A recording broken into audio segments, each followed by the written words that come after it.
A live demonstration in sheer. Nevertheless, the Gemara tells us that that's not even half of what a person has to do for Kudat Aim. A real test would be if you took his money and destroyed it through the ocean and you don't see it. The Rebbe says so much is Kudat Aim, severe Avera, if you over on it. Praiseworthy is a person that was born without parents, because that's how chomer it is.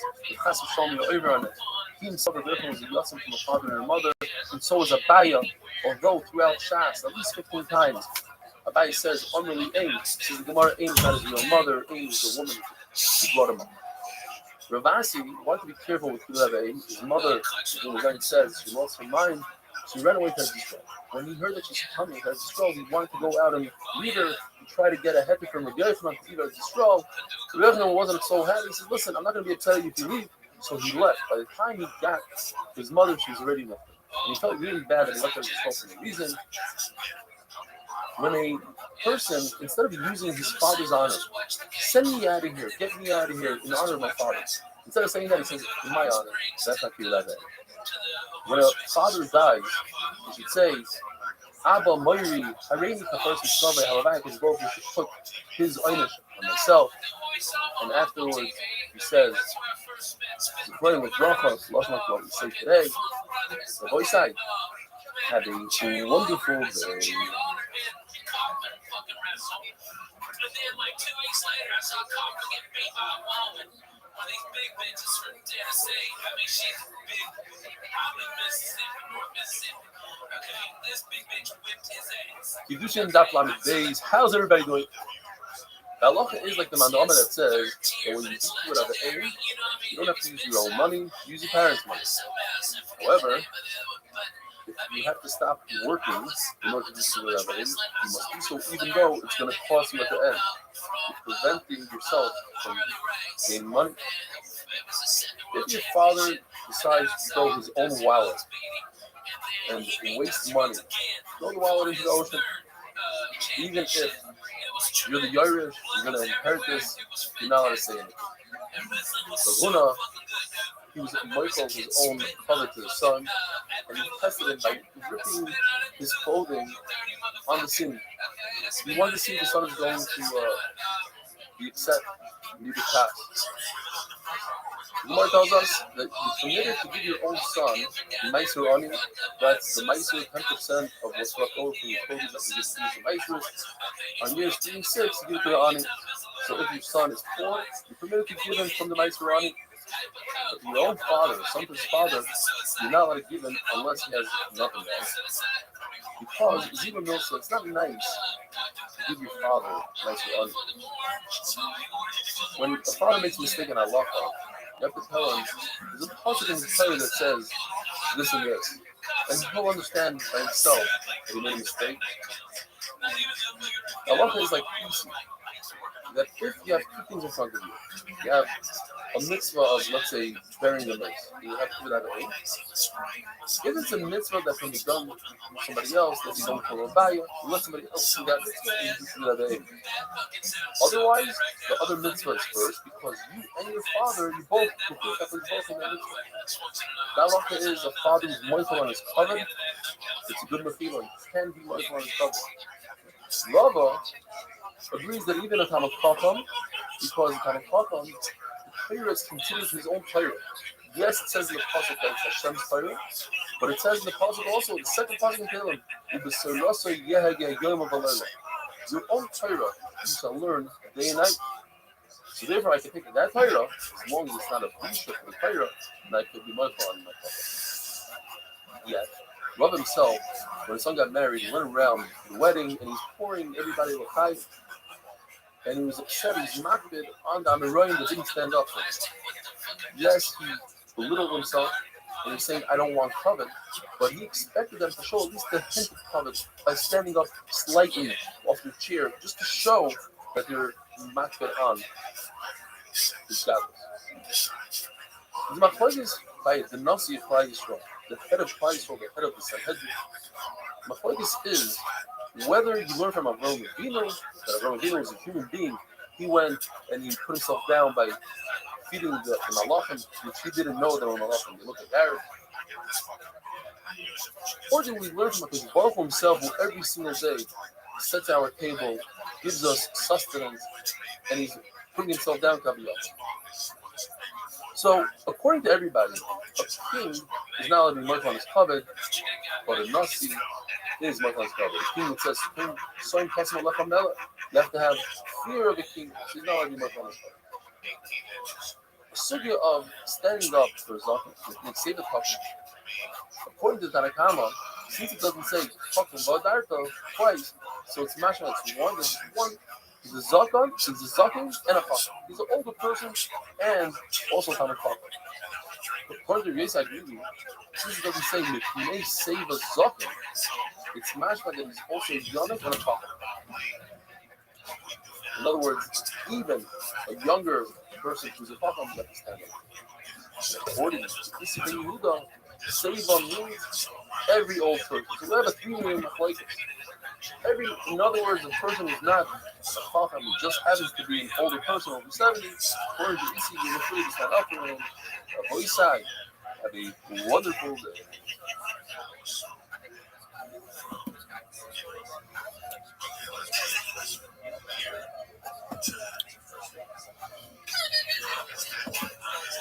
Nobody can read with your bug eye.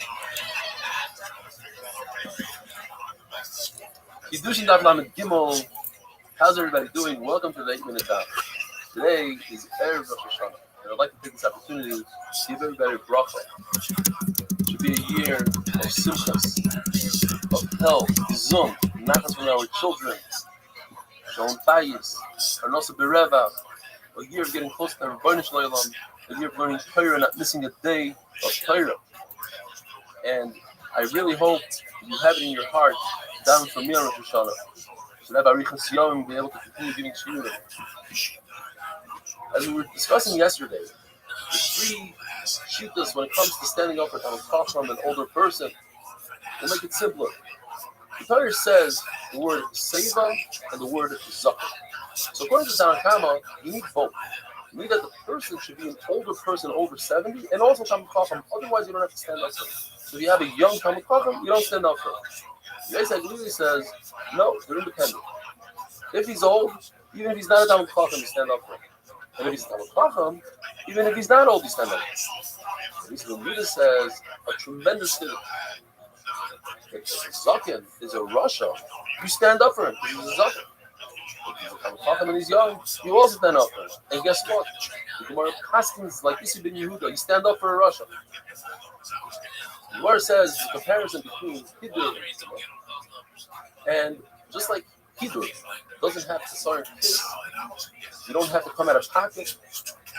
So too, when it comes to Kima, in other words, you don't have to stop work when a Chacham walks by, but you learn from this.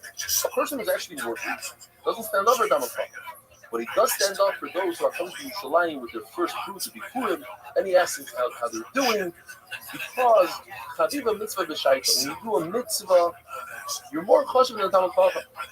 Another Tzaddik Gemara says, because we don't want to discourage those who are bringing the Bikurim to Yerushalayim. We want them to come next year and have a great feeling, so let them feel good.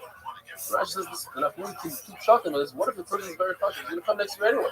So you don't have to just say Shalom Aleichem to him and everything. But if the child is the mitzvah is more cautious, then you do. In a base actually say this America's the bathroom or bathhouse, you don't stand up.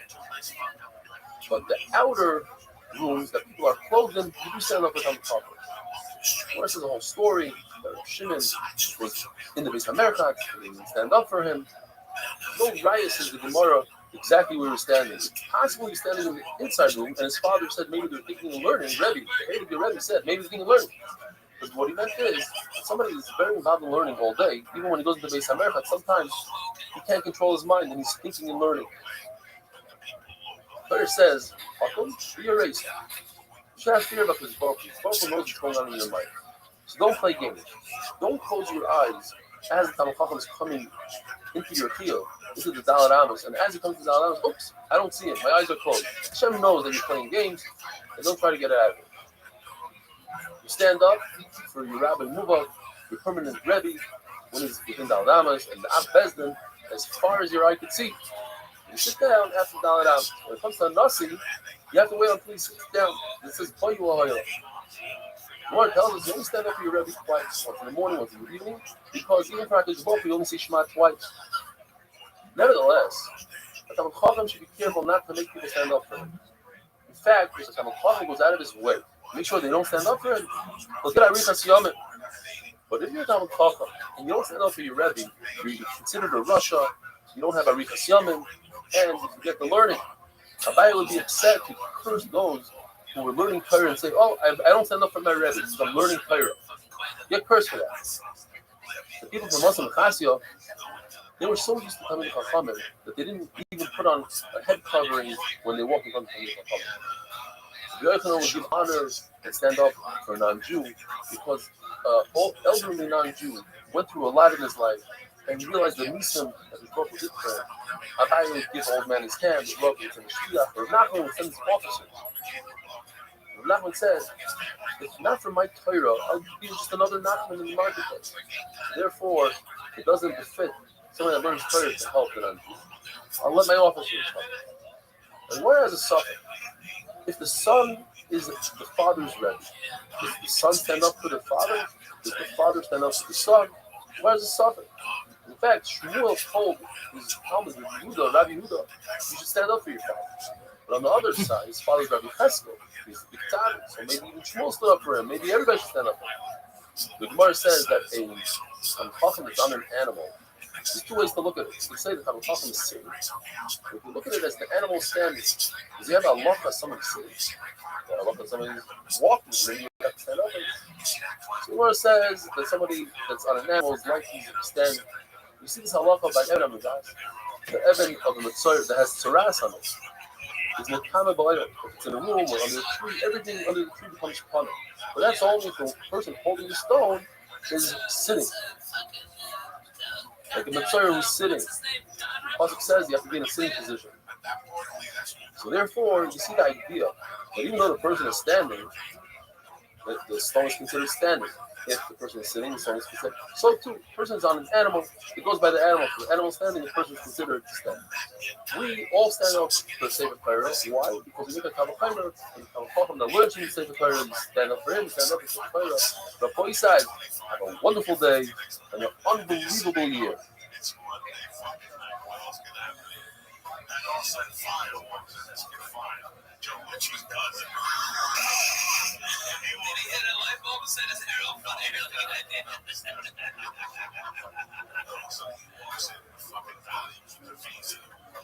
This was impressive. I've never heard anyone come up to ask me that. I don't even ask you, they just get a drink. Okay, Rabbi Shai, I hope you all have seen it, I've seen a favor, and the mic, I've seen a favor. I've seen it in the dollars, and let me hey, and someone said, get together, I'll put it together at the end of that fun.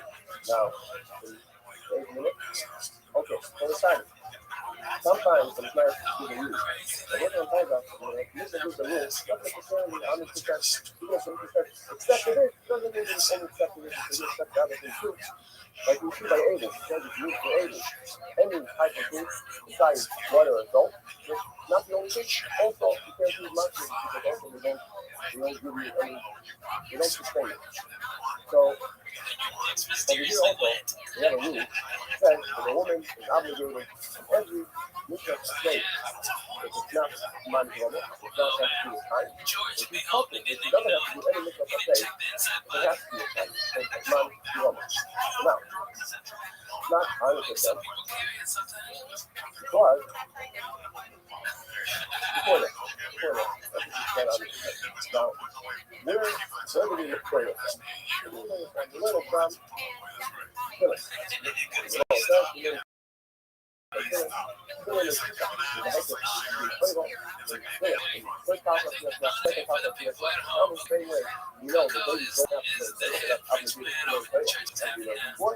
Also obligated to where we don't do it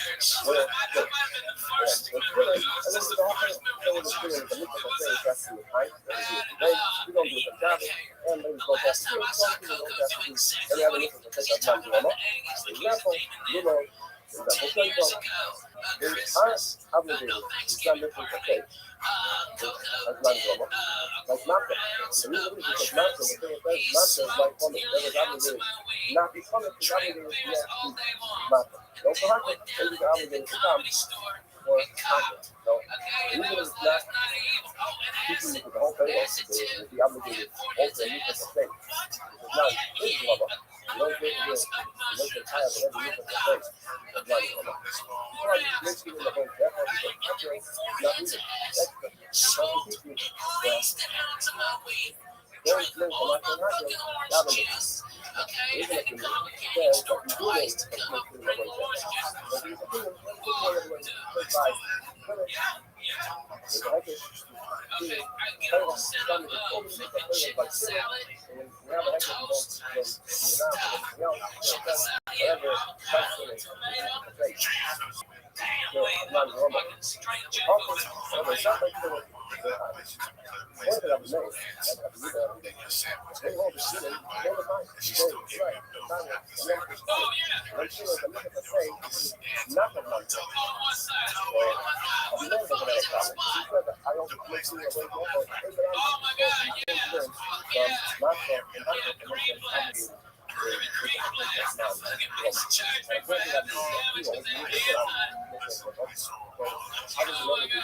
Not to make together with that, they also like to look for maybe the old obligated rate.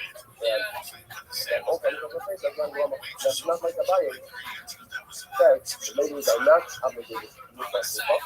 The obligation of the husband to make happy, that's when we find the mitzvah by Allah, that's usually putting in a mono, the obligation to also make sure he's happy. Now, mitzvah of feeling, man don't have to man woman.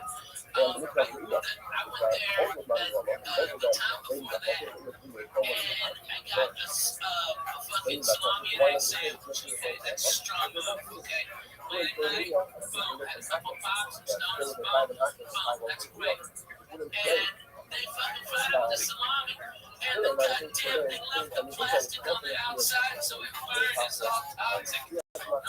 Okay, just send this back. Fuck it, I don't want to even be here. Then I gotta stay with you. It's for the website. Oh my God, nobody gives a shit.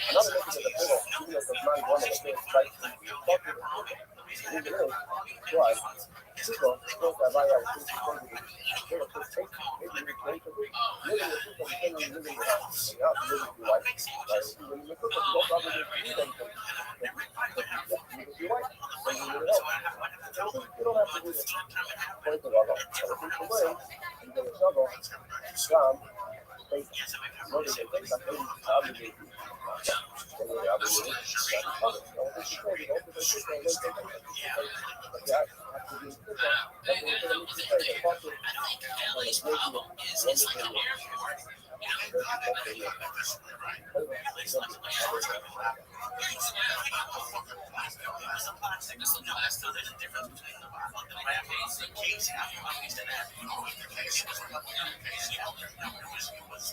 You can't take casing around this like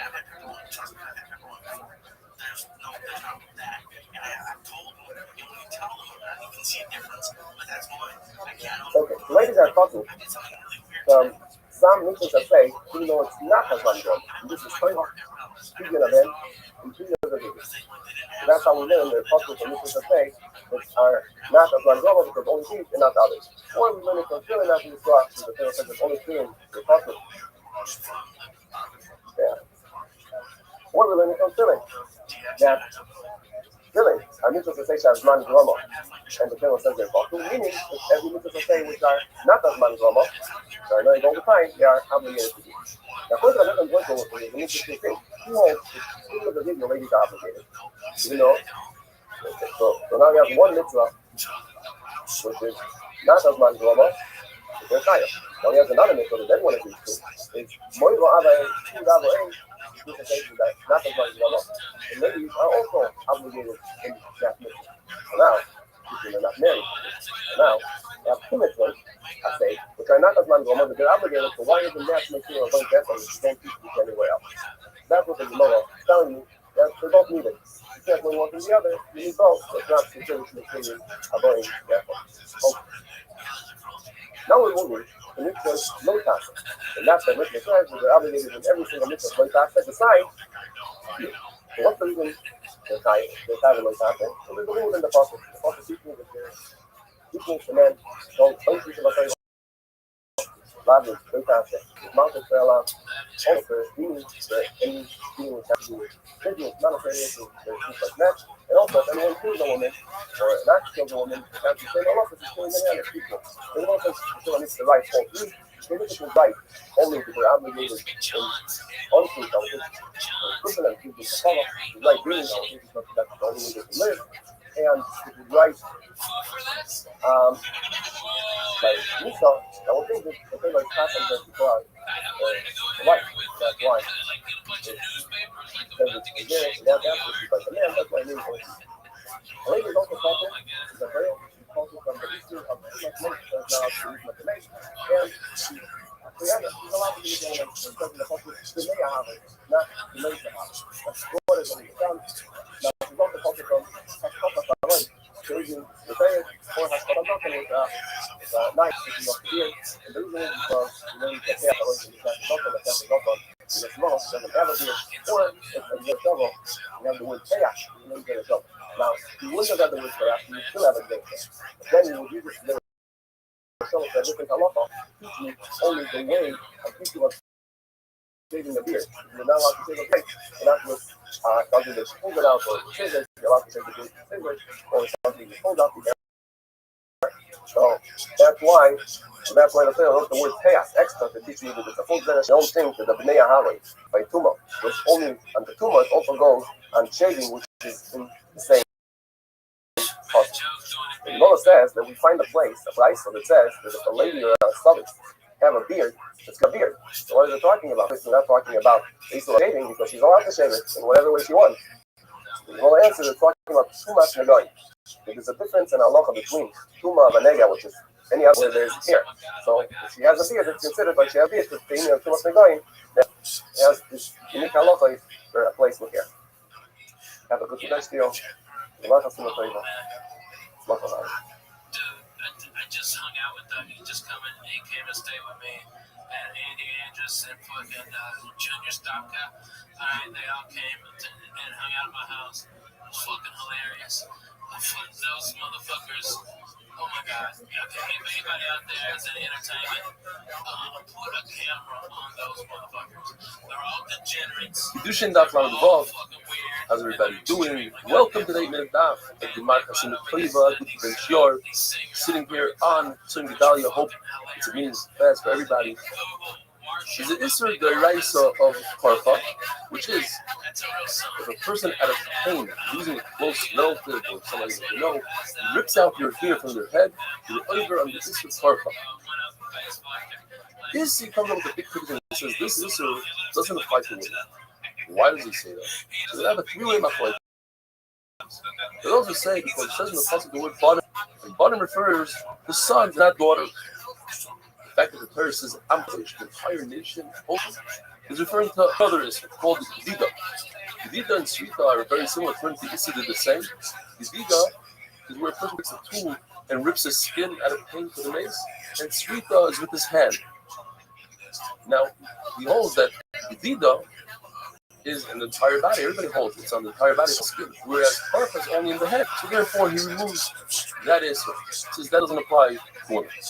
Abai and Rava have different reasons.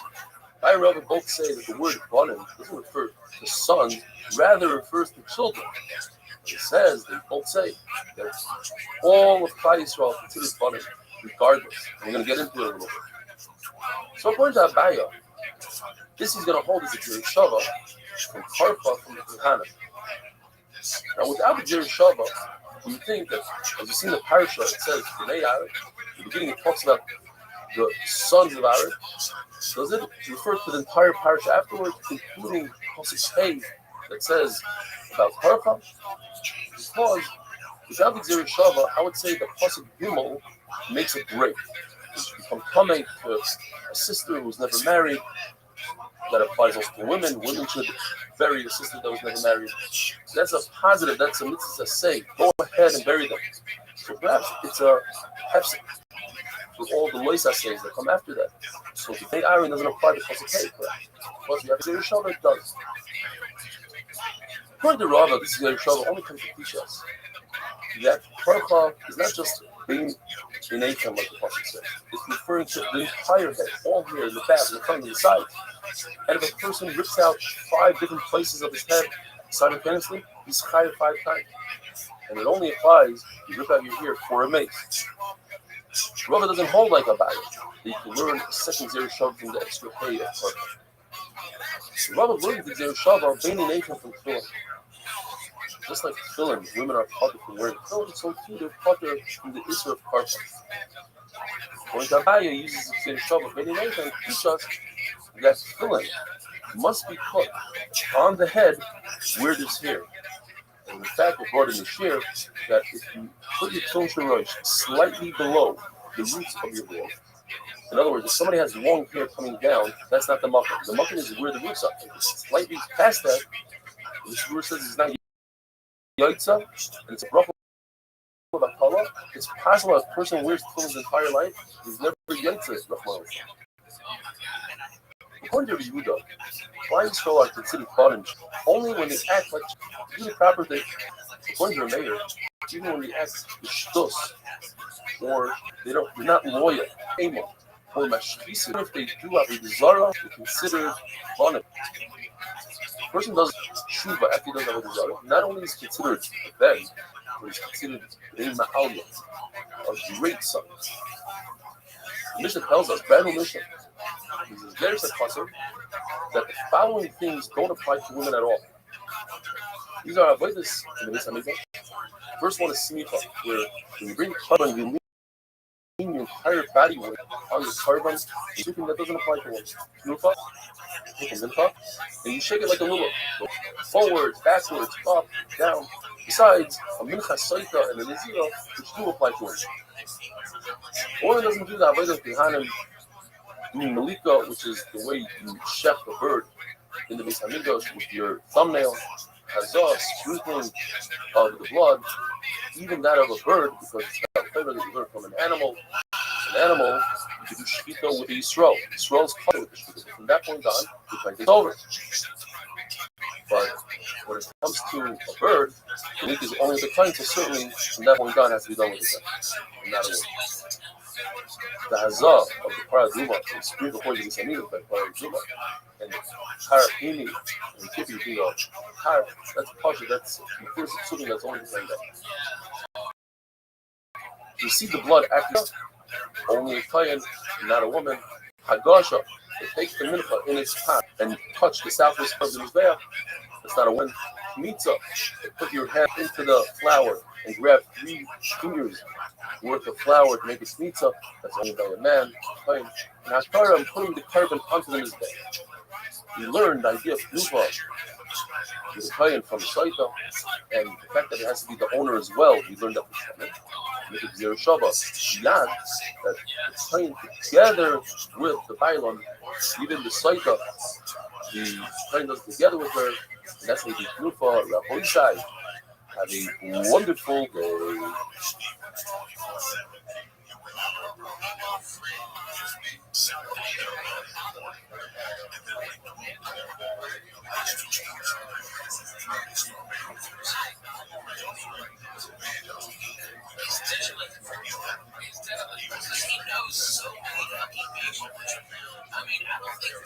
Kedushin Daf Lamed Zayin. How's everybody doing? And welcome to the 8-minute Daf.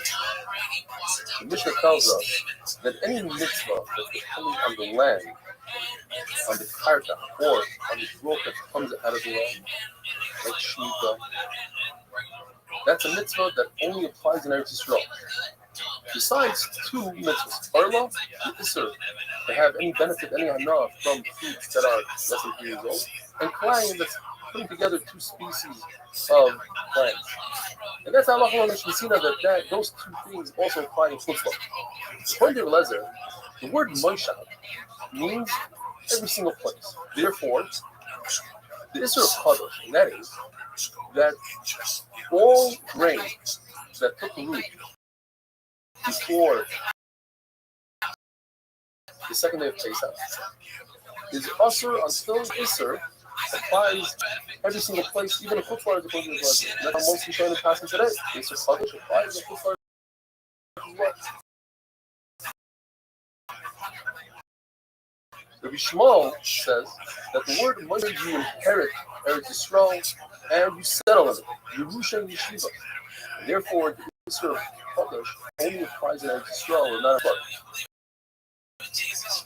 In other words, according to Raza, when it says the word Bia and Moshe, and some say that it applies also when the word Bia, as we learned from Bikurim and the make yourself a king. And it's not considered Shnei Ksuvim Abayim, but typically speaking, when you have one halacha in the Torah, you take that one halacha, and you learn the entire Torah from that one halacha. When you have two psukim saying the same exact thing, Shnei Ksuvim Abayim Yachad ain't melamdi. Because both are saying it's only these two places. However, if each one of those places has a chief result, there's a reason why the Torah said this and this. So now you can learn from them. So what's the chief result? By Bikurim, the person has hana, immediate satisfaction when he has fruit. So you think, why wait for 14 years until you inherit Eretz Yisrael and divide up Eretz Yisrael? Read Bikurim right now. Does the pasuk know? You wait for 14 years. I think that Bikurim is like challah. Challah, the Torah says b'vayach, and immediately when you come to Eretz Yisrael, you're chayav in challah. Bikurim is also something you get to the Torah.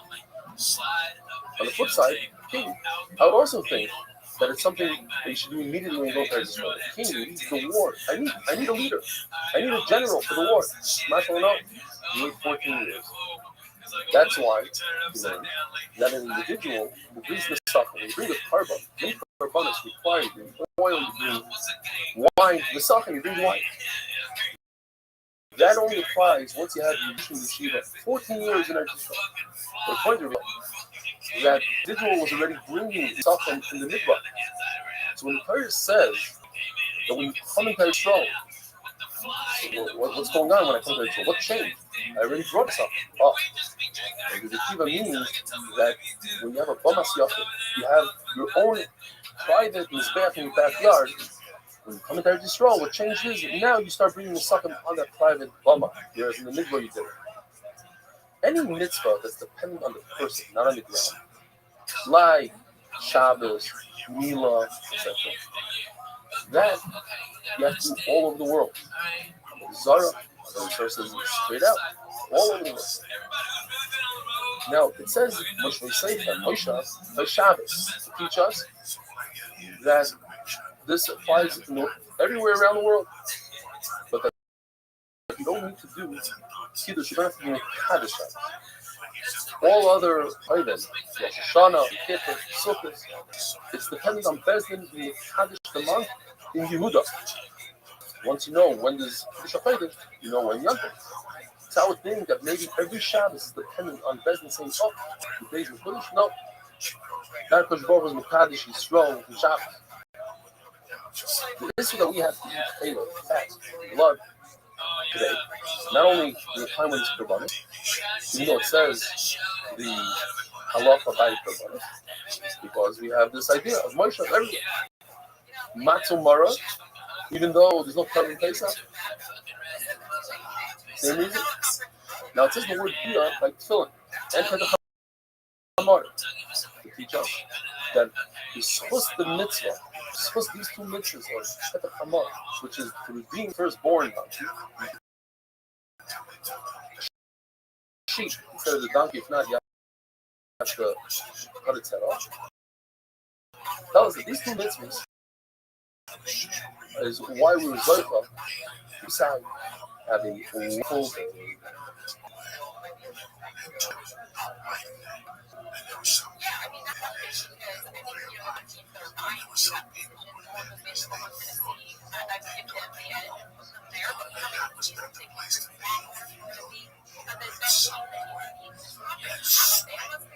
Kedushin Daf Lamed. How's everybody doing? Welcome to the 8-minute Daf.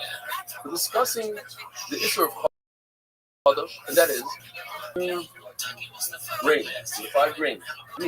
After the second day of Pesach, it even took root after the second day of Pesach, is also to eat, even nowadays, even Florida, until you bring the Omer on the second day of Pesach. Once you bring the Omer on the second day of Pesach, it becomes mutter. You can't bring the Omer, we don't have the second day. So the second day of Pesach is mass. Why remind the Omar that this Isser only started once Saiz rolls in Sro, 14 years after the Yerusha and Shiva? So why did they wait until the second day of Pesach to eat from the new crop? The answer is, the month lasted them all the way from Zayin Adar, which was the last day that the Omer fell. That was the day that Moshe Rabbeinu was lifted. The month only came to the Shus of Moshe Rabbeinu. So they had this month from Zayin Adar all the way till Ches Zayin Nisan. Moshe Rabbeinu was lifted, we could say Eretz Canaan, without a smile. And Ches Zayin Nisan, Yisrael obviously was already Eretz Yisrael, Eretz Yisrael. A total of 40 years, Yisrael had money. Because you're going to take into consideration the udons that they took out of Mitzrayim that had the flavor of the month. Moshe Rabbeinu states, I'm 120, then Esri, May of Esri Shona Anochi Hayoim, I'm 120 years old today. That's the exact day he was born on, that's the exact day he was lifted. It was powerful, still the years of Tzadikim, not in the years. Going to Shimon Bar Yochai, he says that take place everywhere in the Derbas. Arla and Klai. It says the word Moshe by Chadash. And we make it a plain. If Chadash, which is an easier Isser, you could bring a carbon Omer and it becomes mutter. You're allowed to feed the Omer even before you bring the Omer. You're allowed to feed that wheat, that grain to your animal. So certainly, Lion and Arla, which are also Bahana, you can't feed it to your animals, and they never have a heter. Also, so certainly they should also put Lord Arla, by the way, is Isser is not an Isser Arla. In other words, this tree becomes mutter according to that. The Shimon Bar Yochai son, the Lazar, he argues on his father. He says Chadash is mutter of Lord, just all the other mitzvahs that the Christ only started keeping it after they came to their destroy. There's an exception to the rule, says the laws of Reb Shimon. Two halachas. The halacha of Hashmodas Ksavim. You loan somebody money and Shemitah comes, she doesn't have to. Even according to Rebbe, that only applies in a time where the Shemitah. And Shiluach HaVadim, you send off your slave. If you have a Jewish slave, you send them off. By Yovel, even though the minute of we're only night, only the time when there is a Yovel and Eretz Yisrael.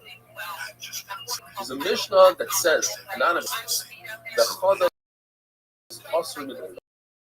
Right? So, and we learn that Arla is a halacha l'mishmah Sinai, although there are those who argue that Arla is not halacha l'mishmah Sinai, rather it's being the Christ whole second function. Lion is the according to the Manorah of Bel. He'll hold both. Climb along your home. Therefore, when you have a suffix, is this Arla? Is this Lion? The suffix in Eretz Yisrael is also.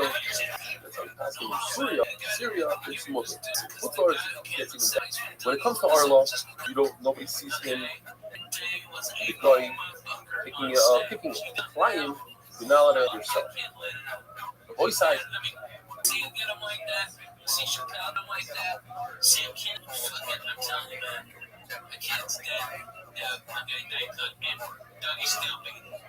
Yeah, and again, so it was something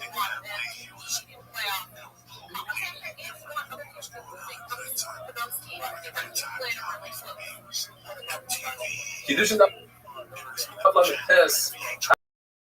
How's everybody doing? Welcome to the 8-minute dive.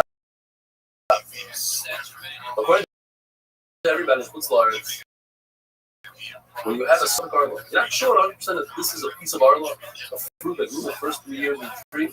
According to everybody, it's look at the Riyaz, however, says that those who are not makbid in Arla, kids are, they didn't.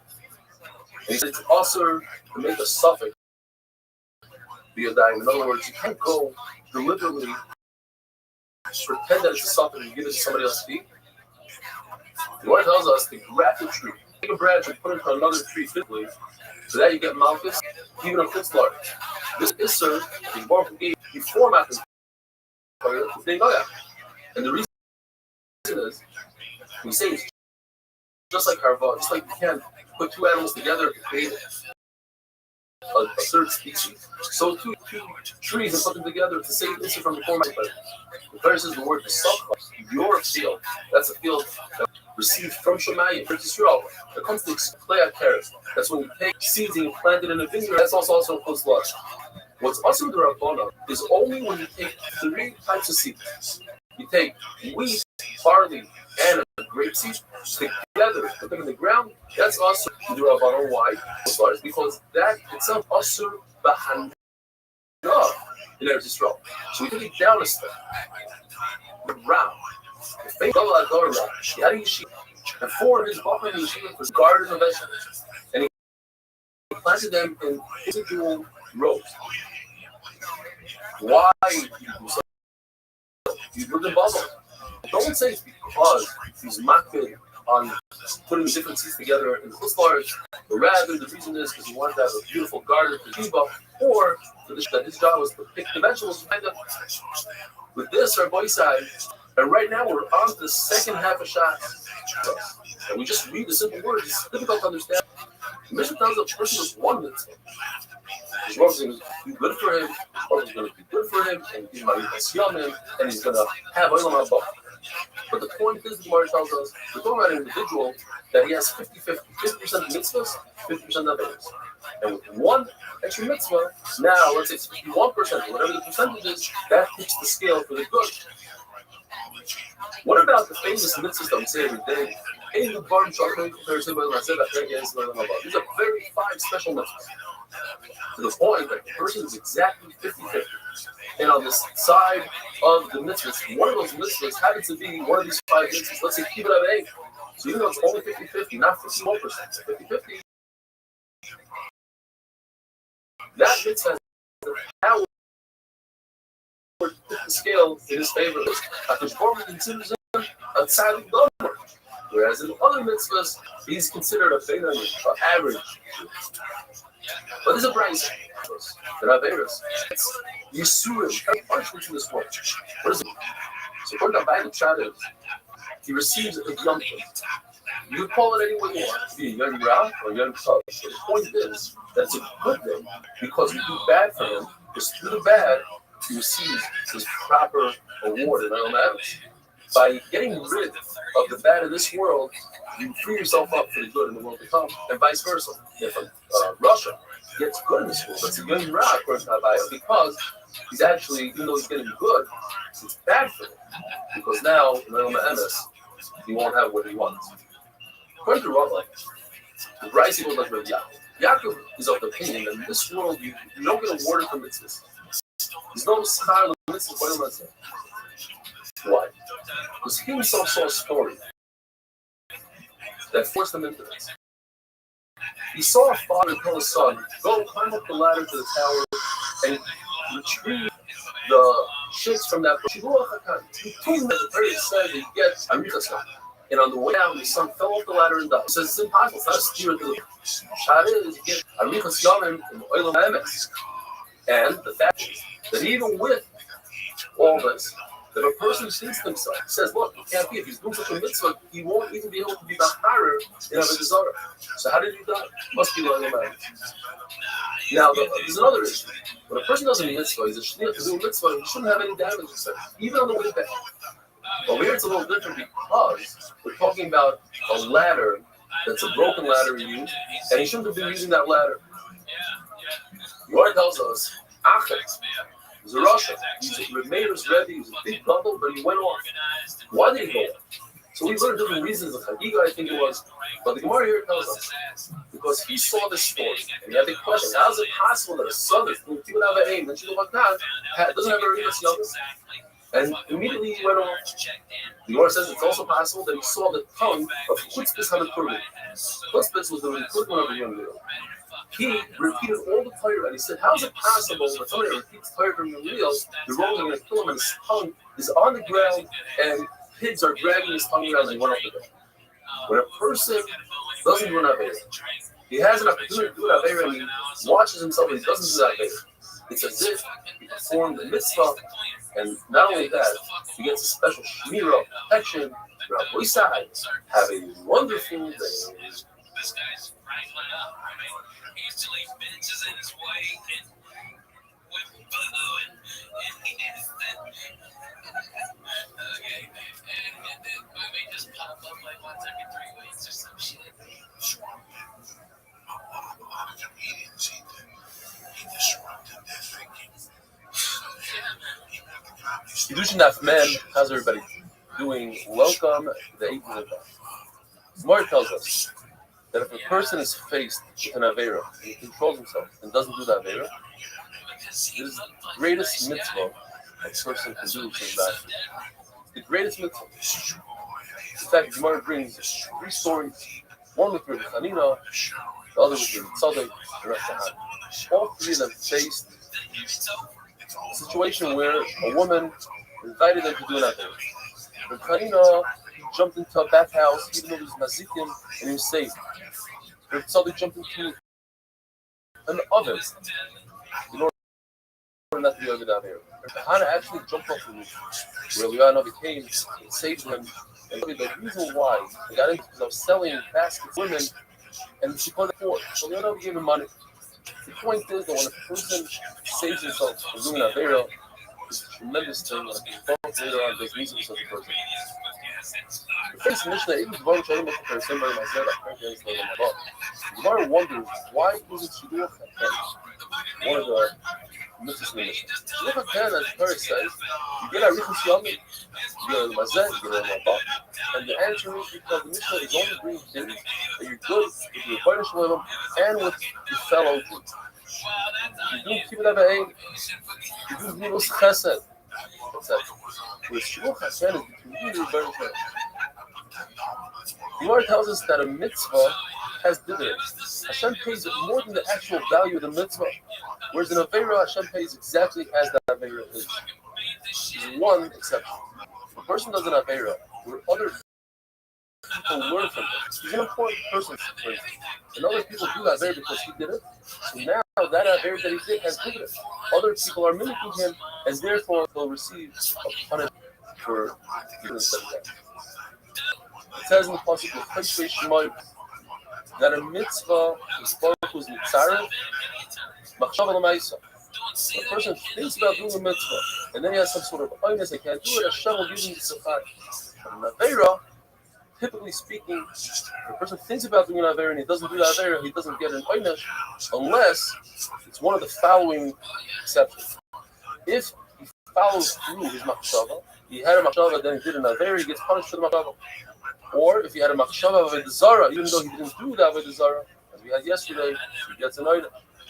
And also, if a person does the same Aveira over and over, to the point where he becomes so used to it, he thinks that it's mutter. It's as if it's mutter.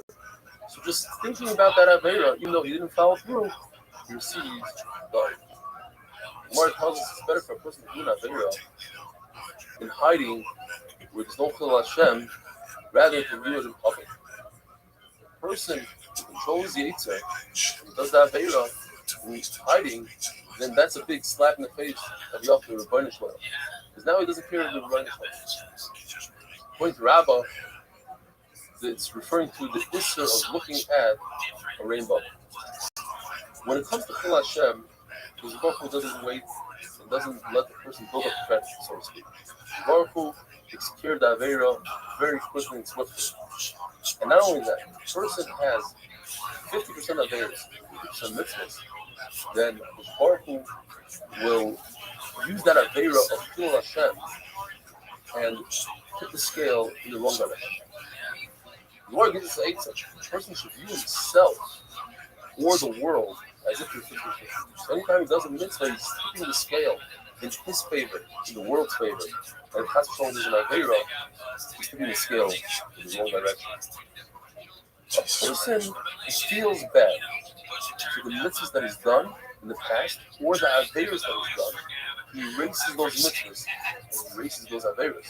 It's a tremendous aside. The person goes his entire life doing mitzvahs, and the last minute he feels bad for everything that he did. Gets erased. Brand new Mishnah. The Mishnah tells us that a person who has these three things, he learns Chumash, he learns Mishnah, and he has their Eretz, he won't be quite the Sultan. He won't sin that quickly. When a tzaddik has Yisurim, it's as if he's a tree that's Makom Tahara, where branches go to a Makom Tumah. And when you cut off the branches from the Makom Tumah, everything in tree remains in a Makom Tahara. A tzaddik is complete Tahara, but he has a little bit of a travel, a little bit of Tumah. Hashem chops off that place so that he completely is Tahara. When it comes to Rishon, it's the opposite.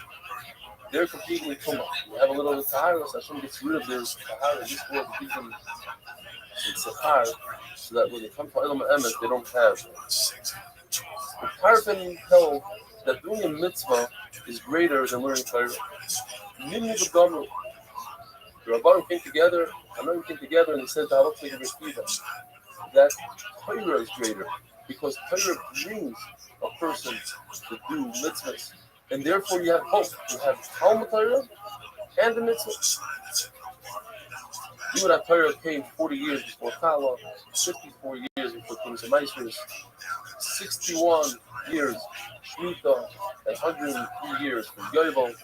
That's Mishana in the beginning. And when a person goes up to Shemayim, the first thing they take care of, the first business they take care of is, have you learned Torah? How much Torah? Why did you learn Torah? And the first Sachar they give him is for why? Because Torah comes before myself. A person who doesn't have these things, Mikra, Mishnah, their Eretz, then he's not Yishuv. He doesn't belong in this world. He's just like a person who eats in a good place. Similar to a dog. Have a wonderful day.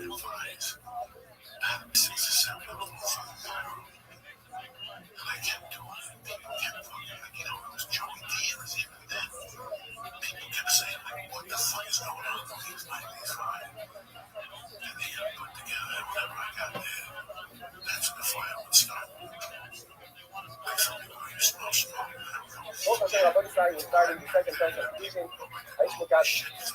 So the Roma says, also the person to marry a wife of her maybe her parents, and father is that's up nice to her, later on the after they have to come up.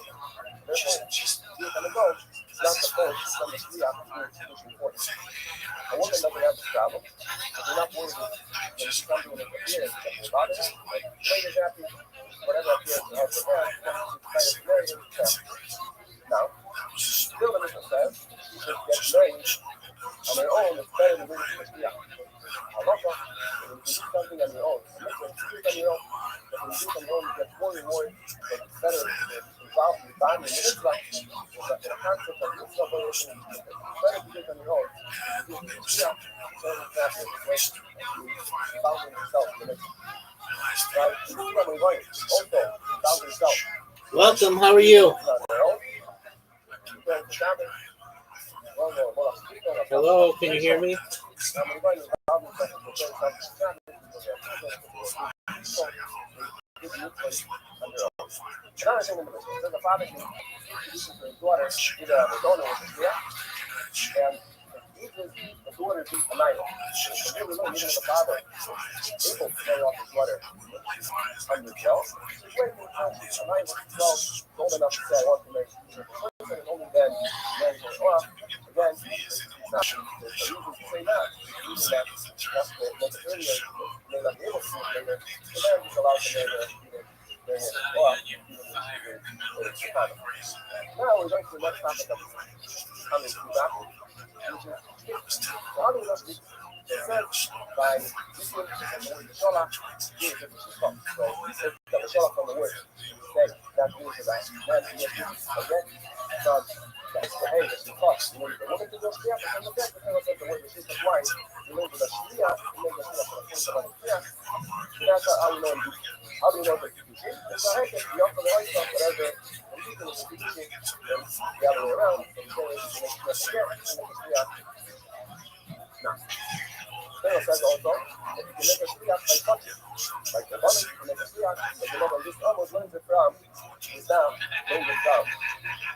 It says that over based off the Shofar to Oiso is called Aladas Yisrael Ben Almai. So one person checks the other, you see, you make a shliach. So, that's how we know in touch. The Gemara says it from together, from touch and from eating. I can know also, the question is, I can also feel why does the right specifically in Zuma? The answer is that I will think because it's sweat. The answer is that it's not even good. That's what the person is saying, the voice is giving his own Zuma. Give his own Zuma, I will think the same can be a shliach. It's true, but you can't be a shliach. Now, there's an opinion that voice can't give his own Zuma. Therefore, he can take them. So, you take, say, a positive Zuma, the Gamatech. Now, if it's the same, you can't have a shliach. Why? Because focus is atom. The word atom comes to sleep. That's not to see yourself. Giving Zuma, not your worker, not your partner, not the precious of your family, not whatever the reason that he's supposed to do, as it's on the Gemara teaching, but to take Zuma, everything goes that you see, and nothing doesn't have to make it. Now, what this is also in terms of shliach, that's what the term is, specifically that you should make a shliach by Zuma also. Now, when a person is a shliach by Zuma, what does he do? If he knows what that person is trying to use is, but basically, a person is a shliach, but that Zuma usually is. He doesn't know what he did. If he's saying this, he gives 2%, 1 out of 50.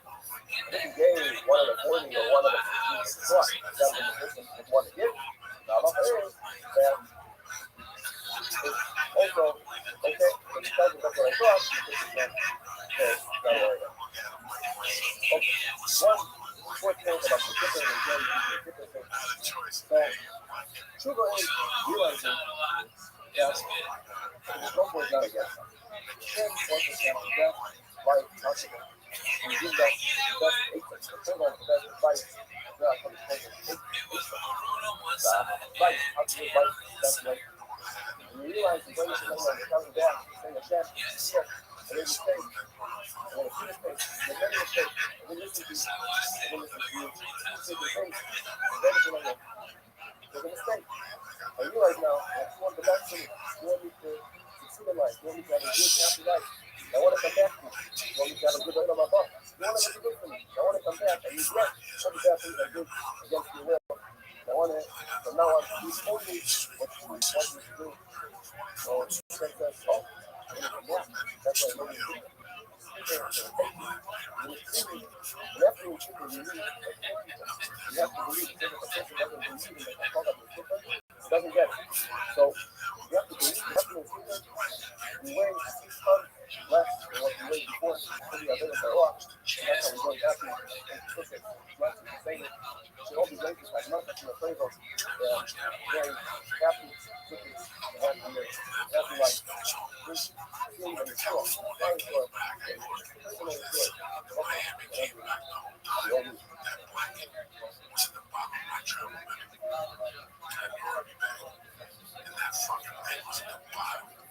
Some places I'm living in, like,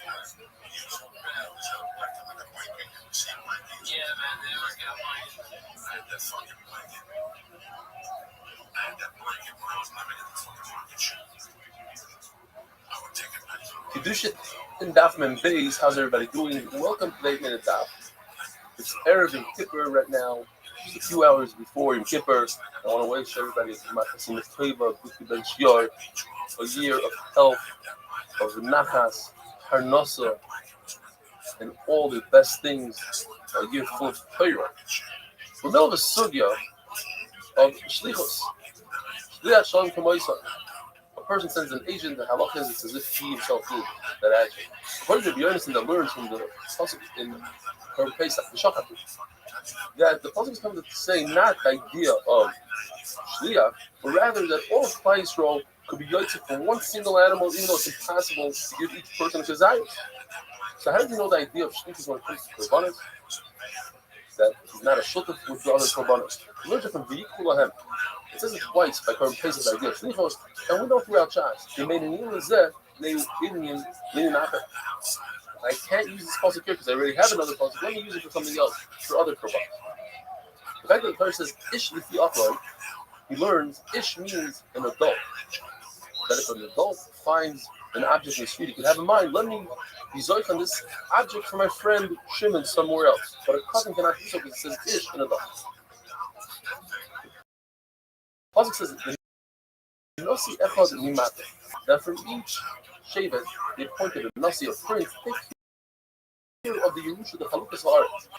And the Gemara learns from here that Bezdin can appoint Rapos to the son. So let's say there's 3 brothers who also then Bezdin appointed a Rapos for each one of the 3 boys, divide up the inheritance, the Yerusha.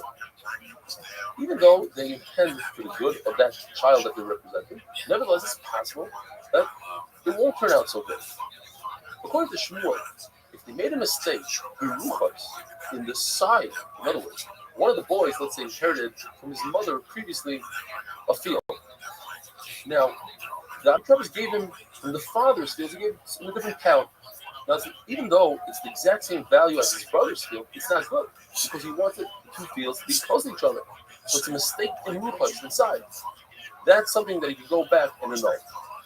According to Nachman, you can never annul anything, even ruchos. Why? Because of the idea in pain may cut out Bezin Yafah. What power are you giving Bezin? Bezin has to have power that whatever they do, regardless if it's a mistake or not, it's a good division. Yet, if you made a mistake in value, they gave another person. So let's say the case was, you have somebody that borrowed money, and Bezin said he has to pay back, and he runs away. Bezin would take the lender's property, sell it off, and pay the lender. If they made a mistake in say dos, which is a 6th, but Nachman himself says that sale is off. But you just said that Bezdin has power. Well, that's because they made a mistake. By Yisraelim, they didn't make a mistake. It was a perfect division. Just one of the Yisraelim didn't like it. So that stays. Rava says that when Bezdin make a mistake, the sale or the division is good. It's a good division. It's kind of, even if they made a mistake in more than a shtos, where typically the purchaser would kiss us. Rather, the brothers divide up properties, they have a halacha like a purchaser. The halacha is that if somebody purchases an object for more than a 1/6 of the market value, the halacha is it's a good purchase, but the seller has to give back that 1/6. And if it's less than a 1/6, it's a good purchase. So when it comes to brothers, it's exactly what the halacha is. Besides, if one of the brothers sent an agent, then he could say, no, even if it's less than a shtos, I don't want this. Because I sent the agent I sent you, do good for me and not to harm me.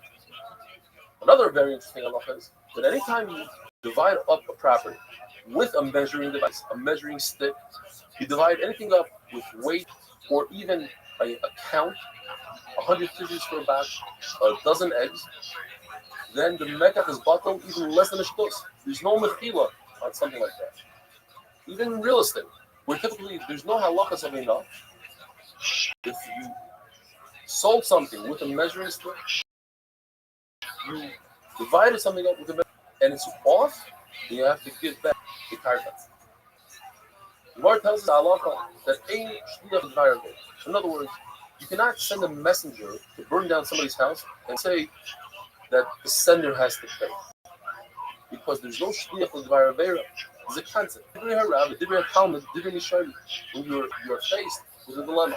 Baruch Hu said to do one thing, but somebody else told me to do the other thing. Of course you're going to listen to Baruch Hu. Therefore, the person doing the act that's wrong, he has to pay, not the sender. But there is an exception to the rule. There's a number of exceptions to the rule. One exception to the rule is Mechila. If a person uses money from the Beis Hamikdash unknowingly, he's chayiv and he has to pay a chaymer.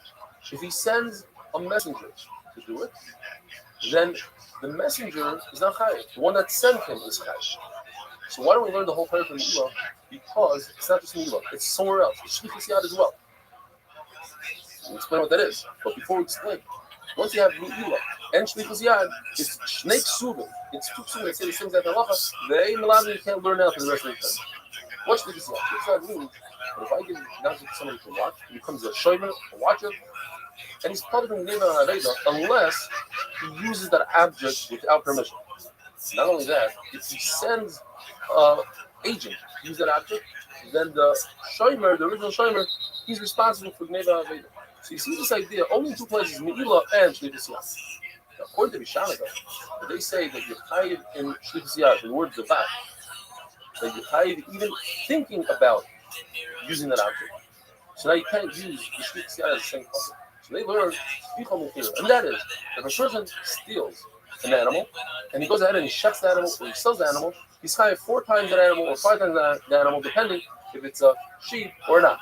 But if he sends somebody to shech or to sell for him, he's chayiv, not the shaychet or the seller, and that's the second pasuk. But Ein Melamdin, Rabbi Isai, have a wonderful day, have a very meaningful Yom Kippur. Be'ezer Hashem, we'll see you after Yom Kippur.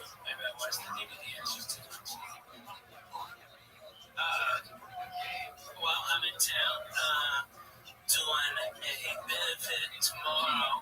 Actually, one that Wounded Warriors won at the Comedy Store early, and then my show at 10 o'clock. Kiddush Daf Gimel, how's everybody doing? Welcome to Beit Daf. Yesterday we had Yom Kippur. Have a good follow year. The voice here of Shalom to myself. I appointed Shliach, an agent. He just fits right in as if I did it. Statistically speaking, you cannot send somebody to do nothing, but there are exceptions to the rule. And one of them is Mi'ilah that we said yesterday. So today we're talking about Tifa U'Matzila. And that is, if a person steals a sheep or an ox, and then he goes ahead after he steals it and he sells it, or he shechs it, he's chayiv 4 or 5, depending if it's an ox, if it's 5, if it's a sheep, he has to pay 4. The halacha is that a person who sends a shliach, you shech this ox for me, the shaycha doesn't have to pay, the ganav has to pay. Why? Because it's just like material. When you sell something, you need two parties. You need a purchaser, you need a seller. So too, by tvicha, with the concept of yesh shliach. Here is a case where I send a messenger and the sender has to pay. Shammai holds, as you say a lashon, and we have to explain it. If a person sends somebody, he hires a hitman to kill somebody. The one that hires is chayiv. What does he mean chayiv? So one shot is Shammai will hold that snakes in Mabon Kechad u'melamdim. Typically speaking, when we have two psukim that say the same halacha, in this case, Shammai will hold it Yehuda and melamdim. Mi'ilah, Yicha, two psukim talk about that. Yesh shliach, and we learn from the rest of the Torah yesh shliach. The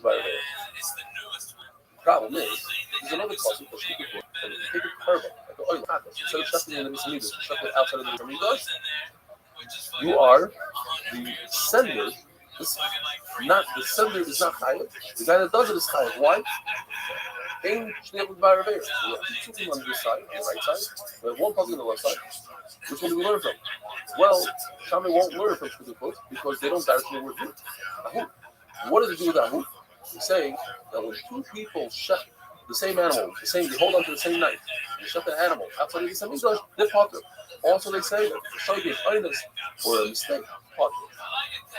You can also explain what Shammai meant to say, is that, yes, when it comes to murder, the sender is higher. It's a special halacha by murder. It says by David HaMelech, he sent Uri Achiti to the front line, and Nassan Hanavi accused him of murder, even though he didn't murder, David HaMelech didn't murder, the Muslim murdered him. Also, Iraqta the Khair B'nai Ammon, do the murder. According to Chachamim, David is not high at all, because Uri Achiti was a murdered the Malchus. He used the lashon of Adoni, not to the king. In front of the king, he said Adoni, my master, to somebody else.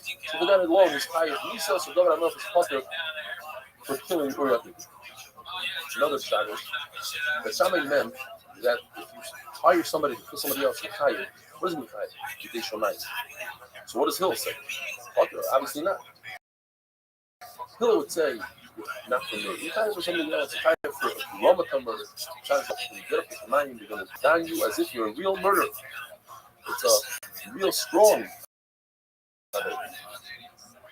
Lord tells us, even if you say that according to Shammai, that he sends a messenger to an agent to do something, goes back to the sender, that would work in all the areas of Avera, like Shabbos and Zot. But that's for Avera, like Arayis and Chayla.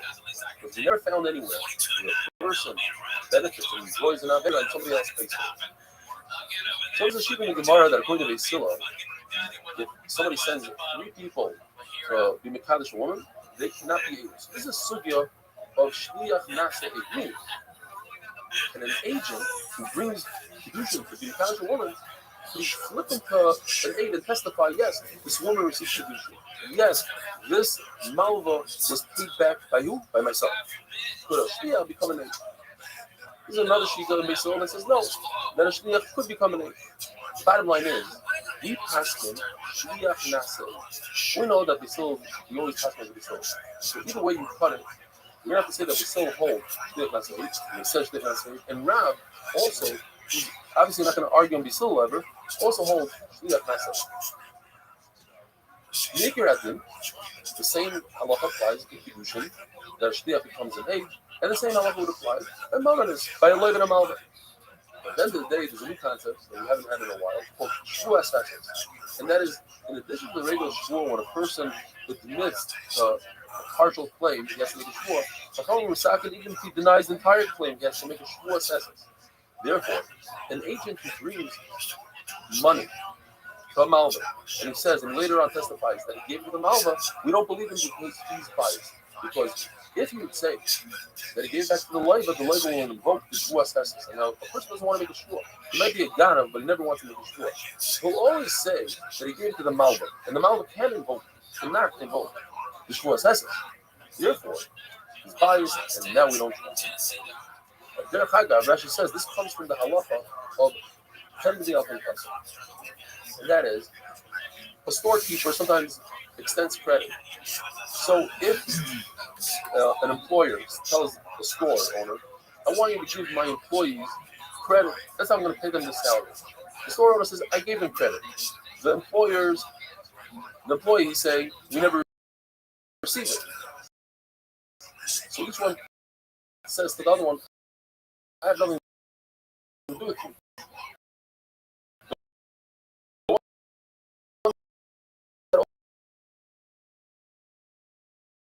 He's the boss.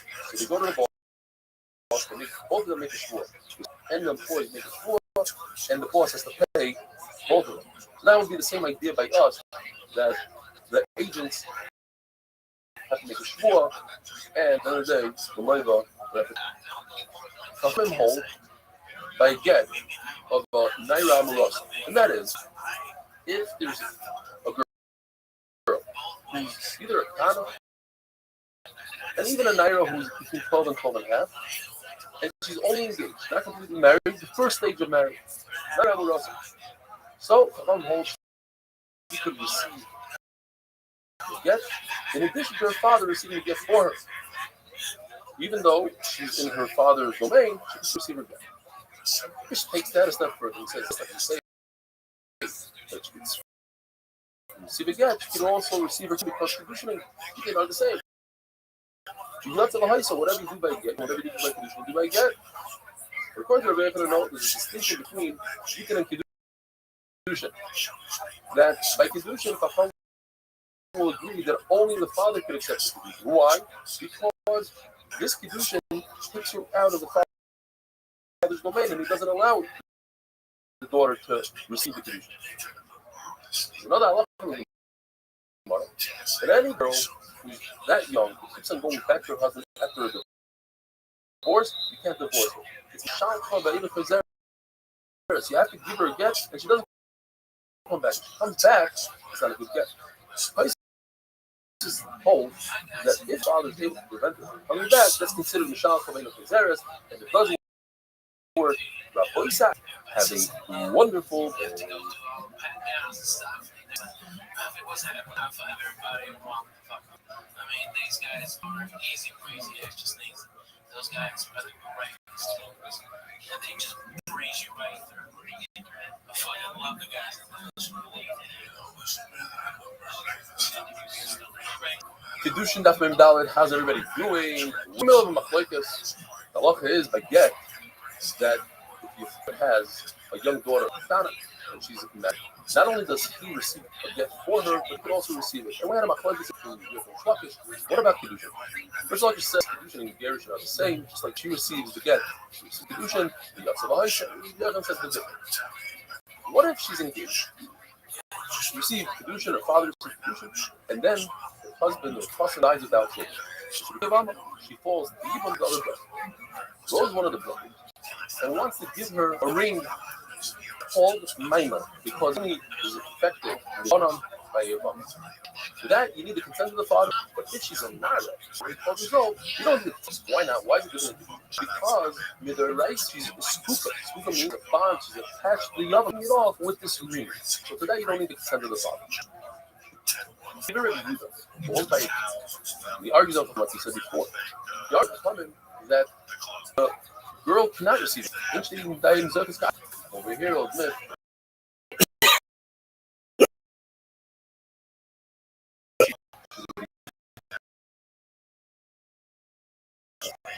Your father by Maimer because we consider Maimer to be done even forcefully by part. Maimer is the regular aspect of evil. Just like evil Hamse, on the other hand, the act of Maimer is the regular act of Kedushin. And the regular act for that, and the woman needs her consent. So too Maimer. Gemara goes on to tell us that our Mishnah, even this part of the Mishnah, is based on the end of the Mishnah, which we're going to have on that. You see, this is machlokes. None of them involved. Going back to the original machlokes. If a person has 5 collaterals for 5 people, and he swears that if he swore to one person, he is found to be a liar, he has to bring an asham, or maybe he swears to all 5, and he lies to them. Is it considered one shvur or 5? It's like in order for it to be considered 5 different shvurs, he has to say the word shvur lecha, shvur lecha, shvur lecha, etc. And according to the laws, as long as you say shvur all the way to the end, according to Hanakama, you say shvur in the beginning. By us analogy, a person tells a woman, I want to be mechadish you with this fruit, and I want to be mechadish you with this fruit. So they're not mitzvah. The value of the two of them are not mitzvah because he said a lot of Kedushin. So that would seem to be Reb Shimon, and therefore the beginning is also Reb Shimon. The Lord tells us Reb Shimon, however, also holds of Reb Yehuda. Reb Yehuda, which we mentioned, hold that a girl cannot receive Kedushin by herself. Only the father receives Kedushin for her. Now, it says in our Mishnah, Ish Mekadesh, Bitoy Naira. It's mashma from our Mishnah that only the Ish, only the father can be Mekadesh, not the daughter. At the end of the day, the Lord tells us the halakha is a good. How do we know this? Because Ravin came out of the Ismailish and he said, they started everybody passing like a and Rish Lakish stood up there and he screamed like a crane. And he was screaming, the Yatzav Ahaisi, you have to compare Kedushin to Gerushin. In other words, comes to Kedushin, only the father received the Kedushin, not the girl. The word goes on to tell us, a Nara, the girl who's 12 years old, is the Kedushin of the father's hand. She's not a chotzer, yet. Why? Because if it's a chotzer, it only works if the person, the girl, will be sleeping, tied up, and you watch him like you have a slave. And obviously the girl is not any of those, and therefore she can't accept it as a chotzer. It must be she's accepting it as a yad. However, even though she's an extension of the father's hand, she cannot make another shtiyah. Because a hand doesn't have the ability to make a shtiyah. You need das to make a shtiyah. We have a sukkah that we're going to go into tomorrow's daf. A katana, a minor that did not ask permission from her father to get engaged, became seditious on her own. So the Lord tells us she needs a get because perhaps the father agreed to this condition, and she also needs something called niyum. She needs to refuse this condition because maybe she didn't accept the condition. So she didn't accept the condition. Why did she have to union. Or, I'm sorry, father didn't set the union. The answer is because this act of union shows that it's real kedusha. It's only the Rabbanah. And we want people to know that perhaps there's nothing going on here. And if this individual got engaged to her sister, people say, well, yeah, Reraisa, that engagement to the sister is nothing. Anybody can marry her. In fact, no one can marry her, because perhaps the first girl is not Mekudeshes, and the second one, we need to show the first one might not be Mekudeshes, and therefore people are careful with the sister. And the Gemara tells us this whole halacha takes place by shittu. But there's a shidduch. In other words, then we could say that the father is reaching. It's spoken about and it's discussed. According to Ula, the Gemara says, a girl who gets engaged without the father's consent doesn't need a get and doesn't need a reveal. It's a big fat zero. And either the shot is thrown out no shidduch, or some say even Ula's talking about even in the case of a shidduch. I think that we found that she got engaged to herself, according to Ula, we must be saying. He's talking about a Yisrael B'chayah. In other words, she was already married once. Then, because she was married, she leaves her father's domain completely. The second time around, she got engaged to herself. This that we find that a father sells his daughter who's an almana.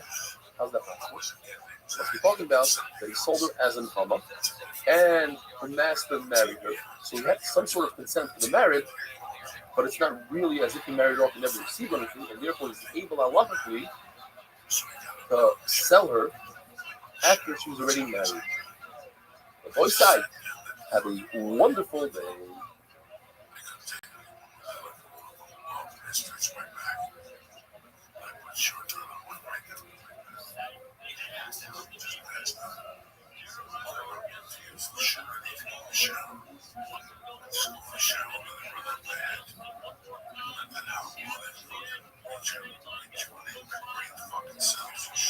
Keep Kedushin Daf Hey. How's everybody doing? Welcome to the 8 Minute Daf. We're talking about a case where a Katana accepted Kedushin from her cousin without the father's consent. And then unfortunately this cousin passed on to the next world without any children. So if the Kedushin was a good Kedushin, then she would fall Yibam. So the Allah that she is required to do Chalila, because perhaps the father agreed to this, and then Midaraisa she falls Yibam even though it's only Eris. But she doesn't have to refuse the marriage, because everybody knows that a sister of a Chalutza is only also the Rabbanan, and if somebody goes ahead and marries her, let's say the Yavam would marry her, everybody knows that the Kedushin is good Kedushin. And we'll explain. Because if this Yavam guy goes ahead and gives this Tana, the original Tana, gives her a ring, that's called minor. It's Kedushin over Rabbanan, and we require that her get for that minor. That becomes a problem. Now people think, hey, they were married to the Raisa, why did they have to give her a get? And it's possible to the Raisa if the father agreed to it. It's also possible that they're not married at all, so they have no connection because the father didn't agree to it. So therefore we require her to do Niyam. That Niyam shows that there's a problem. Niyam is only the Rabbanan. So people will be concerned and they'll think that if the Yavam got engaged to this kind of sister, instead of them thinking it's nothing because he's completely married to the first one and he can't be married to the sister, say, you know, maybe he wasn't married to the first one at all. And therefore, she's the Eshesish and nobody will marry. According to Ravina, we're not concerned that maybe the father agreed if they made a deal. If, let's say, two fathers had a discussion. I want my son to marry your daughter. Now, when it comes to a son, it's a lot worse than a daughter. My daughter, there's a possibility that a father sees his daughter get engaged without his consent, and he's happy with it because Kavla Mesa can't do Mela Mesa Varmela. But a boy is always in a diet. He wants to make sure he doesn't want his father to marry him off. So therefore, in that case that a father marries off his son to somebody else's daughter, you don't even need to get. Another halacha, if somebody gives a young girl without the father's consent, these are a bundle of vegetables in the Kaddish. According to everybody, it's not a Kedusha. That's a desire. If he's Kaddish in a marketplace, it's a desire. The Gemara tells us a story. There was a couple who had a big argument. The father wanted his daughter, who was kind of to marry his relatives. Oh, my relatives are the best. The wife says, no, my relatives are the best. I want her to marry mine. At the end of the day, the father, the vater, agreed to his wife, oh, let her marry your relatives. Let's make it. Before they were even getting the party, the relative went ahead and was Makadosh. So Rava says, in this particular case, because they made a big party, nobody wants to lose a party like that, so therefore the Kedusha is not there. Abai says, no matter what, once the father told the wife, let's marry off our daughter to your family, She'eris Yisrael Yasu Avo. The Jews don't lie like that. And he'll never intentionally agree to it behind his wife's back.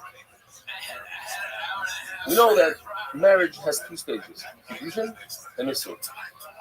If the father agreed to the Kedushin, stage one, the money part, the ring, and then he went off overseas to do some business, and the girl lost patience and she married the chassan without her father's consent. According to everybody, if she dies, the chassan doesn't get the inheritance. It stays in its place, goes to the father. However, there's machlokes whether she could eat, meanwhile, until the father comes back, if she eats truma, if she marries a klai, because Midaraisa, she eats truma anyways when she's engaged. Or perhaps, you have to be concerned that when the father comes back from his business trip, he'll disagree to this marriage, and retroactively she wasn't allowed to eat truma. But if the father is present, Here he is. and he doesn't say anything, he sees his daughter getting married, according to Ravuna, you don't eat. She doesn't eat truma. Why? Because even though he's quiet, the reason why he's quiet is because he's furious, he was angry. Other members says no. Why? The fact that he's quiet proves that he's okay with it. But what if even the Kedushin, the first part, was against the father's will? And he's here. He's watching it. Rav Huna says the opposite. Now Rav Huna says she couldn't. Because nobody's going to be quiet through two stages like that. And the reason why he's quiet is because he's mafia his fuss, as if he agrees to the whole thing. And Rabbi Isai, have a wonderful day.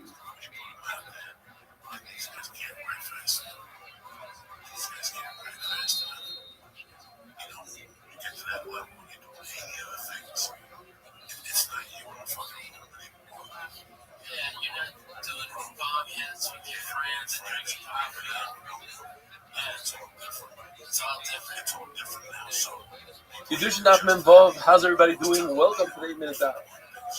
We're kind of got engaged without her father's das, without her father's consent. Well, the machlokes is between Rav Asi and Rav, whether or not she could renege on this engagement. She accepted it, but her father didn't accept it yet. According to Rav Asi, she could not renege. According to Rav, she could. We want to call, maybe you could bring a rider from the father. The other is that if somebody seduces a girl, he has to pay 50 shekel knas to the father, even in a case where the father agreed that he should marry his daughter, but she doesn't want it. So isn't this similar to our case? Because over here we don't have the father's will to begin with, and she's against it. So you see that she could be moicha. The right to right. No, it's not a right. So we could say, like we always learned in Feder, that we're talking about people that the man didn't have das for Kedushin. So you don't want to marry him.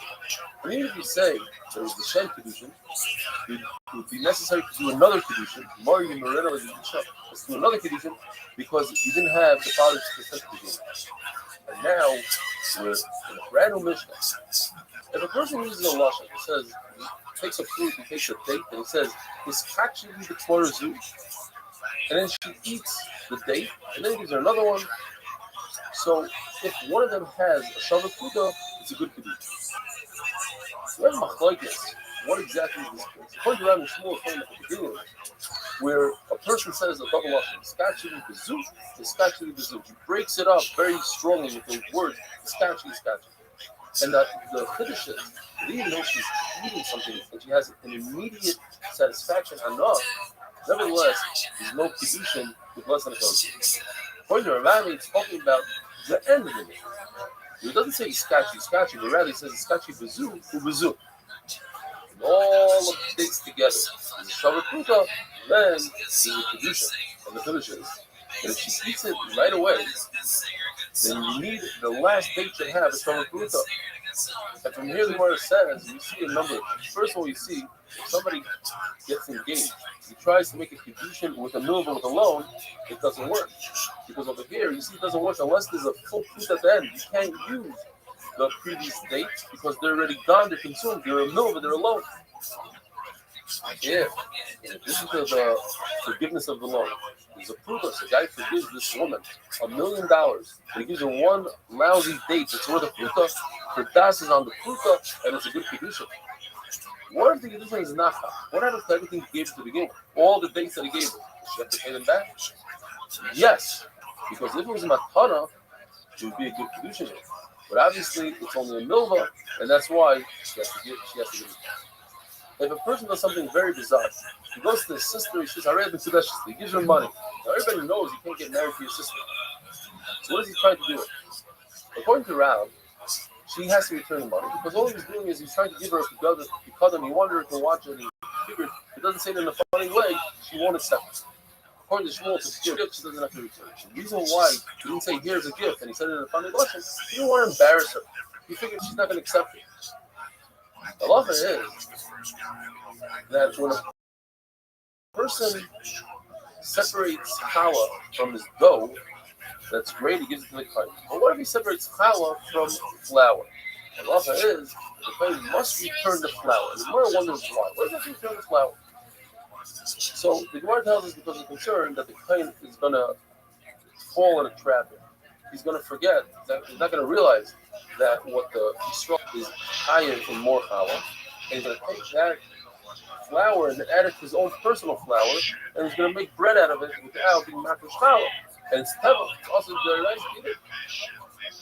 Another shot is no, a kohen won't make such a mistake. The concern is that Yisrael made a mistake. Yisrael would think that what he did was fine. He was makish challah from flour. Everybody knows he's supposed to take from dough. Oh no, that's just to make it easy for the kohen. If the kohen agrees to take from flour, you could take from flour, but the truth is no. Rashis arisei seicha. Challah is only given from dough, not from flour. Now, there's a number of things where it goes into it.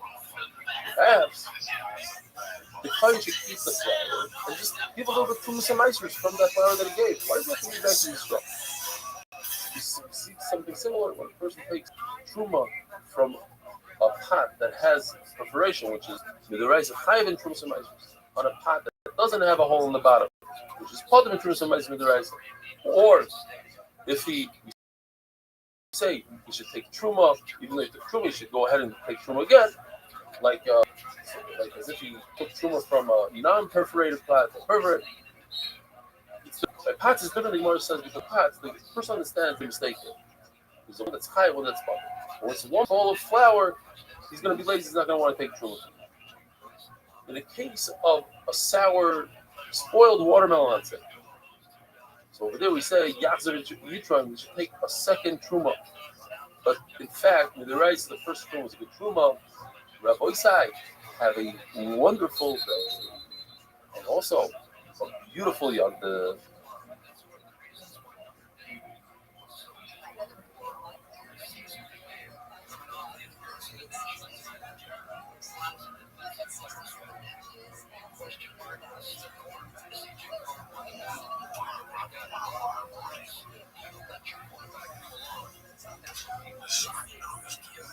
Welcome back to the 8-minute daf. I'm really excited to restart the 8-minute daf. Be'ezer Hashem, I'm a Kabbalah myself. At least do Mesachas Kedushin, whether it's myself or have somebody else do it. So please join me on this journey. And you know, the 8-minute daf is about the synopsis, the main points of the daf. If you're interested in a little more, there's a full share that lasts about 40 minutes, especially if you do it in 1.5 speed. There are more charts, animation, stories, jokes, etc. So let's get into it. And of course, I always appreciate feedback, so let me know what you think. The Mishnah tells us that a woman is nikna b'sholish drachim. A woman is acquired in 3 ways. Kesef, shar, ubiyah. Which means document And the money in the document, you would say Hariyat Mukudeshis or write Hariyat Mukudeshis in front of two Edim and deliver it to her. And via relations, as long as the Edim see that there is Yichush and he has Kavanah for a woman acquires herself back, that she can marry anyone she wants in two ways, with a get and with the death of her husband. The get the mitzvah is about how much is money, how much money do you have to give the woman in order to acquire how much value of money. According to the Shammai, the value of a dinner, according to the Yisrael, the value of a kruda. The Yivama, that's a woman who lost her husband and they didn't have children together. Her brother-in-law either marries her or she forms chalitza. The only way he can marry her is the dia, which is relations. Although Rashi brings he could acquire with money, that's maimer, but that's only to make her usher on the other brothers, not to make an actual opinion. How does she acquire herself? She's mutter to marry anybody she wants with chalitza by removing the oven's shoe and going through the whole process, and with the death of the oven. In fact, if this Yavam did Maimer, which is giving the money, or Shtar, or Get, it only makes her puzzle on the rest of the brothers. Now the Gemara is going to go into the Lashon. There are 4 words here, and each word the Gemara wants to know why were those words chosen. It says, Aisha, why does it talk about the Meg? Nickness, why does it talk about Kiddushin, like in the second pair? Shalosh is a Lashon Nekeva, usually the Torah speaks in a Lashon Zachar. And why does it say the word drachim instead of devarim? So we'll start with the word nickness. It says the word nickness, which is a lashon da'iraisa. That's how the Torah speaks. Kiyika ish isha. We're learning Zem Shava Kicha Kicha from the Ephraim that a woman can be acquired with money. And the word Kicha that the Torah uses is actually a lashon of king. So that's why our Mishnah talks about king. The second parak, Oyesh Mikadesh, it's a Lashon Chachamim. Kiddushin is a Lashon Chachamim that he makes his wife usher on the rest of the world like Hegdesh. Why doesn't our Mishnah use a Lashon of Aish Chaina Umakna? He acquires and gives her over to herself, because one of the ways that a woman acquires herself is with the death of her husband. And that the husband doesn't do. He's not giving her anything. He's not giving her a get. It happens in Hashemayim. Another reason the Gemara says is to teach us that a woman can only be acquired with her will, midaita, and not bakar. Move on to the word shalish. Shalish is a lashon nekeh, and the rest of the Torah is lashon zachar. Says the Gemara because it says in the Mishnah the word derech, the way. And derech is a lashon nekeva when we're talking about the Torah itself, when we're talking about women. But for instance, when we're talking about war, it's the way of a man to go to war. So over there we use a different derech is a lashon zachar. When we talk about a zav, it's also a lashon zachar because it's ziva to check how a person became a zav is only possible by a man, not by a woman. Now, why doesn't the Mishnah use the lashon davar? Davar is also a lashon zachar. The Gemara explains because we talk about bia, relations, and that is called tzera. And chesed and shtar are there to achieve the bia. Another pshat the Gemara says is because it's the ways of the man to go look for a wife, like Adam Rishon lost his bone, so a man looks for what's lost, and he's looking for his wife. And with that, we finish the very first daf of Kiddushin. Rabbi Isai, have a wonderful day, and I'll see you tomorrow, Lezer Hashem.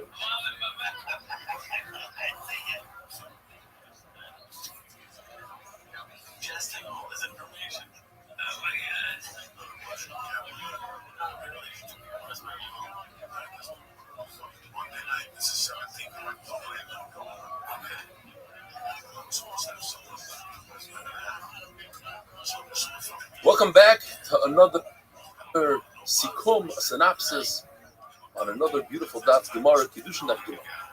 We're talking about the language in the Mishnah. First 4 words, Isha, Niknas, Shalish, Ra. We discussed Isha, Niknas, Shalish. Why the word derech? The Gemara tells us either is derech we use for Lashon Zachar and a cave, depending on what we're talking about, and Bia derech. We're focusing now on Reb Shimon. Reb Shimon says because derech means the way. The typical way that a husband seeks out a wife, and not a wife seeking out a husband. In fact, that fits right in to the Esrog. Now, this is very interesting. We're going to learn some beautiful halachas here. The Esrog tree cannot survive just on rainwater. It needs added irrigation, just like a vegetable. With other trees, it's enough just rainwater. And therefore, an Esrog tree is similar to a regular tree for 3 things, Arlo, Ravai, and Shita, and similar to vegetables for Meiser. What is Meiser? We're talking specifically Meiser Sheni and Meiser Ani. That is, the person has produce, you should give approximately 2% to the kind that's called Truma, 10% to the lady that's called Meiser, and then whatever's left over, he takes 10% and either 1, 2, 4, 5 to the Shemitah cycle, or he gives the 10% to a poor person in years 3 and 6 in the Shemitah cycle.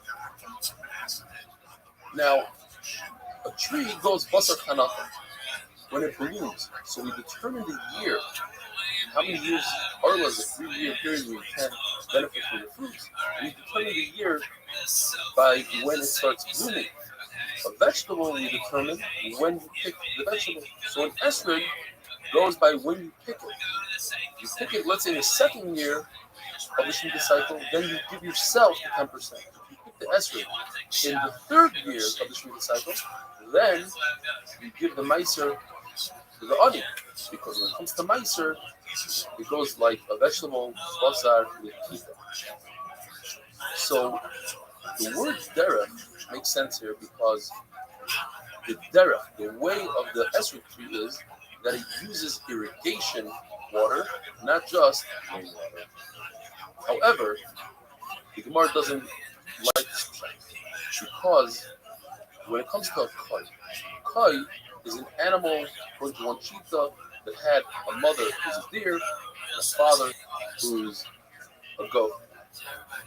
And the Gemara tells us that it's similar to a behema in one way, similar to a kai in another way, similar to both, and that is a behema, you don't cover its blood after shkita, but you're not permitted to eat its chayla, its fats. A chaya is the exact opposite. Venison, you eat venison fat, and you must cover its blood. So we're going to go with chumrah and everything. We don't know what a chaya is. Is it a deer? Is it a goat? So you must cover its blood, and you cannot eat its chayla. So it requires shkita, like both of them. And you can't do harva and make them with other animals, not like a goat or a deer. So here, the word derech doesn't apply. It's not the way of anything. The same thing is that we have a derech, that a get of a woman is similar to the get shiffer of a slave. There once again, the word derech doesn't apply. The way of a get is similar to shipment.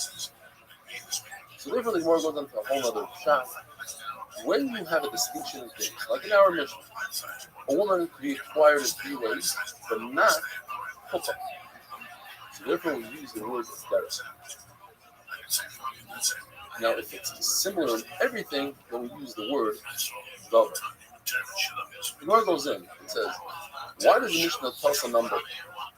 A woman can be acquired in 3 ways. You know how to count. They must come to exclude something, and comes to exclude, you cannot acquire a woman for Averson.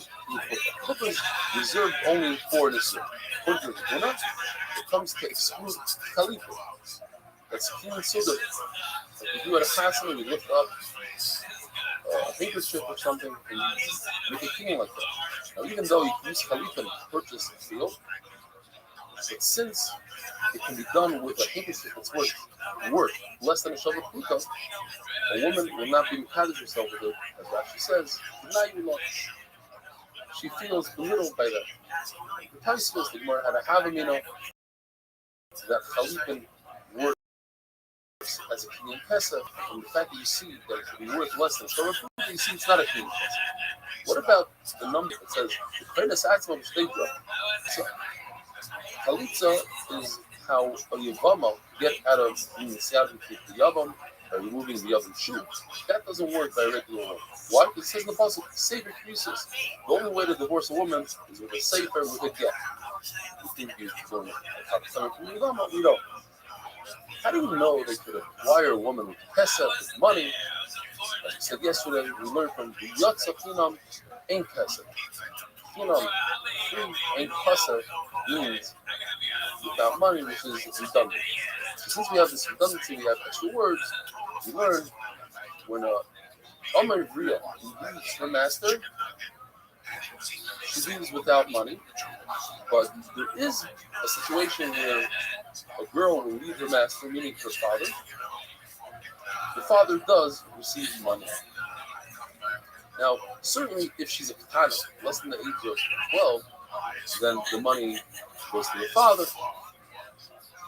By a naira, a girl who's over 12 with some money, it makes sense that just like when she leaves as an Amma, so too her father receives money. Now, when her father's domain, that is, she made vow her father when she was younger, he made her now it's engaged. So the father no longer is completely responsible for the hafara, for knowing the vow. He has to do it together with the chassan, the others. Now, from the pasuk of the Nurel Beisavir, that when she's in Nara, she's in her father's domain. That's said by Nagarim, and we cannot learn kedushin, mamanis, from Nagarim. So just because the father put a null and nether doesn't mean that the father receives the money of the kedushin. Why? Because you don't learn mammon from Isser. We also don't learn the fact that the Maisi dying of it, when she goes out and works, and she earns money that goes to her father. You can't learn that from the daughter. What about the fact that when somebody violates a girl, innocent contact, he has to pay the father 50 pesos? That's a knas. A knas is a kiddush. It's not something that's self-understood, and therefore you cannot learn from there kedusha. The fact that the father receives the added poishes of gum when somebody violates his daughter, that's because it's his, because he could give her over to a mukashkin, something that doesn't look very good, and that's included in poishes of gum. You see that he's in that parsha. And the boy side with that was finished. That Gimel have a wonderful.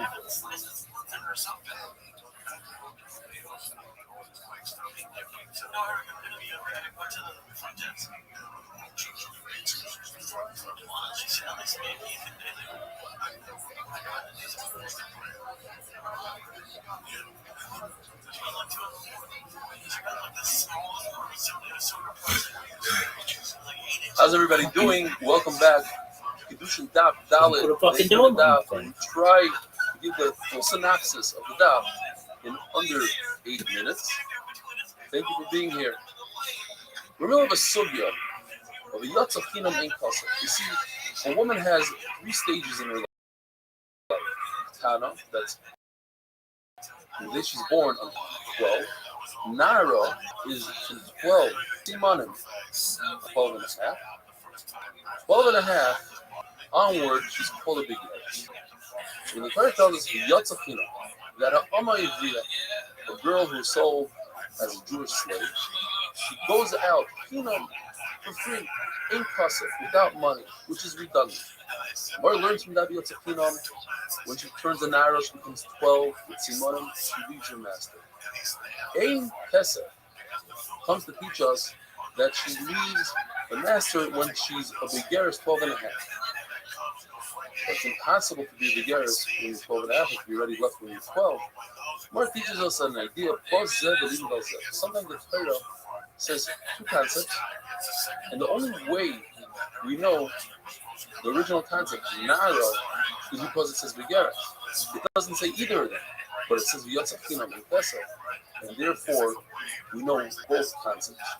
Now, a very similar thing we have, and this might explain it a little better, is by Kaishat and Safar.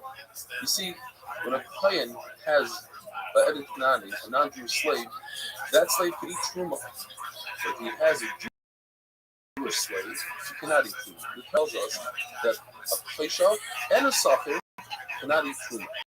There are types of Eved Ivri. What's what? What does Kaishat mean? What does a Safar mean? Well, I believe in those. One of them is a typical Eved Ivri, which can only work for 6 years. The other one is the Eved Nir. It's an Eved that he wants to stay with his master, he recommends not to. And he becomes a Nirda. You take a ice pick or something and you make a hole through his upper ear on the door, and like this, he can work until the Yovel. Now, and we call him a Taisha because he's there, he's a resident, he stays there for a very long time. Now, if he can't eat Truma, certainly an Eved who's only there for 6 years can't eat Truma. So why does the Torah have to tell us both? Bozeh, believe in Bozeh. We don't know what a Taisha means, we don't know what a Safar means, but now that we have both of the words, we know we've covered all our bases. The same thing with a Naira and a Begaris. We don't know which one is what, but if we have two Nudim, now we've covered our bases. We're talking about a Naira and a Begaris. Now, what kind of Begaris means? It tells us we're talking about an island. That's a woman who has money islanders. She has a very deep voice. She has a different type of body that cannot have children, and therefore, the Chiddush is that an islandess can be sold as an Amma, even though she never comes to Narus, and she goes out when she becomes a Begaris. When does an islandess become a Begaris? When she's 20 years old, says Rashi. That's some say 18, Rashi brings 20. Very interesting that the Torah sometimes says the word Me'ein without a Yud. Me'ein Hilam, Me'ein Yavami.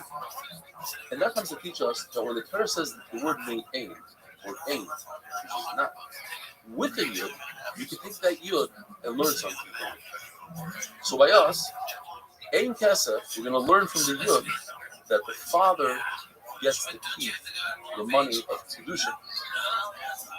We find something similar by the pasuk of Truma. It says, "V'zera eina." Halacha is that a daughter of a kohen can eat Truma. Once she marries a Yisrael, she no longer eats Truma. If her husband divorces her or dies, and she doesn't have children, V'zera eina, she goes back to her father and she can eat Truma. What if she has grandchildren? Is that considered as if she has children and therefore she cannot eat Truma? What if she has a child or a grandchild, according to Taishvis, that's a man that considered a child, which would prove Truma. So the fact is that the grandchild, we don't really need the pasuk. We learn they banim, harein banim. That grandchildren are like children, and therefore she cannot eat Truma. It's as if she has a child. But the extra yud teaches us that even if her grandchild is a mamzer, she can no longer eat Truma. Abaye argues. Abaye says there's a concept called milsa da'asa b'kavachomer, something that you can learn out logically from kavachomer. Nevertheless, the Torah will go ahead and write about it. This idea that milsa da'asa b'kavachomer is only when we don't have a better answer to say. But if you do have something better to say, you don't say milsa da'asa. In other words, you say that the person is coming to say the better idea. Now, the Gemara tells us, so we have to say that the Maisiyah Dayan, all the earnings of this girl go to the father, and also the Kesef Kedushin go to the father. Why do I need both? The Gemara tells us because Maisiyah Dayan is something that she worked hard for, and therefore I would think that she deserves it. On the other hand, she gets room and board from her father, so therefore he has das and he wants to take that money in lieu of the room and board. So I would think that's why he gets the Maisiyah, but he shouldn't deserve the Kedusha. That's why I need a pasuk for both. You can't learn from a Kavachimer from Amar. Amar Ria is bought with money, so to a woman. Why? Because she has something special. She actually leads master with money. If you pay up the remaining years, she goes free. It says Allah and from there the opinion of Bia relations part of marriage. Now, you need a pasuk. You cannot learn it from a Kavachimer from a Yavama. The reason is because the Yavama has something called Zika. Zika is a bond that automatically happens when the Yavama's husband dies. She becomes Zakut. She's bonded to the Yavam until either is Miyavim her or performs Chalitza. And therefore, she's making a Bia, and you can't learn from her, the regular wife. The Hoysai have a wonderful day.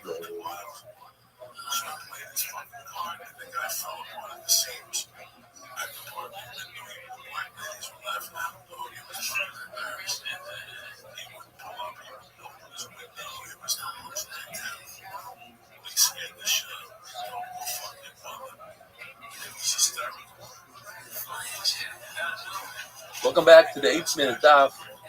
We try to do the synopsis of the daf in under 8 minutes. If you're interested in a full share, we have a 45-minute share. Today we had over 30 charts, good stories, Ishmak. Check us out. Kiddushin Daf Hey. We're discussing the speaking Yadu for Erusin, that's stage 1 in marriage. Kesef Shtar and Bia. Gemara says you cannot learn out the kinyan of Shtar from the kinyan of Kesef. Because Kesef, money, is something that you can redeem Hegdish and Meiser Sheni. Versus Shtar, you can't just give an IOU to the Hegdish and try to redeem something, and certainly not for Meiser Sheni. So how do we learn that you could be playing a woman with a Shtar who's a Hekish, a violates you? Hekish is, anytime you have in a pulse of 2 words next to each other, it says V'yatza v'haisa. She gets divorced, and then she gets. So we make a comparison between marriage and divorce.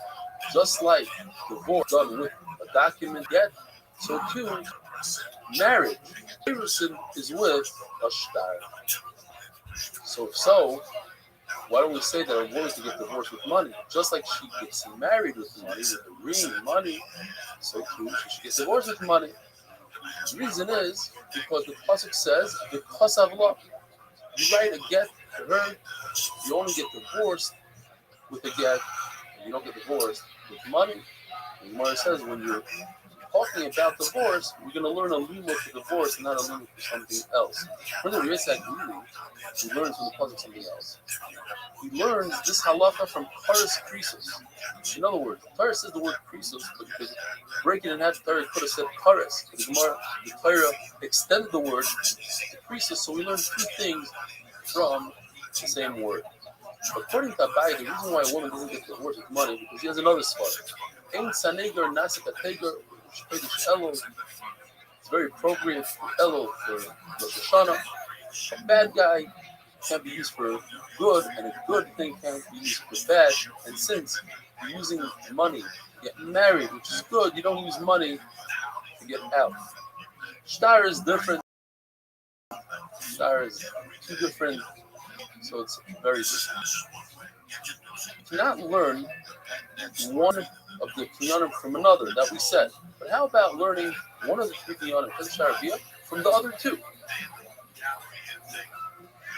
Let's say, for instance, learn Shtar from Kesef and Bia. I says, no, Kesef Bia and also Meruba. The benefit is great, different than Shtar. What about Bia to learn from Shtar and Kesef? That's also different. Because Shtar and Kesef, Kinyana Meruba, you can purchase many different things, slaves, karka, Bia now. What about Kesef to learn out of Bia and Shtar? Also, we don't find anywhere the idea of Kesef by that you force a woman to get married with money. But Muna says, an unbelievable thing. Although the mission says you can catch a woman 3 ways, I have a 4th way. How? With chuppah. Typically, chuppah is the 2nd stage. After you do Erusin, you do the Nisuin with chuppah. Says we're going to know, even Erusin can be done with chuppah. Why? Because he has a kavachimer and a tzad hashava, the combination of the 2. The Kavachimer is Kesef, money. Cannot do stage 2 in Nisuyim. To only do stage 1, which is Erusin. So certainly, Choppa, which could do the final stage, certainly should be able to do the first stage. Then we have a Tzad Shava, which is also called a Binyan Am. And that is, we find the halacha here. Let's use the same idea somewhere else.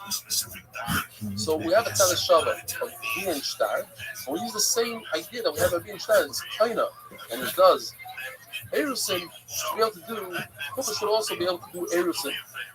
Abaye addresses two questions the Rava asked. And Abaye says, the fact that the Mishnah says a woman could get engaged 3 ways, and then see the 4th way, like Rav Huna, that's not the question, because the Mishnah is only discussing those things that are said in the Torah, and not something that you learn from a Kavachimer.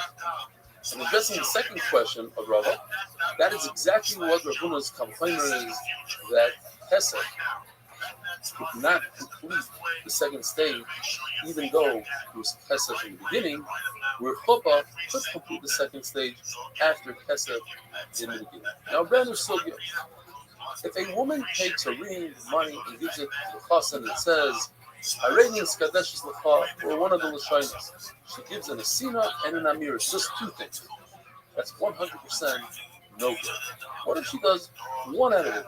Let's say the chassan gives a ring to her, and she says the amira, "Arenius kadeshes lecha." So, according to one Chandi Gemara, it's nothing. According to another Chandi Gemara, it's something to Rabbana. If a husband says, "Hareni Isha, I'm your husband," or "Eini Isha, I'm not your husband," so it doesn't work for Kedushin, and it doesn't work for Gerushin, it's not even a suffix, it's nothing. Why? Because it says in the Pasuk, Kiyika. The husband has to take, and he doesn't give himself over, and the Shilcha, he's the one that initiates the get, and it's such a zero that when it comes to a get, it doesn't even make a puzzle with the Huna. There's no reach I get. If a husband, a person says, "Hareat mikudeshes," and he misses out the final word of li, doesn't see li. Hareat mikudeshes. That's pretty obvious what he means. He means to him. But according to Shmuel, it says you need a yad mechia. You need a handle that's very clear and obvious. You can't make any mistakes. So this is not tradition because you missed that one word. Just like when a nazir walks by someone and that someone says, I want to be like him. Since he wasn't very specific, according to Shmuel, he's not a nazir. But boy size, have a wonderful day.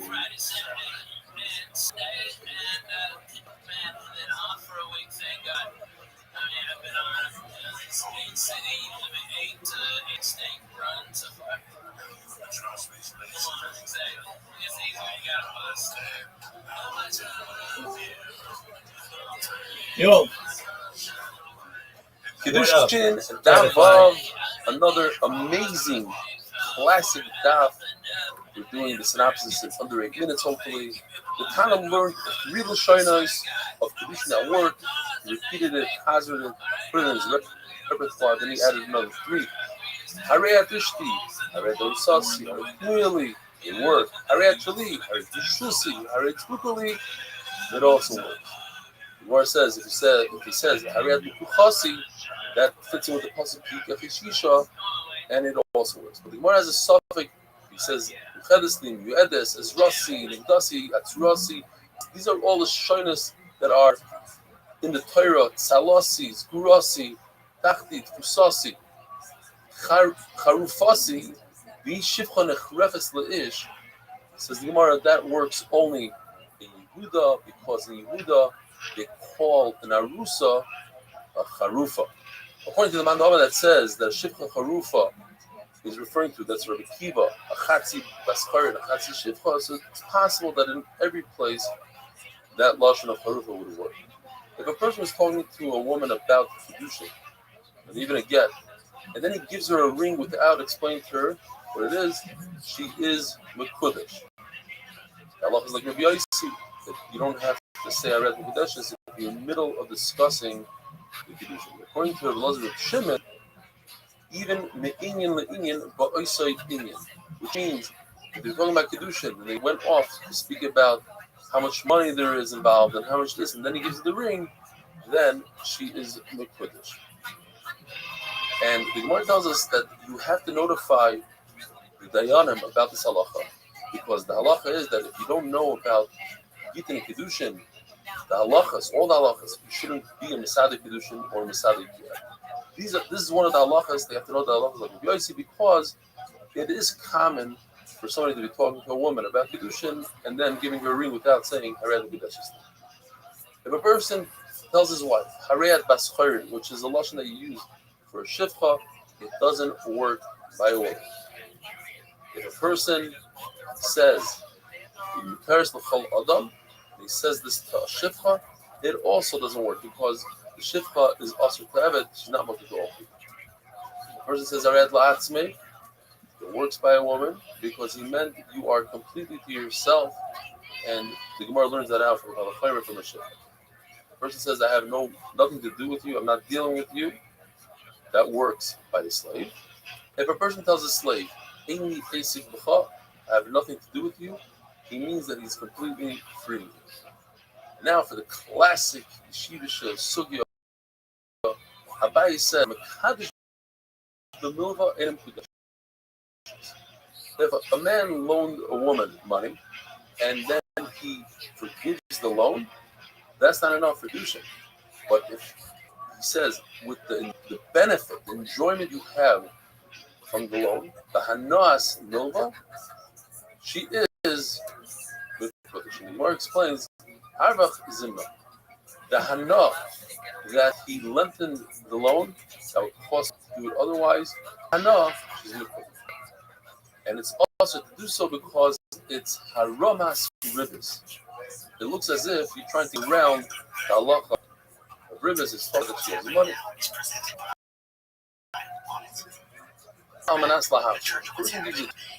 On condition that works a regular sale, for which you give the client 5 slime on condition you give it back, it works. But by Truma, it's also to do so because it looks as if you're playing them meaning a Kayin cannot work and expect the return Truma. So over here, when you give the client Truma, you say, here's 2 apples, but on condition you give them back to you. It should work theoretically. You're not allowed to do it because next time this client is expecting Truma because he just helped you out by giving you back the apples, and that's all. When it comes to a woman, this is also awesome. You can't give a Kaddish a woman on condition she gives you back the ring. Why? Because it's similar to Chalipin. Chalipin is a king sudar. I give you this shmata, this sudar, and you lift it up and make a king, and it looks like that, and therefore it doesn't work like Kedushin. The Hoysai have a wonderful day.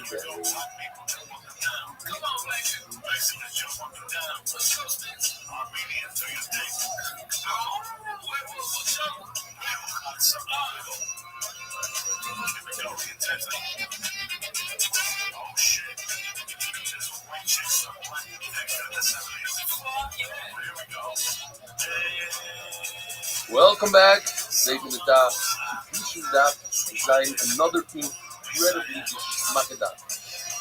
A bunch of members from Lava. Lava says that when you give a treatment to a woman, it doesn't necessarily have to be that the person gives the power of the. In fact, the person gives that food to somebody else because she asked him to, which is something put another halacha that the person himself doesn't have to give. It could be the person's friend that gives, and therefore, I think these 2 halachas come on. So first of all, the woman tells somebody else. The woman doesn't have to receive. She comes with it. This we learn from a guarantor. Guarantor, he could mechayiv himself even though he didn't receive anything. Another halacha: if the shliach of the chassan gives a pruta, his own pruta to the woman, in other words, nothing came out of the chassan's pocket, he's also mekudesh. That we learn from an evet. Evet, go free even though you didn't give anything.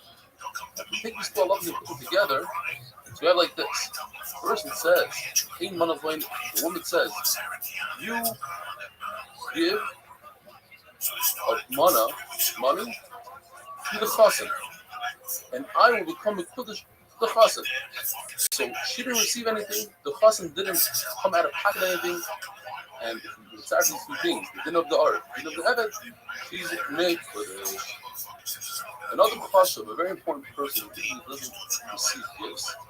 He could be Mekadosh a woman by receiving something from the woman, because that I know that he accepted the gift from her. She's Mekadosh because she's willing to pay somebody to convince him to accept it. There's a lot of agav. Agav means that if you purchase real estate, and on the piece of real estate there's the calculate movable objects. Since you made a kinyan on the real estate, you kind of the other objects agav. So it doesn't work in the reverse. You purchase movable objects, and there's karka, you're not kind of careful. If a person says, you become Mekudesh, half of me, half of the man, it's Mekudesh. Why? Because what he's saying is, I'm leaving room for me to marry another woman. If he says that same lesson on her, half of you woman. Because to me, that doesn't work because it says, so you have to marry a full woman, not a half a woman. If a person says half of you, Hala, we don't say that the person spreads out their entire being. Why? Because it's something called Das Aferes Masi. Since we're dealing with another Das, therefore, she might not agree to it. Just like we have the same halacha by an animal that's owned by two partners. And one of them goes ahead and is Mekadosh, Makdish his half, and then he repurchases the other half from his friend, from the partner.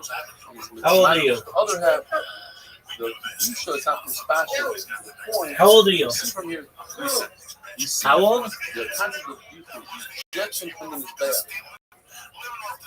Once an animal, even a live animal, is rejected, even for a moment, even though later on How old are you? purchase the other half and try to match that other half, it's rejected from the Mizbeach, never to match that part. You also see that the rejection can start all in the beginning. It doesn't have to be near in it. It doesn't have to be a situation where the animal for the Mizbeach, then it was rejected. Even if you start all over the beginning.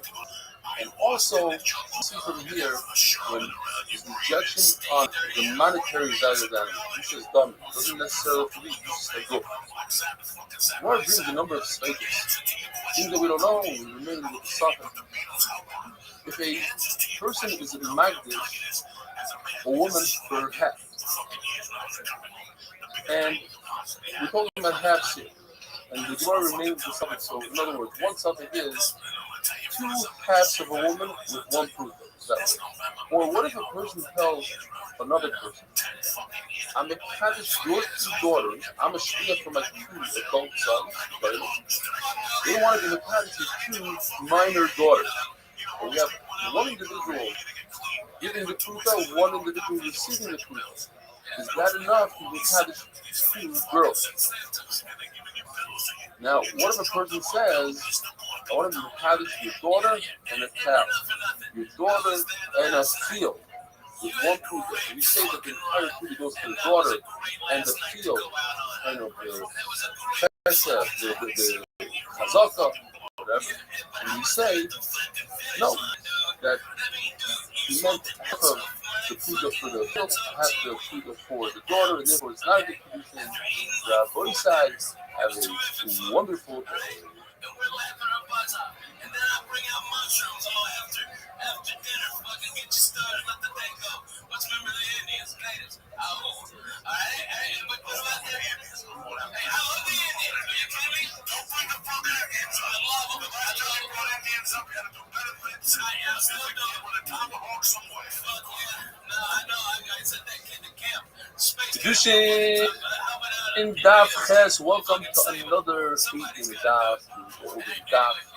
The main part is the synopsis of the Daf.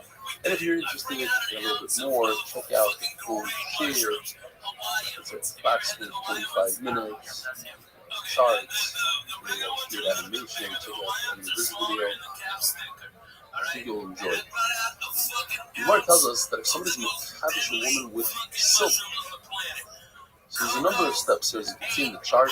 According to everybody, if the husband, the husband says, this is worth 50, and it turns out it's not worth 50, according to everybody, there's no kedushin.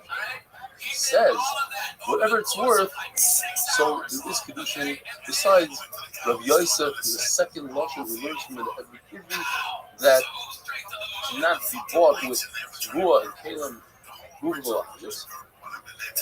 According to Rabbah, this means chalipin. According to Rav Nachman, Herois don't make chalipin, so you can't say that it's referring to chalipin. So we're talking about a very interesting case. We're talking about that the fruit is worth less than a short. And I would think with Harvan and Yosef, in other words, even though it's worth less than a pizza, but since the enjoyment, the benefit is right here and now, perhaps you could make a payment for an Eved with that kind of hanah. It's worth sometimes more than a pizza of money because I'm having hanah right now.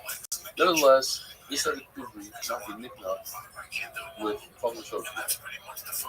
The machlokes in Rabbi and Rav Yosef is when a person says this is worth 50. In fact, it is worth 50.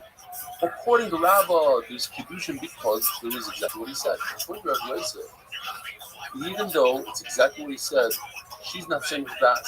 She doesn't trust it. According to the second lashon, where there wasn't a professional assessment, just like by a cat. If somebody says, take this cat, it doesn't tell you he has a firstborn son, you want to be playing him with 5 slime, it says, take this cat for the pidyon haben of my son, and it's worth 5 slime, he tells him. It's a good pidyon haben. Because it's assessed, it was evaluated. According to Rabbah, when it's not worth 5, it's not worth 5 sell. And the coin accepted it as if it's worth 5. So the Gemara tells us, it's very interesting.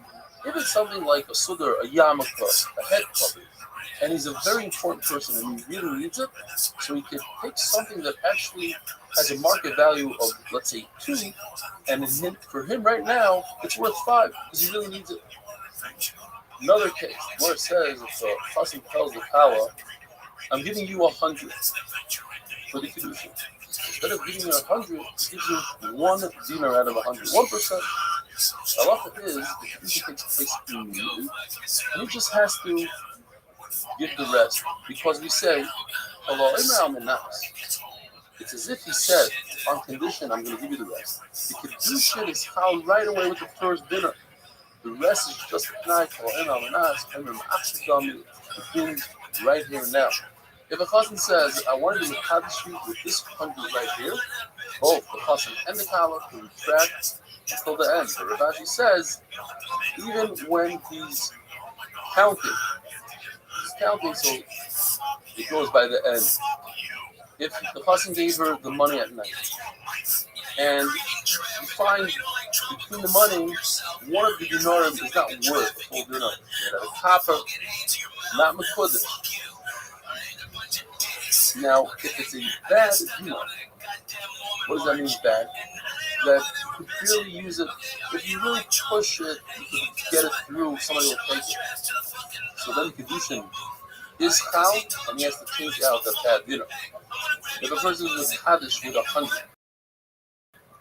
he said, I'm going to give you 100, but never give 100. He gave her a security, a collateral. It tells us money ain't mashkin. He didn't give her any money. He promised her money. The security, that's not what he's casual with. It's just a collateral, a guarantee. The same thing is if a person buys a slave, a shifcha.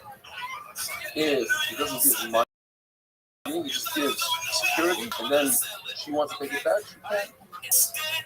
But if the person gives someone else's money, in other words, somebody owes him money, say he owes him $20,000, And the guy gave him as collateral, as security, gave him a Rolex watch. The Chassan take the Rolex watch and give it to the Kala, because right now the Chassan owns the watch halachically. The Torah considers it as if it's his, and therefore he gave him something, and there's a loan connected to this watch. So if the borrower comes and retrieves his watch and pays back the loan, at least she'll get the loan. So one way or another, she's getting something. She's getting something right now, and it's actually worth whatever the loan is worth. And the fact that the Torah says that the lender should give back the security at night, let's say it's PJs or whatever it is that the borrower needs at night, he gives it back to him every night. And the Torah says, it's considered as if you do tzedakah. Now, you can't do tzedakah with somebody else's money, so you see from the Torah that the Torah considers that security. The person gives what he thinks is his colleague her money. He takes the money and throws it into the fire. No kiddushin. She's showing she doesn't want to be miskaded, even though she's hired to pay for the money. Same thing would apply. She tells the chassan, do me a favor, take this money, give it to your father, give it to your father. Even if she says, give it to a poor person, that poor person is someone that she constantly supports, not a kedusha. But if she says, I want my father or your father to accept this money kedusha, even if it's a stranger, he should accept the kedusha. The kedusha is how? If she sees him holding a piece of bread, he says, I read the kedusha thing with his bread. She says, you know what? Give it to the dog. Not a kedusha. Give it or put it on top of a stone or rock. Not a kedusha. If the stone is hers, it's kedusha. What if both the chassan and the kala own the stone? If a dog is running after this woman, and she says, you know what, give the bread to the dog, she stops chasing the ex. That's what she meant. So the Gemara has a suffix whether or not it's kedusha. On the one hand, she has a lot of anah that he stopped the dog from harming her. So she says the dog wants to bite her. On the other side, he's anyways clear to save her, and therefore maybe it's not considered anah. And the Gemara remains in a suffix. Rabbi Isai, have a wonderful day.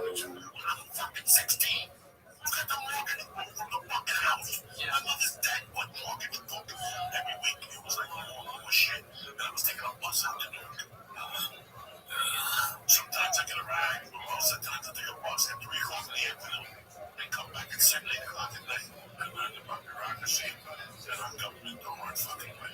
Kedushin Daf Test, how's everybody doing? Another 8-minute daf. The word tells us if a woman asks a merchant to have one of your necklaces, to have a wine, to have a date, some fruit, and he says, yeah, I'll give you them on condition that you marry me. Just give it. The word tells us, even if she only have, halacha is, she's not the privileged people. What she's saying is, just give it to me, do your job, I'm not getting married. The word just tells us what halacha is. That's what he's sugya. When it comes to silk, you don't need shuma, you don't need professional appraisal. If somebody says, it's actually money, I want to be passionate with 100 and you only give it to 1%, uses one dinner, she's in Sedeshas right away, and he has to fulfill his condition, which is to pay another 99 because Kalahim on the Nas. The person says, you come Sedeshas to me with one money and instead of favor, just security, money tells us, money, I'm not saying one time, you don't have money or whatever, she's not with it. These are halacha l'mishmasi. We should have been came down from Sinai, and he told us that when you purchase real estate, the seller must write the shtar, not the buyer. When it comes to kedushin, the husband writes the shtar kedushin, and Chachamim brought an asmachta from Sugim. When the daughter is a nada, and the husband wants to write a shtar, he writes the shtar even if he gives the shtar to the girl herself, and it's on the das of the father with the father's influence, he has to write B'chol. This is a good he's more than 12.5 years old. He writes the shtar even if he gives the shtar to the father and the girl agrees that the father should accept the third, nevertheless he has to write Harei. The word tells us when it comes to shtar kedushin, just like it's that You have to write a get with Shema. You have to write an intent for this specific woman. So when it comes to Kedushin, it can't be written for another woman and then you just use it for this wife. You have to write it with Shema. Why? As we learned, the Yatsa v'Haisa is a hekesh between Havaya and Yitzia. Is machlokes whether or not she needs to know that you wrote it. Again, you have to write it in her name with her in mind, but you need to tell her that you're writing it. Just like you get, you need das makna, which is the husband. Perhaps you need the das makna kedusha, which is the wife, or maybe you don't need that.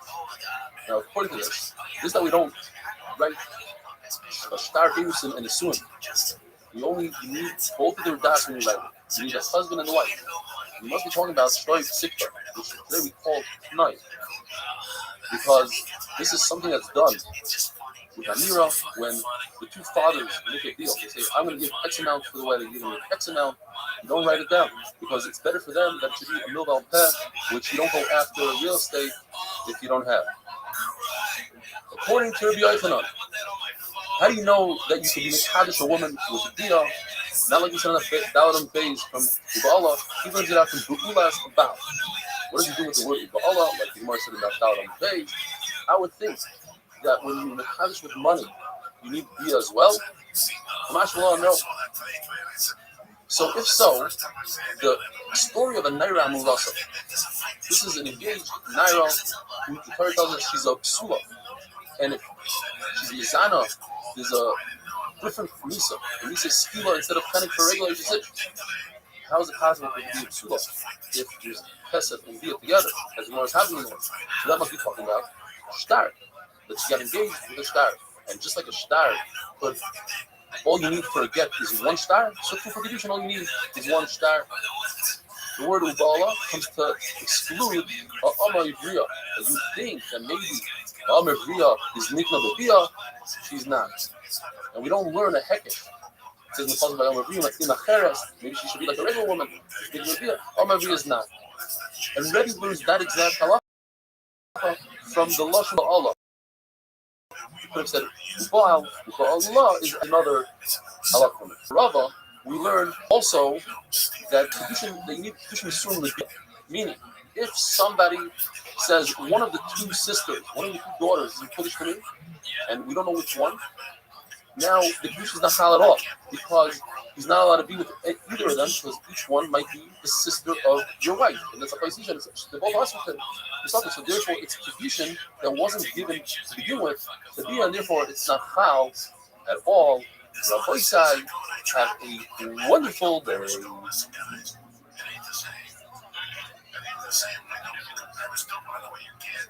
Some places you can sit right outside, just go and drive with the fucking phone on the fence and nobody sees me. There's some place they're watching you stick out like a fucking saw down and watching you. What's my bleed? Nothing's the matter. Just they go through changes. Kedushin Das Yud, how's everybody doing? Another wonderful day with the Hebrew God.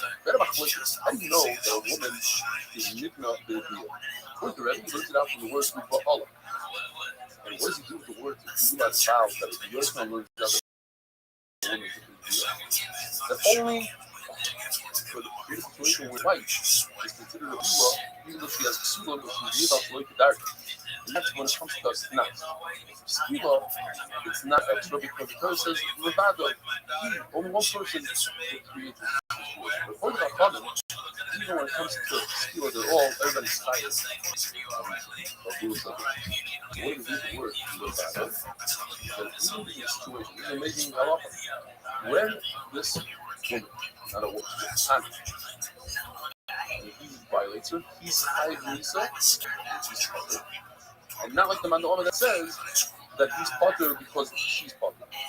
The Valley comes to say that he's Chayiv Nisa. Further, the husband makes her a Bu'ula because it doesn't say Bu'ula Sish, it says Bu'ula Sish. The more goes into the whole discussion, the more comes out that Sayyid Bia is plain that a person has das and wants to make the kingdom. So when it comes to the Surah, for instance, the over and a rice, the over and a shit, it's also the over on the first stage of it, the beginning of it. But when it comes to the king, it has to do with what he has in hand. where's his dash? His dash is obviously married.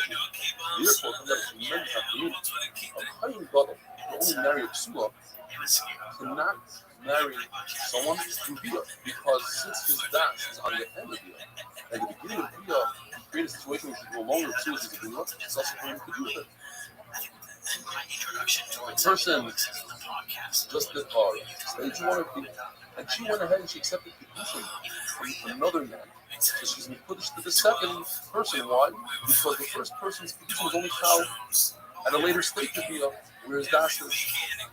Gemara says we have to suffer whether or not Bia creates the swing or creates only the stage one of marriage, which is Aries. That's community. You married to somebody, you have a full swing, you inherit her nice medallions, the earnings are the husband has the right to return that there. So when it comes to 3-year-old, that is a time that she's loyal to Bia, and so yeah, for a whole school of halachas. Tradition, Libon, and Yavin Gedolis over 3 she's as a get. If she dies, the husband is playing Kama for another halacha is let's go into this. So there's a halacha that a woman who's in the Kama, Mishka Moisot Elyon Kama. So she's sitting on a pile of mattresses. All the mattresses below her have a very severe thing. She is an Abatum. And all the mattresses are Abatum. And they don't lose any power in the thing. Everything above her, she wears a bunch of cat's clothing.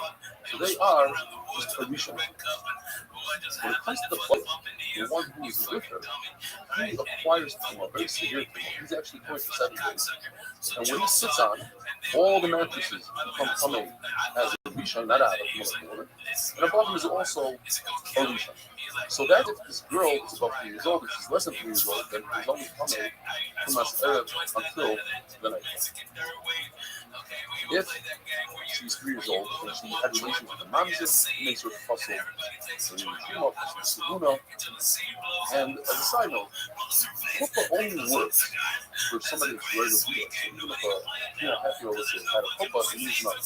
Even in Sarah told that a woman eats too much when she's making dirty rice. From and he learns it of a climber, a shift that doesn't too much. She only Tuma, you pass it when the master gives you money. So, in other words, you got 3 situations of this. Or, either is from Bia and Kopa together. I'm not told that because when you pitch the show, you want to shine in the cream, you get everything you have, all the stages, money's everything. Not to anything by a woman, there's 2 stages. There's payments and there's money. According to Ravina, everybody holds that the rights and the engaged woman are used to Truma. And the Machlokes says that according to the Yidden and Zera, he makes the Machlokes from the Shikha that we're not concerned with Simcha. It simply means that there's something that comes at a later stage that cancels, let's say, this engagement. The person finds out that this Kala has a mom that he didn't know about, so retroactively there's never confusion. But what happens is that during this engagement period, she's in the Truma, and it comes out that she was also in Truma. Concerned about it. He's not concerned. But what we are concerned about is the Zera Kula. Who is concerned that if you give an engaged woman Truma, and she's permitted the rights to it, and she brings it home, she shares it with her brothers, they might be over on this, and that's why you don't give an engaged woman Truma. The boy said, have a wonderful day.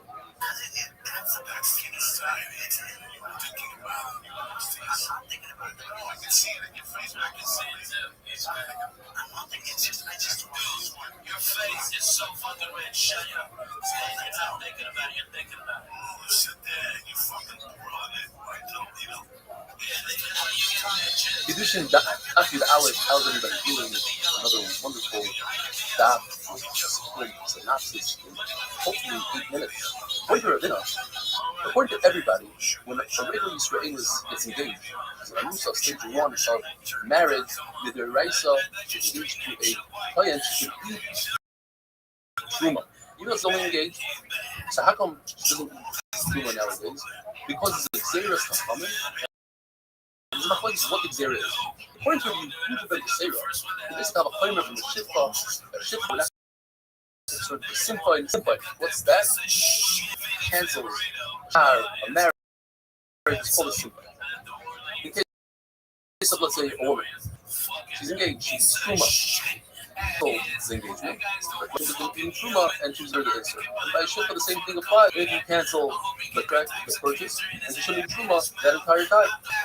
But according to Yudah Xera, the concern is not Simpa, the concern is food. The concern is that if she's living by her parents' house, and she receives them a pasta, which is too much. She might give it and share it with her brothers and sisters. Nobody ever is there. Rabbi says no. He's no chashash. He says, let's figure this out ourselves. What's the concern? He sees the shifta and he sees that she has a mom. He'll retract the sale. So think about it. He saw what she looks like. If it was something visible to the naked eye, then he accepted it. If it's something he couldn't see, what does he care? He's not marrying her. Elamai, she's a Ghana, she's a kidnapper. She's useless, right? He says kidnapper, places, gambler. Well, guess what? Most avadim are ganavim, so that can be a good reason to cancel the sale. What about a person who they said he must die? He did something terrible. Said we have to kill him, put his head, or he's a robber. That he didn't know, or he should have known. Everybody hears about these things. Now, but both according to Yudah Xera and Ben Baghdad, they both hold that nowadays she doesn't do truma. One for this reason, one for that reason. So, but where's the not community between them? So the Gemara indicates Kibo Masar Pala. Kibo means that the husband accepted by himself no matter what, any woman in the world is going to marry her. That gets rid of the problem with simply. Can't say, well, I saw a mom, I don't want to marry her. You already accept it. But the problem with being in your parents' house and feeding brothers still exists. The other two, though, Masar Pala, are very similar. When the father gave his daughter over to the shliach to go get married, she left the house, or the shliach gives over to another shliach, but this girl is out of the house. There's no concern that she might feed her siblings, but there's no concern that the husband sees her, will see a mom and won't want to marry her. That's the end of that sugya. Now in the Mishnah it says that a woman is nikna b'kesed, one of the communities today. How much kesed? It's say puta b'shama seifina. The question is, why do b'shama seifina? Puta is everywhere. That's the shiri. But why do b'shama pick it? Says that a woman is makbid. It's not proper for her to say, I'm accepting I value myself at a puta. You value yourself at more than that. But that's only when a woman accepts kedushin at night or through a shliach, then you need a dinner. But what if she saw what it is? She saw that her cousin gave her a food and she said, of course, it's good kedushin. And that will explain also the daughters of Nana, a little bit of nothing we can call them. They only accepted 3 gold points. Well, if they accepted blue, accepted it's a good kedushin. I guess said the reason is because when the Torah says kesef, Torah means kesef tsuri, which means silver. You're not going with the puta. Puta is the precious. It's copper. So Shimulak, which says that we learned this idea from an Amr. A Jewish slave, the halacha is that if you purchase a Jewish slave, the Amr is real. Let's say you purchase her for 6 years, 600. So that means every year she costs 100. Now she wants to buy herself back after 3 years, so she prorates it and gives you back 300. You have to have the ability to do that. That's called the running test. And if you don't have the ability to prorate, then it's not a sale. Similar to yield. Yield is that you can marry this Amavriya, you can give her over to your son. If you don't have the ability to marry her, then you can't purchase her. How do you not have the ability? Let's say she's your sister, so you cannot purchase your sister. Now, in order to do the running test, you have to start off at a higher number. You can't start off at the lowest. If you start off at a puta, you can't go lower than that. There's no money lower than a puta. So you must start off at a dinner. But why a dinner? Maybe 2 putas, maybe 10 putas. But why a dinner? She's rational. Once the Torah says we're not using puta, the Torah is telling us that we use something important, like a dinner. Rava has another reason. The reason why we're trying to say you use a dinner, so why you Bnei Israel has. You cannot treat Jewish women as heifers. According to the Silla, any time Torah says a very specific amount of kesef, so it's sweet. It means silver. For instance, the 5 shekel of in a ben is 30 of a slave that is killed by a ox. Ravasi adds, he says that when it comes to the Rabbanon kesef, It means Kesef Medina, which is an eighth of what we're talking about, the eighth of a two. For instance, when a person blows his friend's ear off, he ruins his friend's hair, the Boishas, he has to pay him a seller. Gemara tells us, we'll talk about it here just for a moment. And when it comes to Shua of Moedim Mitzvahs, that is, a person admits the part of the claim. Somebody claims against him, you owe me 100, and he says, I owe you 5. How much does the claim have to be? How much does the commission have to be? So the Machlis Rav and Shmuel, if it's the commission that has to have 2 months, or the claim has to be 2 months. But it has to be 2. And that's very interesting. The Torah says, Pesach, but in this case, since it's Kalim, the Torah talks about Kalim, and Kalim is plural, so we say it's 2 Rav Boisai. Have a wonderful day.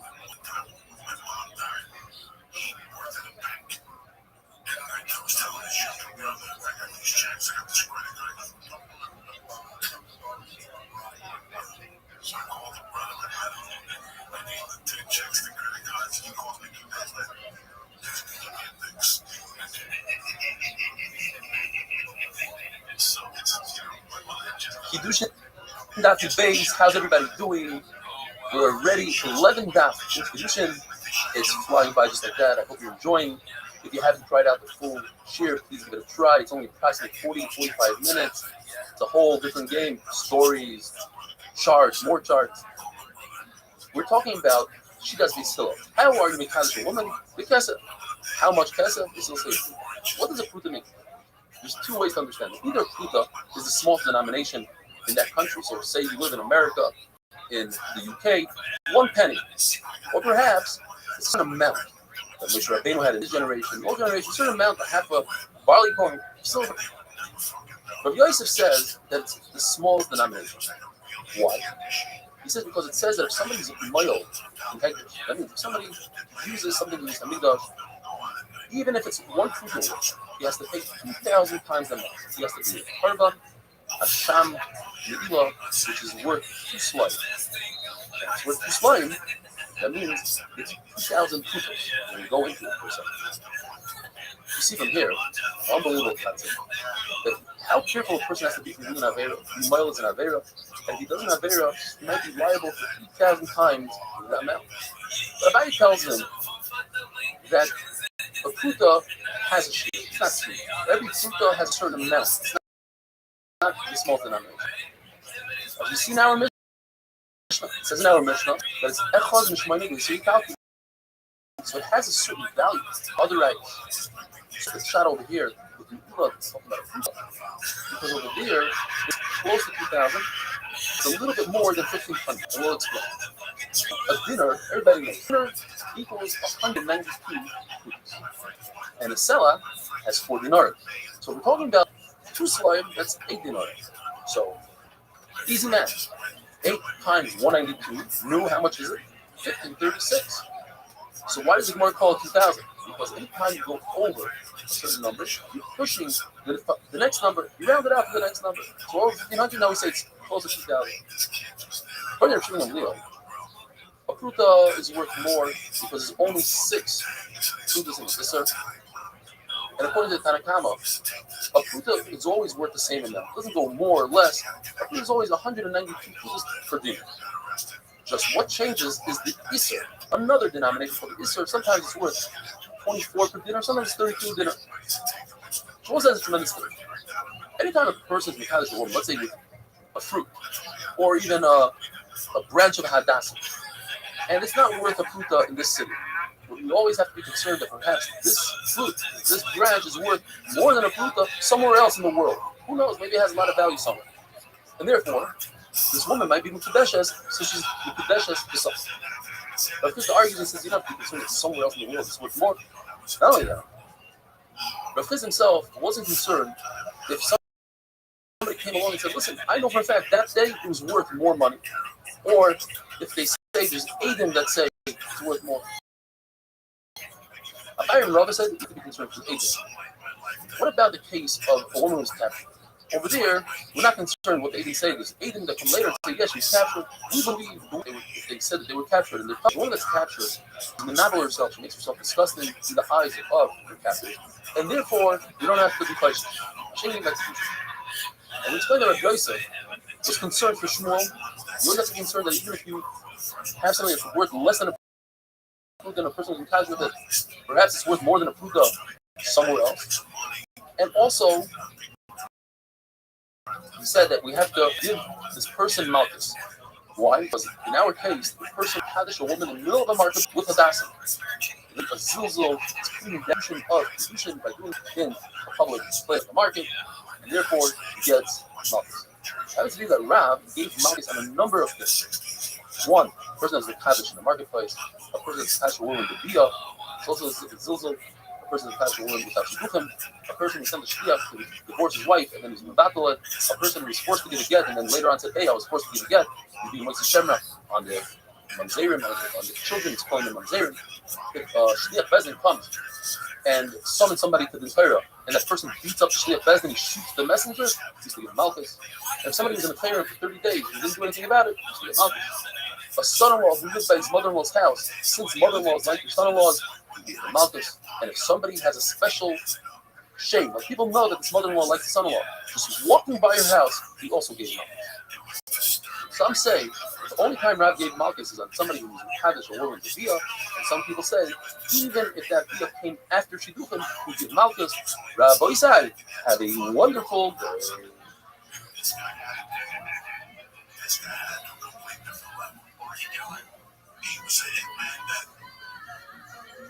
I forget the whole fucking story. He was working on a pool. Yeah, he was editing, he was making a porno. And the guy wouldn't pay him.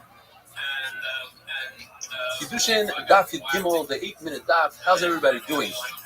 If a person is mekadosh a woman with gezel, with neva, he stole it in front of them, behind their back, hamas, he stole it and paid for it. The kudeshas. It's a good kiddushin. What happens if a person grabs something out of a woman's hand and gives it back to her and says, I'm giving it back to a condition, they become kudeshas to me, and she's quiet. So it depends. If they were already talking about shidduchim, they were talking about getting engaged, and he did so, then she's engaged there.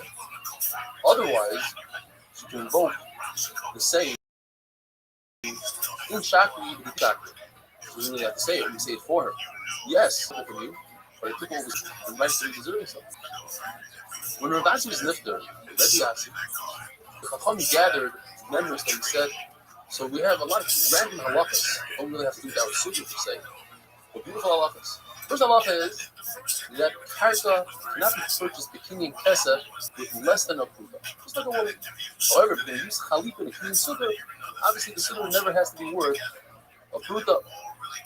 Other halacha, if a person is not fluent in the halachas of Gittin and Kedushin, and he deals with Gittin and Kedushin, he's worse than Dar HaMabel. Dar HaMabel, they didn't damage the fish of the generation, but this person is damaging the fish also deserves to die. Agriculture could be the raisa. Somebody has a shibud, has an obligation, and a prayer, he force the inheritors to pay up the obligation. So we say that shibud is the raisa, whether it's a nuva that's in the Torah, in other words, something that the Torah says you should do so specifically. For instance, like the carbon of the Yulevis, one of the bird that's the Kurbanis Chatzis and Oila, where she brought the Chavis but not the Oila. Her children are obligated to bring the Oila for her, even if she didn't designate a bird for that cause. And in addition to that, if there's a milval theft, a verbal loan, the person who lent the money to go after the inheritors, to go after those who purchased property from the borrower, even though it wasn't in a star, it was verbal. According to Rabbi Shmuel, you can't go after them. But the halacha is that shibuda is the eraisa to go after the inheritors. But you should not go after the purchasers. Why? Because you can't fault them because they didn't know about it. Since it was a verbal loan, nobody knew about it. And you could say that he himself, the bird, ruined it for himself, and Takana made a special takana for the purchaser. What does that mean he ruined it himself? He should have put it in writing and he did it. The Mishnah tells us that a woman acquires herself back when her husband dies. And the Lord tells us a number of beautiful things here. First of all, we don't say that after the husband dies, it's also to marry her the Isser Asay. In other words, since the Torah says the Yatz of a Haisa that he sends her out, gives her a get, and she marries somebody else, so I would think that there's a mitzvah for her to get married, but that's only with a get. And if the husband dies, she has an Isser to get married, and the Isser turns into it's a lav that turns into an Asay. So Isser Asay. But the Gemara says, since it's in the pasuk, that if a person just got engaged, he shouldn't go out to war. Because if he goes out to war and he dies, somebody else will take her. So you see that she's allowed to get married to somebody else. And the word acher cannot be yavam. So therefore it means that anybody can marry her. So here's your source that after her husband dies, a woman should get married to anybody she wants. Another thing you want to say. It says in the pasuk, Usneya Ha'isha Achrayim, the Kasav, the user of get, the Yamos. The Gemara says we have a hedge between death and a get. Just like Gerushin it finishes off at 7th day of Kai, she can marry anybody she wants, so too the death of the husband. The Gemara just says that you can't learn all this out of logic. If the husband dies, she can marry anybody she wants. Why? Because the whole reason why she's an Isha she's also for the world, is because of the husband. Once he's gone, that Isra is lifted and she should be able to marry anybody she wants. We don't need a pasuk. The Gemara says no.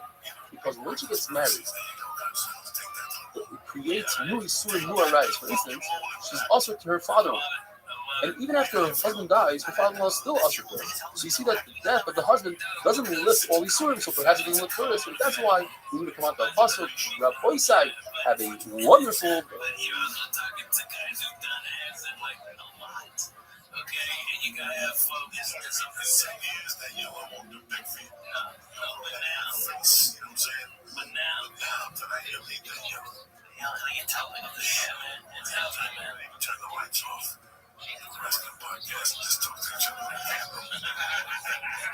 Reducing Dafi Dalit, how's everybody doing? So we finished with the sugya of a woman, how you attach a woman. We're moving on to the end of the Mishnah, discussing a Yavam. Yavam is a woman who was married to a person and they didn't have children, and the guy died never. So she falls, the Yavam, she must marry her brother-in-law, either the Chalitza or Yavam, in order to create a new name for the brother who is deceased. How are you trying to this Yavama? Instead of being kind of a Hesed Shtar, it's only the Dia. How do we know this from the concept of Yavama Yavi Aleha? There's a double Lashon here to teach us that it's only the Dia. From the extra head, Yavama Yavi Aleha, we learn that you're carrying Yavama Bal Karpa against her. And the Torah says the Mikra Shemai. You learn from me that everybody that's there, that's present at the Chalitza, says very loudly, Chalitza now, Chalitza now. From the time that it says Yisrael, we learn that once the Chalitza is performed, she's looking to marry anybody she wants. In the second Yisrael, we learn that it's not in front of the peasant of Gary. Meaning, Yibam is different than everything else. Typically speaking, as long as a mother is Jewish, even if the father's not Jewish, the son could be a Dayan. Not when it comes to Yibam. Even though by Chalitza the word Chacham is very strong, it means it's essential for what the Torah says. Nevertheless, I would think that I could learn a Tavachimer against what it says. And I need the word Chanal to teach us we should learn Tavachimer from a woman that a Yavama should go out with it. Yeah. We see the same exact idea by Yom Kippur. By Yom Kippur, you know, on Yom Kippur, the Kohen Gadol makes a lottery to see which one of the two goats. These two goats are identical, and one you bring as a chatas and one you put. Which one is what? There's a lot. You think that on Kohen Gadol can verbally decide which one is a chatas, this one is a lazar. No. Torah says it has to be exactly like this. I think that learn about the primer that you could verbally change the designation of the card. Why would I think so? When the Torah says Kuka, it means it's essential. So you see from Yom Kippur that even though the Torah is very strong with this lashon, you can still have a Kava primer to do away with it. Something by us, even though it says Kacha, I would think that the Kava primer does away with it. We learned from the word now that the Yavam can use any person's shoe, it doesn't have to be his own shoe. And from the fact that the person is not alloy, the above teaches us that if it's a shoe that's too large that he can't walk comfortably with it, or it's too small that it's probably most of his foot, or it's a shoe without a sole, it's a no-go. And now we move on to a brand new mission. It says the Hilga mission. Evidently, a Jewish slave is purchased and acquired with money. How do you know this? We're going to show the sucker from a slave that's a mitzvah, a slave that wants to stay longer. They take his right ear, they put it on the door, and they poke a hole through it. According to the Manu'amar, it says, the Yovel sucker from this mitzvah, that is nikna because we learn from Vichisasif. The thing is a continuation from the parsha of a slave that's sold to him. Over there, a guy can only purchase with money. All other slaves, Jewish slaves are purchased with money. A Jewish slave is also purchased for style. And how does he acquire himself? In other words, if you work off for 6 years, you sell a slave, or if you ever comes for 6 years, or if you rate the amount of money that he's purchased for, let him bought it for 6 years, for 600 years, if the slave gives back 300, he goes free. A Jewish slave woman has one extra way that she goes out, and that's she becomes a naira. With Simone, she goes out. And that's going to work in 6 years because they poke the hole. He goes out, he yovel. 50 years, he got a yovel. Or Misas Adai, the death of his master. Whereas a regular slave is only working for 6 years. If his master dies, the Yerushin inherit him. However, unbelievable machlokes. The Tanakhama holds that if a slave sells himself, in other words, he wasn't forced to be sold through Bezin because he stole and Bezin himself. He decided on his own to sell himself. He didn't have First of all, you don't give it tzia, he doesn't get his whole poke on the door. You don't have to give him the gifts that you give regular evidence. You cannot give him a shit like Kananis like you give a regular evidence that's sold by the Bezin. In addition, he can sell himself to begin with for more than 6 years. If he decides he wants to sell himself 12 years, he sells himself 12 years. The Bezin is limited to selling the Evid for only 6 years. Now, the Gemara says it could be, he could have learned out from the Tzir Shah Suffer. But these particular things have a meal to have a limitation. It says in the Pasuk that we learn from here that not somebody who sells himself, Rabbi Isai, have a wonderful When the last 3 weeks the party's been coming on, my all-time favorite, the kids believe it. Oh, yeah? And he goes, give him the bucket. Give him the bucket. Where's the bucket? Over there. Give him the bucket. He's stuck to see the devil. That's the road. Kiddushin Daf Pesvav, how's everybody doing? Another wonderful 8-minute daf. Yesterday we were discussing Tzir Shah. 2 words, soccer. One is said by an Ebed Ivri who sells himself, and one is said about an Ebed Ivri who's sold by Bezdin. There's a comparison between the two. And the Gemara mentions that there's a Manda Omar that doesn't believe in this Tzir Shah. And we're on a search to find who this Manda Omar is, and in fact, we never locate this Manda Omar. Can't find it. So yesterday the Gemara said perhaps, in regard to 4 differences between someone who sells himself and someone who's sold by a Bezdin. Someone who sells himself can sell himself for more than 6 years. He does not get gifts when he leaves. He does not become a nirtzach. You can't puncture his ear and let him work at the level. And also, you can give him shifat. Whereas the sold by Bezdin has the thing. And what I want to say to the Manda Omar is whether you hold suffer, you compare the two, or you do not compare the two. Which is not. In fact, everybody believes in suffer, and Tzir Shah. But each one of the 4 things has a special pasuk that limits those 4 things. And we learned about the first one yesterday, the fact that somebody who sells himself for more than 6 years. And now, we're moving on. That someone who sells himself cannot do the tziyah. He cannot puncture his ear because it says in the Torah, Oznai, it's only the ear of that who's sold by Bezdin, not someone who sells himself. How do you know? How does he know that a woman, Jewish slave, cannot puncture her ear? It says, Evet, from the extra hay, this Tanakhama learns that he must proclaim, he must say that he wants to remain Evet Nirtza while he's still an Evet. But once he's set free, he can't say, hey, a week later I decided I want to remain an Evet. It's too late. And that he learns from the extra hay. A slave that sells himself doesn't get parting gifts. He doesn't get a gift when he leaves. Again, because his amir says lies. There's a concept called Shibuda de Reb Nassim.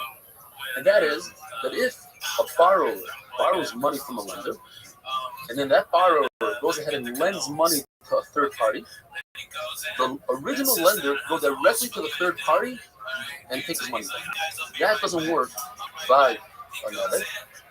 If a slave, a Jewish slave, owes money to a third party, that third party cannot go and get his gifts instead of the Evet. Why? Because this man, the Omar, doesn't believe in the whole Reb Nassim concept in general. Now, finally, the fourth halacha, the difference between a moiter atzmai and a moiter that include bezin, is that a moiter atzmai does not get to have a ship of knives. How do we know this? From the meal of blood. It's not because this man owner doesn't call himself a sufferer, but he has a special meal of blood. And the fact that a master could give the shibatanis to a slave without karchach against his will, that we learn out from the pasuk that says that a heaven works for you double the amount of time as a regular employee. How's that? How's double? Because at night he has a shibatanis and he produces slaves. You see from here that it's against his will. The Elazar Yaakov learns that all slaves, all three that we're going to discuss, all three slaves go out at night. Now, in fact, there's no riot that he doesn't hold of the Safra Secretary Shava. He could hold. Gemara says that each one slave has a special reason why we need a special custom. The slave that was sold by the reason why he was sold is because he stole something. So if he did an Isser, so I would think that he doesn't need the punishment. The slave that has his ear punctured, the Nirtza, also did an Isser. He's over on the hey, Hashem says, oh, you're my slave. You shouldn't be another human being slave. So why are you going to the master and saying, hey, you want to work extra years? That's Isser. On the flip side, but he worked 6 years, so the master doesn't really lose. Gemara says, perhaps it's Rebbe who doesn't suffer suffer. Gemara says, Rebbe also holds of suffer. What does Rebbe say? Rebbe holds a good figure that a Jewish slave that was sold to a non-Jew doesn't go out after 6 years of working for the non-Jew like a regular evidently who works for a Jew. That only a slave that's sold to a guy can be redeemed by relatively, not a slave sold for a year. Now, the fact that he doesn't Rebbe holds that he doesn't leave after 6 years, he learns that from the word Ba'ila. It's like reading with a Kiva, you take the word Ba'ila, and they learn something completely different. They hold that a slave sold to a non-Jew leaves after 6 years. And you take the word Ba'ila, according to Reis Aglili, if a complete stranger redeems the slave, says Reis Aglili, yes, he's redeemed from the non-Jew. He has to go work for the complete stranger. See, it's a combination of Ba'ila, but he learns it in Svar, he learns it from Latin. He says, why would a stranger want to go redeem a slave if he doesn't benefit from it? And if the slave doesn't come work for him, this is the complete opposite of it. It's only when a relative redeems and he goes works for the relative. Stranger redeems him, he doesn't work for this. He's completely why? Because if you don't allow him to work for the relative, then he'll keep on reselling himself over and over, and he'll rely on the relative to redeem him. According to Rebbe, whether he's redeemed by a stranger, whether he's redeemed by his relatives, he works for himself. In other words, he's completely free. Rabbi Isai, have a wonderful day.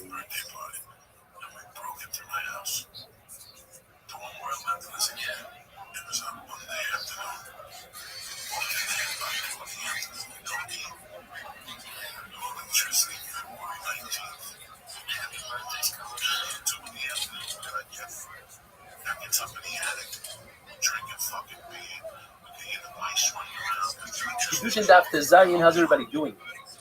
So you're full of we need to figure out why is it that a Jewish servant slave is missing the kesef, shtar, etc., etc. Then we're going to have a very interesting Havakaimer that the says is going to come up. An Evan Ivri purchased the shtar, but the Pasuk says Bima Peres. Now the Amar Ivriya, girl is a slave, and he marries her, and then he marries another.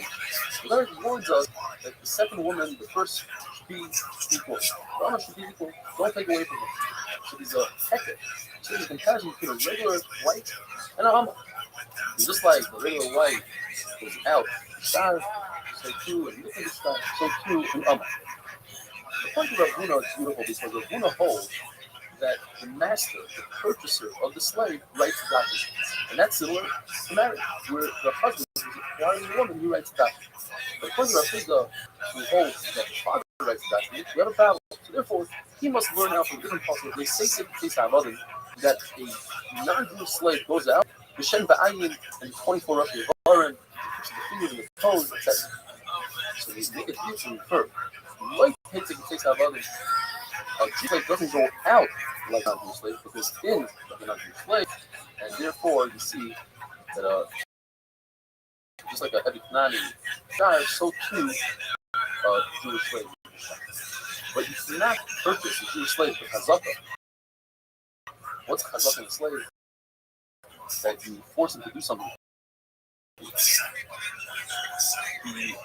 Jewish slave goes out to Pesach. Why does the Pesach muscle go out? Shabbat Pesach, the word somebody has. The outfit, you're right, is you prorate the amount of time he works and gets back, heads up. It goes out to Shtar. No work at the time. But look, just to say, I'm more telling you that this Evid owes me no work. Why? And this is phenomenal kiddush. If you're watching this just for this kiddush, it's worth it. The Mark tells us that the penny of a Jewish slave is, in other words, you own someone of his book for Malacha. But nevertheless, it's not just a regular worker, you own his book. A Jewish Eved goes out to Shonim for 6 years, Yovel 50th year, and an Omer Ria goes out with one more, she goes out with Siman. The Mark tells us that Simanim have a limit, a lower limit. Not an upper limit. We don't know when she's going to have some money, but we know that there's a lower limit. In other words, a girl under the age of 9 is coming to everybody. Those simanim are shuma just the most. From 9 until 12, and the simanim are still there, then we have a mistake. And after 13, in other words, 12 in a day, then it's a simon, even if the simanim fall off. And the Gemara says, that according to the Shlokish, there's a phenomenal Kabbalah. Says yes, we have all these ways that a Jewish girl goes out if she's a Amma. But I have one more. He says, if the girl's father dies, she also goes out and gets from Simon. The Gemara tries over and over to knock him off. Finally, the Gemara brings it to you that what? The Gemara says that Simanim are different. You can't make it have a claimer Simanim to Misas Av because when it is Simanim, she becomes a different person. That's not the same person that's a master purchased.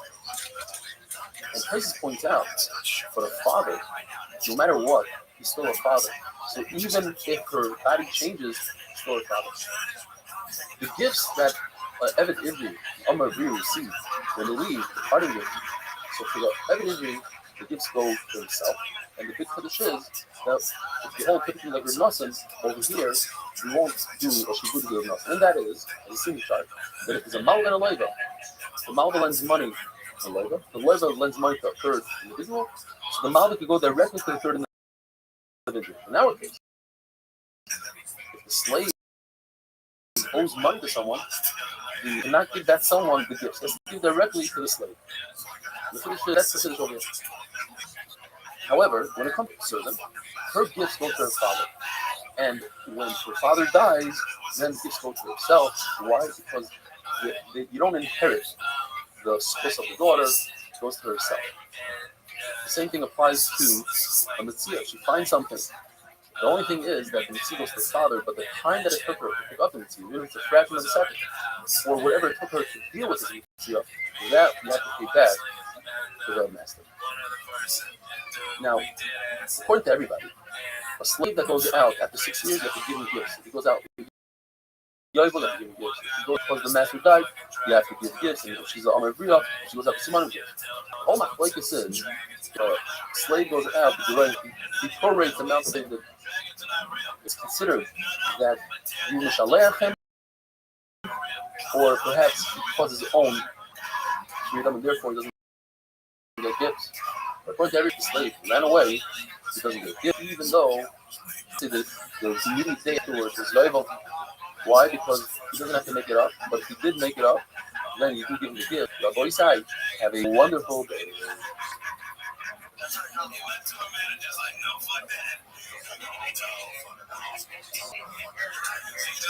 Church communion over here for the first time. My tour manager Ben and he's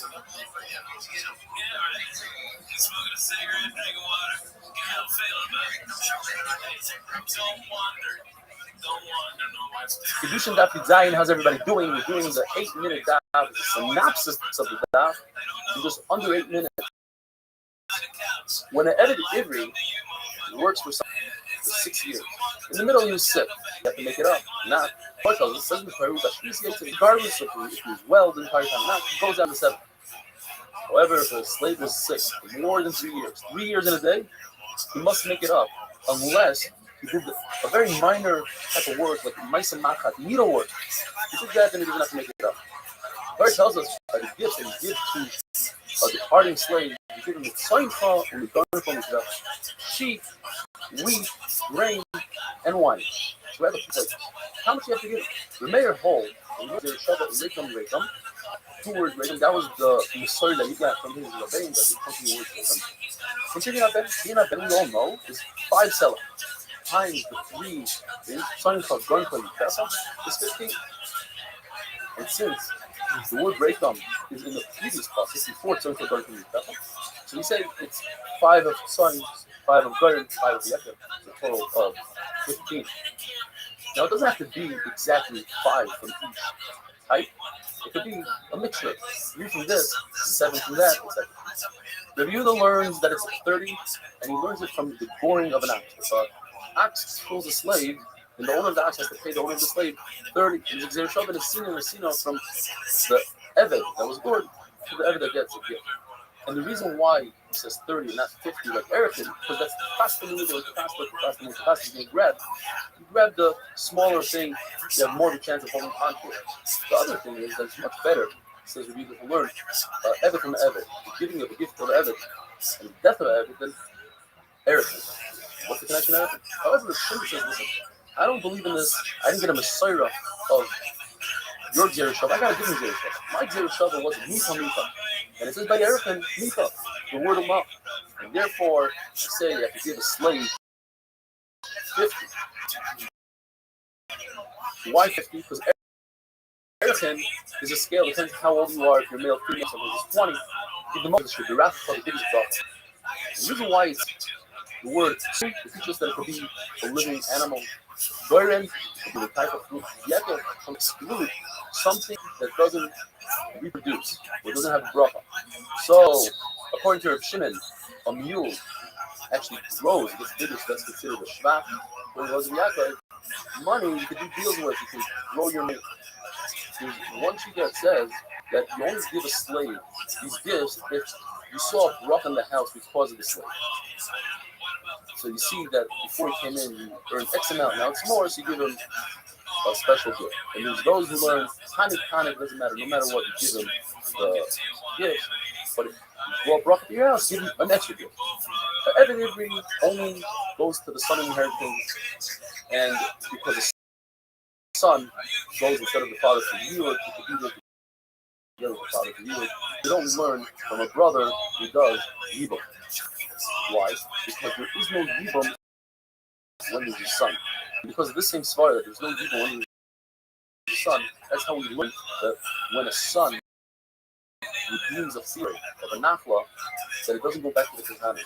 And therefore, since it's this exact logic that teaches us that halacha, we don't consider Yahweh as something that will give us reason to go with the son brother, because it's the same. I'm not going to say it's 2 against 1. Oh, you understood that great, not forward. The Gemara tells us that a mirza, a slave that you puncture his ear, and a slave, a Jewish slave that sold for God, doesn't even work with the son of the master. And in the same passage it says Ba'atla Moskva, and also, and furthermore, from that this goes out to Mises Adam, but from the word Kasa, you learn that you should give the female slave servant so I know you should give her his gifts. What tells us that he inherits his father Mida Raisa. And a Ger inherits his father only the Rabbanon because he's scared that if you don't let him inherit his father, he might become a guardian and leave the derech. Therefore, before it comes to the Ger's hands, he could switch off with his brother and say, listen, you could have a desire the Inesa and I can regular stuff. But boy side, have a wonderful day.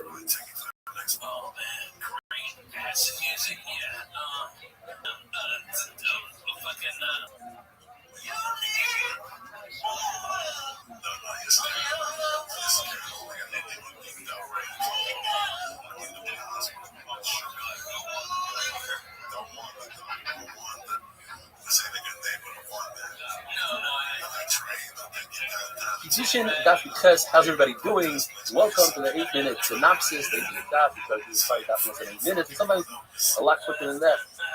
More talks about the halachas of Yerusha Does a guy inherit another guy? Does a ger inherit his father, etc.? What does it? A guy, a non-Jew, inherits his own father, midai raisa, one guy to the other. However, a ger, convert, does not inherit his own father, midai raisa, because he's a cousin shenayladam, like a brand new baby, he started a whole new life. Halachically, he's not related.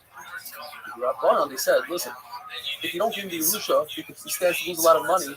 He might go back where he came from. We don't want him to do that. So Rabbanan said, you know what? He gets the Yerusha. Therefore, before the Yerusha became his, before he took possession of the Yerusha, he's allowed halachically to switch with his brother different items. For instance, if they inherit Avodah Zarah, tell his brother, hey, you take Avodah Zarah, you take the Inesa, let me take the solid cash, the things that have no issues with it. And it's not as if he's dealing with Avodah Zarah, because it's never his with their rights, it's only the Rabbanan. A ger, there's no Yerusha. Even the Rabbanan. So in other words, let's say and somebody owes money to the father and the father passes away, that person doesn't have to give back the money to the son. It's not halachically related. Chachamim, the Gemara says, in other words, Chachamim won't give you a shayach, they won't congratulate you on the fact that you're giving back the money. Chachamim will be happy with you if you give the money back to a ger that is born into a Jewish family. In other words, his mother conceived while she was but she gave birth to him to Kedusha when she was a kid. Then Chachamim are happy because we don't want people to mistake and say, oh, look, you don't have to return a loan. Chachamim is real. There's a halacha of Jew. That is, if a person sells his daughter as a servant of another Jew, that master can marry her without even giving her custody. Once he invokes her, he says, I want to marry you. He says, I reckon you everything with the money that I got. It's exactly the money or the hana that he has right now, she has right now, but she doesn't have to work. And she no longer goes out with the ways that Amma goes out, speaking with grand test effective. The only way she go out is with the get. But if he didn't perform the year, she's a regular Amma. Then she goes out after 6 years, yovel etc. Also, in addition to the regular man, she goes out with Timar. Interesting enough, if the father of this Amma has money to pay, so he's forcing him to feed his daughter. Why? We want bad name to the family. It's not nice that family has a daughter that was sold. If he's a slave, a male slave, because of the least he might go ahead and sell himself again and again. Because he takes the money, he's the one who's going to benefit. They'll lose. Amma, on the other hand, you can't sell it more than once. These Darchin, like see, the Torah tells us the Zigdoi without a good, with Nikudas, the Zigdoi, without a sense you could possibly use the Vagda. The difference is one is a lesson of Tegel, marriage, one is a lesson of betrayal. So it depends. If it's a lesson of marriage, the Torah tells us in this passage you can't sell her after marriage. If it's a lesson of betrayal, then the Torah tells us you can't sell her after you sold her. In other words, you can't sell her twice. According to the Shimon, the Darshan is both. You can't sell your daughter after she's married, you can't sell her after she was sold as an Amma. For the Tanakama, it's only after Yishos, for the Rezer, it's only after Shipper. The Gemara has a discussion. What does Yud accomplish? Is Yud like the first stage in marriage, which is called Erusin? Or is it like the second stage, that accomplishes both Erusin and Nisuin, and she's completely married? The meaning is, does he inherit her? Does he come to her? Does he go to the funeral? Does he make in the garden? So the Gemara proves from the fact that he could sell, a father could sell his daughter, who's an almana, I know that almana cannot marry Kangala. But he could sell his daughter as an Amma to Kangala. The problem is that in order to be sold as an Amma, you have to be able to invoke the idea of yield. But a Kangala won't be able to invoke the idea of yield because she's an almana. The answer is, he could, because Kedushin is typhus inside the Lavin, even though there's an Isser Lav here, it'll still be a good Kedushin. But nevertheless, you see, the concept of almana. How is it possible that a girl is an almana and her father could sell it? You must say, the only way to explain it is only that she's an almana from you. She sold once before. And her master said, and then her master died. And it goes according to the Manala that says the first money that she sold with is not. Now, he is considered completely married. and her father wouldn't be able to see because once she's married once, she leaves his woman. However, according to the Ma'amah, that the original money of the purchase of this Amma was given also with contribution money. We must explain this only according to the Lezer. The Lezer holds that a person can sell his daughter as a shifta after marriage. Both sides have a wonderful day.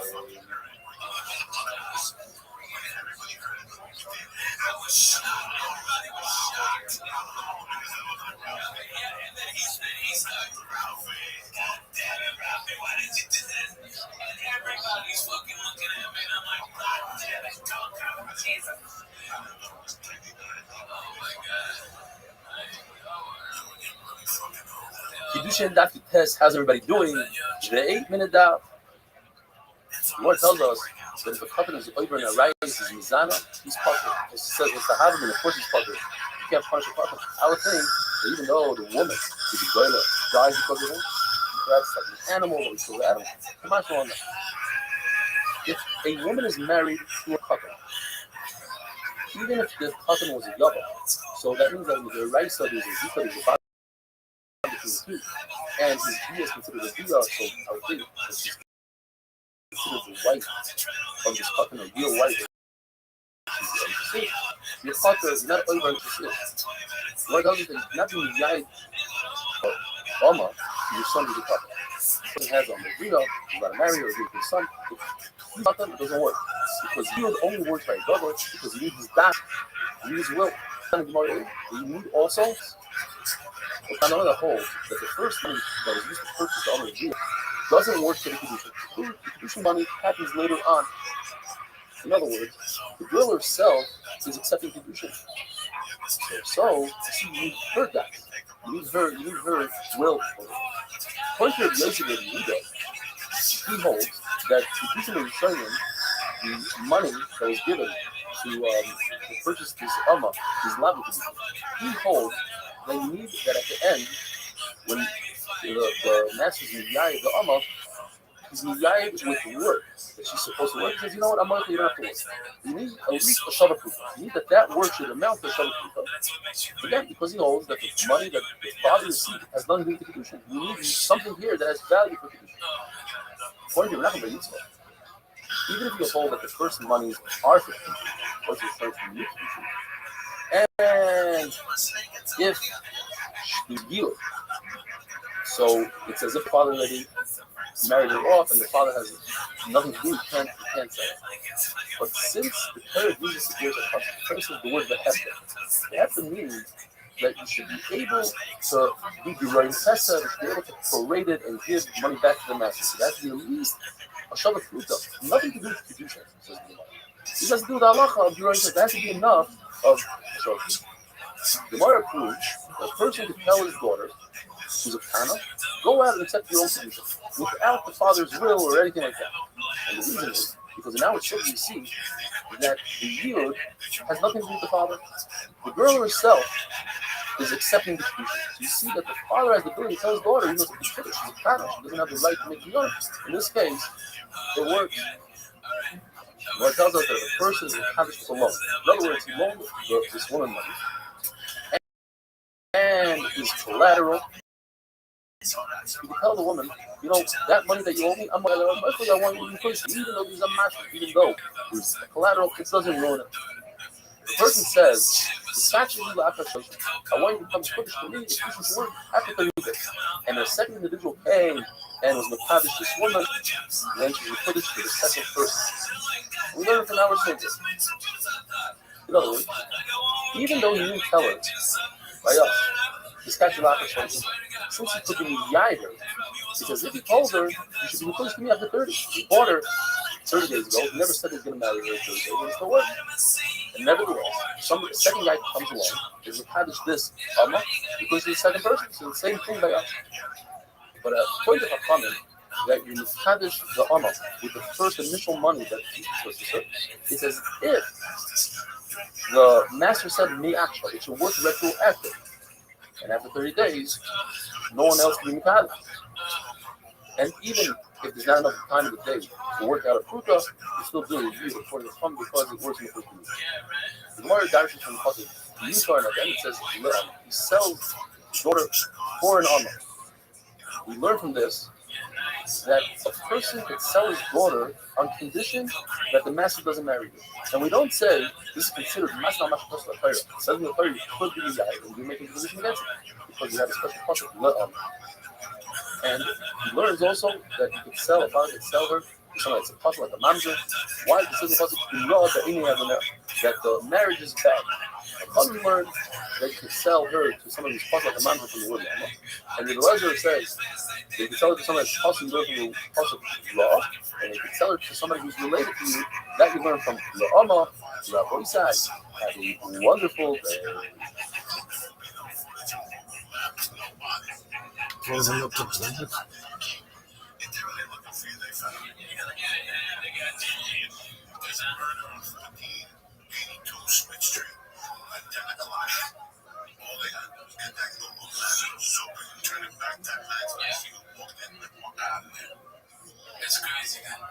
Kiddushin Daf Chav, how's everybody doing?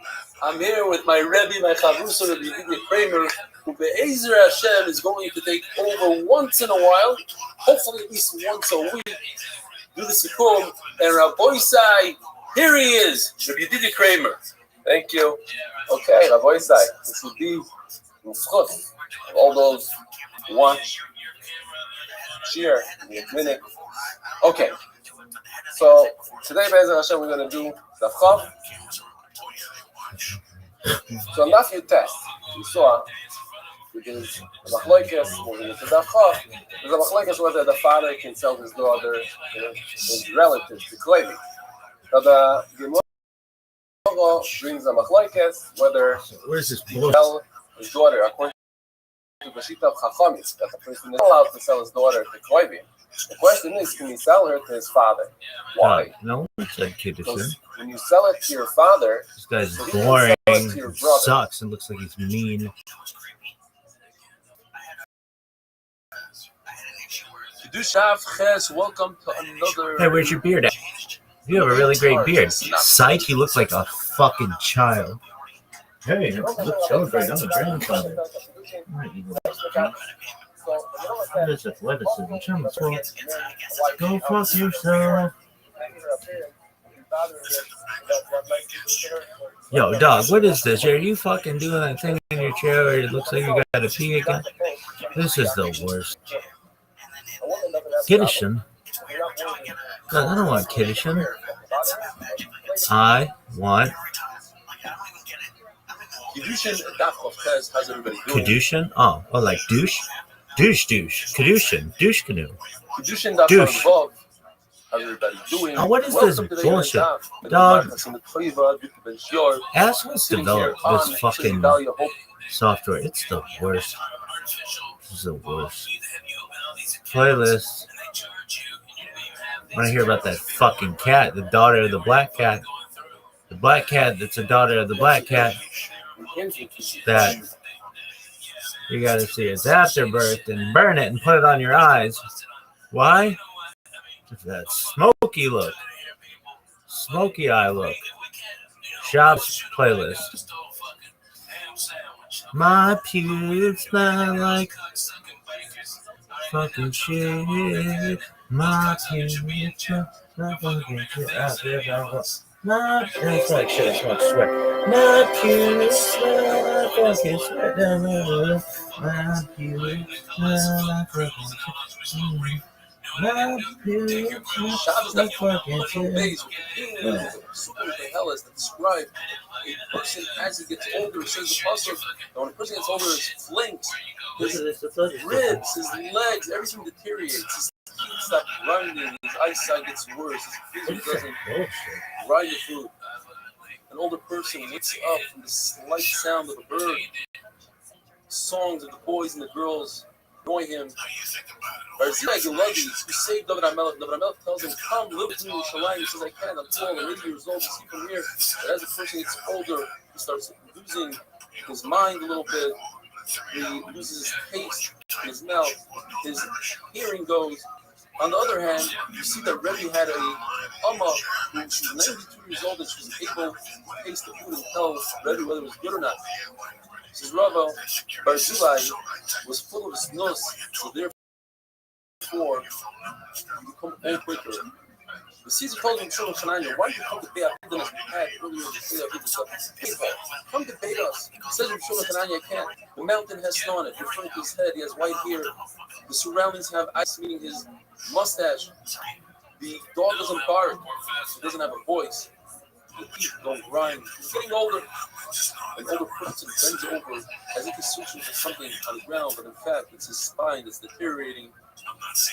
2 is better than 3, referring to 2 legs is better than walking with a cane. And it's a shame on the younger years that disappear and go away and don't come back. When you're younger, it's like good smelling roses, and when you're older, it's like disgusting smelling filfa, which is nettle. When you see your food, you still have a bounce in your step. Until 40, it is good for the body. 40 on, meat is good. This debate, a Saurus, one who can't have children, told, and he was thinking as well, he asked for children, and says, from when I'm standing until the baldness, how far is it? In other words, he's poking fun as the children Karpa, as his name indicates that he's bald.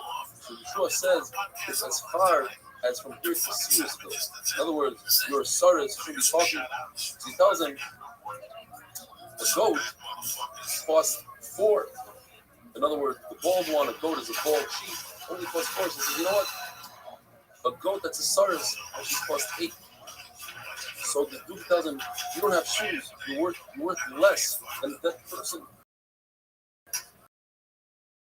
So he says, back then, you know, I just want him to have simple in your life, to have a wife, and to have children. You don't have all 3 of these. Rebbe asked me, why did you come visit me? A young your forefathers.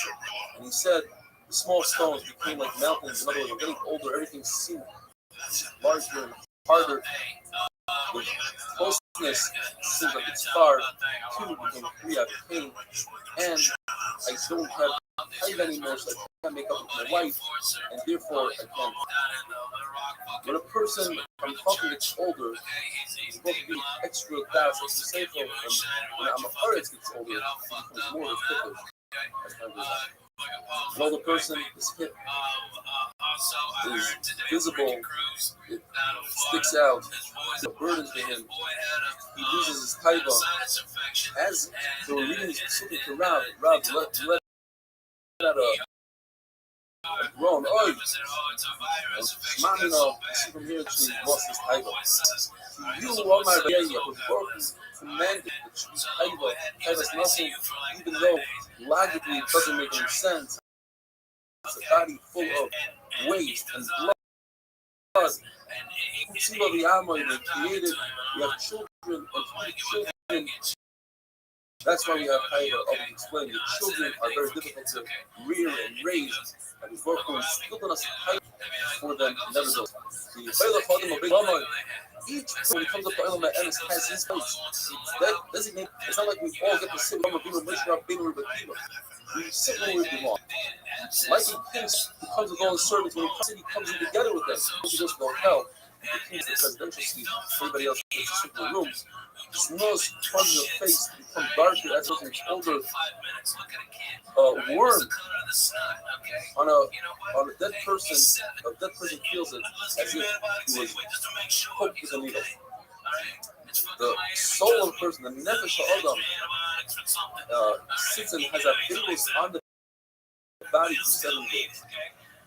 The person has someone, even not really available. If God had any family, it's a mix of the sick here in the place that he died of green country. People, but he did so, and the person came to him and said, you should have a look at that because you gave me that person hears everything that's going on, told the one chica, until they put the dirt, the goyle on the coffin, and some people say, until the body decomposes, give back your neshama to the Rebbeinu Shalom, like he gave it to be nice and clean, marshal to a person, to the king, who gave his servants, midday Mela, he gave him his own clothing, the smart ones folded it up and put it away, and when his wife called them, they put it on, and it was nice and clean and ironed.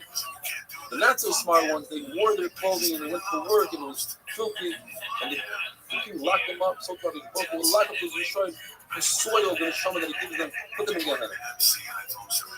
Tzaddikim, the neshama goes under the kisei hakavod, Rishayim, they can't tell they're thrown with a slingshot from one side of the world. They don't have looks on it. The Beironim go to the Malach called Duma. He's in charge of the dead, just like the Russia goes to Duma. But a Beironim, a middle, the average guy, even though he goes to Duma, he has Rav Mori says, Tzaddikim turn into dust. The Gemara tells us a story that they dug in Rav Nachman's backyard and they heard somebody groaning. The man came to check it out and he found out it's Rav Choy Bar Yoshim. He says, shouldn't you be dust? And he says, whoever taught you Koheles didn't teach you Mishlei. What causes dust? Jealousy. So he said, so come to my house, let's have a coffee. And he says, don't you know Navi? I see you don't even know Navi. I said, you're the one that decided to become that. We can't just come out of our grave. That beginning of but what about the cousin after the lesson?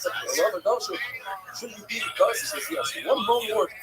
Yes, I made some to dust. But until then, I will have a wonderful day. This is fine. If I didn't have coach, I'd take some of it. It's the same some of the shit that fights the ISIS.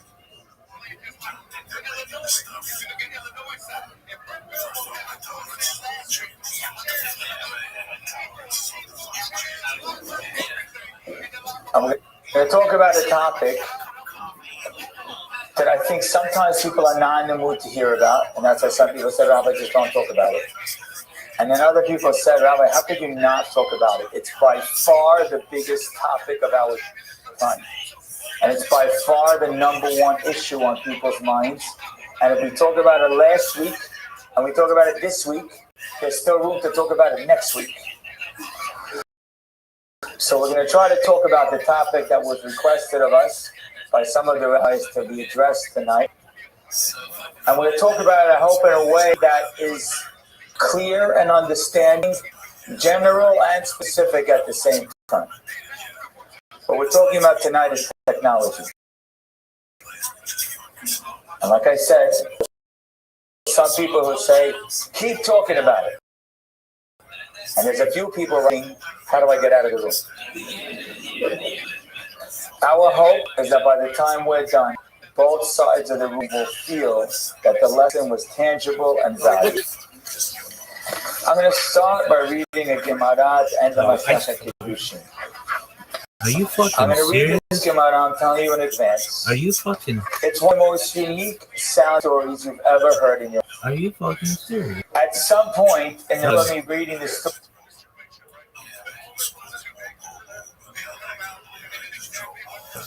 Dog.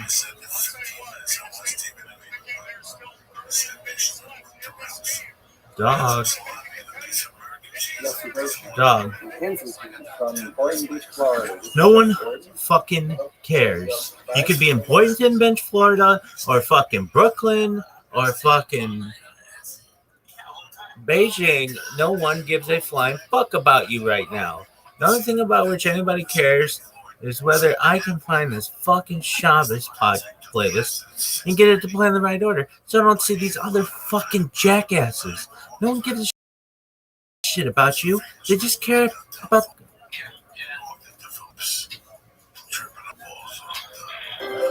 Prepare. How about you go fuck yourself? Or if you don't tell me what to do, now just kiss my ass, motherfucker. Dog.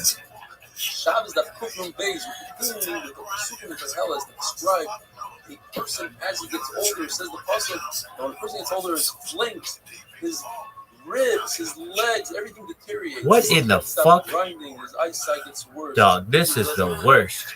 Grind the food. Worst An older person wakes stream ever.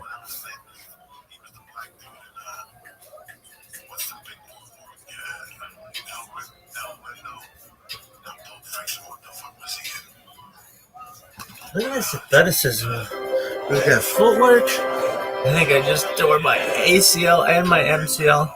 MCL cafeteria, girls. Why? Just with the thing. Shabbos that Kufrim Beis, continuing with the Pesukim of Koheles that describe a person What as is he this gets older. Says the bullshit? pasuk, when a person gets older, Look, Eli Shafinsky, kids a shit about you and your baby face. The only thing about which I care is this mother. Why? Look at his body, girl. The older person wakes up with a slight sound of a bird. Oh, slight sound of the bird. What about the fucking black cat that's a daughter of a black cat? What about the fucking afterbirth of a black cat that's a daughter of the black cat? And burning that shit up and putting it on your house and have smoky.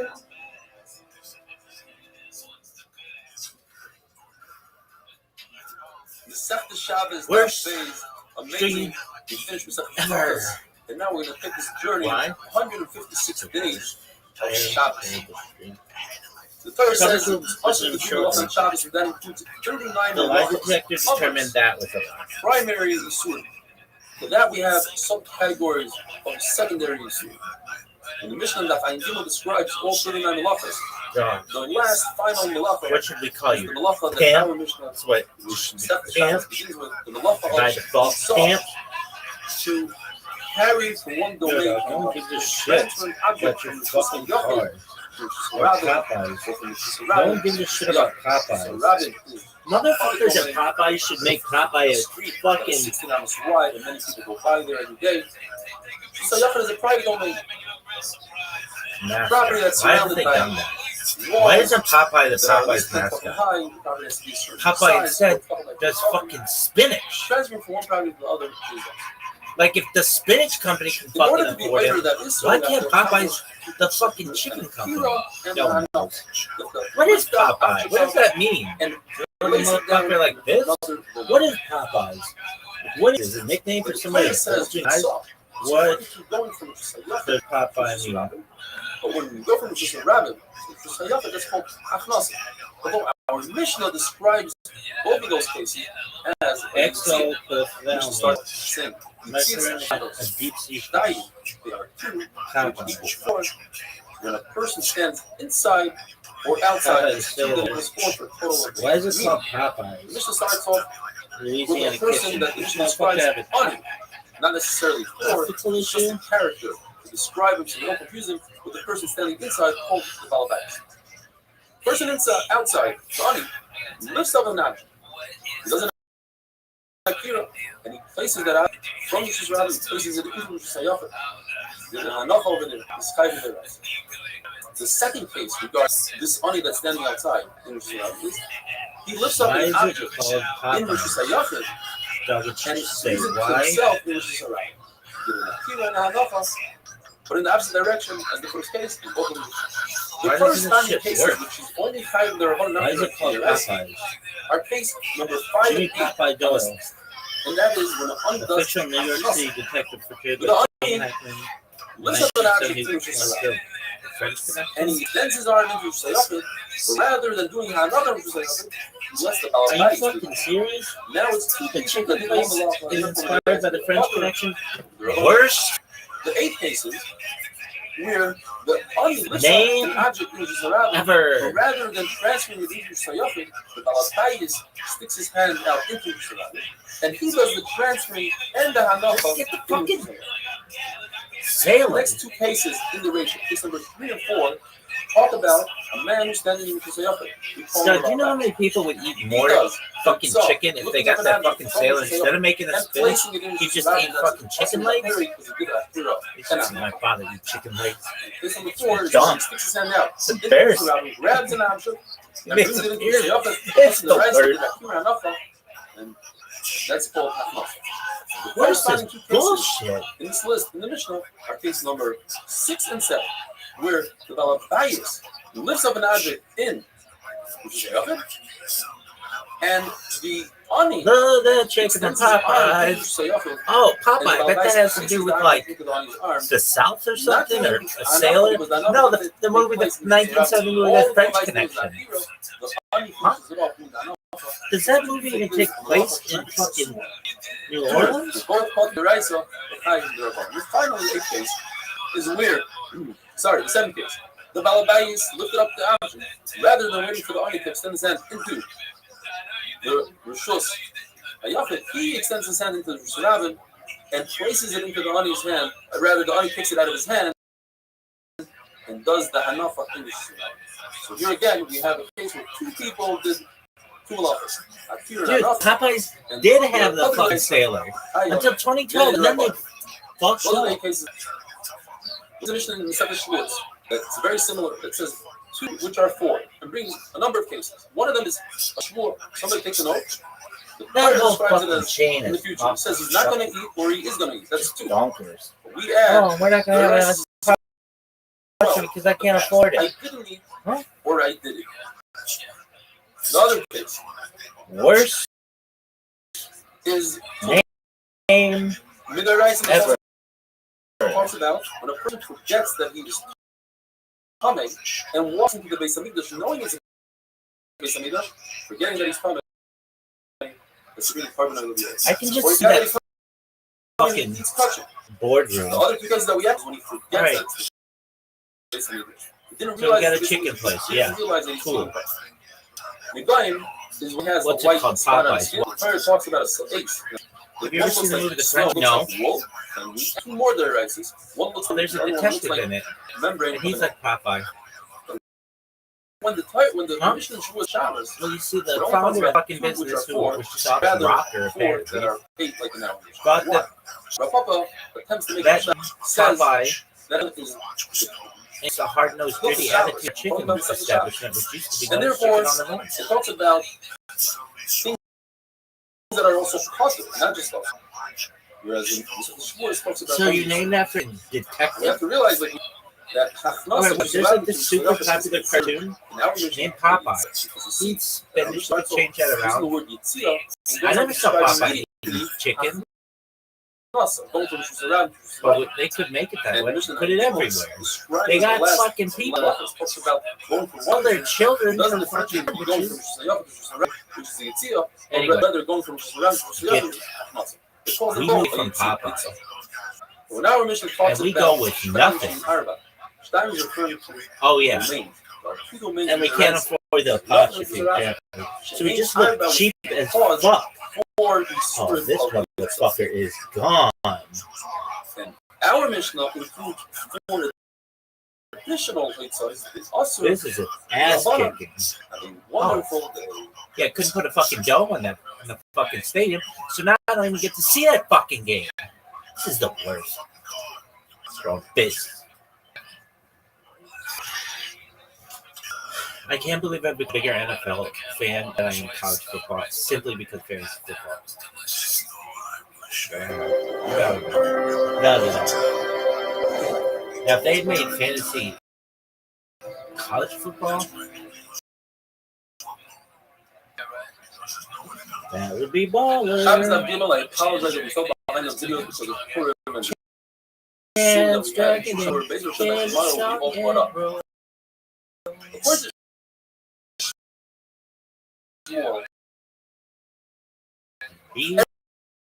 anytime it says in our Masechta that a person that does malacha that has actions where he's taught it is us. Besides three first took action and Two X stops. And that is Yeah, Rabbi, why don't you just two X stops? Why not? By the door, he's chayav with the right. Person B comes and company for a minute, and then person A disappears. Person B is completely putter because he didn't add anything to the trap.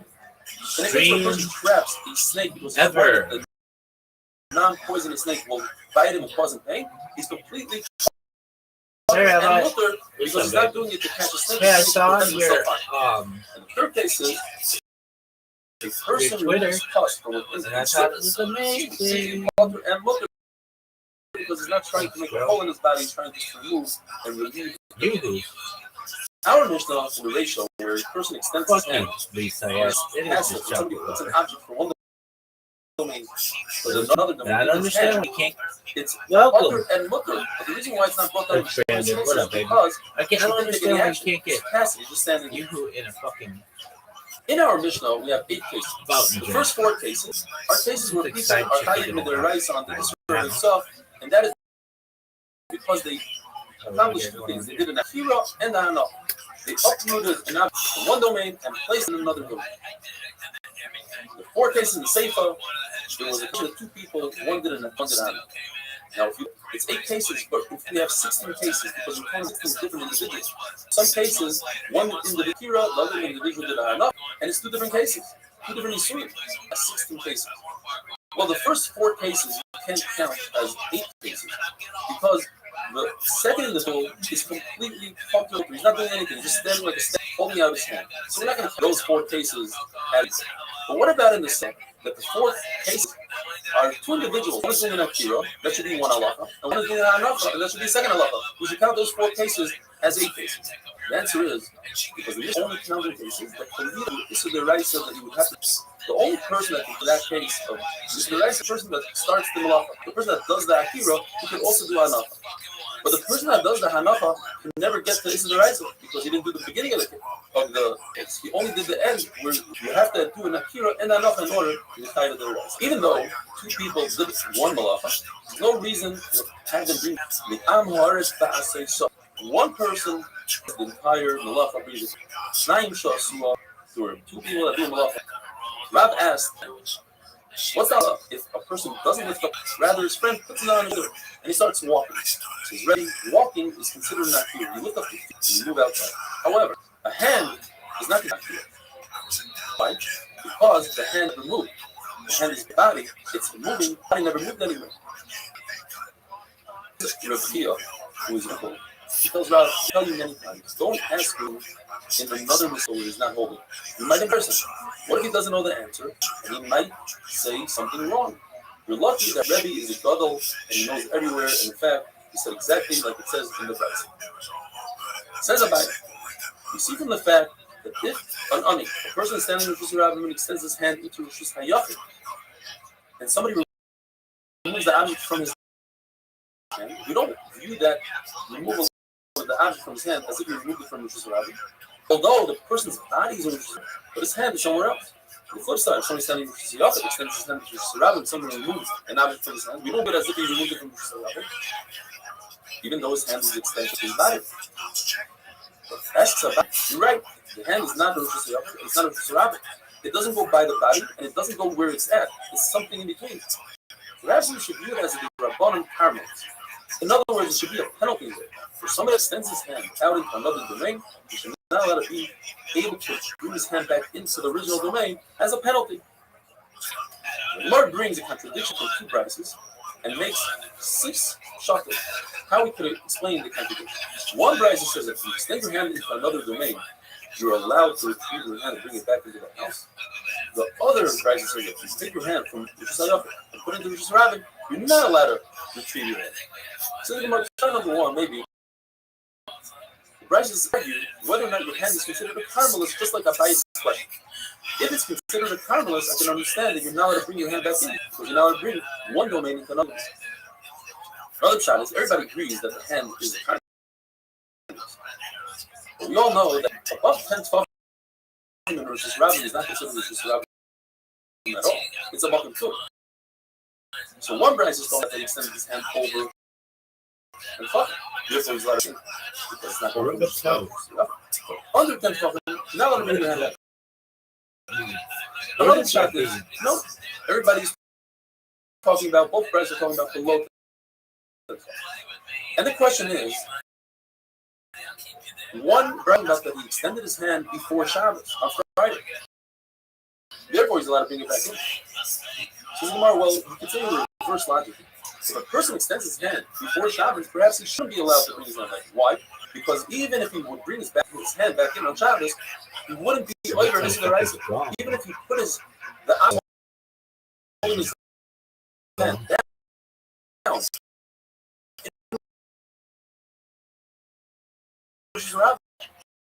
Wouldn't be like this the rest of why? Because he started that hero on Friday in order to be on Shabbat. Whereas if he extends his hand on Shabbat and he puts the object down, let's say, the Rosh Hashanah didn't do over their rights. And maybe in that case, well, if that's the case, you're using the logic. In a situation where a person puts in the oven on Shabbat, it takes a couple of minutes for the bread to bake. And he realized the Rabbanah. He allowed his Rabbanah to save his life.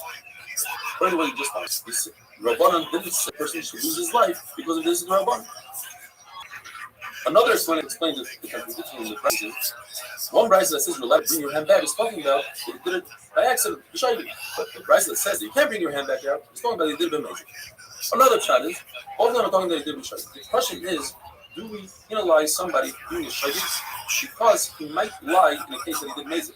Anytime somebody does mezid, they'll say, well, I can bring my hand back in because I was a shaydik. And finally, the Gemara says everybody might agree that we don't penalize somebody's shaydik up to mezid. So what's the question? The question is, in a case where a person extended his hand and put the object in his friend's chutzner, that's when it's up. But if a person brings it back into his own chutzner, that's when it's mutter because he didn't accomplish anything. He didn't remove something from his domain. Whatever he tried to do, it went right back to where it was, and therefore that is mutter. Have a wonderful day.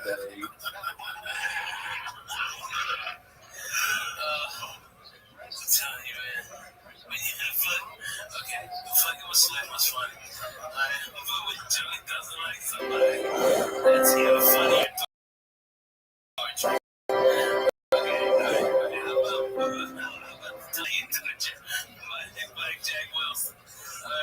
Shabbos Daf Dalet. Rabbi Barabaya has an amazing question.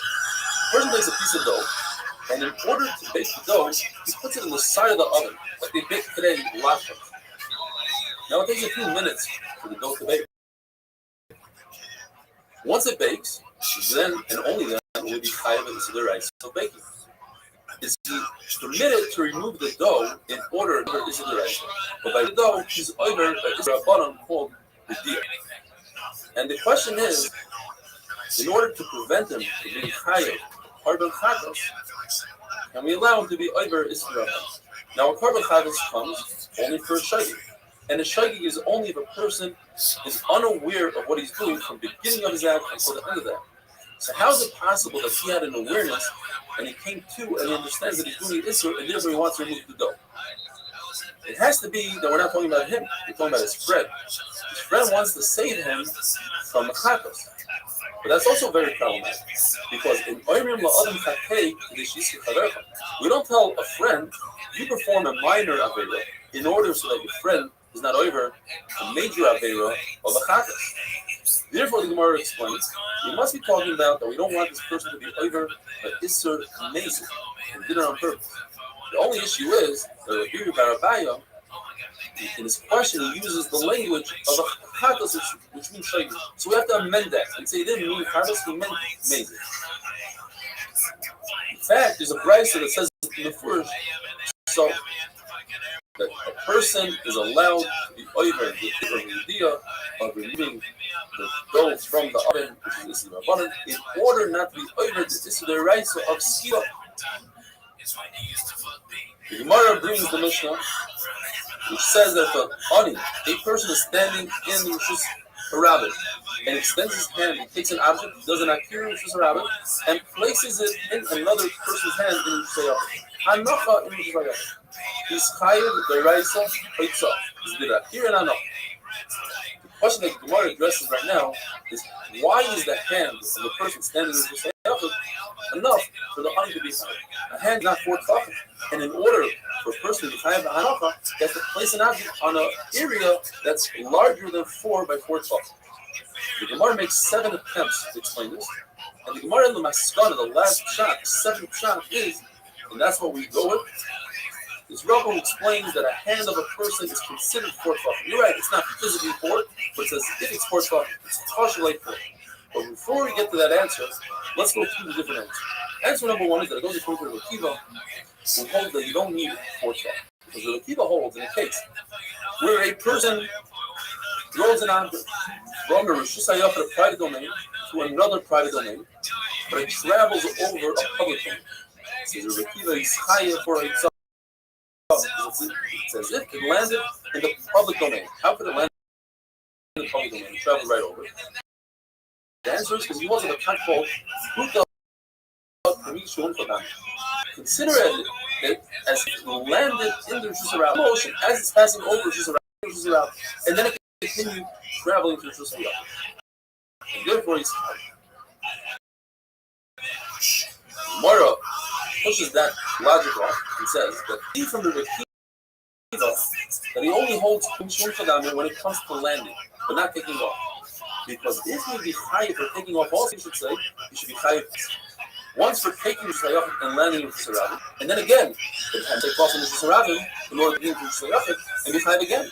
You see, people hold that for landing, you don't need 4 tefachim. But for taking off, you do need 4 tefachim. Therefore, the Kiva does not fit into our mission. As the Gemara is describing this concept of the Kiva, the Gemara brings Rabbi, who in the beginning has suffered what the Machlokes was. And at the end, it says this part, but just to point out, the Rabbi brings something called a question. We learn Zrika from Moshe. In other words, in the Midbar, the Levim would pass beams from one wagon to another wagon, which is one Rosh Hashanah to another Rosh Hashanah, because these wagons had walls that were 10 feet high, and the wagons were larger than 4 feet. But as they were passing the beams from one wagon to the other, they were going across a Rosh Hashanah. In between them was a Rosh Hashanah. So therefore, it's usher to pass an object from one Rosh Hashanah to another Rosh Hashanah if you're going above the Rosh Hashanah. And the question is, we learn throwing from passing. And Rabbi went through that question, but at the end he decided to repeat the whole Kuta Kamishon Kadanya, the low 10 Fachim, you say Kuta Kamishon Kadanya. The Gemara makes another attempt. Perhaps it goes according to the Shita, our Mishnah, that says that when you're placing an object in somebody's hands, that's considered 4 tefachim. Why? Because it goes like Rebbe. Rebbe holds that if you throw an object in which is around them and it lands on a branch, even if the branch is very small, you're chayiv. The Gemara says, well, don't prove anything from that case, because the branch is actually 4 tefachim. Why? Even though you're looking at it and it's less than 4 tefachim. Because the trunk of the tree is more than 4 tefachim, and the branch is attached to the trunk, so it's as if the branch is 4 tefachim. So perhaps there's another Rebbe. Rebbe says in a case where a person throws an object from one Rosh Hashanah to another Rosh Hashanah. You see the picture? From one highway to another highway, traveling over a private domain. Rebbe holds of the concept of This motherfucker. traveling over the private domain, landed in the private domain, he adds another. He says, you are in fact chayiv twice. Rabbim is over Rosh Hashanah, and then there's halacha as if it took off again from Rosh Hashanah and landed again in Rosh Hashanah. So what happened was you had a hachnasa from Rosh Hashanah to Rosh Hashanah. Then you had a haritzah from Rosh Hashanah to Rosh Hashanah. Therefore you chayiv twice. And the Gemara pushes this attempt as well. It says, only in that case, Rebbe say you're chayiv because the Yachid we're talking about has a ceiling. And if you have a ceiling, it's as if the whole Yachid is full to the top. And therefore, it lands anywhere it lands, it has 4 fucking things. But you can't say the same logic in Rosh Hashanah because Rosh Hashanah cannot have a ceiling. Because in the desert, we didn't have a ceiling when they were reading the Mishnah. So every Rosh Hashanah cannot have a ceiling. And therefore, it doesn't fit our Mishnah. And for the rest of how to explain a person's hand that doesn't have 4 tefachim, how does it work? That will see Beis Hashem on that faith. Have a wonderful day.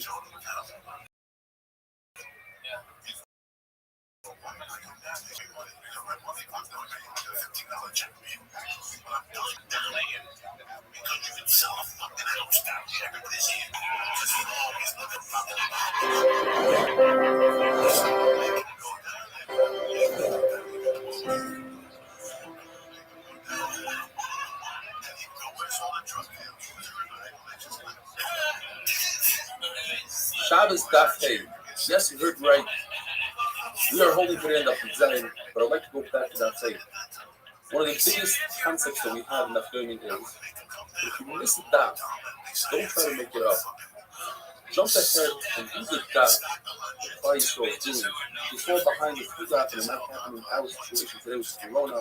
You might not be a regular shear. Don't give up. Just start where everybody else is. Write it down, and when you have the opportunity, come back and do the daf. So on that page, we were discussing the concept of yad. The Mishnah, where there's a poor person in the Surah who brings an item into the Surah and then places it in the hand of the Balabayas, the person standing in the Surah. Then an Akira, and then an Anah. Why is it that the hand of the Balabayas is not 4 tefachim or 4 tefachim? And the Gemara makes many attempts until it finally comes to this. The Gemara's first attempt is on that page. We have a lot if you take a ball and you throw it to the catcher, and he catches it in his mitt, you are chayav because you did the akira by throwing it, and the hanacha, the catching of the catcher, that's your hanacha. You see from here that even though the minute is less than 4 tefachim by 4 tefachim, you are chayav. Says Gemara, you're right. That's a great raya for hanacha. But where does it say that the akira, if you pick up an item from the balabaisa's hand and you bring it into the shirabim, you're also chayav? It doesn't say anywhere that the akira could be from a place that's less than 4 by 4. In addition, how do you know that the catcher's mitt is not 4 by 4? So Rabbi Abba has another account. Perhaps we're talking about baskets. When you put the item in the balabaisa's hand, it's referring to a basket, and you have to read it as basket, not hand. Well, that would be very difficult because the Yossi Rabbi says that a person has a basketball hoop in Rosh Hashanah, and he has a basket on top, and you throw a ball into the basket. It says, you see a basket in the shoe. Perhaps this hand that Mishnah is referring to is not that hand that's really close to the ground. It's we talk on the ground, you can invoke the concept of lava to your hand is the ground. The ground is out of bucket. The issue with that is that it says the mission that he's standing up. How does he leaning over? Perhaps he's in a pit and his hand is by the surface of the pit. Maybe you're talking about a dwarf. He says, Rabbi, that doesn't make sense. The mission is talking about all these things in places. Therefore, Rabbi comes up with final check. A person's hand is considered halachically 4 by 4. So going back to that case that we said, a guy throws a ball into the catcher's mitt, he's higher. If the catcher gets up and moves towards the pitcher, then the pitcher is puzzled because it's Shnayim Shosu. All the pitcher did was that, but the hanacha is not where you wanted it to land. Somebody else got over there and made a different hanacha, and therefore they both did this malacha and both in their eyes. Ask the boyfriend, an unbelievable question. What happens, and I saw a video of this being done actually, if a person takes a ball and throws it, let's say crosses the football, and he runs really quickly and catches his own throw. In a way, he's acting like two different individuals, and perhaps he should be talking. Or maybe no. He is creating two different malachas as one person, and therefore he should be chayav. The Gemara actually remains in the case. If a person puts his hand into his friend's backyard and grabs water, and then he put it back, he's chayav. And the issue is that water that's sitting on top of water is considered as if it's laying there because it's water. But if you have, let's say, a floating walnut, that's not part of the water, and that's not a hanacha, that's not a, it's resting place, nothing, and not ice. A person who received rain as it was raining in his hand, that's not considered as if he did an akira, because what's the difference if his friend put the item in his hand and we said that's not considered an akira? Or it came from the sky, that's not considered an akira. What if he pushes the water with his hand? That's also not considered an akira because it didn't come from a 4 by 4 place. Now if, let's say there's a roof on a slant, so it sort of slows down the descent, but that's not considered a stop. Whereas if it's an item like a Megillah, that roll down the roof but it's into a stop, that's considered as a stop. But water that continues to move, that's not its resting place. The Gemara says, what about a walnut inside a small little boat, a fleet, a vessel? It's on the water. Do we use the walnut as if it's in its resting place in the vessel? Or perhaps because the vessel is still on the water and it's moving, they are both not considered in the resting place, the water remains moving. If you have oil that floats on top of wine, and somebody who's coming, who went to the mikvah, but he's waiting for the evening, and we're discussing truma, touches the oil. Is it as if he touched the bottom of the wine as well? Because liquid is above liquid. Or perhaps we view each liquid as an individual entity. The oil is by itself, and the wine is by itself. So according to Rev and the Nuri, they're both connected, and if you touch one, you touch them both, and they're both coming. And according to the Tanakama, no, they are not shnei. If somebody has food on him, like on the neck, and he keeps on going back and forth, he's not chayav until he makes it stop. One kind of stop, it has to be stopped, then he stopped for rest. But if it's stopped just to readjust the load, that's not considered a stop. That's not considered a stop. Then the reverse is true. Use that same logic, but is that, in other words, a person is chayav if he walks into surrounding 4 hours. What happens if he's walking 2 hours and he stops to readjust his load? Since it's not considered a real stop, so then when he continues and he gets to 4 hours, he'll be chayav. Because what happened was he walked 4 complete hours. The fact that he stopped in the middle, but if he stopped to rest, then he's not chayav for walking down and into his level because he didn't do it in one shot. The stop was a real stop. And same thing Rabbi says in the name of Yochanan, that the person lifts up a chayfetz, he lifts up an item, and his intent was to put it somewhere in his hand. And then he walked outside, then he never did an akira, because in order to be over an akira, you have to have intent to lift it up in order to take it outside. But over here, his intent was to lift it up and put it on the shelf. Therefore, he's not trying to have a wonderful, safe day.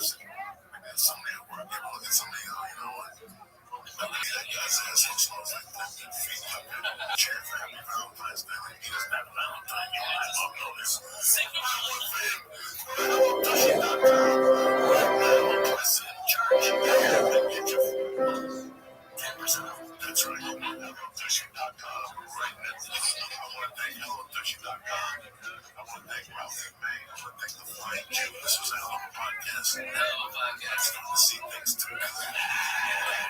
Shabbos Davo.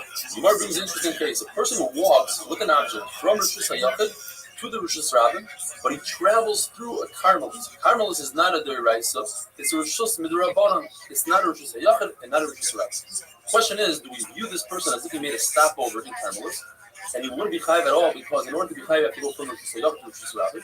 Or perhaps we don't view his walking by the Carmelis as a stopover, we ignore it completely. According to Ben Azai, he's Patur, and according to Chachamim, he's Chayav. Now, it's very easy to understand Ben Azai.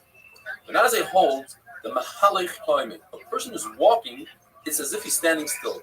Every time he puts his foot down on the ground for a millisecond, that millisecond, he's in a standing position. Therefore, this person is Patur because he walked from Rishus HaYachid, stopped completely in the Carmelis, and then continued on his journey to the Rishus Rabbin. Since he stopped in the Carmelis, that causes him to be Patur. The Gemara says we need to understand Chachamim. Where do Chachamim see that if a person makes a stopover, even though Chachamim hold Mahalach Lavcha, it's not considered as if he stood still. But where else do we see in Shas that he's stopping? The Gemara makes 2 attempts before its final 3rd attempt to resolve it. Perhaps it's as if a person walked more than 4 hours with an object in his hand. Now, a person is not chayav until he places the object down and moves around. The person who walks 4 hours, and he keeps walking. He's not chayav until he places it down. But all the long that he's walking until he places it down, he was Patur. So you see that even though he walked through a place that he was Patur, he's chayav at the. You know that's not right. But had he chosen to put the object down at any given time, at the moment he'd be chayav. Whereas if you do a Carmel and he decides to place it down in the Carmelis, at that point he'd be Patur. No comparison. Okay, so we have another case. What if a person walks exactly 4 hours? If he decided to place the object down at Amma 2 or 3, etc., he'd be Patur completely. So here's a case where a person through a place that he is Patur. Nevertheless, he's chayav at the end. That would place the object in Amma number 2 and 3, etc., would be chayav. Because for them, that is more than 4 hours. Only this individual is Patur. So the actual place is a mucking chiyuv for the whole entire world besides this person. Not a good example. What example? Is if a person who sees the Rishus around him, for example, if a person with fence falls down into the Rishus falls into the Rishus Rabbin, he is chayav as if he went from Rishus HaYachid to Rabbin. Now, that fence, the Rabbin, is considered carmelist. Exactly how it says. So here you have a case where a person walked from Rishus HaYachid to Rishus Rabbin, and it's chayav, even though he passed by the carmelist, and that's where Chachamim got their halacha. The Gemara brings a very long brisa. It goes through every single step of the brisa and takes about 4 dot to explain this brisa. We're going to go through it step by step. Very simple brisa, describing the 4 rishuyos, the 4 domains. These are Rishus HaYachid, the private domain, Rishus Rabbin, public domain, a carmelist, which doesn't have these different categories and statuses of Rishus HaYachid and Rishus Rabbin. And then you have Makom Tzvus. It's completely possible. You can put an object in and take it out and you're not hiding. Rishus HaYachid is any place that's 4 tefachim by 4 tefachim wide, with mechutzos, with walls that are 10 tefachim high, even if it's underground, in the ground, even if it's on top of a wall. Rishus Rabbin is a place that's 16 amas wide, and it's a highway, or it's a large marketplace where people do their business. There's a lot of people, and it's 16 amas wide. Now, if a person goes from Rishus HaYachid to Rishus Rabbin, by accident, he's chayav achad. Go by Mezid, he's chayav haris, and if he was eating an asra, he's chayav here. Why tell us that the haris is chayav because you do on the law on Shabbos, chayav haris, chayav stila? The answer is because we know that 139 Chalvas Malachas is chayav 39 chayav. You can't be chayav more even if you do Chalvas. You can be chayav up to 39, but you're chayav 39. There's a Megillah started. There's a Megillah. In those days, they didn't write down the Torah Halacha. If somebody had a very, he finished the Shita, he was a Das Yachid, he was a person that said so. In order not to get a Shita, they would write it down, and if you don't, they would put it away. The Megillah started with Isi ben Yehuda that says, there's one out of the 39 Malachas that's not chayav stila. Rice is going to tell us, guess what? That one is not the Malacha of itself. So you are chayav stila and the chayav. And that's why the Brisa tells us to be chayav stila. If there are multiple yards, considerate, that belong to different people, communal yards, or a mavli she'enim mefulish, meaning streets that are not cut off, they go through and through. If they made, streets that are enim mefulish, mefulish means they go through and through. Enim mefulish means that it's a dead end. So you can make an eruv here. If you make an eruv, it's mutter to carry. If you don't make an eruv, it's possible to carry. If somebody stands on the shkufa is a threshold. It's a makom to you could take an object from the Rishus Rabbin, or you could take an object from the Rishus HaYachid. But you cannot be the middleman. You can take an object from the Rishus HaYachid and place it in the Rishus Rabbin and vice versa. If he does, if 3 people do so, they are all potter, but it's possible.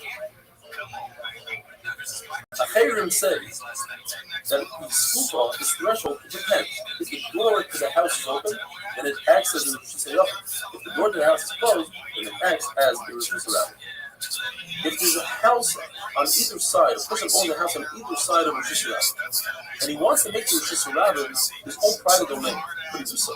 According to Rabbi Yehuda, he simply puts a beam from side to side on both sides of the houses. So this area between the 2 houses is considered a Rishus HaYachid, where he puts a lechi, standing beam, a vertical beam, on each side of his house, the corner of one house, 2 corners. They act as walls. So I'm saying you can't take a public domain and make it into a private domain. That's impossible. What's the condition? Why do you think Rice use the Lashon that Rishus HaYachid Gemura?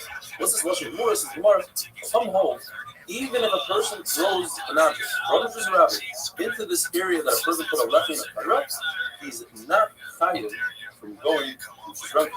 Even the former we don't say so. The Lashon of if there's a highway or a public plaza, Zuhi Rishus Rabbin. This is a Rishus Rabbin Gemura. Why is the Rishus strong Lashon? To exclude a case of Yuma. Yuma is an L-shaped wall that's an amma by an amma. You put 4 of these L-shaped walls in the middle of the Rishus Rabbin, and you have a well in the middle. And they act as a Rishus Rabbin. People could bring their pails, they can draw water, they give water to their animals with their oil ready. Even if people are walking through it, there's a lot of rabbin going through it, it's still considered a Rishus HaYachid. In the time of Matan Torah, when Christ rolls in the Midbar, the desert is considered a Rosh Hashanah. But nowadays, it's not considered Rosh Hashanah. It's a wonderful day.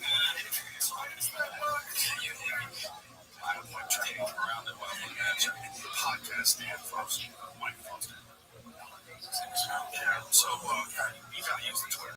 So, I believe it's a good question. It's great. Writing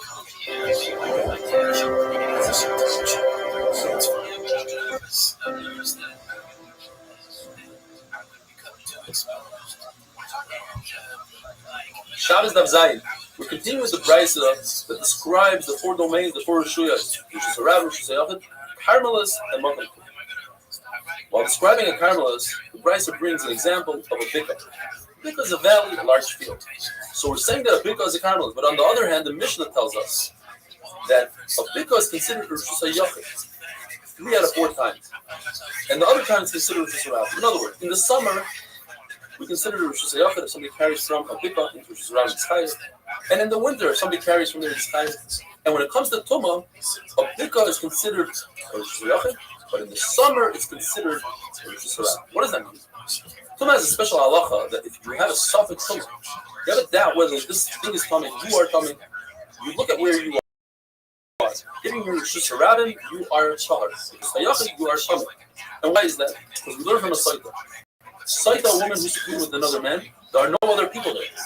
So if it's in Rosh Hashanah, there are people, and therefore Shahar. So in this case, only in this case, in the summer, there are some people that go off the beaten path and they go into the field, and therefore it's not considered Rosh Hashanah. The Tumah is rather considered Rosh Hashanah. The question remains though, we're calling this Bika Rosh Hashanah, something Rosh Hashanah, but never do we call a Bika Carmelis. So why does the Brisa call a Bika Carmelis? The Gemara brings 2 answers. Ula says, in fact, it is a Carmelis.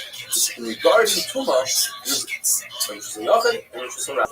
And that's why we call it Rosh Hashanah versus Rosh Hashanah. But halachically, a Carmelis. Rav Ashi doesn't like that. It says specifically Rosh Hashanah. It says Rav Ashi because we're discussing a specific case of a very large field that's enclosed with a fence. And that creates a Rosh Hashanah, the Eraisa. However, Mr. Rabbanan, you're not allowed to walk in that Rosh Hashanah 4 hours because it's very similar to Rosh Hashanah. While describing this Carmelis, 3 cases plus a Carmelis. It says, Yam, a Bika valley, is Stavanis benches. Big Carmelis, but we are describing Carmelis. So what is this extra word that Carmelis can tell us? It's a special case of Keren Zavas Rosh Hashanah. There are houses lined up on the Rosh Hashanah, and one of the houses is set back. Now, people could actually go from the Rosh Hashanah into that setback, but they don't. They don't like using that. So therefore, that area is not considered Rosh Hashanah, but rather is considered a Carmelis. The evidence says, in those days, in the middle of the highway, they would have a pillar, and people would hang their goods on it to sell. Says Rabbi Yochanan, the area of these amudim, these pillars, is considered a Carmelis. It's difficult to maneuver between them. You could, but you don't. Says Rabbi Yehuda, the benches that are in front of these pillars, they are considered Carmelis, meaning that the beams are not a Carmelis, because you could maneuver if you wanted, but you cannot drive over a bench. Rabbi Yochanan says that the pillars are Carmelis, certainly we would agree that the benches are Carmelis. The Gemara discusses a case where a person takes a sticky object, like a wet fish or silly putty, whatever it is, and he throws it 4 amas in Rosh Hashanah, and it lands on a wall. He's chayav because he transferred an object 4 amas. Now, if it lands on top of the wall, on top of this muffin, you have like a stone in the middle of Rosh Hashanah. How do we view any object in the middle of Rosh Hashanah? Could it cancel Rosh Hashanah?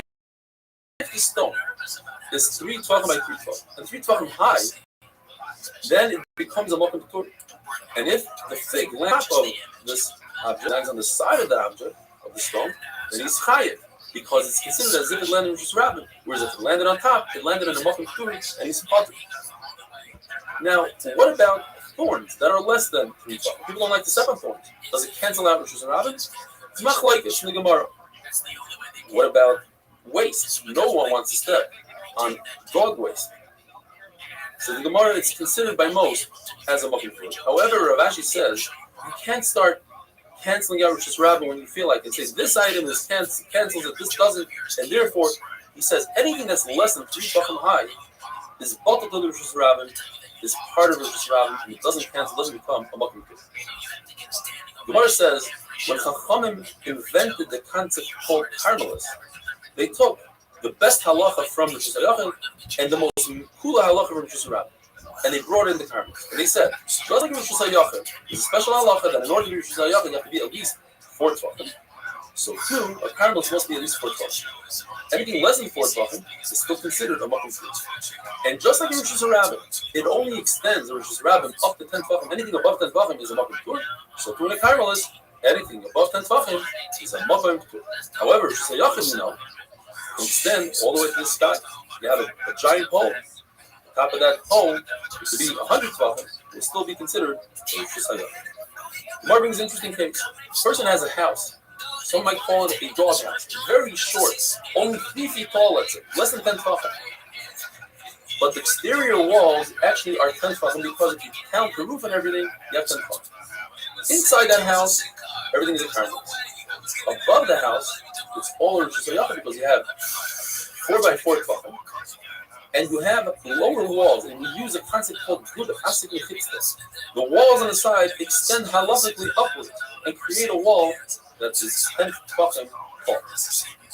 Now, what happened if that person decided he'd like to use the house and he'd like to dig down into the ground and create more than 10 tefachim height in the center of the house? But the side of the house, the side of the room, is less than 10 tefachim. Says the Gemara, the entire house turns into Rosh Hashanah because of the concept called Chayrei Rosh Hashanah. The holes in Rosh Hashanah are like Rosh Hashanah. The shelves that are in the walls of Rosh Hashanah have halacha of Rosh Hashanah. So anything that's less than 10 tefachim is considered a shelf, and therefore it has halacha of Rosh Hashanah. What about shelves in Rosh Hashanah? You build a wall to separate Rosh Hashanah and Rosh Hashanah, and there's a shelf in the wall. What halacha does that have? According to Abaya, it's considered a Rosh Hashanah. Why? Because people benefit from it. They like to use that shelf. According to Rava, it's not like Rosh Hashanah. And Rava asks Abaya, didn't we just say before that Karen is also Rosh Hashanah? When there's a setback to a house that's considered a carmelis and not a Rosh Hashanah, says Abaya, in that case, no one likes to use that setback. But shelves, everybody wants to use the shelves, and therefore it has halacha of Rosh Hashanah. Now, going back to that case where somebody threw a sticky object on a wall, we're talking about a case where there's no hole in the wall. Because if there's holes in the wall, then even if you threw it above 10 tefachim, it should be considered Rosh Hashanah. And if you might tell me, well, it's not considered Rosh Hashanah because it doesn't have 4x4 at that hole. Well, there's a concept called Chagit. And we go according to the Meir. The Meir says that anytime you have a hole that's less than 4x4, I halachically carve out its 4x4 area. Have a wonderful day. There you go, baby.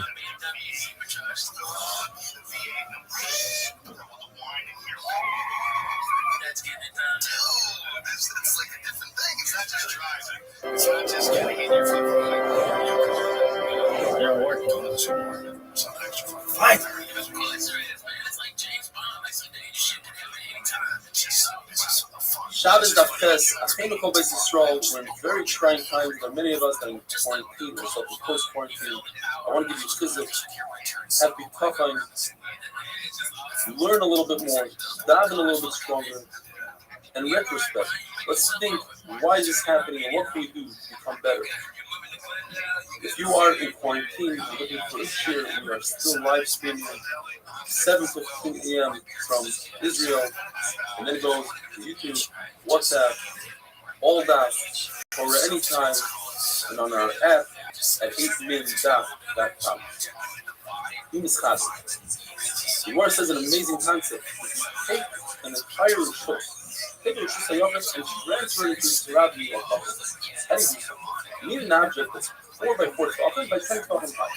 The best example would be if I take a basket, a cupbearers. Now, a basket is typically round, and this Rishus is 4x4 square. How do I get a 4x4 square into a round basket? The Gemara is very simple math. If I have a 1x1 1 squared, the diagonal is 1.4 according to the modern math. Very simple math. So if I have 4 by 4 squared, the diagonal is 5.6. In order to 4 by 4 squared to a circle, I need a diameter of 5.6, which is the diagonal of my square. So my basket needs to be 5.6. Or everybody says, let's make it 6 tefachim to be certain that I have the right sheet. If I have a 6 tefachim basket by 10 tefachim, now my basket is in Rishus Hayach. Says Rabbi, I don't need 6 tefachim. Because once you have a basket that's 10 tefachim, automatically it's more than 10 tefachim. Because you have something called kulis. You have these little pieces of unwoven straw or whatever that sticks on the top. And it goes above my 10 tefachim to Makom Tur. And once it's in the Makom Tur, then my whole basket is considered in the Makom Tur, and I am. What if I take a basket, 7.5 tefachim, flip it over, and bring it within 2.9 tefachim of the ground? Now I can say lower. Anything within 3 tefachim extends my makites, it extends the walls of my basket all the way down, and now my basket is slightly above 10 tefachim. Once it's above 10 tefachim, once again it's in the Makom Tur, and then but let's say the basket is exactly 7 tefachim. I have to go a little bit less than 3 tefachim in order to get lower. Now my basket is slightly less than 10 tefachim, and it doesn't work. Rav Ashi says, even if I flip my basket over, I can't extend my mechisos and walls. Why? Because the basket is not meant to be flipped over. The usage of the basket is when it's flipped upright and I can store things in it. Therefore, there's no lover. Now, what if this basket that's upright is 2.5 tefachim away from the ground? I still don't say lover to extend the wall because there aren't any walls that are visible. All I see is a flat pattern. The other thing is, if I take an object and throw 4 ounces of Rishus Rabin, I'm chayiv if it lands in Rishus Rabin.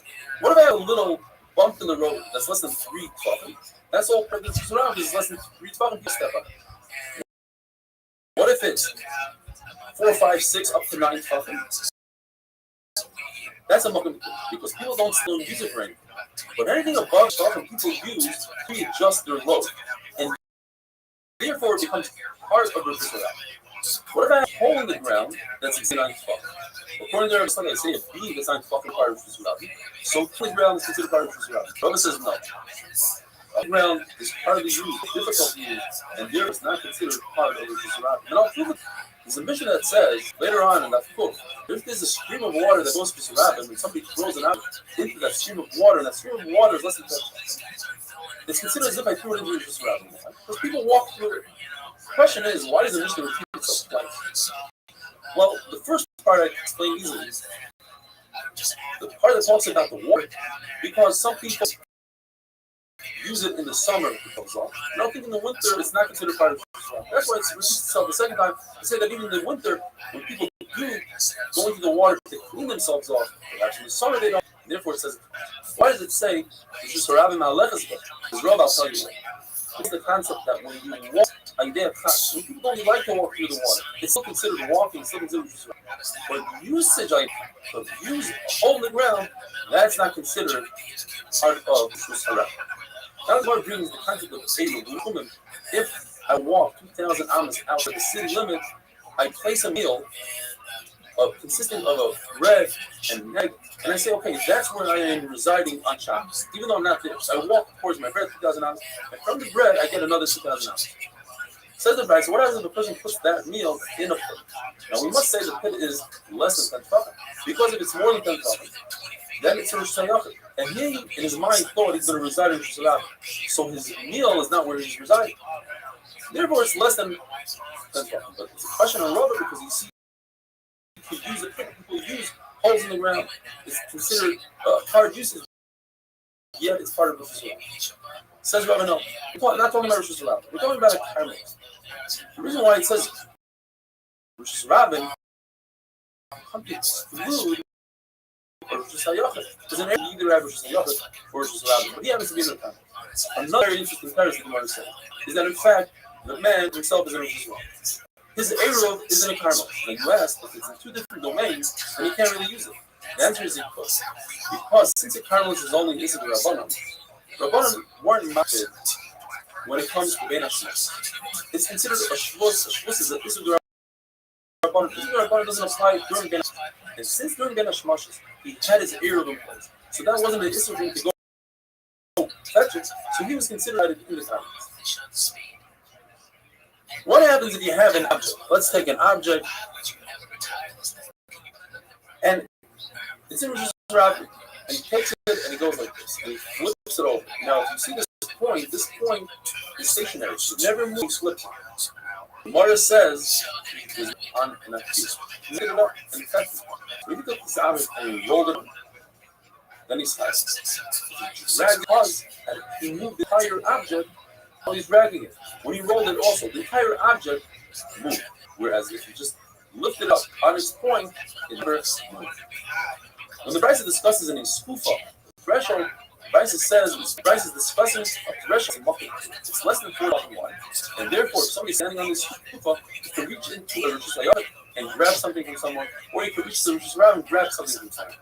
But he cannot act as the middleman and bring something from the Rosh Hashanah all the way into Rosh Hashanah.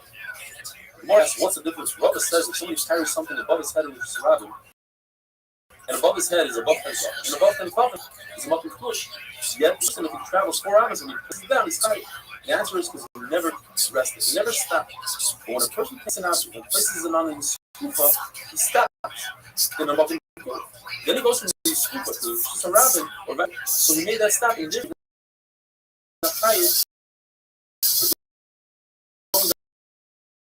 Directly. So Yaakov, rabbin, stay healthy and have a wonderful day. Sit up and straight down. This is a fucking plan. What a kill too many rich folks. Fucked up, but I think the last one's a really dumb fuck up too. So goes left the Concord fucking constant gigantic explosion. Yeah, and the town hall when those people are dying, they're dying. So people that pay like $10,000 Shabbos Daf Test. Please remember to subscribe to our YouTube channel so you can watch the full 45-minute shir. The end of the Brisa tells us, Acherim Omer. Acherim is usually Reb Meir. The Meir says that in the Sufa can serve as the Rabbin and as Rosh Hashanah, depending if the door to the Mavon is open, then it's Rosh Hashanah. If the door to the Mavon is shut closed, then the Sufa, the threshold, is part of the Rosh Hashanah. Now we need to understand, what are we dealing with over here? What kind of these Sufa? We learned the concept of Torah and Lechi, that is, you have either a vertical or horizontal beam on top that make a distinction and tell us this is the end of the Mavoi, from here on out is Rosh Hashanah. Be careful. If this Lechi standing up is on the inner part of the Sufa, closer to the Rosh Hashanah, how can you use these Sufa, even if the door is open? And then you're going to tell me that the scoop is less than 4 feet. Or I could use the wall of the actual mother as a lechi. In order to use the rest of the Rav says I need an additional lechi on the outside of this. What are we dealing with? Says Rav, I'll tell you what we're dealing with. We're dealing with a pyra, not a lechi. There's actually a horizontal beam on top of the door. That beam is only if the door to the Mavi is open, then it serves the entire Mavi, and we can view this beam as 4 tefachim. Once we view the beam as 4 tefachim, there's a new concept called Tikva Yored B'Saisa. The actual roof comes downwards. The edge of that board, we view it as it's coming down and creating a new pizza. And therefore, I can use the skufa that's underneath that carpet. Rav Ashi says, I have a difference. We're not talking about a Mavi, we're talking about a house. The threshold to the home. And on top of the threshold, there are 2 beams that are distant from each other in less than 3 tefachim. Less than 3 tefachim always tells me I can use lava to combine the 2. The 2 of those beams combined, the red and the blue, are 4 tefachim. Once I have 4 tefachim, I can use the concept and therefore I can use the entire skufa because I have an outer wall and the inner walls, and now the skufa is completely surrounded by walls. This is one trick. There's a door situated in between the 2 pillars. When that door is closed, it causes separation between the pillars where I cannot use lava. And if I can't use lava, then the pillar is less than 4 tefachim, and if it's less than 4 tefachim, I can't see the Once I swing the door open, the 2 pillars combine with each other, they are 4 tefachim, People are decisive. That's what Rameir says. Sometimes I use the Kaira, I use these as a Rosh Hashanah, and I can use it. And sometimes it's like Rosh Rabbin, and it's not used with the We're going into a new sugya. The final Raisa, though, says one other. That if the skufa is 4 by 4 tefachim, 10 tefachim high, it's its own rishus. Like Rameir said, even if you put it with Yisayachah within Rosh Hashanah, you create a beam in Rosh Hashanah, you cannot use it to readjust your load because you might come to readjust your load in the Rosh Hashanah. Says the Mishnah, we're going now to the Pesach Beis, brand new Mishnah, brand new suit. We're not even dealing with, we're talking about a week. What things are you not doing before you daven mincha? The Mishnah is referring to minchas b'doyla. That is a half an hour after midday. Let's call it 12:30. We're talking about Thursday night. So divide the day to 12 perfect hours, not hours. You're not allowed to get a haircut. What kind of haircut? According to one shot, a very extensive haircut. The haircut of the Kohen Gadol, which means the bottom of one hair touches the top of another. It takes many hours, so you might forget that. You're not allowed to go into the bathhouse. We're talking about a very long bath with the schwitz and the sauna and all the good stuff. You're not allowed to have a big meal, like a wedding. You're not allowed to go into your factory of Bursiki where you can't hide or something similar to that because you might get mincha. You're not allowed to start it in Torah. Now, before mincha Hana, which is 6.5 hours into the day, Shulchan Aruch says even if you're not allowed to taste anything, and if you start the meal, you must stop immediately. Now, another shot the Gemara brings is we're not talking about big meal. We're talking about a real meal. We're talking about a regular bath. But each thing, a regular haircut will concern that in the middle of your haircut, the barber's scissors will break, and therefore you'll forget to remember the davening. When it comes to a bathhouse, perhaps you'll faint if you have a davening. When it comes to, you'll find out that you have lost. You'll be too pain to daven mincha. When it comes to a small meal, you might get involved in the meal and be more, and then forget daven mincha. Comes to the entire, perhaps you'll find some other reason, some other line, and it'll cause you to forget it. Once for Kriya Shema, since Kriya Shema is very right, so you have to stop right away. When the Esrei, you can accomplish and do the two things. Let's say eat your meal. And then from Esrei, once you start, you don't have to stop. But what does it mean once you start? So Gemara says when it comes to a haircut, it means that you put the apron on. You don't even have to cover it. When it comes to a meal, it means you either wash your hands in a stroll or you undig your belt in bubble. When it comes to the bathhouse, it means once you remove one article of clothing, the first article, then that means you started the bath.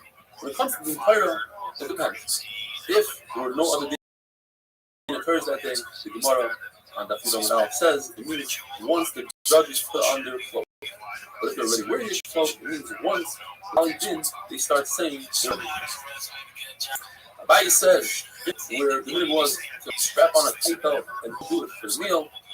It depends. If you hold up marriage as a shul, it's not obligatory. Then once you open your belt, we don't force you to daven marriage. But if it's obligatory, if you hold it obligatory, then we tell you you must daven marriage. Now, what's the difference between marriage and mincha? Mincha we said, so once you open your belt, you don't have to daven mincha. Two answers in the Gemara. Either mincha time is not a time to get drunk. People don't get drunk in the afternoon. Usually they get drunk at night. So at night, it's more of a concern you forget marriage. Or the shot is that a person doesn't have that much time to daven mincha compared to marriage. Only 5.5 hours. So a person is always concerned they'll forget, and therefore we are not concerned that they'll forget. But by marriage, people procrastinate and say, wait, I have the whole night, and they'll come to forget, and therefore we tell them, daven right now, having a wonderful day.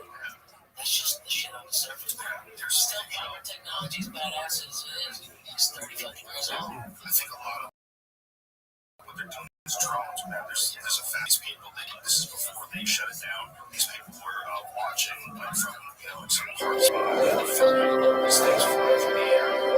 You never see anything that's going on because there's no people. It's only a drone. They're drones. Exactly like this, but smaller. Shabbos David, how are you supposed to look and what are you supposed to wear when you daven? Says the Gemara, you claim the class of the Yisrael. When you daven Hashem, wear the clothing that you wear in front of the king. In other words, if your belt is undone, make sure you tighten your belt. The Mishnah says you shouldn't wear pajamas, don't wear boots. Maybe nowadays don't wear flats. Rava Bar Huna had special shoes that he wore for davening. Rava would take off his cloak, the one that made him important. He's so important to something like his Baruch. Took that off, and then he clasped his hands as so, like a eved, like a slave in front of a man. Rav Kahana did both. Listen to this lashon of the Gemara. When there's pain in the world, I myself can't remember a period of time, that much pain in so many countries like today. 106 countries, from Iran to the United States, to Israel, all over the world is pain. So when there's pain in the world, Rava would remove his important clothes. Rav Kahana would remove his important clothes and he clasped his hand. But when there's trouble in the world, Rav Kahana would put on his coat, put on his palace, and claim the class of the Rava absorbed Rav Amnuna davening a very long davening. And he said, what are you doing? You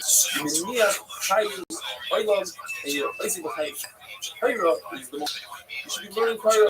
Uses the world to come. Tefillah is for this world. We're down for this Rashi, and we're davening for health, for parnasa, for shalom. But that's only Chai Yishar. That's for this world. Rav Nun himself held you right. Torah is more important. Once you daven, matfil l'chod, you can keep davening. Rav Yiri was talking and learning with Rav Zera, and he was in a rush to get to daven. Rav Zera pulled out a beautiful pasuk on it. It says in the pasuk, Meser Ozni and Shmai Torah. You want to take your ear away from listening to Torah? What's going to happen? Then your tefillah ends up in abomination. It's no good. The Gemara now discusses the importance of being a dayan and being a Torah. Machlokes is how much you should do every day. Ravani and Ravasi, they would make a noise on the door, telling people, come, do the Torah by us. In other words, the Torah is more important than Torah itself. Rav Chizda and Rabbi, the Gemara says, they were doing the Torah all day long to the point where they became very weak. It says, repeat to them, you learned the wrong kind of it. It says that Moshe Rabbeinu stood on Chayis from an Apoikir there. Doesn't mean that he necessarily did Torah from day to night. What it means is the one who doesn't do Torah, it's that important as if he's a partner that was powerful in Ma'aseh Bereshis, which over there it says those words in Apoikir does. Another shooting the Gemara is that a Dayan who's doing Torah all the way to 6 hours a day, to midday. And what uses a lashon that the Dayanim, they are dealing with Gvura or Torah, whereas other people are drinking and getting drunk with wine. The Gemara tells us a list. The Ludim, the cannibals, they need to eat all the time, to the point where they eat humans. So they eat by sunrise, the first hour of the day. Listing the robbers who are up all night to take a quick nap, they need to eat in the second hour. Yorshim, the trust fund babies, they don't have to worry about parnasa, they eat in the third hour of the day. All other people eat on the fourth hour of the day. The fifth hour of the day is for the workers, and the sixth hour of the day is for the honey. You push it all the way to the sixth hour. But if you eat after that, it's like throwing a stone in a barrel of wine. It looks like there's more wine, but there's no more wine. Unless you eat hashafas, you eat during the meal, then even if you eat after the 6 hours, then the food will be beneficial. The bathhouses in those days were 3 rooms. The bath itself, where people ran out to get dressed, and some people are dressed and some people aren't. And they have the front room where most all the people are dressed. In the first room, you can say Kriya Shema and Shemon Esrei, you can say Shalom Aleichem to your friend, and you can even put on the phone. In the second room, you can say Shalom Aleichem, but there's no Kriya Shema and Tefillah. You don't have to remove your tefillin, but you're not allowed to put on tefillin. Third room, there's no Shalom Aleichem, there's no Kriya Shema, obviously. There's no Kriya Shema and Tefillah, and you must remove your tefillin. Now, the reason why you can't say Shalom Aleichem is because Baruch's name is Shalom, and because it says Hashem Shalom.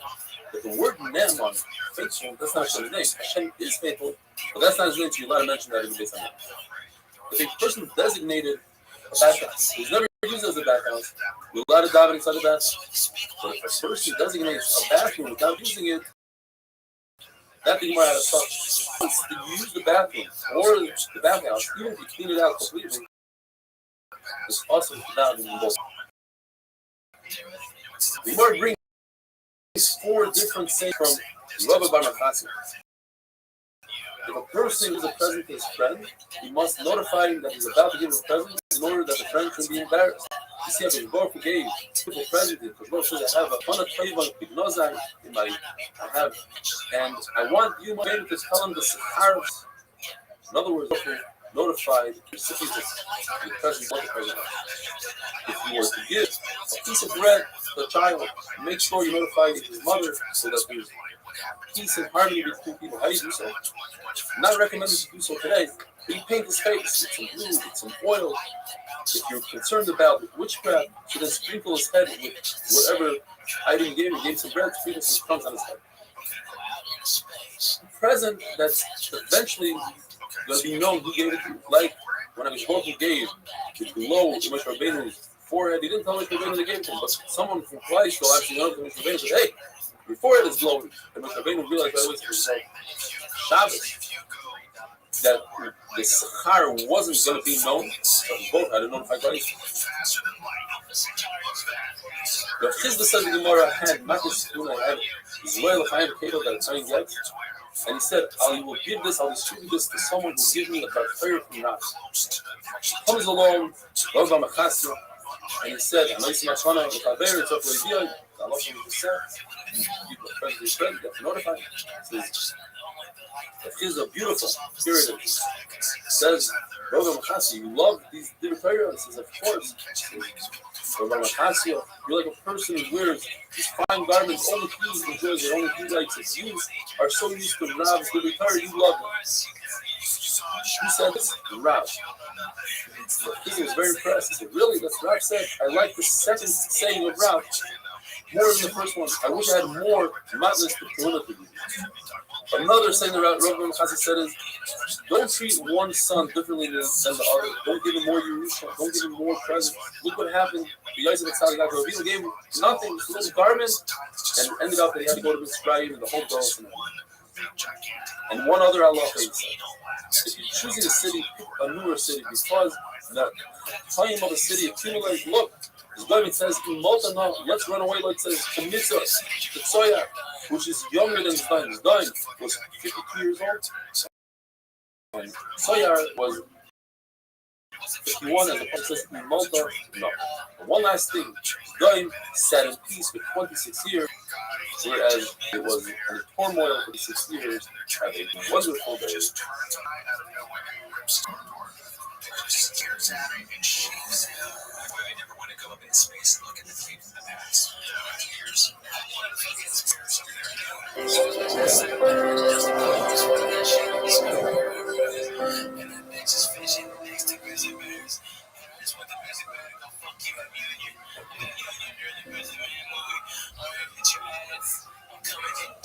Shabbos Daf Yud Aleph.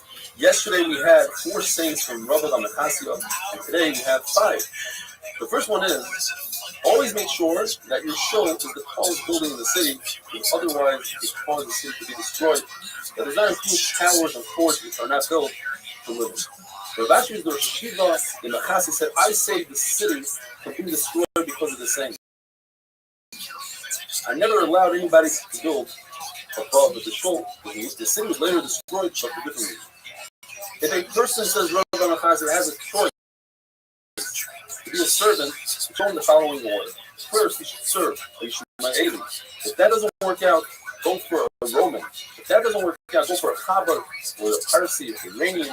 If that doesn't work out, only then serve a Talmud Chacham. Because if you set a Talmud Chacham, the consequences can be disastrous. And the worst than a Talmud Chacham is a Yosem al Machana, a widow or an orphan, but the Baruch is very close to and listens to their crying. Another saying says Rabbi Machasi, the worst disease is the disease, short-term pain to the heart. In age, the worst one is a headache. And the worst thing that a person can have is a bad life. Rabbi says in the training explaining what this one means. Rabbi Machasi says, if all the oceans were ink and all the heavens were paper, and all the reeds and wood in the world were pens, and all the people were writers, you wouldn't be able to write down all that is going on in the king's heart, because he has so much to deal with that it's impossible to write down. And someone trying to explain it means that you should never judge the government. So there's things going on. You should down to the government. Rabbi Chazi says if a person has a very bad dream, there's nothing like a good fast to get rid of that dream. Just like fire destroys linen, or fast destroys a bad dream. In fact, Gemara says you should fast immediately, don't push it off, even if that means to fast on Shabbos, which typically you're not allowed to do. What tells us that Yeshua went to visit Rashi, and he brought out in front of him the best deal possible, Igla Tilta. And he refused to eat it. He said, I'm fasting today. He said, well, you could always push off a fast. Be mashal on it, do it on a different day. He said, not a Tanis Chalai. Tanis Chalai you have to do today, even if it means to fast on Shabbos. We had in the Mishnah if a person started taking a haircut, he went to the bathhouse, or he started his meal, he doesn't have to stop to say Shemona Esrei from Mincha. But Kriya Shema, he doesn't have to stop for. And then the Mishnah finishes off, so he doesn't have to stop for Shemona Esrei. What does that mean? We already said that one. So the Gemara, we're talking about somebody who's learning Torah. You don't stop learning Torah to daven. And that is if you are like streaming by your thought, you're wrestling with somebody whose job it is to learn Torah and never stops learning, and he doesn't stop for davening Shemona Esrei. But he does have to stop for Kriya Shema, which is the Eraisa. The only time they don't stop for Kriya Shema is when they're debating whether or not to add another month to the year of Hebrew Shema. The Mishnah says that a tailor should not walk out with a pin, just like a writer should not walk out with a pen half an hour before Shabbos, because he might come to forget that it's Shabbos and he'll walk down and so he'll breathe. There's a mission in Eruvin that says that a person should not stand in one domain and drink from another domain from a cup. So you shouldn't stand and say, Rabbi, you over to Shirabim and drink, or vice versa, because you might bring the cup back into the other Rishos, you'll be over and it's up. And then the Mishnah finishes off, the pain the gas, and the same Allah applies to a wine press. Abaye learned that a wine press is a carmel. In other words, we discussed already Rishos Halachah and Rishos Rabbah. Now we're talking about a third Rishos, which is the Rishos Midrabanan, like a sea, a valley, a smaller street, not 16 hours. This is telling us, don't stand in a carmelist and bend over and do some yachid or vice versa and drink. Rava says no. That would consist of zero, and we don't do zero. It's a double safeguard, meaning a carmelist is a safeguard that you might carry into Shabbos. So that's one safeguard. Now I'm telling the person, don't carry something before Shabbos because you might carry it on Shabbos. That's a double safeguard. We don't do it. So what is the mission talking about? Meiser. Before I drink wine, I have to take 10% and give it away to Meiser. That's only if the wine is a finished product. But if you use it from the wine press directly, his whole body is in the wine press, then it's a non-finished product, you don't have to pay for Meiser. That's what the mission is about.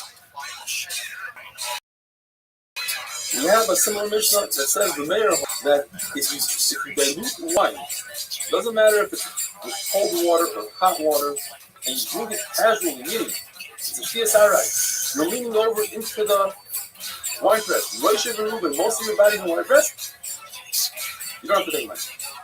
The regular Rebbe says no. Once you dilute the wine, that's the finished product, you have to take much. And Chacham make a compromise. They say, it depends. If it's diluted with cold water, I can always pour it back into the wine press. It's an unfinished product, I don't have to take much. If I use hot water, then I can't put it back in the wine press, it'll spoil the rest of the wine. Then I must take Meiser. There's a brayso that says that a person should not put a pin and put it in clothing and walk outside before Shabbos. Unlike our Mishnah that we can't prove exactly what it's talking about, maybe he's holding it in his hand, and walking with a pin in your hand would be a deraisa. Putting a pin in your clothing is only the Rabbanah. So here it says there's a zera. Don't put the pin in your clothing, that's one zera, walking with that is only the Rabbanah. And the second there is, you might forget. So tomorrow we must say, in order to explain Rava, we said there is no zera. Because according to the Yehuda, that holds that a professional, a tailor, since it is the way for him to walk out with his pin in his clothing, then that's not considered a zera anymore. Now we're down to one thing. Similar to what we have in the brayso. It says that a tailor should not walk out with a pin in his clothing, nor should a carpenter walk out with a pencil or a piece of wood in his ear, or a money changer that used to walk around with money in their ear to show people that they're money changers. And if he does so, he's putter, but it's us. That would go according to the name. But the Buddha says that a professional person, that's his profession, it's only everybody else who is.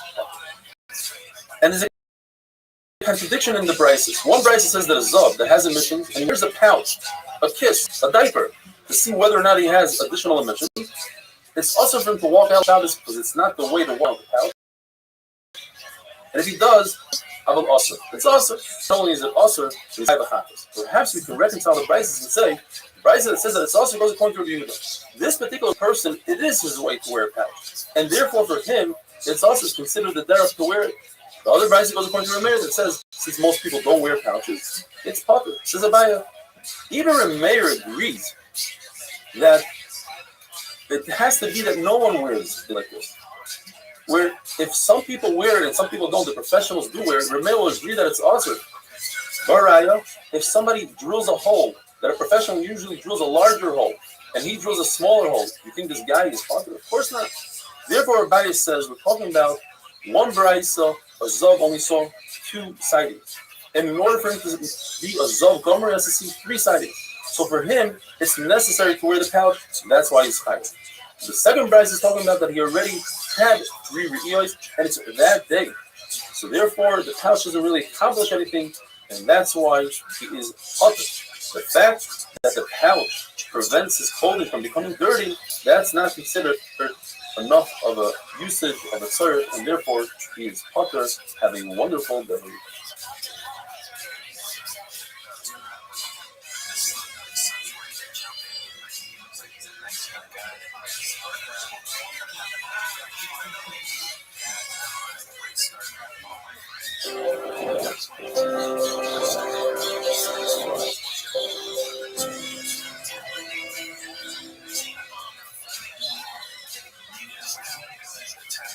Shabbos Daf is continuing with the contradiction we had yesterday in the Brises. One Brisa says that a Zav who walks out with his pouch is only over Isra Rabbanon. The other Brisa says he's over Isra Reis, and if he didn't declare that he's high of a hat. The Maskana says the Gemara says it's dependent on the famous Machlokes of the Zidor of Shimon. On the Malacha she'in speak on the Malacha that you don't need in the actual Malacha, you want the outcome. For instance, if a person, this is the whole Shabbos, he's over Isra Reis. But if he wants only the sand, he doesn't want the whole. So according to Shimon, he's popular according to Yehuda's count. In our case, since Rav doesn't want the couch, doesn't want to walk, doesn't want to get dirty, therefore according to Yehuda, it's still according to Shimon, a lot of things that one is allowed to walk before Shabbos. We're not concerned that he'll forget and go into another Rishus on Shabbos. From the Tzitz of the Kohen Gadol. The Kohen Gadol's Tzitz only has one mention of a Kohen Gadol's name. Nevertheless, he has an obligation to constantly feel his Tzitz and make sure that still on his filling that have the name of his brother many times. First, in fact, he has to check his filling and make sure they're still on his head. And we're not concerned that we'll forget that it's Shabbos and walk outside for 1 week. The famous Anan Yoimer. The person has to check his pockets before Shabbos and make sure there's nothing in them, because perhaps he'll walk outside with something in his pocket. Where it says, like we say, this is a very important part when it comes to Shabbos. We look at the Mishnah that it should not remove the lights, and the Gemara explains it means to the candlelight. Just like one is not allowed to read in front of the candlelight because he might have just lit, so too you shouldn't remove lights. Small lights. He says that in certain situations, a person is not allowed to pick his clothing from within his wife's clothing because it's so similar in those days. Men would wear skirts. Well, it depends. If he's a guy that doesn't really work, so his skirts are different. They are wider. They're different than his wife. Or if they're young women, they have wider skirts, so it's easier to differentiate. Older women, they have narrower skirts, harder to differentiate. The Gemara teaches us proper etiquette. It's also to read in public to be gross under. The same will apply to causing one to vomit in public. The question is, are you allowed to kill?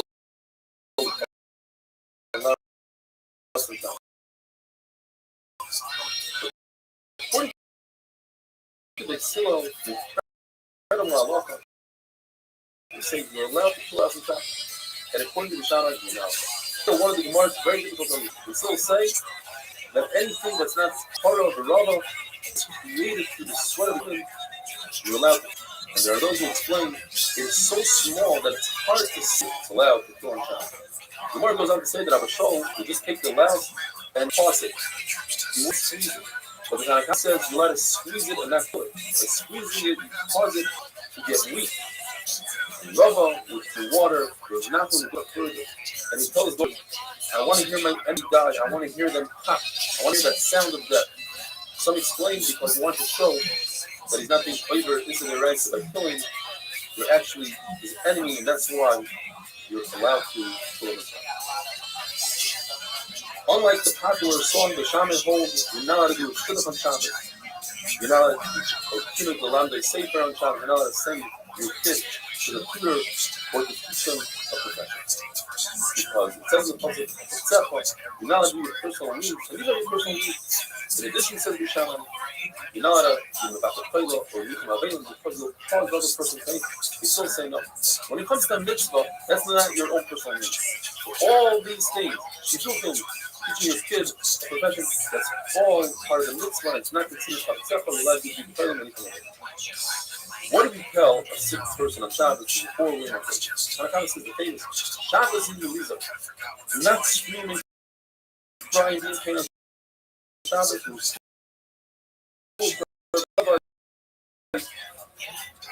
The healing is coming soon. Shabbos itself could cause the healing if you are not in pain on Shabbos.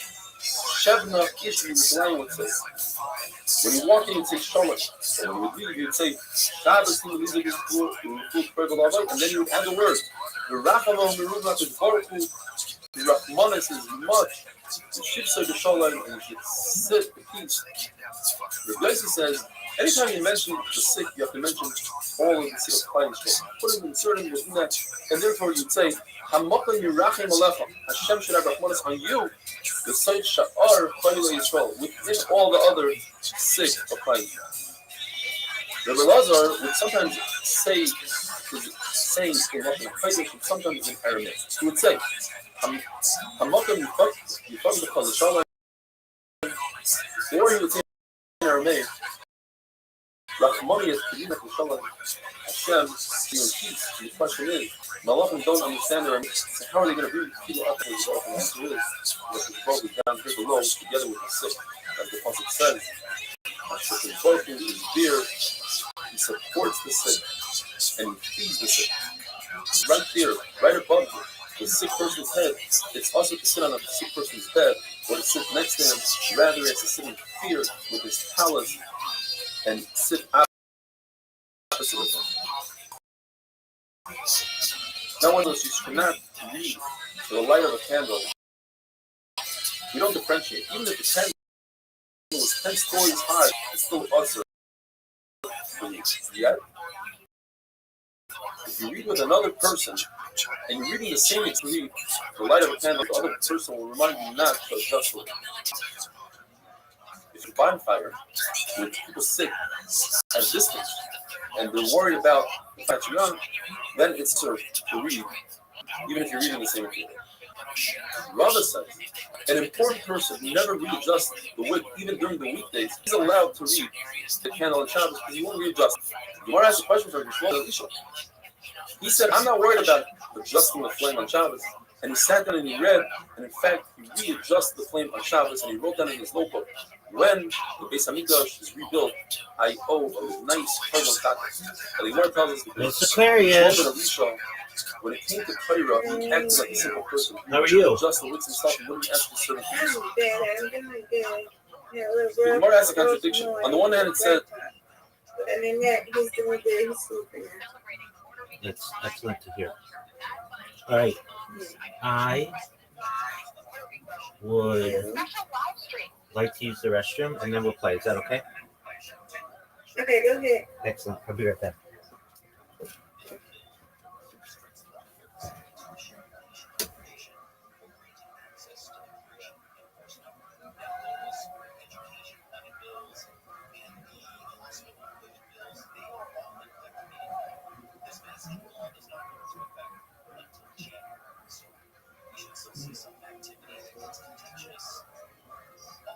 She was like, don't do that, don't do that.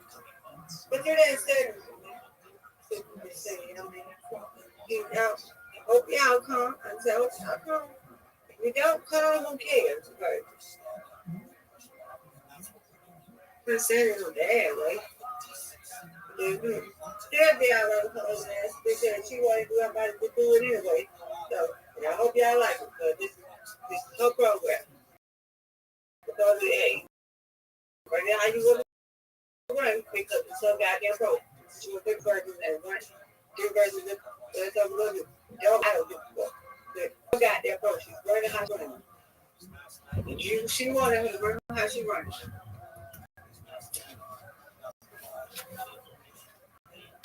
All right, Mr. Aquarius, you ready? All right, I'm ready. Excellent. I'm ready. I'm ready, sweet. He's doing his thing. Oh, yeah, he's sweet. He's gonna pass me out. Yes, he is. One of his accounts at work put something. Yeah, it's okay. Okay. And he has multiple accounts. Has me at a certain rate. What?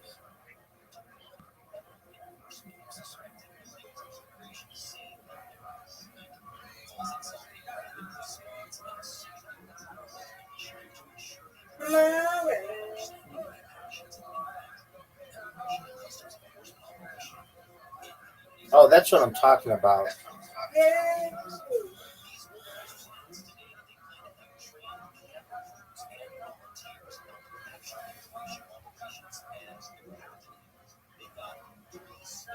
This is a tough split. This can be number 3 or 3. That's good. Okay. Come on, Larry. This is also a tough split. I think all splits are generally pretty tough. All right, here we go. Oh, no. Yeah. I I think you did that too fast, fella. The thing will slip. I tried. I was trying to get fancy. Oh, look at you. Look at this girl's comeback, folks. Look at this girl's comeback. Give it to me. Oh, man, another split. Another split.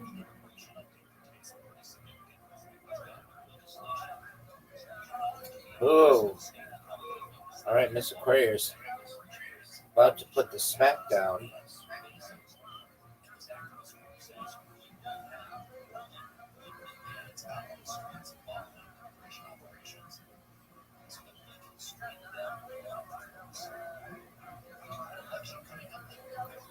All right, here we go.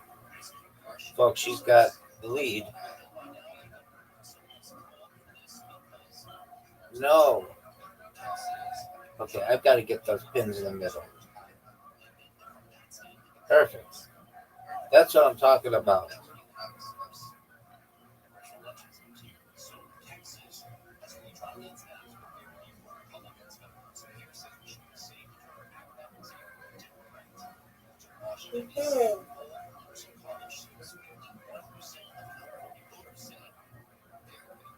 Yeah, it's okay. Come on, Roland. You lead it. You got it.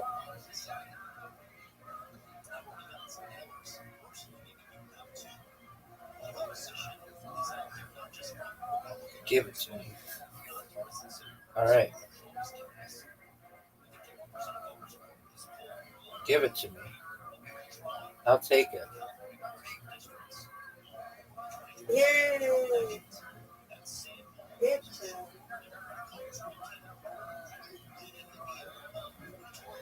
Woot, woot. All right. Your turn. Your turn, Miss Aquarius. It doesn't matter. Because we both win, okay? We both win. It doesn't matter. That's right, Miss They Aquarius. both That's right.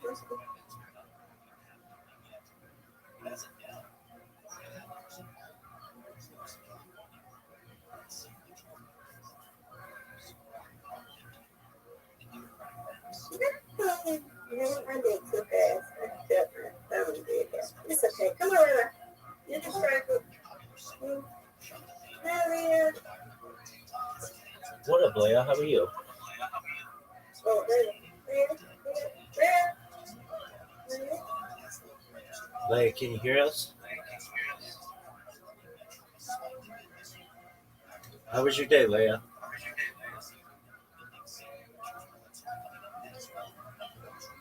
Well, we hope you had a good day. We're just playing a game together. Feel free. No.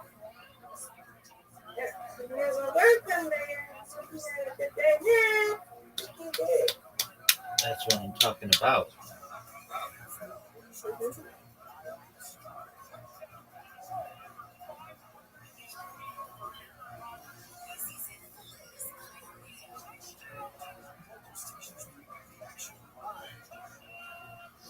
Get it, girl.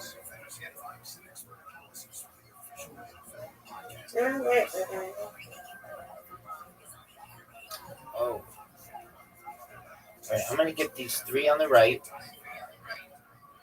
And hopefully it gets the 1 on the left. Oh, man.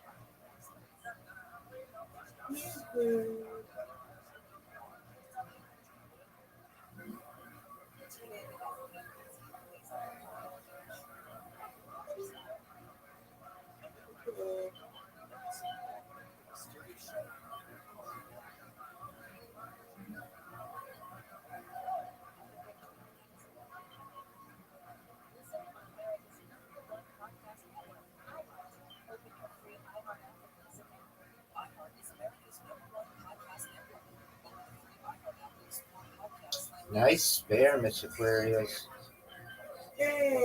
That was big time.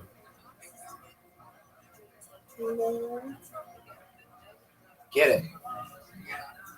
Come on, Rabbi, you got it. Oh, for sure. No doubt.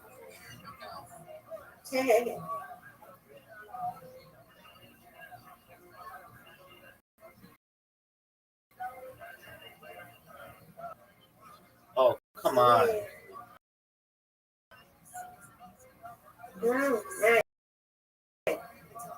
I win, you win.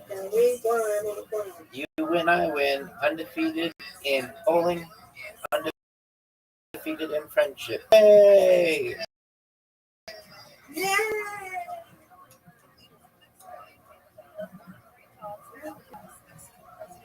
I got to sleep with hands, but he back. Sounds like a plan, man.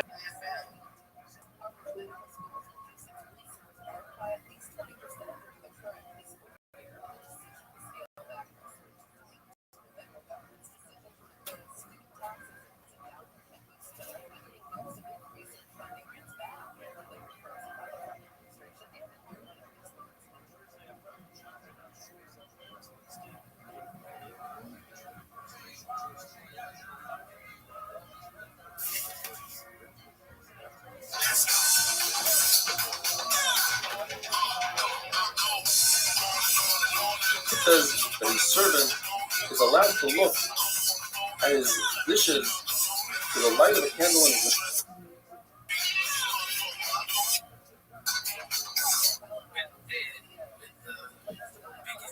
And then it became hip hop, and everybody was going out for dollars. And they made a lot of shitty music and stuff. And Jay-Z, maybe Nas. Ralphie May dropping rap knowledge. Ralphie May's in the house, ladies and gentlemen. This is our guest. He's very disruptive in the world of rap music, and I know if you're concerned as well. This show and all shows are sponsored by the Fleshlight. Ralphie, you ever felt the Fleshlight, sir? No. No one has fucked this. A lot of people have figured it. Well, you know, this Fleshlight is not a virgin, but it's like a slutty junior high school girl. You gotta figure it out. Isn't that amazing? It feels great, right?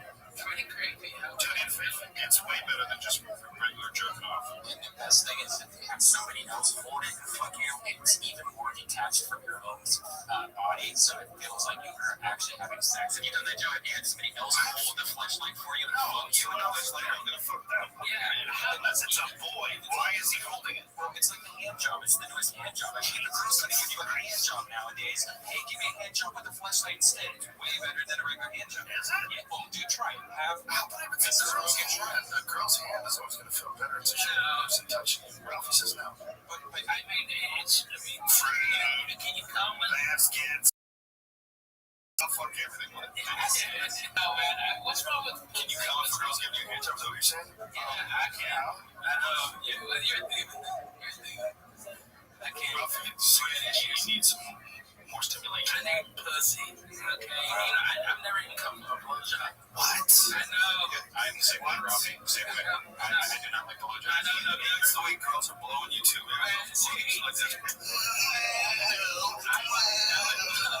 That's great. I love the option. I'm married. I'm single, man. I like all that shit. I just stay on the screen there. That's not what I'm saying. What I'm saying is even her, even the owner. Oh, yeah, man. Oh, yeah, man. Yeah, my wife can't love a blowjob.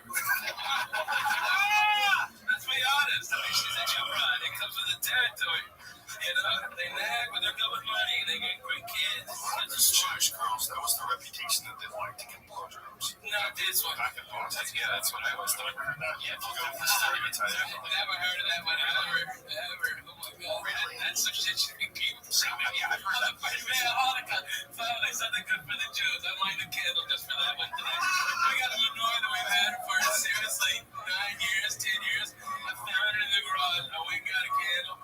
The kids just gonna sing happy birthday because that's all I know. I don't know any Hanukkah songs. I don't really think about it. My wife's not a good Jew. Alright, but I'm like the candle just for that one. Just letting my daughter know she got a good rep. I always heard that Jewish women are just the craziest in bed. Anything, they're just this crazy sexy shit.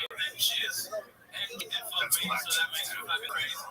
Yeah, she's black chick. I need to try it once. You never tried a black girl? No. I'm might get De Niro, son. There was this lady at bingo. You might get De Niro, so you're not even into white chicks anymore. You might start talking like Rob my bed. I was at BWC. You might start gangstering out. Can I get? Come on, baby. No, there's this black chick at BW3's last night. That next move was so beautiful. Dude, keep on going at you. You don't have to tell them that, man. Yeah, Tell them white dude likes black chicks. Yeah, Just believe, son. Embrace your inner love of black chicks. That's the next move for you, sir. Yeah, I see. Some hard-ass black chick that fucks the shit out of you and tells all your ex-girlfriends to step. That's like little Kim. Well, so if you have any issues with ex-girlfriends, then you're scared of that black bitch. They're crazy, right? So big long nails. The girl at BW3's in Irving, the bartender, you are cute. Whoa. And you a fucking 5-year-old? Go tell her in person. This is faggot trade. I don't even use that word anymore. Check one, yes. I want to take you to the Olive Garden. Jesus Christ. This is their sponsor. How dare you? How dare you come off like a 12-year-old on the show? I like you. Do you like me? Check one, yes, now. Please AIMC. Just give out your AIM. I know you got one. You fucking weirdo. Ralphie May rocks it so old school, he doesn't even have a Twitter. How do you like them apples? It's almost non-existent. I mean, I do it once in a while. You text on? Yeah, I'm sick of Ralph, let's just text out. You gotta get on the Twitter. There's people out there, Ralphie, that want to talk to you, man. You're on the show, me, and they go to my shows and they say, "What's up?" Oh yeah, there's a lot of people actually. They today I got a lot of phone messages that people say, "Just look at my comments." Yeah. Cool. So, Yeah, I'm sorry. Let me go back a little bit. Like you shooting a gun. You hit me. I don't want to dick around it while we're mentioning the podcast stand, folks. Microphones down. Yeah, so you gotta use the Twitter. It's very important. There's a lot of people who want to talk to. Not only is it good for promotion, It's great for writing comedy. If you like show at the beginning of the show talking shit about things, it's fun. Yeah, but I'm nervous. I'm nervous that I would become too exposed. What are you talking about? And I would become too exposed as like a go-to guy for free. You know what I mean? It's like, am I gonna? I write hours and hours of material.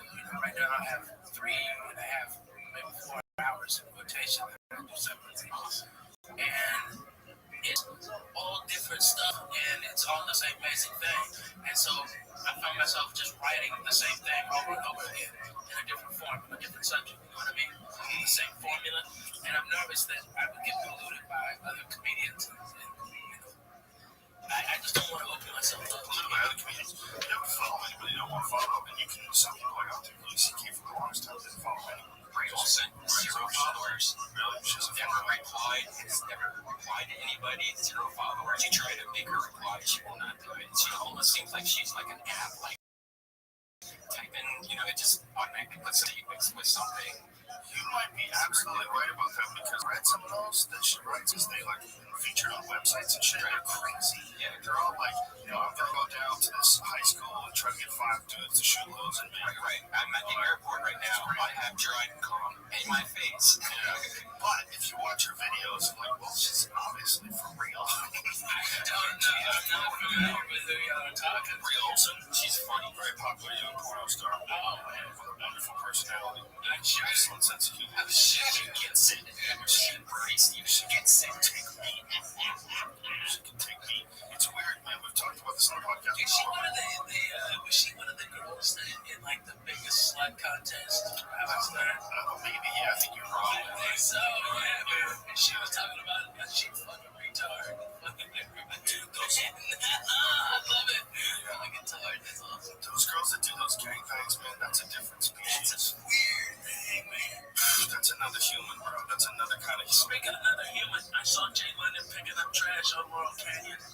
Creeped me out. When he was picking up trash for somebody who's working. Man, he had an orange jacket on. An orange vest on, like Sammy vest. Something to get arrested. I don't know. Is that what usually that is? I think so. Guys get arrested sometimes. I think so, man. It was crazy. Because that guy, let's go stand. No, like the next one. Was it the next one? Jay and I were in the first TV show I ever did in 1992. It was a Spotlight Cafe. It's a weird show in New York. Jay was on it with me. And I always thought, wow, this guy's so quirky and interesting. He's a famous comedian. And he got on Last Comic Stand, and I'm like, wow, here it goes. Man, people start recognizing him at the Comedy Store. Yeah. And then nothing happened. And then it all stopped. You have done the best of anybody of capitalizing on that Last Comic Stand crowd and running with it. You ran with that shit, dude. There's a lot of guys. Like John Heffron ran with it pretty well too. Yeah. But I think you ran with it even better. I'm still running. Prolific. Well, it highlighted you more than anyone. And that you were the only person on that show that when I watched you when it was really on, I saw you blow up audiences. I mean, you just destroyed on that show. You were like a regular Last Comic Standing person. You were tearing up rooms. Jay Wood came to me and told me and showed me the minutes from We're not worried it will be readjusted. On the other hand, it says certain shenanigans. And he told me that they were nervous having someone my size on NBC. Like dying or something? No, just the image it would put out there. They were embarrassed by my size. One answer is that the precedent says you're allowed to. It's crushing. But I use it as motivation. And he goes, the only way they're not going to get you off of this is if you get a standing ovation every show. That's the only way they can't deny it. Check the dishes. The light of the candle because home at a servant was not. And he goes, we won't be able to, if every joke kills, we won't be able to show you bomb. Not a permanent servant. A permanent servant is so worried about losing. If every joke of yours kills, then we won't be able to show that you bombed. To tell you that you lost. To show the audience that you lost. So you have to get a standing ovation every show. And every joke be your hardest that you've ever delivered. That's the only way these people are going to get you out of here.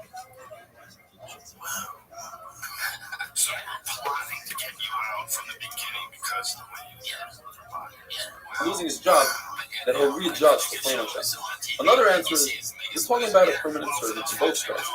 Just one verse is talking about olive oil, your work, you might readjust it. And the other verse is talking about neft,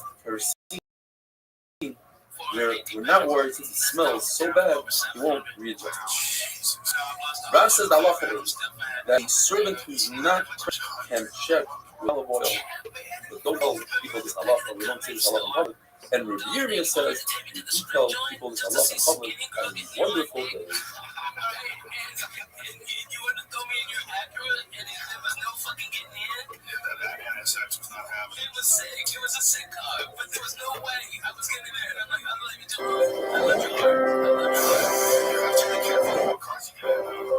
Not anymore.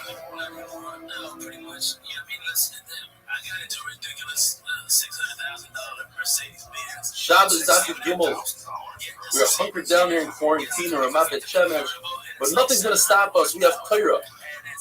The Mishnah tells us that about Torah who has to lane the following morning, to walk over to the children that are reading from the Torah to the candlelight and peek inside. The shot is that he's only looking for a Russian prophet at the beginning of the Torah, and that will remind him and make it easier to follow. What about the children themselves? How are they reading from the Torah to the candlelight? The answer is either they are only reading Russian Prakim as well, or since the Rebbe is standing over them, they'll be aware and they won't readjust the flame. When Nisim Dayan says on the side of the Gemara, he says a beautiful shot. Children, they rather the flame go out. They don't want to readjust. They want to run home. The Mishnah tells us that a Zav should not eat a meal with his Zava wife because he might come to an Avera. The Mishnah doesn't say anything about a person whose car should not eat with his wife's Tmeya because that we don't have to make it zero. People are very makbid on Tumah and Tahara. Another halacha, a person who's a Zav party, a person who's makbid to eat food to Tahara, he should not eat together with a Zav who's Amar. Abai says the shot is Who you be with? the Amar is my feeling. It's athleticism, folks. I've never So really just one thing. been able to That later on when this Zav becomes starved, the Amar is my feeling food that's we know the answer to this question. The Gemara asks, husband and wife, the wife is a leader, and the is fully clothed. The answer is why? The Torah tells us in the Pasuk, talks about an Eish, and right afterwards, the Nida, just like an Eish, cannot be in the same bed with her because it says it's just logic. So two, a Nida is also. The Gemara says perhaps we should bring a raya from the fact that they still say it's also to eat chicken when on the same table there's cheese. And chicken and cheese is only the Rabbanon, nevertheless we say it's also. The other reason is because it's only one person. There's nobody there to remind you. Whereas with your wife, she'll remind you. Whereas you bring a raya from two people that are eating on the same table, if they don't know each other, they're allowed to eat even meat and milk.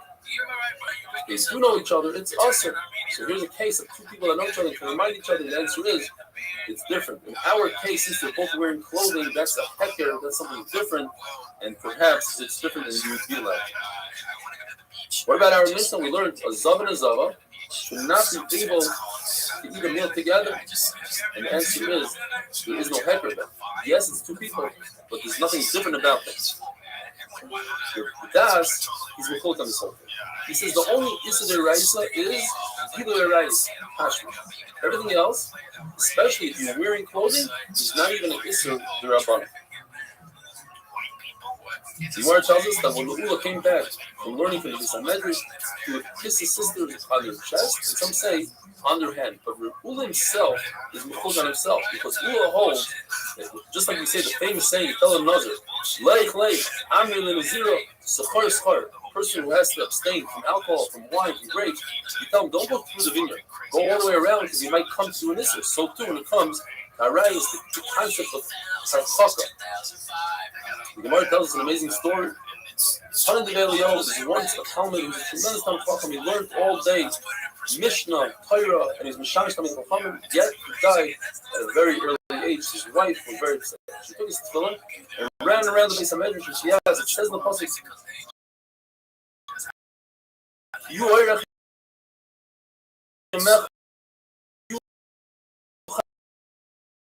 Torah is your life.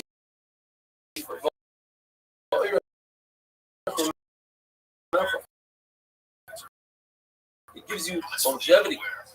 Why did my husband die? Nobody knew the answer. He killed Velio, told her, let me ask you, how does he treat you when you're in Nida? He said, Chas v'shalom doesn't even touch my small finger.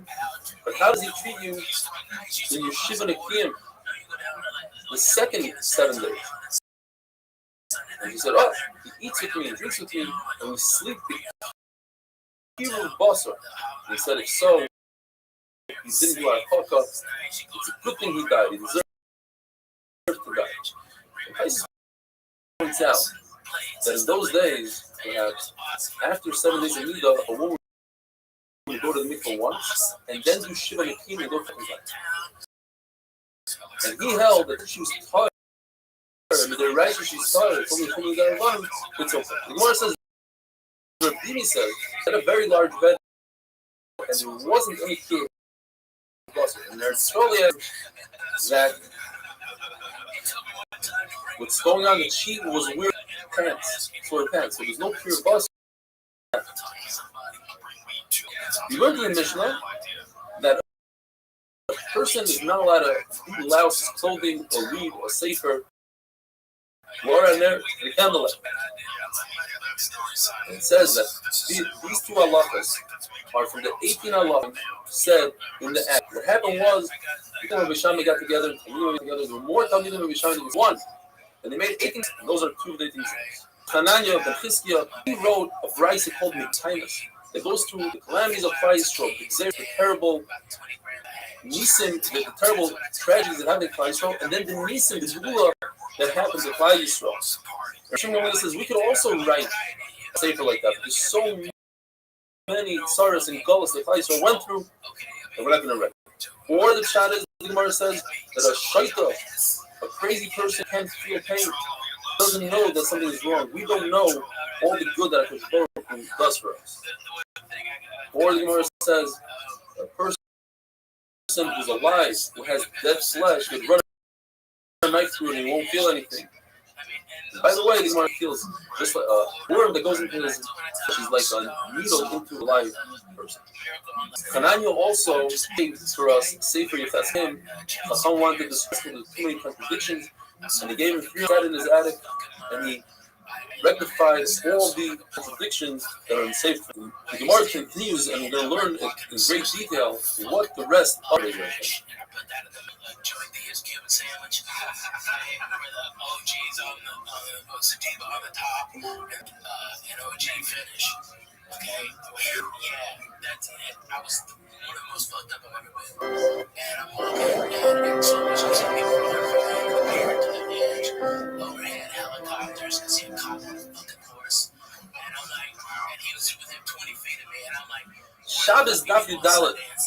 We're discussing the 18 halachas that Bishamim and Bisul agreed upon. 9 of them have to do with Sulei Truma. That's exactly what we're going to be discussing today. It's very relevant to the current events today.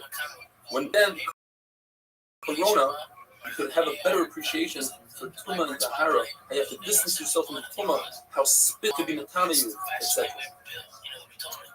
Paisei Truma means you designate food for a Truma if the name the righteous the fruit, you have to burn it. Chachamim instituted another 9 things that could pass the truma. Pasul, lashon of psul means the truma becomes also to eat, but it doesn't have power to become something else. It's pasul. It stops right there. What are these 9 things? Well, yesterday we discussed 10. The Gemara in our daf removes 1. That's full yom, somebody that went to the mikvah and is waiting for shkia to become completely tar. That is the rice that he touches fruit, truma, it becomes puzzle. So we remove that guy from the list. We start off with 2. Somebody that eats a rishon the truma. Rishon the truma means the way it works with truma. Truma, you have an abat truma, let's say. If it touches a fruit, it goes down 1 level. It becomes a rishon. If that fruit touches something, it can go down to another level, to a sheni. If a sheni touches something, it could possibly go down, not always, to a shlishi. And if shlishi touches something, it could possibly go down, depending on what it is, to a revi. It always goes down 1 level. So if he eats a rishon, if he touches it, nothing happens. If he eats it, ingests it, he himself, according to Yeshua, becomes ashamed. It goes down one level. Here's a big chiddush. According to Yeshua, if he eats a shame, rather than going down one level, he remains ashamed. Now, can't go according to Eliezer, who said, you are what you eat. If you eat a Rishon, you remain a Rishon. If you eat a Rishon, if you eat a Shlish, you remain a Shlish. Every single goes, according to Rishon. Says Yeshua, a person eats a Rishon or a Sheni, and then he touches Truma, the Rabbanan, he makes that Truma puzzle, and you have to burn it. That's a big chiddush. You have to burn it. It's like a good right. Why is it? Why did they institute that? We were worried, Chacham said, that maybe he'll eat something that's coming, and he'll be, let's say, hot in his mouth, and he'll try to rinse it down with wine of Truma. Only wine is what we're discussing here, Truma. That's the only thing that you have to take Truma you can possibly ingest. Why? Because now you're making the wine that's Truma coming. So they instituted every time a person eats something that's coming, even a Rishon or a Sheni, and then he goes out and touches Truma and makes it Truma. The third thing on the list is, and it's the same kind of zera, somebody drinks something that's coming, a liquid that's coming. And why is it? Because perhaps he'll drink something that's coming, and then he'll put something in his mouth that's Truma. So why do I have to say it? Isn't it the same as 1 and 2? No. Most of the time when people eat something that's hot, they'll try to wash it down with some cold liquid. But most of the time, rarely ever do people drink something and then they try to stuff something in their mouth. So that's a big shift.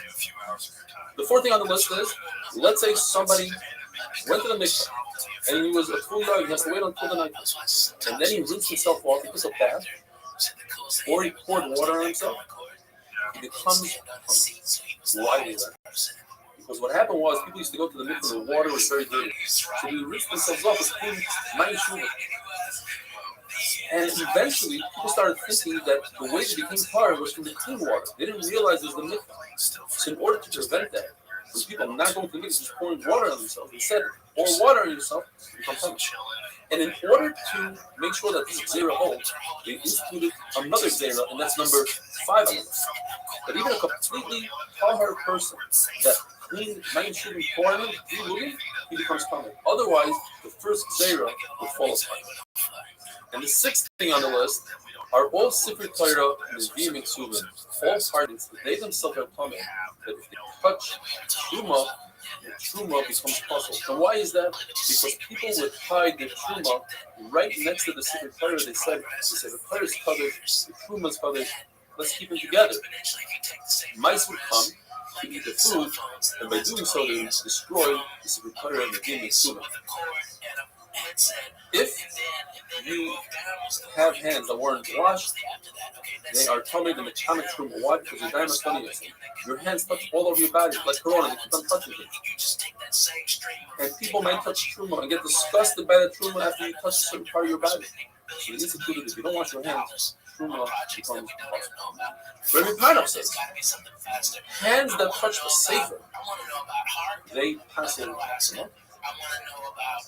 Rabbi Yochanan says that if you touch a sefer, with your bare hands, you will be buried naked, meaning without that mitzvah that you were dealing with. So let's say you were learning from the Sefer Torah, and you touch the Sefer Torah, so all you're learning that you do with that Sefer Torah flies away, you don't get that mitzvah. And what came first? The chronological order is, says the Gemara, first they made a gzera on hands that touch the Sefer Torah, and only afterwards they made a gzera on regular hands that they are coming. Because if it was vice versa, then there's no need to make a gzera on hands that touch the Sefer Torah. They're already coming because regular hands are coming. Number 8 on the list is food that became coming from liquid. The gzera is because we might have liquid that touch a sheret, which is common midaraisa, and it also that everything that touches even hands, which is the rabbanan, is also coming. Number 9 are vessels, kalim, that became coming through liquids that touch the sheret, because midaraisa, the liquids of a zav, the spit of a zav is the common midaraisa. So it said that the liquids that touch the sheret are medicated. The Gemara says that shloim in your hands will touch. Later on, Hillel and Shammai instituted the concept you have to wash your hands for truma, but nobody accepted it. Probably struggling to accept it until the Talmidim, Beis Shammai and Beis Hillel came along and they instituted the Gzera, and then they even said, Hillel and Shammai originally said that it's so strong the Gzera that you have to burn the Truma, which typically you don't do. You typically you let it stay there and go to waste. You want to tell us that there was a Zugais, the first Zug, was Yossi ben Yoezer's Treda and Yossi ben Yoezer's Shushalayim. And they instituted a number of Gzeras. One of them was that dirt from other nations is metama because the other nations weren't careful and didn't mark the graves, and their dead are tuning to their bottom. So they said that the dirt is also tuning. And they said that even glassware is metama, becomes tuning. And so too matters, which we're going to go into. Shimon ben Shadach said, until that day, the ksuba of a woman was put aside. God didn't say, here's the ksuba that's in this bag. They didn't get really mad at her and say, take your ksuba and go. Because you had nothing to do, it was already designated.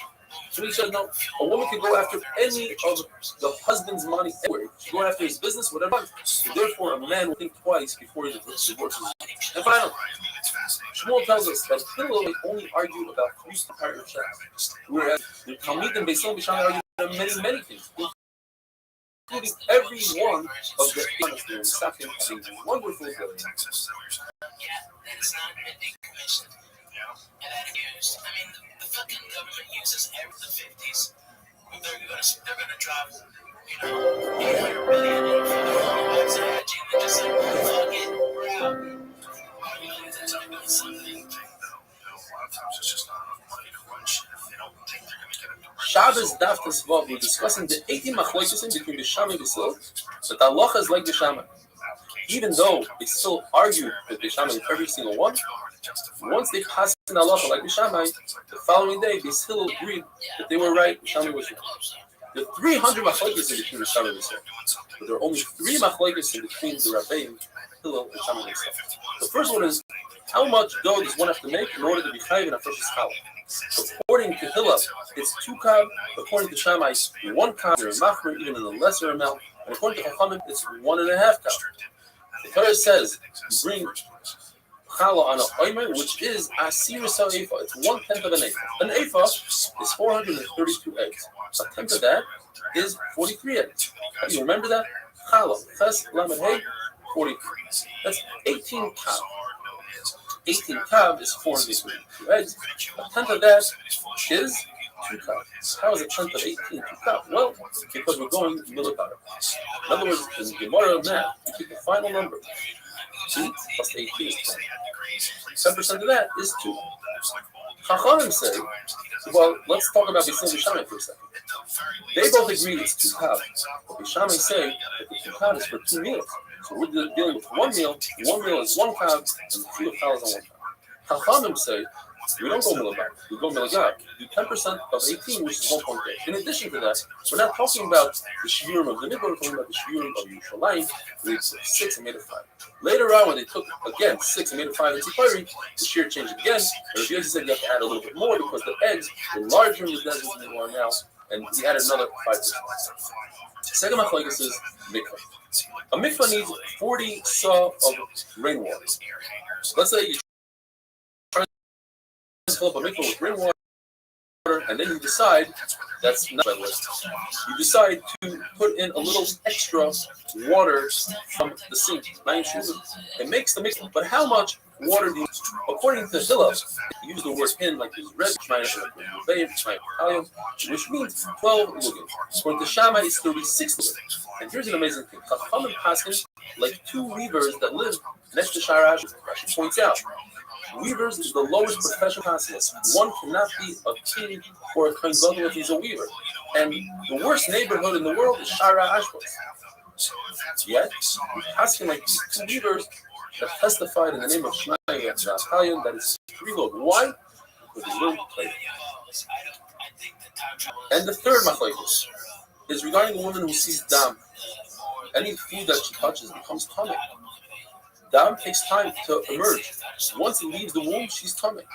Yet Shammai says she's only the tama from here on out. Even though she touched food 10 seconds ago, and it's impossible for the dam not to be the tama. No, dayin shatan from here on out.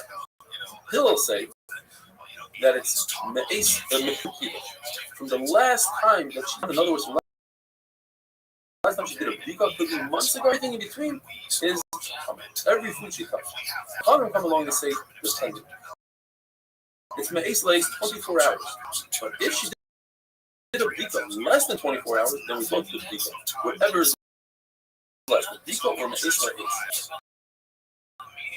There's seemingly a fourth method, and that is a person brings a carbon ion. Is he allowed to do simin on the head with all his might? According to Shammai, no. The reason why it's not included in the we only have 3 machlokes, not 4, is because this is a very old machlokes. This is actually the first machlokes, and Shammai and Hill just repeated the machlokes. There's another machlokes for wine. Some of the grapes leak wine or grape juice could make grapes susceptible to tumah or not. According to Shammai, yes. According to Hill, not. But since Hill later on agreed to Shammai, this is not considered a machlokes. The Gemara just tells us there's 3 stages when it comes to dirt that comes from chutzlaret. As we mentioned the other day, dirt that comes from chutzlaret, since the Goyim don't mark the graves, it's possible that in the dirt there's fragments of bones and therefore it's metama. There's 3 stages.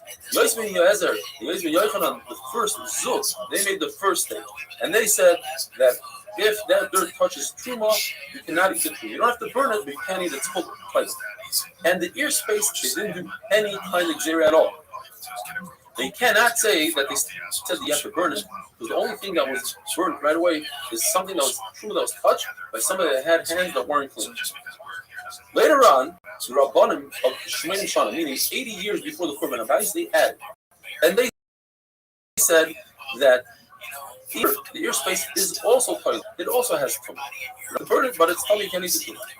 And Usha, the 6 zeros that they made in Usha was that the dirt from chutzlaret that touches tumah, you must burn the tumah. But the ears remain the same.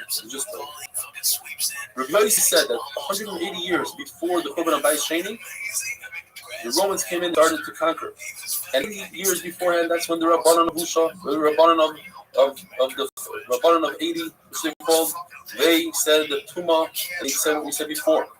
And then goes also on last 40 years before the Korban, the Sanhedrin moved from Mishkas Hagazes to Hanuyos, and he stopped doing capital punishment.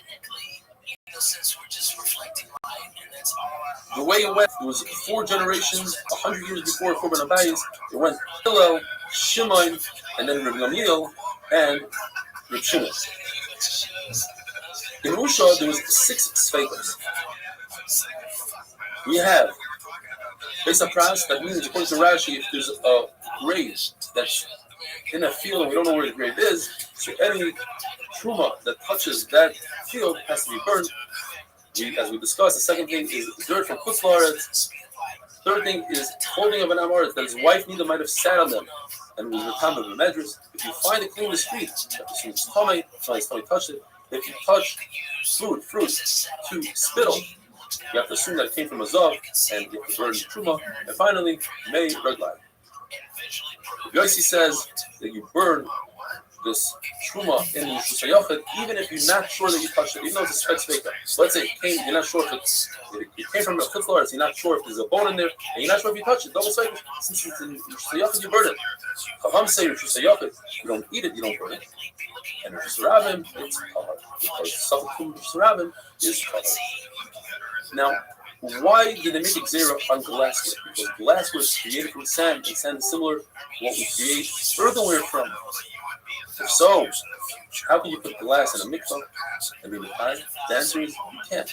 The only time you put glass in a mikvah is if it has a hole in it and you fill the hole with lead.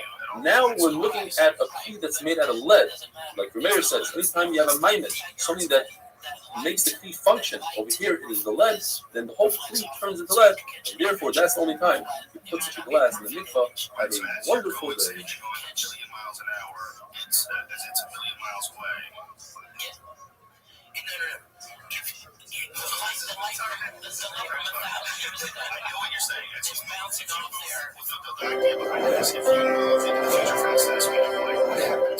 Here moves at a much faster pace. What I'm saying is that the light that bounces off the earth, okay, has an image, and that image is the same traveling off the earth at the speed of light. You can go out into space, Shabbos Daka Zayin. We're discussing glassware and how in some ways it's similar to earthenware and how in some ways it's similar to metalware when it comes to Tumah. There are 5 differences between metalware and earthenware. The first one is Shitei Klicheres. If the Klicheres is flat and the metalware is flat, Klicheres is not Mekabel Tumah, metalware is Mekabel Tumah. In this case, glass is similar to Cheres. Second thing is that earthenware is not Mekabel Tumah from the outside. If you touch a shirt, it's the outside of the cleat. It's not Mekabel Tumah, whereas metalware is Mekabel Tumah. In that, glass is similar to metal. And we will discuss why that is. Third halacha is that if earthenware or metalware have a hole in a tummy cleat, that makes the tumah go away. What happens is the hole, if it's earthenware, the tumah does not come back. If it's metalware, the tumah comes back. And by glass, the tumah does not come back like earthenware. Fourth halacha is tefillah. If you take a cleat and put it in the mikvah, if it's earthenware, it does not become tar. If it's metalware, it does become tar. When it comes to glass, it does not become tar. And finally, the fifth halacha, the amazing concept of aver, the ear space of a earthenware cleat is metallic. If you put a sheret without touching the cleat into the ear space of the cleat, the earthenware becomes tar. Whereas metal does not become tar. Another halacha, once a cleat is tar, you put a fruit that's tar into the ear space of the earthenware cleat, that fruit becomes tamei. Metal, it does not become tamei. Glass is like metal. It does not become tamei through the ear. Now, why is it that glass is mekama migabo? It's mekama if you touch something from the outside. If glass is similar to earthenware, it should not be mekama migabo. The answer is glass is similar to metalware in the fact that if glass breaks, you can melt it back and make a new glass, just like you do to metal. You melt metal and make it. So in some ways, glass is similar. Now, why is it that if you repair a hole in glass, it does not become tamei?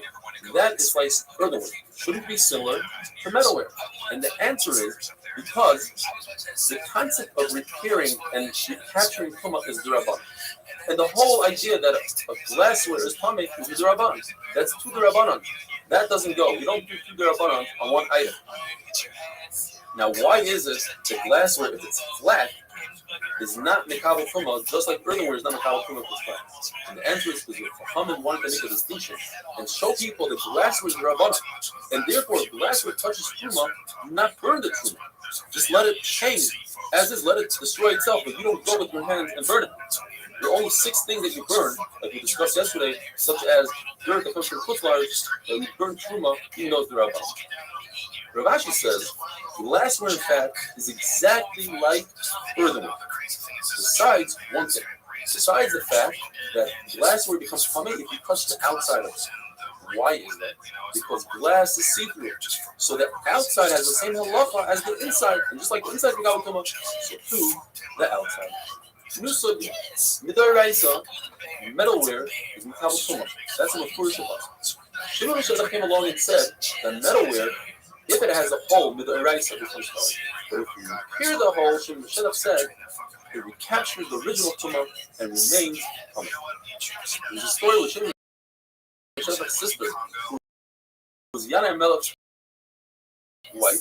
She made a big feast for her son, and during the feast, all the dishes became tamei tumas meis. Perhaps somebody died at the meal, and they all became tamei through oil. Instead of waiting 7 days for all the vessels to become tar and go through the whole process of sprinkling them the 3rd day and on the 7th day with chatas, she had a great idea. She punched holes through every single one of the vessels, sent them to a professional to repair. Says the Shem Shach, that's enough. People are going to forget the concept of sprinkling the chatas on the vessel. So he instituted a kana that even if you repair a cleat, it recaptures the tumah. Now, what is Shimon Shazach said at that time? That all tumas, even tumah sherets, for instance, and you repair the cleat, the tumah is recaptured. We don't have the idea that people might forget about mechatas. There is no mechatas on tumah sheret. 2 answers. Abaye says, because perhaps we're concerned that people won't put a large enough hole in the cleat instead of it being the size of a pomegranate to do less than a pomegranate. Rava says that we're concerned because even if you put a cleat in a mikvah and it's tar, you still have to wait until nightfall. Whereas if you poke a hole in a cleat and then you repair it, you can use it immediately. So people might come to think that if you put a cleat in the mikvah, you don't have to wait till the night. You can use it immediately. So Shimon Shazach is Mesakim, and no, if you repair a cleat, it's not even tar at all. What's the difference between Abaye and Rava? in a case where a person broke the kli completely, flattened it out, and started from it. In that case, nobody's going to confuse that and say, oh, you don't have to go to the mikveh, you don't have to wait until nightfall after you go to the mikveh. Because people see you're dealing with a brand new kli. But people might think that you don't need a full share of a pomegranate to make a hole. When we're discussing the 18 halachas, that the halachas like Shammai versus Beis Hillel. So we discussed so far the 9 that have to do with Psulei Truma, and 2 in the Mishnah where you shouldn't read the candlelight and you shouldn't be loud and clothing candle. And now the Gemara continues with number 12. And that is the concept that a mikvah needs to have 40 saw of rainwater. And yesterday we discussed that you have 3 of mayim shuvim, run water, before you get to the 40, and you use those 9 shuvim for the rainwater, it passes the rainwater. Now we're discussing what constitutes mayim shuvim. Machlokes Bisham Yisrael, a person takes any type of vessel, a very large vessel, a very small vessel. In other words, vessels that are not mekabel tumah at all because they're so large and so small, or they're made out of material that's not mekabel tumah, such as mud. You put it under a downspout to catch water. You do it on purpose. You want to catch the water, even if it didn't rain immediately. But you see that there are clouds in the sky, and you think it's going to rain, but it didn't rain immediately. And you went to work and you came back and then it rained. According to everybody, that's considered mayim shuvim, and that makes a mitzvah possible. If there are no clouds in the sky, everybody agrees they're not considered mayim shuvim because you have to have gas. You have to think, I want to capture the water. Where is the mafaz? In a situation where there were clouds in the sky, those clouds went away and new clouds came. According to Bishamai, since I had the proper machshava, you're right, it's on the wrong cloud, but my machshava remains, and therefore this water is mayim shuvim. According to Beis Hillel, it's not considered mayim shuvim, and the halacha is like Bishamai because they counted how many people there were, and there were more Bishamai than Beis Hillel. The halacha is like Bishamai. The Yosef says no. That's not one of the 18. In fact, the halacha is like Beis Hillel. What's one of the 18? The fact that all who see girls, even one day old, are considered nida. Why? Because people don't believe that a girl under the age of a gdoila can become a nida. So we cannot trust the kusim. And therefore they consider that all kusim are nidas having a hurtful day. They escape at 18, rape and steal a girl out at night. And the people had to be like that at one point in time for us to get to today. They had to be strong. They had to be able to fight off fucking hordes of invading tribes. They had to be strong and stay alive just a few thousand years ago. It's crazy. 3,000 to 150. Yeah. 150 fucking years. Shabbos David Zayin. If a person were to take any vessel, any kli, and hold it over a dead body, that kli becomes tamei as oil. But that kli doesn't have to have a shear to be the size of the thing. However, if you want something in the room to become tamei because of oil, in other words, anything under the same ceiling as the dead person is tamei, the ceiling must be at least a kafach wide midorais. As one of the 18 halachas that we pass like the Shammai, according to the Restream, is the halacha that the ceiling does not need to be a full kafach if you're holding on to the ceiling. In other words, a mardeya, a goat, you fried an animal.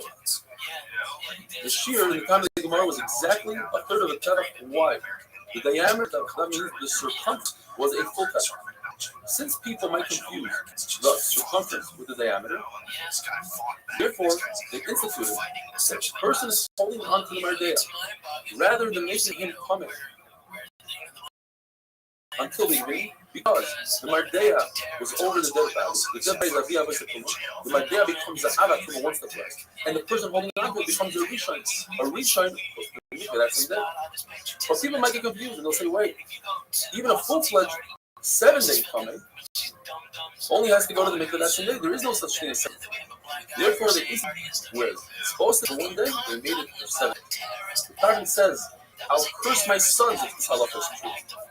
It's impossible. It's a mistake. What happened was once a farmer that he was walking with his goat on his shoulder.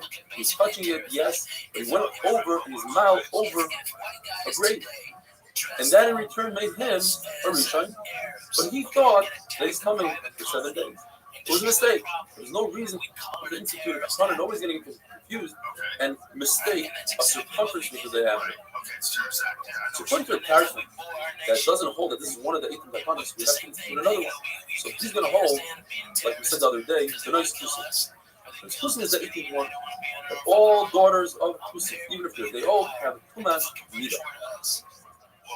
There's another halacha that they instituted that day, one of those two. So that's Haboitzer Lagat.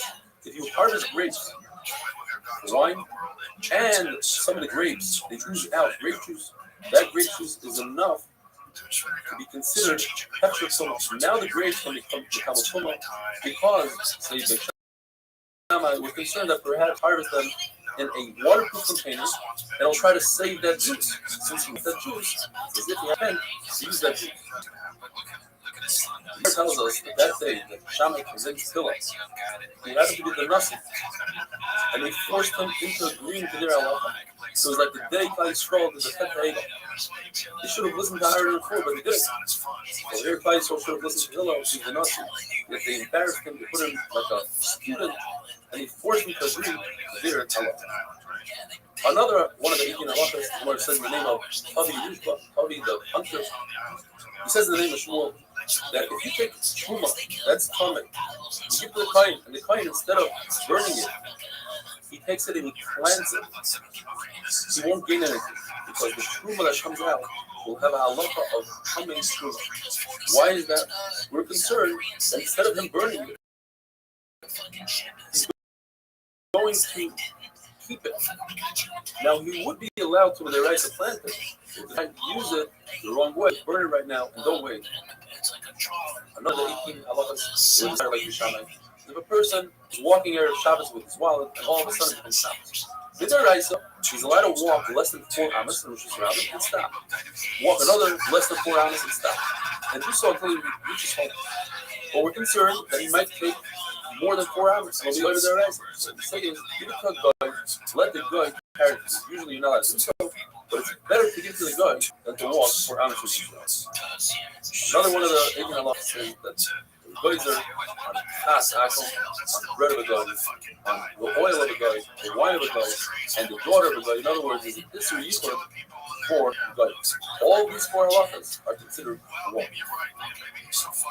According to the guys had yesterday, he doesn't hold that one of the halachas is catching rainwater in a tree and creating manshuvim. So we say that the nice person is one of the 18. Still missing one. Is one of the 18, and not Shuvim. How does he get to 18? The word tells us there's a zera on all non-Jewish boys that they have a halacha of becoming zav. Although a guy never becomes zav, but they instituted that guys have a halacha of zav. So we don't want our children playing with their children the shash of mishpat zav. Now, according to a mayor, we must say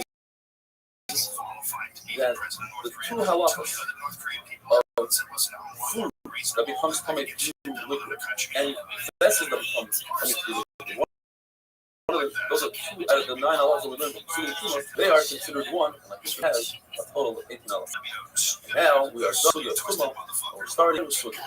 Says the Mishnah, and we're dealing with Shas Kalim. That is the concept that you're now going to have your property do malacha on Shabbos according to the Mishnah. And therefore, let's say you take your ink and let it soak before Shabbos. That's a malacha on Shabbos that would be also the Raisa, malacha Slisha, you need it. And so too, to soak your different karshim and different vegetables, that would be needed. According to Shammai, if you want to do so, you have to make sure that the malacha is over before Shabbos begins. According to the Sil, it's 100 pounds. As long as you put it in 1 minute before Shabbos, that's okay. According to Shammai, you cannot set out a trap before Shabbos unless you have enough time for that animal to be caught. And for Sil, you can't. You're not allowed to put in wool into enough before Shabbos. That's illegal. That's also the Raisa, making the wool white unless you have enough time to put it before Shabbos. And finally, the Mishnah says, you're not allowed to sell something to a guy before Shabbos unless he has enough time to get to his house. You're not allowed to load him up before Shabbos, according to Shabbos. So, as long as you have enough time for 1 minute before sundown. That's enough. But you don't have to finish the Milah. According to Shammai, you're not allowed to give your clothing to cleaners before Shabbos. And it says enough time. When you sell, you can't. Shimon Gamliel says, oh, Shimon Gamliel was descendant of Hillel. He says his father used to give white clothing, which takes a long time to laundry, 3 days before Shabbos. There's one halacha that everybody agrees upon is that a malacha that you're allowed to do on Shabbos. In other words, you're not over this or rights on Shabbos, such as putting a weight on your grapes because the grapes are already crushed, but you want to piece them. You want to make the piece come out quicker, so you put a big stone on them, a pyra, a pin. That you're allowed to do according to Shabbos before Shabbos. You don't have enough time because if you do so on Shabbos, it's a wonderful day. A while ago, man, we kind of forgot Mike, but China is in the position to be that again. Yeah. They are ruthless people. They're ruthless. And there's so many of them. They like if you watch like some of the HBO specials, some of the shit that's going down in China right now, you know what's really popular? What's happening online? People selling their kids. People are having their kids and selling them. They're like 5 and 6 years old. It's so hot right now.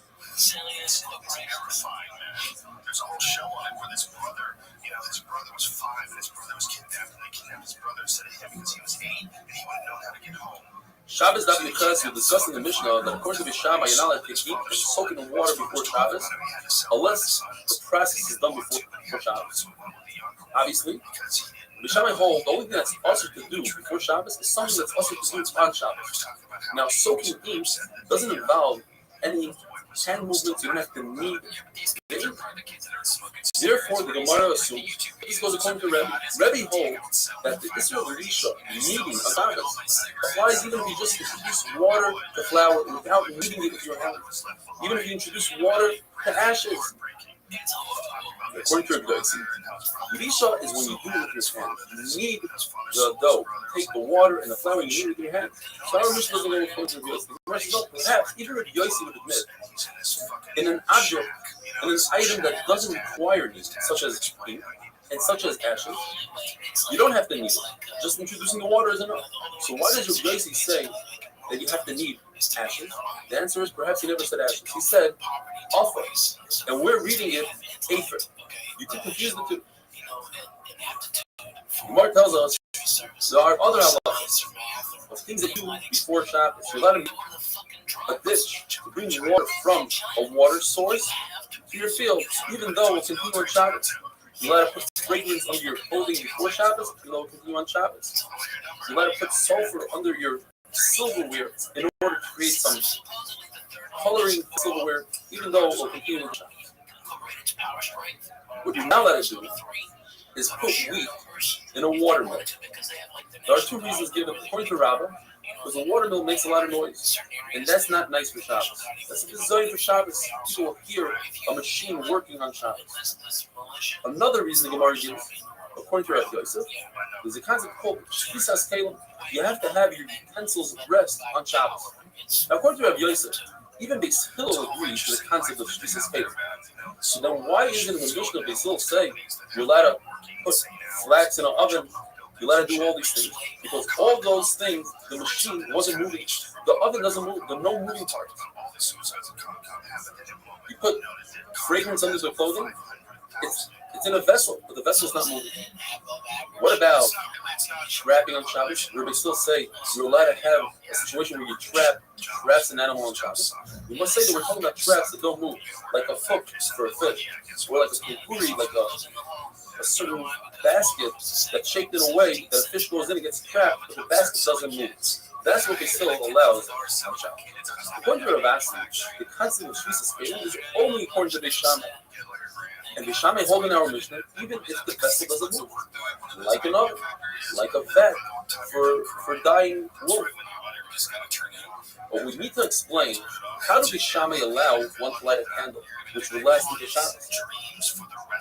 How do Beis Shammai allow to make food, which cooks over Shabbos? Or make beer, which takes 8 days, even though the vessel is not moving? You need Shvisas Kalim.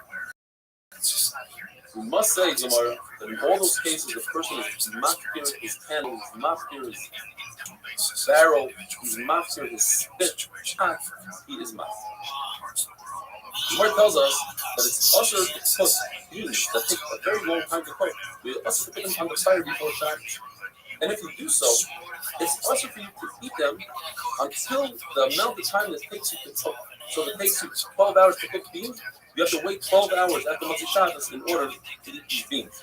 The same would apply for cooking up a very large amount of hot water.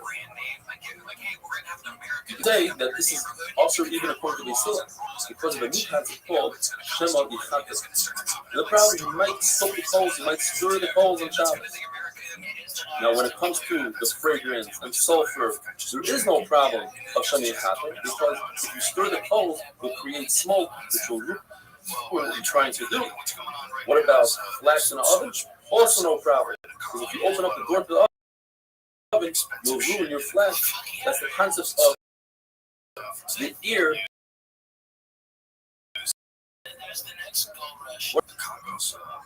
Dying wool. Dying wool, we do have an issue of Shema B'Chatas. So there's a way to get out of it. If you remove the pot from the fire, from the flame. But there's another issue. Even if you remove the pot from the flame, there's a problem of hadassah. You might stir the pot. The way to get over that problem is if you seal the pot with cement or something else. Now, this halacha of not being allowed to put beans, that's only beans. But meat, you are allowed to put meat onto the oven before Shabbos. You're not learned that you're not able to eat it. You are not to stir the coals and you'll eat it. And this is why if you have food that's completely cooked, so you're allowed to put it right before. What you're not allowed to do is if it's semi-cooked food, you look on before Shabbos. Unless you use the semi-cooked food, a piece of raw meat, then you won't touch that pot for a while, and we don't have an issue of that help us with. One is if there's ear that ruins the cold, or ruins whatever food you're doing or any malach you're doing. And the other is if you seal the oven, you seal the pot, then we don't have a problem of Shema B'Chatas. So if you have both of those reasons together, let's say you have a young goat that introducing ear to the cooking is terrible, and you seal the oven according to everybody, that's not easy. What if you have one out of the three reasons? According to one lashon, that's exactly the place for Rashi and Yirmiyah and Different. According to Rashi, it's mutter, and according to Yirmiyah, different. What if you don't have any of the reasons? Both reasons don't exist. According to the second lashon, that's when the machlokes of Rashi and Yirmiyah different exist. Rashi, it's mutter to put food in the oven because you're not going to come to people you have to serve. The door to the oven will be reminded. However, if Rashi units it's on directly on the coals, then that's a concern that you might stir the coals. Mishnah is saying in the Mishnah, and adding to the Mishnah, the Gemara brings that you're not allowed to lend something to God, you're not allowed to sell something to God, you're not allowed to give a God a present if the guy won't make it to his own home before Shabbos. It will look as if he's doing something for you. Amir he's your shliach. You still say, as long as he can get to the house that's next to the wall of the city, in other words, he has a place where to place his items, that's okay. And Rabbi Kiva says, we still need to say your house. From that point on, it's None of the items, a shaman hold that your field to be devour promise to destroy promise exists, even if you sell it to somebody else. Even if you sell it to the guy, you have to make sure that the guy eats the promise. Amazing. You know for a fact that God won't consume the pumice, you're not allowed to sell it. They still say no. As long as you can eat the pumice, you can sell the pumice. And Uzo, who holds like your Bishama, so you can't sell pumice to God as long as you don't, as you know that he's not going to consume it. He says that's only 30 days before Pesach. But more than 30 days before Pesach, I'm not concerned. Have a wonderful day. If they were all online at the same time, ask some questions so you have the population. You definitely get good answers to a lot of shit. And if you're an interesting person, you're into things that, fascinating things about science and space, I know you are. When you tweet those, if you find something online and you find some story like, whoa, check this shit out, they just bam, and you put that link out for a bunch of dudes who retweet that link, and then they'll start sending you shit. Hey, Ralphie, I know you're into this space shit. Check this out. You just discovered this. Boom. That's what's going on. The heart? Sure. The heart? Yes. That's fucking amazing. What have you heard? What is your opinion of heart? That we are Shabbos Daf permitted to feed your own dog on Shabbos, and you're allowed to give a poor non-Jew food enough for a meal. We're not concerned that they might take the food out of your shus, out of your domain, and it'll look as if you're doing your shlichus, and you don't have to prevent it. You're allowed to rent your kalim, your different tools to a non-Jew on Wednesday, Thursday. You're not allowed to do so on Friday because it looks as if you're renting it specifically for Shabbos. Sending something with a guy, sending a letter is much different than sending anything else. Because a letter, as the Mishnah explains, has the writing of the Jew, and everybody can tell it's coming from a Jew. Therefore, there's the following alert. If you're sending it on Wednesday, Thursday, it seems like for most Kohanim, that's mother. Although Rav Yossi HaKohen, or some say it's Rav Yossi HaChassid, he's Mishmar himself, and he never sent a letter in the hands of a non-Jew, even on Sunday, Monday. If you stipulate a fee, and now the non-Jew is acting on his own terms, according to Beis Hillel, you're allowed to send it even on Erev Shabbos. According to the Shammai, you're not. Now, on Erev Shabbos, if there's no fee stipulation, and there's no daya, daya means the mayor of the city, but it really means that the receiver of the letter has a permanent address, where the guy will most likely find the receiver won't have to travel any further distance. If you don't have those two reasons, then it's also to send the letter. However, if in a case where there is daya, the person does have a permanent address. Now you didn't stipulate the fee. According to the Shammai, it's okay as long as the messenger, the guy, reaches his destination. According to the city, he doesn't need to reach his destination. As long as he reaches the first house by the city wall, that's okay. You put it down there, and if he decides to go on his own any further, that's on his own terms. The halacha is one should not embark a ship 3 days before Shabbos. There are 5 reasons given. Shabur brings them down in Restream test. 2 of them are brought here. Places says because it's similar to swimming, and Rabbi Yochanan says because it takes 3 days to overcome seasickness, it's not proper to go to Shabbos while one is sick. But by mitzvah, it's mutter to embark the ship even less than 3 days before Shabbos. According to Rebbe, you must go over to the captain of the ship and stipulate with him and say, I'm only embarking the ship on condition that you stop on Shabbos. And the captain says, okay, and of course he laughs at the guy and doesn't stop, and that's as well. But Shimon says you don't have to do the whole stipulation process, it's good without talking to the captain. A very short trip. If you know you're going to reach your destination before Shabbos, you're allowed to embark the ship, even on Erev Shabbos. You're not allowed to make a siege on a city less than 3 days before Shabbos, but if you start, you're allowed to continue. Shabbos says the reason is because how do you really try until you decimate your enemy? That means even on Shabbos. There's once a launderer who wanted to charge a buyer the same amount of money for colored laundry like for white laundry. There's a buyer I know what tricks you're up to. I look. Shimon said that his father never gave white laundry the launderer less than 3 days before Shabbos. In other words, it's much more difficult to do white laundry than colored laundry, and therefore the price should not be the same. Abai says before laundry, the launderer always measures before and measure when it comes back in case he decided to shrink your clothing or special clothing. We learned that Bishamai hold that you're not allowed to start a process before Shabbos. It's something that's also in the rights to do on Shabbos itself. Therefore, when Bishamai says it's mutter to crush your grapes on Shabbos, to put heavy loads on them, the heavy beams and stones on your grapes and olives on Shabbos before Shabbos, that is because on Shabbos it's not a consideration. Who does that go according to? The Gemara brings 2 sheep. So you need to go according to the Shmuel who holds. But once you start the process of crushing non-mature grapes before Shabbos, you're allowed to continue on Shabbos. Rabbi Akiva argues that's problematic because the Rebbe says that Rabbi Akiva and Rabbi Shmuel both agree that since it's missing crushing, it's also to do on Shabbos. So there's another shita. The Gemara brings the Amoira Rabbi Elazar says in the name of the Shulchan Rabbi that once you start crushing a honeycomb and the honey starts oozing out, you're allowed to continue the process of Shabbos and benefit from the honey.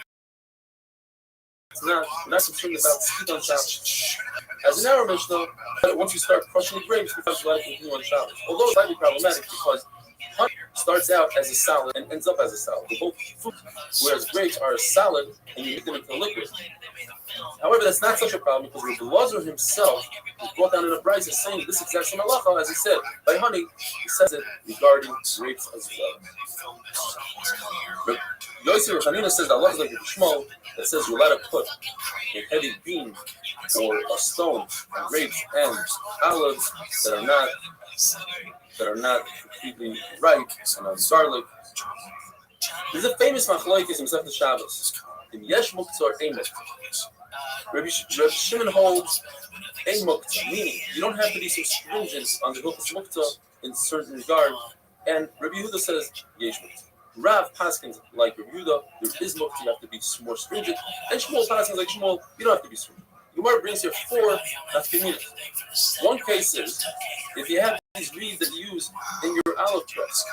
The olive press doesn't work on Shabbos, so these reeds are muktzah according to Rav, and they're not muktzah according to Shmuel.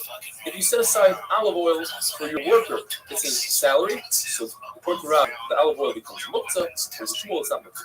A tart for your merchandise on your boat, according to Rav, the tart is muktzah, according to Shmuel it's not muktzah. You're allowed to shut an animal on Shabbos, on Yom Tov. What if the animal is designated for milk, for eggs, for plowing, or even fruit? You have dates that are designated for commerce, for commercial use. So you set it aside before Shabbos. According to Rav, they are muktzah, you're not allowed to change your mind and try to shut this animal or use these dates on Yom Tov. You set them aside and you didn't have mind to use them. When Shabbos came in, you're not allowed to use it for the rest of the Shabbos.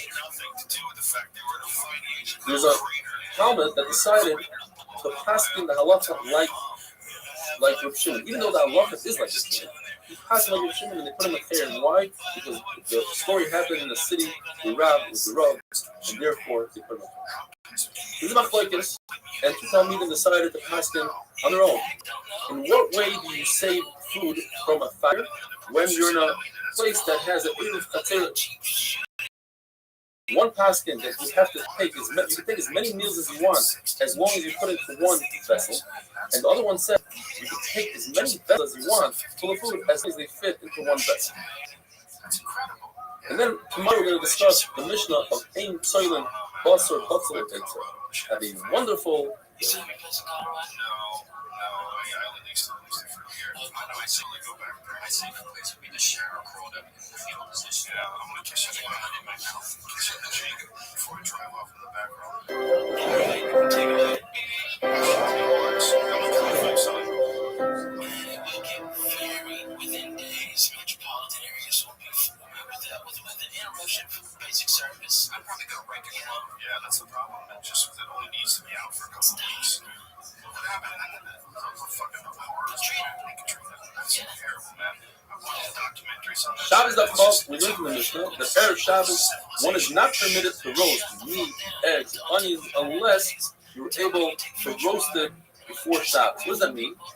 Machal ben Husoy, it's a shear, according to Rashi, means a third done, according to the Rambam, 50% done. Once we're going back to Machal ben Husoy, there's a few clues. Number one, once the food reaches Kamach ben Husoy, according to Rashi, it's a third done. There's no more issue of Rishul Akum. The guy could take on the cooking from that point. According to Hananya, there's no Isur Shihiyah. Once your food reaches a third done, you can leave it on the flame when Shabbos comes in, and we're not worried about Shihiyah, even though you don't have roof of Puma, you didn't remove the coals, and you didn't sprinkle the coals with ashes. We learned in the Mishnah you don't put bread into the oven before Shabbos, unless Harbo Panel has a nice color. According to the Danakam, it means the outside of the bread. According to the Lezer, it means not only the outside, but also the part that lays on the oven. As we learned yesterday, a young goat, if you introduce air, oxygen, into the oven, it will ruin the meat. So therefore, we're not concerned they're going to open up the oven door and stoke the coals. Yet, when it comes to Korban Pesach, we say that you are allowed to put a Korban Pesach on a spit into the oven because you are part of a group. And the group is going to remind each other not to stoke the coals. But what happens to the reason that oxygen is not good for the meat? The answer is because carbon pesach is a whole goat. It's not cut up into pieces. It's also, so therefore, the air and oxygen doesn't cause any harm, and it would be a concern, but because you have other people there, it's not a concern.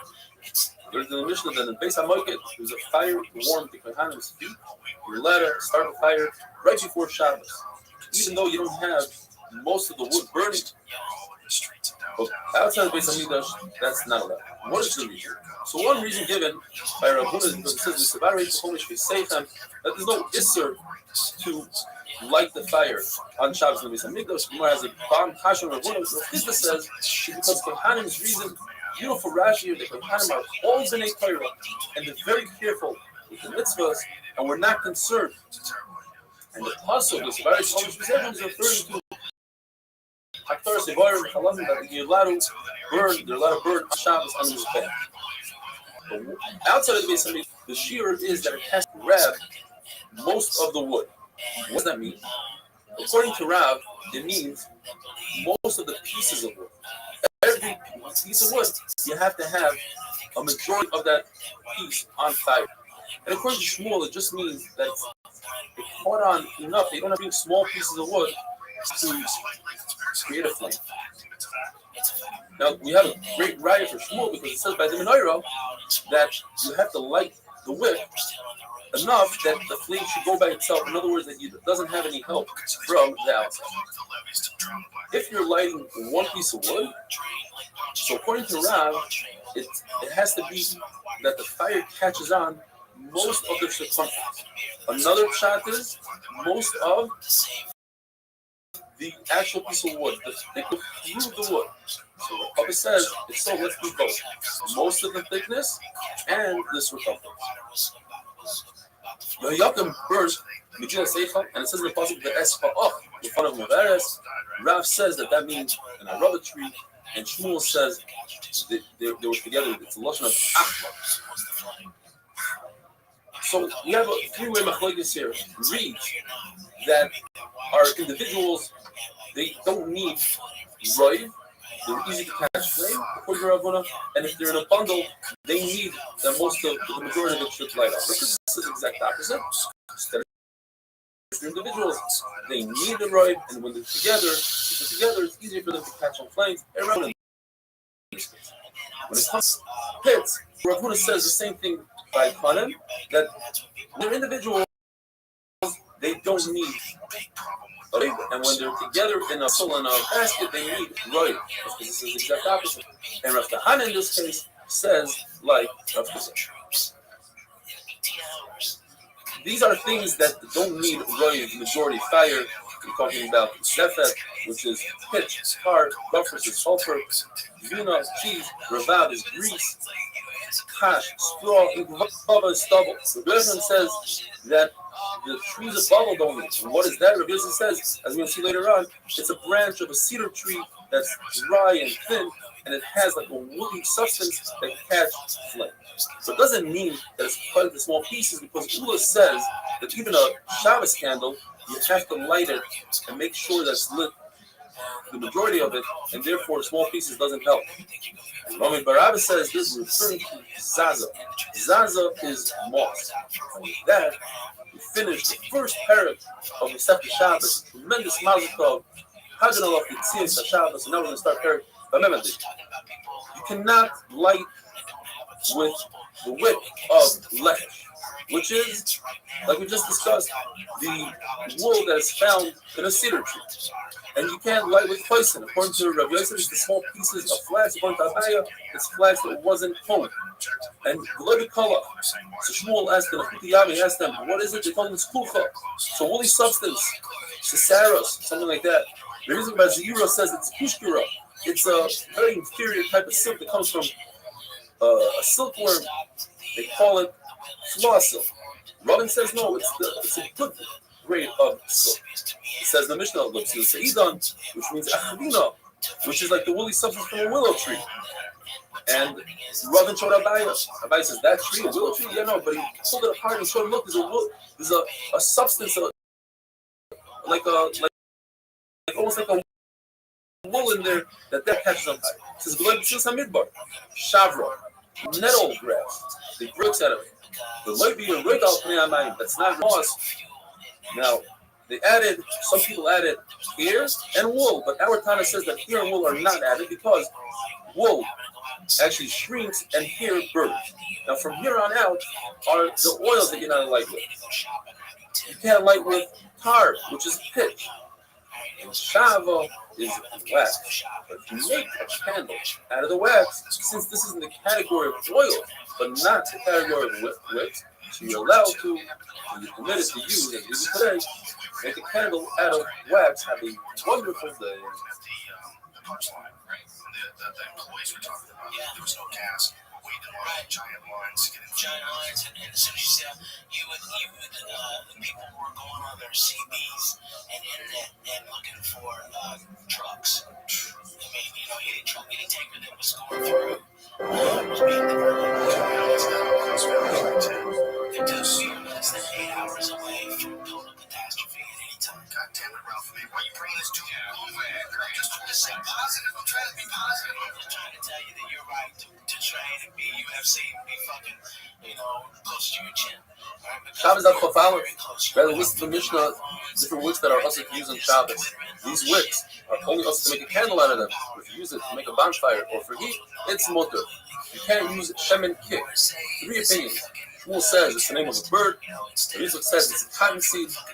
And Rosh Hashanah says this is the koyan. Kick is the koyan of the leaf that protects the ground. From all these 3 things, you cannot make oil. The isser of using wicks on Shabbos is because these wicks flicker and you might fix it. This is to use the oils in the Mishnah because these oils are not very absorbed into the wick. And again, you come to fix it. Now, if you added olive oil and now it works well, it's still also because you might forget to use the olive oil.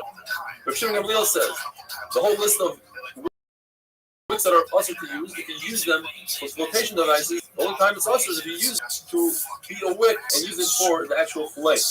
Says Rav, melted fat and melted fish inert are also to use. Now, if you add oil, it's mutter to use. The reason is because now they are absorbed well in the wick.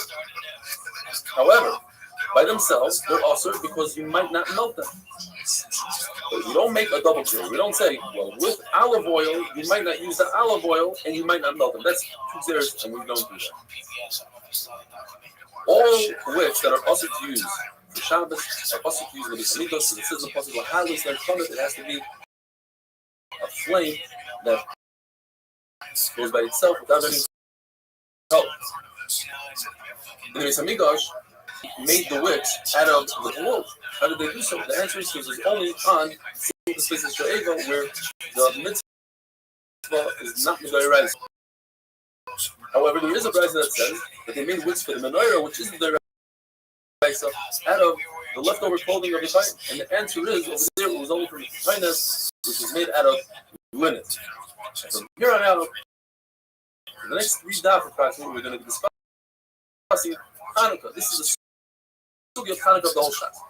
3-way machlokes. Ravuna says all the oils that you're not permitted to use on Shabbos, you're not permitted to use on Hanukkah, on the weekday, and on Shabbos. Because on the weekday, a concept called Hafsa, if the flame of the menorah is extinguished within of time, let's say you have to light the candle, during that half hour is extinguished, you light it. So it can perhaps he won't light it until use inferior product and he light it. We have another reason, and that is because since you are permitted to use light, you might read to the light, and then you'll come, you'll fix your candle. It says, in a weekday, you could use that oil because kafsa ends up with oil. You don't have to relight. But on Shabbos, we still have to fix the candle because you have to read to its time. It says you're going to use it for weekdays and for Shabbos, these oils that are possible. Because kafsa ain't we're not concerned that he might be kosher, that he might not relight it, because he doesn't have to relight it. And on Shabbos, it's also to use the candlelight, and therefore we're not concerned of Shemayata.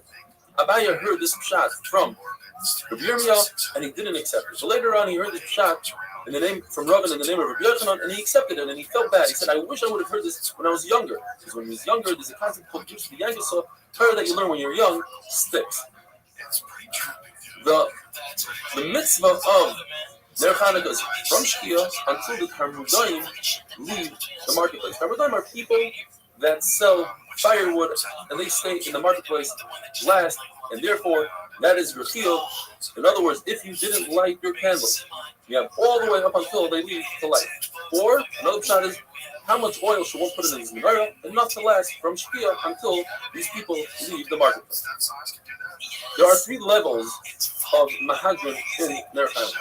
The basic level is 1 candle every single night for all the people in the house. That's all you need. On the 8th night of Hanukkah, 1 candle is enough for everybody. The next level is Mahadran, and it's 1 candle, but for every person in the house. And the 3rd level is according to Shammai, the Balabais, according to some the places and the Rambam, is this in addition to every single person in the house? Or it's only the Balabais. Shammai say you start out with 8, and on the 2nd day you go down to 7, and on the 6th day you go down 6. Still say you start with 1 and you go up 1, 2, 3, 4. There are 2 small Shammai and people Beisil. The more Shammai, you light as many as you have left in Hanukkah. So on the 2nd day, you have 7 days left, you light 7 candles. And the second Shammai is because on Sukkot, they started out with 13 cows they would bring for Karbanis, 13 cows the first day of Sukkot. Second day was 12. So 12 Hanukkah, you go down. Beisil as far as is that you light as many candles as days that went by. So on the 2nd day of Hanukkah, it's 2 days that went by, you light 2 candles. Another China Beisil is Malam B'Kodesh, you always go up in Kedusha. So you start with 1 and you go up to 2, etc. If your house is open to a front yard, and that front yard is open to the Rabbin, you light by the front door, outside of your front door, in your chutzner, or by your house, by the door. If you live on the 2nd floor, you should light by the window, facing your Rabbin. If it's a time of Tzachar where you're not allowed to light outside, you go to the mitzvah, lighting inside, on your table, says Rabba, provided you make a hecker that this is your Ner Hanukkah and not your lamp for regular usage. Now, if you have a bonfire at home, you don't have to make a hecker. Obviously, that small little candle that you lit is for Hanukkah, unless you're other Fashik who never uses a bonfire. Lord tells us on the 25th day of Kislev, 8 days of Hanukkah,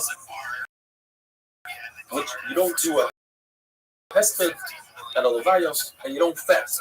What happened was you run one into the Heichal, and they were mekama all the oil, and then when the Chachamim beat them, they found only 1 Hach Shemen, the seal of the Kohen Gadol, which should have only lasted for 1 day, but lasted for 8 days, and therefore, made Hanukkah where you say Halal, and set up my daughter with both. Halacha is, if you cause spark and that spark makes a fire, you are fire. What is it with cotton? And goes into a store, it's on fire, and your camel creates that's your. It caught on fire outside of the store owner put his fire outdoors. That's the store owner's responsibility. So when you do Hanukkah, since you have a mitzvah to light outside, and it's not the store owner's responsibility, it's the camel owner's responsibility. It says Ravuna. And here you see that the field of Hanukkah is from between 3 tefachim from the ground, shouldn't be lower than 3, but not higher than 10. Otherwise, you would tell the store owner to light his candles above 10 tefachim, so candles will go by. So the Gemara, that's not a good raya. Perhaps you could be yaitza above 10, but we don't tell the store owner to do so because it's a tzirpa, and you might not want to do it. A wonderful day. Like bear, for instance, here's a perfect example. It's very difficult to find dead bears. We know bears die all the time, but you don't really run into their bodies that often. It's because they eat them. And some people don't know it's a coyote eat them, and the bones get crushed out. That's not what it takes, but sometimes I walked into the woods in Arkansas and walked around a deer carcass. Shabbos Daf Chavbeis, Rabbi Tanchum says that just like you're not allowed to build a sukkah that's over 20 amas and you can't have a mavoi, a cross beam of Torah above 20 amas, so too you cannot light your menorah above 20 amas. Another famous saying that Rabbi Tanchum says, when the Shvatim threw Yosef HaTzadik into the pit, the pasuk says, "Habor reik, ein boi mayim." It's empty and it doesn't have water, which is a double language. Gemara says, yes, it didn't have water, but it had snakes and scorpions. Rabbi says that when you light the menorah, make sure that you put the menorah 1 tefach within the doorway, not further away, because people might confused. They won't realize that you are the one that placed it there. It says you put the menorah on the right side of the door. Right, this you have the mezuzah on the right and the menorah on the left. Rav Yosef says you have to treat the menorah with respect. Even a very simple task as counting money should not be done by the light of the menorah. Where do we see this from? From Kisui Hadam.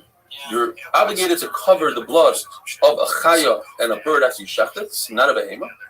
And you should do so with your hand, the hand that shechted the animal, rather than with your foot. Kicking dirt is a bezayah.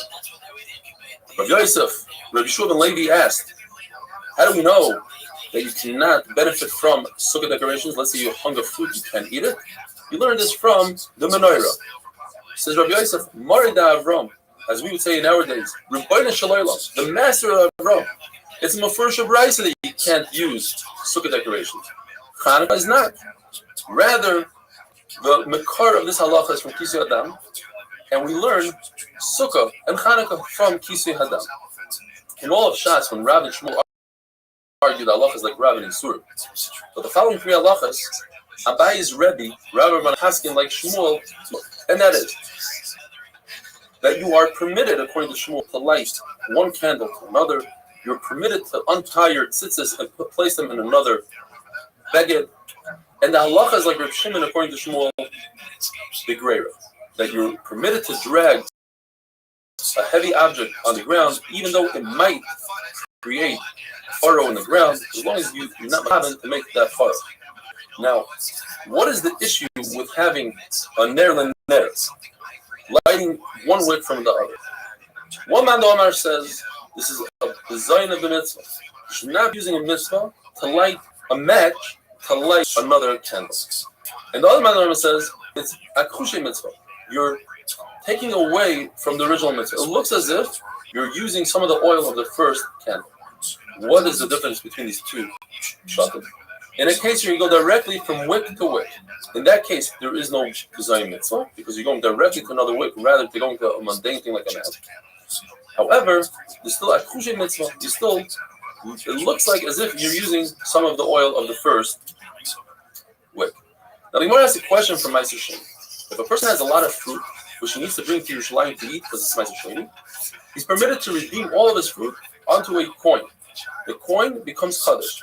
Now, I want to take that coin that's Kaddish and use it as a counterweight to weigh another coin in order for me to use that other coin for Meiser Sheni. I want to do a mitzvah with it, but right now I'm doing a mundane task. I'm weighing with it. The halacha is you're not permitted to do so.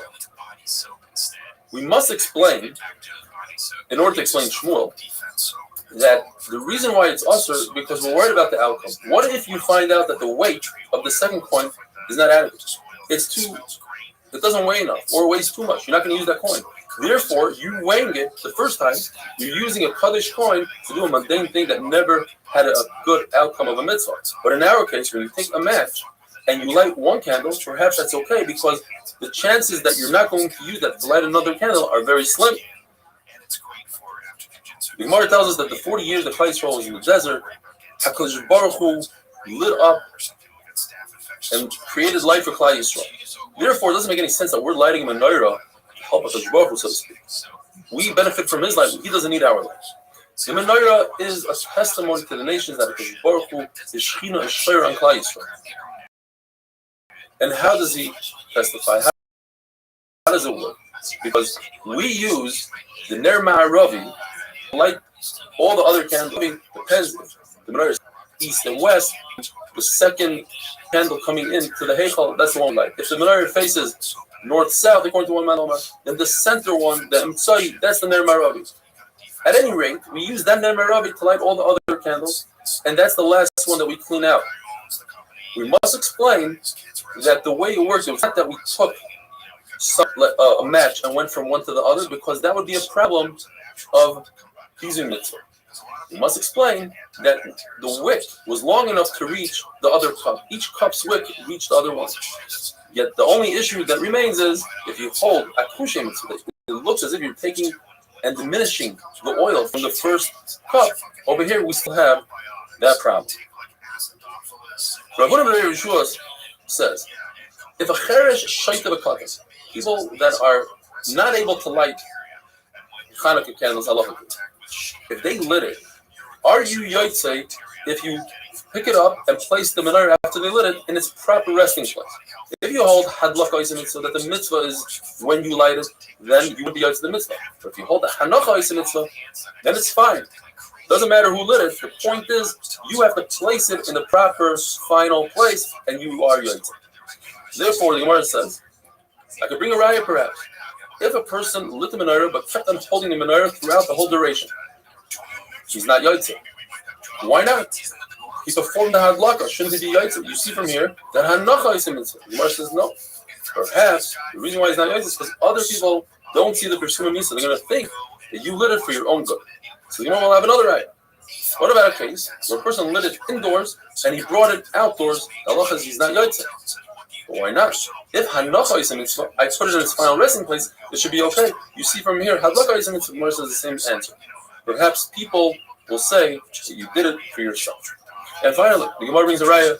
If a person lights a very large glass bowl of oil from Friday all the way to Motzei Shabbos, and he wants to light candles, what does he do? He extinguishes the candle and he relights it. But if hanacha is a mitzvah, he should have to lift it up and put it down again. That's one raya. Second raya is, from the fact that we say, B'tzivanu lahadlik ner Chanukah, you see from here that the mitzvah is in the hadlaka. We don't say B'tzivanu lahaniach ner Chanukah, but rather lahadlik. So from here you see that the mitzvah is lahadlik. Now the Gemara says, since we prove that the hadlaka is a mitzvah, therefore if a cheresh shaliv katan light it, you are not yotzei even if you place it in its final place. And a woman certainly could be yotzei with the mitzvah, as we're going to see tomorrow. She could also be yotzei to your husband, because afhain hoyu v'yisanedis. Yehudis was the one who cut off the general's head, and it was a terrible decree tibal lehegmon tchila against all women, all brides. Therefore, they were in the nace. They could certainly light Hanukkah candles. Have a wonderful day. From is people but not finish the cycle. So when you take it for a couple of days, and I think I feel okay. Well, you have a huge trauma because of it, and then you instruments will also help. So are we, by fighting things off, we're creating even stronger things, and by our own stupidity, negligence, and using drugs correctly. Yeah.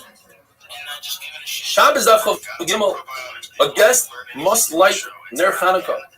And if he wants, he can participate by giving money to the host and being part of his candle. If he's married, he could be soymach on his wife. Women are mechuyev in their Chanukah like men because afhein hoyu v'yisanedis. Yehudis is the one who killed the general, and they had other xeris against them. Therefore, a wife could be mighty a husband. The Shuma lady says the best oil is olive oil. It's clear and it's very bright. It's actually better than sesame seed oil, which lasts longer, but it's not as bright and clear. When you make ink, there are two processes in the making of the ink which require oil. Process number one is you burn oil and you capture the smoke in a glass, and that smoke is soot. You peel that smoke off and you mix that smoke with step two with oil. To make the soot, it's best to use olive oil. But to mix the soup, some say it's best to use olive oil, some say it's not necessary. There's another ingredient in ink, which is the sap of trees. The best sap is a blackthorn gum. But the Gemara says you can use any sap you want. As we know, and this comes from Rav, the first night of Hanukkah we make three brachas. L'hadik ner Hanukkah, sha'asa nisim l'avoseinu, and shechiyanu. On the second night of Hanukkah, we don't say Shechiyanu. But on all nights of Hanukkah, you say Shas Nisim Laviseinu because there was a nace on every single one of the 8 nights. If you know for a fact that you are not going to light Neres Hanukkah, you're on a ship, you're on a plane, you see from a distance, you say a bracha just for singing. You don't say Lahadlik because you aren't lighting. But you say Shas Nisim Laviseinu. And on the first night, you'll also say Shechiyanu, but on the second night, all you say is Shas Nisim. The question is, why do we say in brachas that are on mitzvahs d'Rabbanan, like Ner Chanukah, why do we say v'tzivanu? You Hashem commanded us. Chachamim commanded us. You might explain Kaira Lois Sasu. You can deviate from what Chachamim tell us. So therefore, anytime Chachamim give us a mitzvah, it has of a da'iraisa. Another pasuk is Sha'ala v'yoymru the Zakain will tell you and you must listen. When it comes to the mai, these are fruit that you buy from an Amoritz. You're not sure whether or not he performed Trumas and Maestros. He separated Trumas and Maestros. Chachamim are mechayev you to be mafresh Truma and Maestros. Why don't we make a bracha on that? It's a derabanan. We should make a bracha just like we make on Ner Chanukah. In fact, the halacha is you can take this mai and make a bracha on it, make zimun on it, use it as an erev chatzeros, as an erev tafshilan, as a sheet of mavais. You could also be mafresh the Truma and Maestros unclothed. That shows us that there's no bracha. And the answer is, says Abaya, because it's a suffix of Rabbanan. The Rabbanan are not sure whether or not the Amoritz is mafresh Trumas and Maestros, whereas by Chanukah Zavada, Rabba says even more. Not only is a suffix, it's not even a suffix. It doesn't start at all. Because most Amoritz do perform Trumas and Maestros. It's a chumrah. And on a chumrah, you don't make a bracha. Ravuna says that a house that has two front doors, we're not concerned that some out-of-towner that's not familiar with your house will think that two separate families live there and will wonder how come one of the families didn't light Ner Chanukah. Therefore, all you need to do is light one candle. However, if you have doors on two sides of your house, let's say on the front of your house and on the side of your house, you're mechuyev to light two candles. We are concerned for the people that live in the city. They might think that since you didn't light on one of the doors, you didn't light at the other door. Where do we see that you must be concerned with what other people think about you? In the Torah, by Kaya. The Torah says that you have to leave the corner of your field for the poor. And you must leave it all the way at the end when you're finished harvesting. Why is that? Why all the way at the end? Why can't I leave the corner in the middle while I'm harvesting? There are 4 reasons given. Well, the reason that's important for us is that we are concerned that other people might think that you and they'll curse you, and we want other people to think bad about you. Because if you could give it whenever you want, you'll wait until the poor people leave, and then you'll make a phone call to your best friend and have him come down and take it. Or we don't want the poor people to waste their time. They don't know when you're going to give it, so they'll sit around for days. Like this, they know exactly when it's going to happen, and they won't waste their time. And the 4th reason is, Torah says, Al T'chala. You have a field to take payoff, and we don't want you to lie and say, yes, I gave it yesterday. We know exactly when you're giving it. You're giving it all the way at the end, and like this, you won't come to lie. A candle, a lantern that has 2 wicks coming out of the 2 sides. The Mishnah Berurah says, even if it's one long wick, but you don't see it, you just see the 2 ends of the wick. 2 people can be yotze the field of Ner Chanukah. If you have a bowl with many wicks in it, many people could be yotze the field of Ner Chanukah. However, that's only if there's a cover to it. If there's no cover, then it'll be one large flame, and one large flame is a dura, a bonfire, and that's puzzle for Nero's Chanukah. So Gemara teaches us that Shalom Bayis is the most important. If you have a choice whether to buy a candle for Shabbos, which is considered for Shalom Bayis, or a candle for Chanukah, Shalom Bayis comes first. If you have a choice between the candle of Shabbos and to buy a cup of wine rather than making kiddush on bread, Shalom Bayis comes first.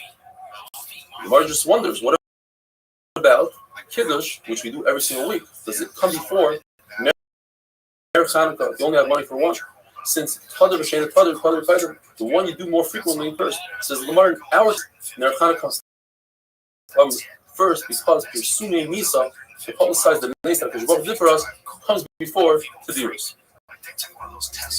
The Gemara tells us that a person who's careful with Shabbos candles and Chanukah candles will walk by Rabbi Oven, the carpenter's house, and he noticed that he's careful with candlelight. And Taisus points out that it wasn't just him, it was him and his wife. And therefore, he said, you'll have 2 children that are coming to Chachamim.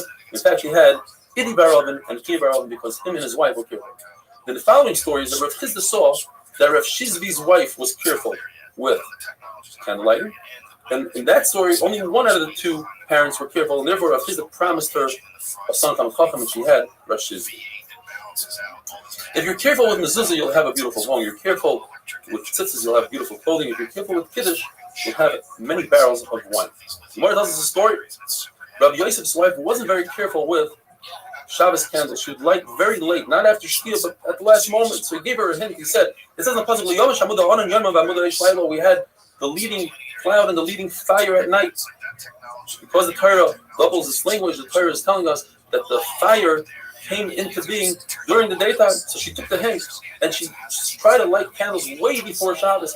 Came and told her, too early is also not good because it's not noticeable that you're lighting the candles for Shabbos. Rose says if a person loves something, he'll have sons coming to Chachamim. If he gives other than Chachamim, he'll have a son who will come to And if he fears coming to Chachamim, he himself will be a Talmid Chacham. And if he cannot be a Talmid Chacham, so at least his words will be listened to like Talmid Chachamim.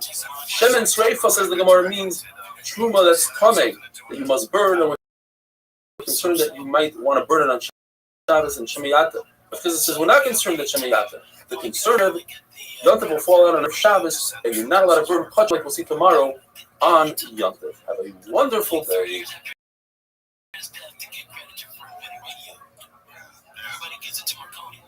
Yeah, still when you hear about it, he had like 100 different fucking things. Dude, he was constantly admitting. They said he was like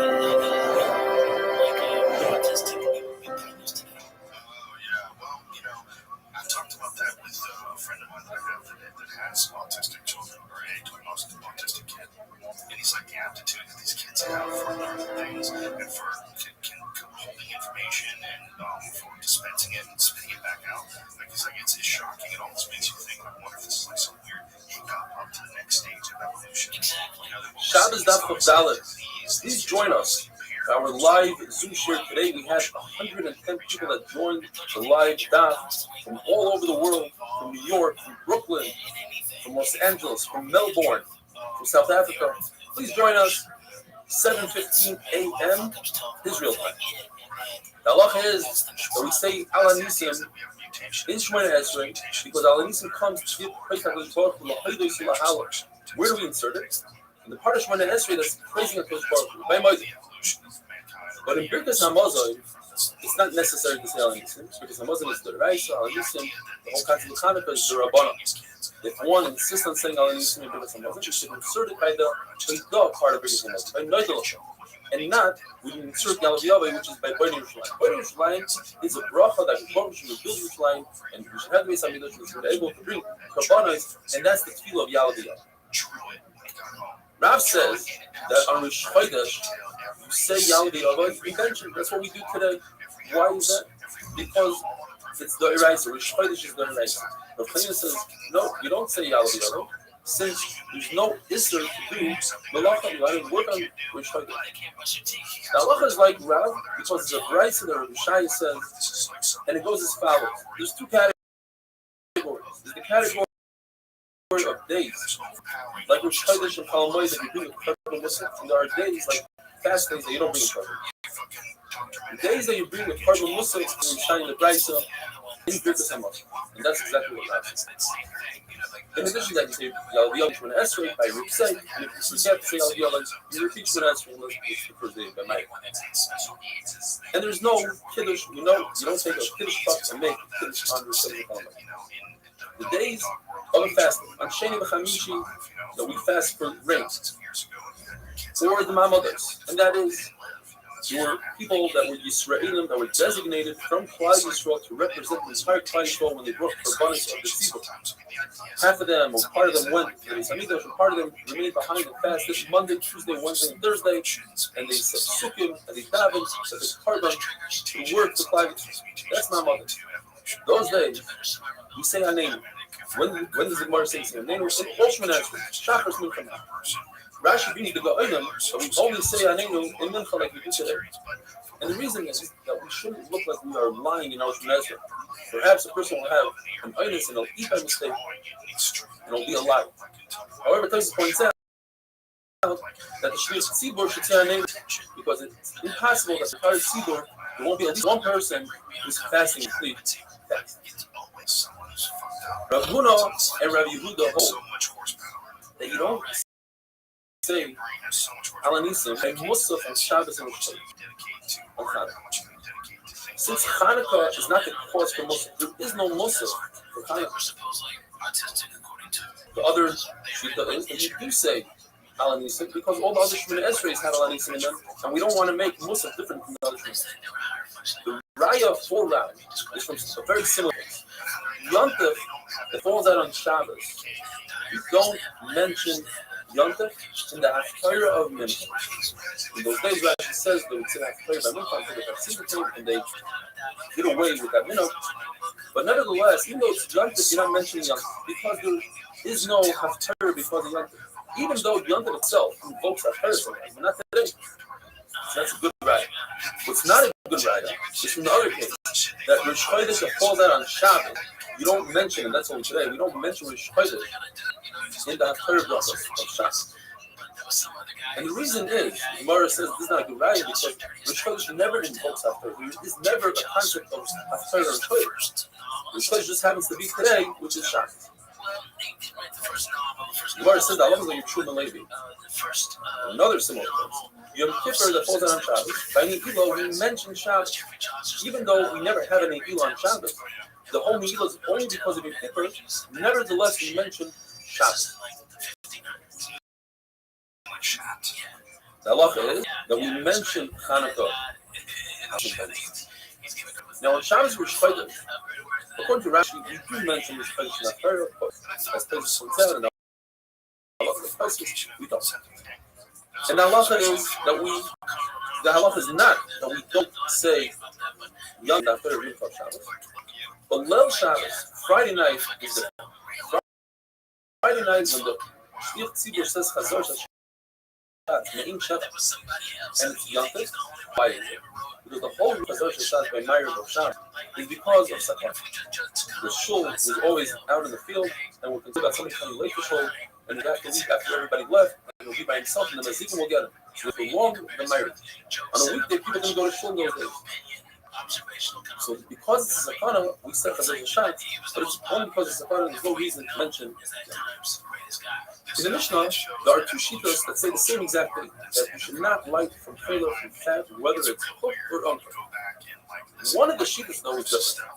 One of those shittas hold that if you add olive oil to the mix of diluted fat, of melted fat, it's actually mutter to you. Says the Mishnah, you don't use shemen sreifa on Yontif. As we explained yesterday, shemen sreifa is truma oil that became common and you must burn. Allah, you have to burn. You cannot burn it on Yontif, as we had done. Now, shemen sreifa is because you cannot burn that oil on Yontif.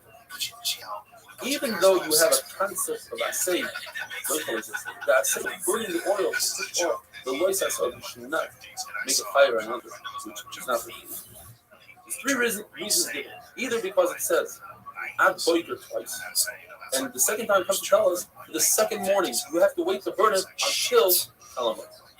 Rabbi says, or Rabbi says, Oilas Shabbos v'Shabbat. You bring the oila on Shabbos. You don't bring the oila of the weekday on Shabbos or on Yontif. So certainly, if you cannot bring the oila on Yontif, so certainly you cannot bring oil that's possible. And Rabbi says, we learn from the Pasuk, you cannot make machir, you can't make knives on it. Levado, you cannot make a bris milah for a child that's not on his 8th day. 9th, 10th day, it's already cut off.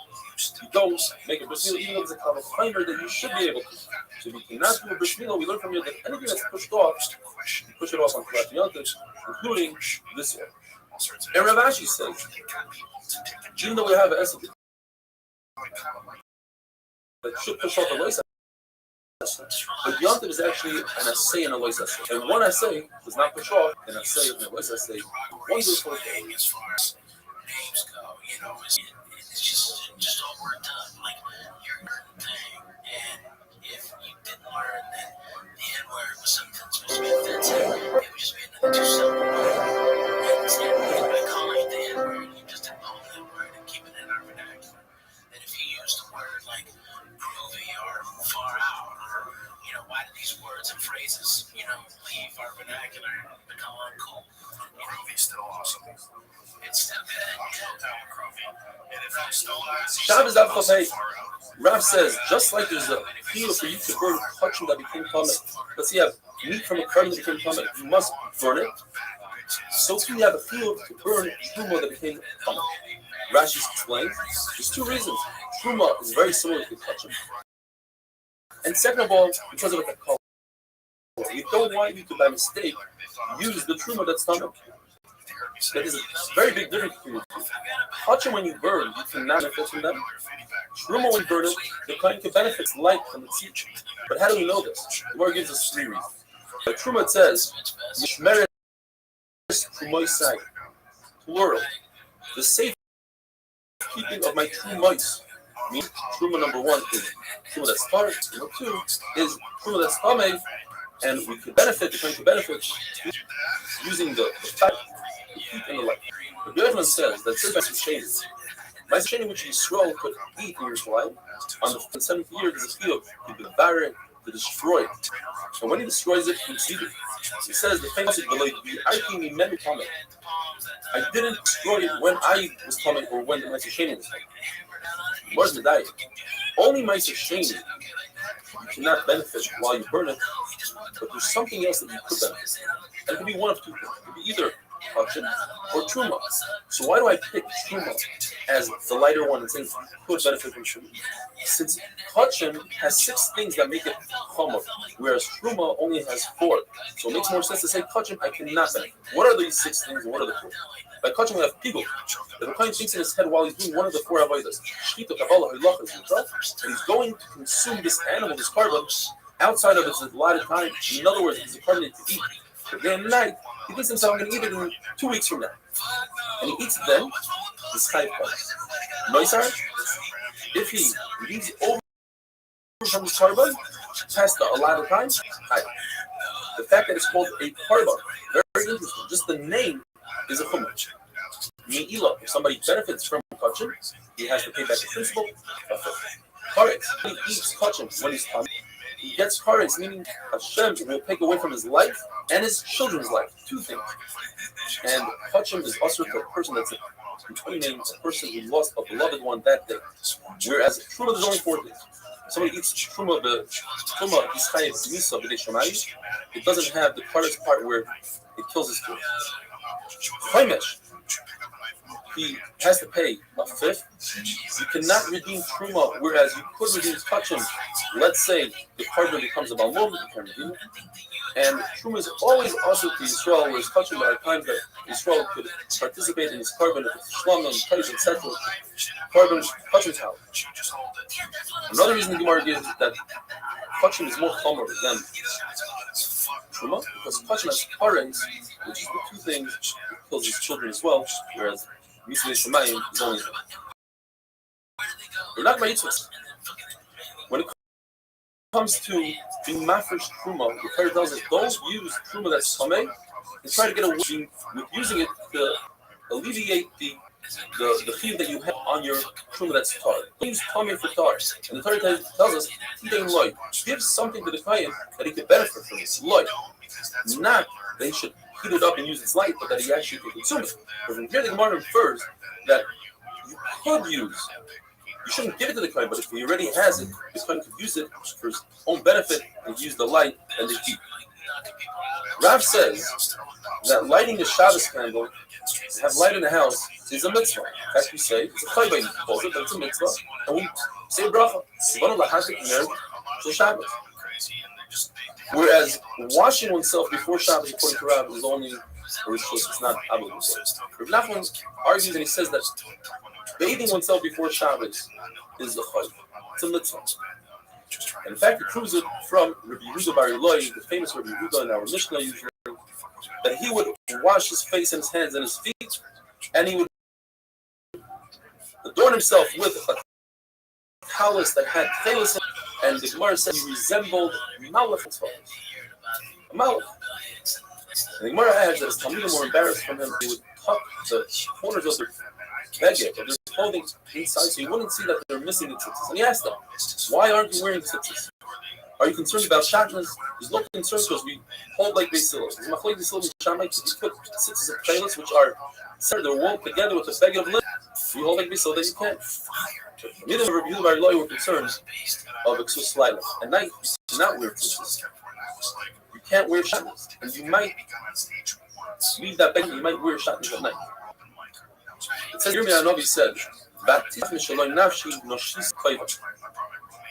was complaining that he lost his hope, he doesn't have hope, he doesn't have the peace of his neshama, of his nefesh. Noshisi Kaiva forgot the goodness that he used to have. What did he forget? What is he missing today? Says Gemara, according to Ravo, he's missing their Shabbos. Doesn't have light. Noshisi Kaiva, according to Rabbi means, I don't have a bathhouse. Rabbi Nafka says, I don't have a nice bed with nice linen. Rabbi Abba says, I don't have a made bed with a woman who's adorned with jewelry for a so just think of it. We should be grateful. We have all these things. Yes, we're quarantined, but we have, based on marathon cycles, we have a shower, we have great wives, we have light, Ner Shabbos. We're doing great. Who's considered wealthy? Remeir says somebody who appreciates his wealth. Rabbi Tarvin said, if a person has 100 vineyards, 100 fields, and 100 slaves, he has way too much. That's an usher.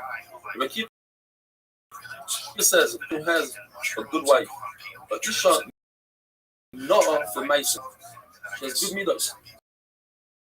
Rabbi Yossi says, someone who has a bathroom in close proximity to his table, meaning he has good hygiene, he has good health, have a wonderful state. I don't know. Sam died in 92. That made me cry this one. That made me cry. When Power Star talks about such a way. I have a connection with a couple radio guys like that. He talks about we knew he was out of control. We knew that he was fucking, he was crazy. And he was out of control. We knew he was going to die, but we was on the road. We wanted to give him a good meal. So we brought him home from radio. We just never could have. I have a friend of mine, Callahan in Tampa, that's just like that. And then the fact that he died at 38, and I'm at my level, my confidence. Shabbos Dav Chavav. I hope you're all staying safe and healthy. And let's dive in one for another. You're not permitted to use sari, which is balsam oil, for Ner Shabbos. Since it smells so wonderful, one might come to remove some of the oil and try to use it somewhere else. And that is an Isra of Mechaba. He's causing the flame to extinguish earlier than it was supposed to. And another reason is because balsam oil is very flammable, and it might burn the house down. The Gemara tells us one of the craziest stories in Shas. There was a mother-in-law who hated her daughter-in-law so much so that she convinced her to use this balsam oil. It smells really good, she tells her. So she sprayed it on herself. Then she tells the daughter-in-law, hey, I need this candle. Can you please light the candle? And she went up in flames. When Guzar done, the Torah tells us that he sent all of Klal Yisrael to Golos, besides the Karmim and the Yoivim.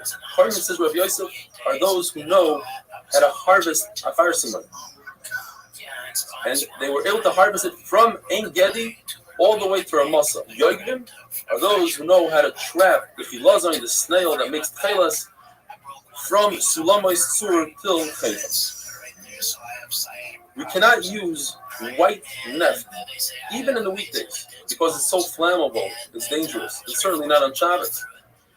We can't use oil that's tevel. In other words, from fruit that you didn't remove trumas and maestros. You can't use it not on the weekday, and certainly not on Shabbos. How do we know this? Because the pasuk says mishmeres trumoisa, as we had yesterday. Trumoisa is plural.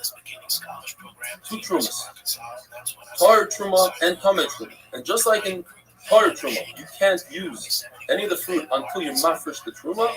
If it's tevel, it's also. So too, if the truma is tameh, tevel is also also.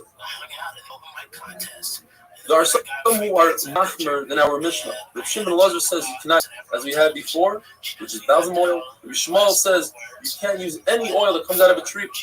Rav Shmuel ben Berkah says only that oil that comes from fruit. Says you can only use from zayit. Says Rabbi Yochanan, he got up and he was upset. He said, if so, people in Bavel who only have sesame seed oil, how can they light candles on Shabbos? In Mother, they only have nut oil.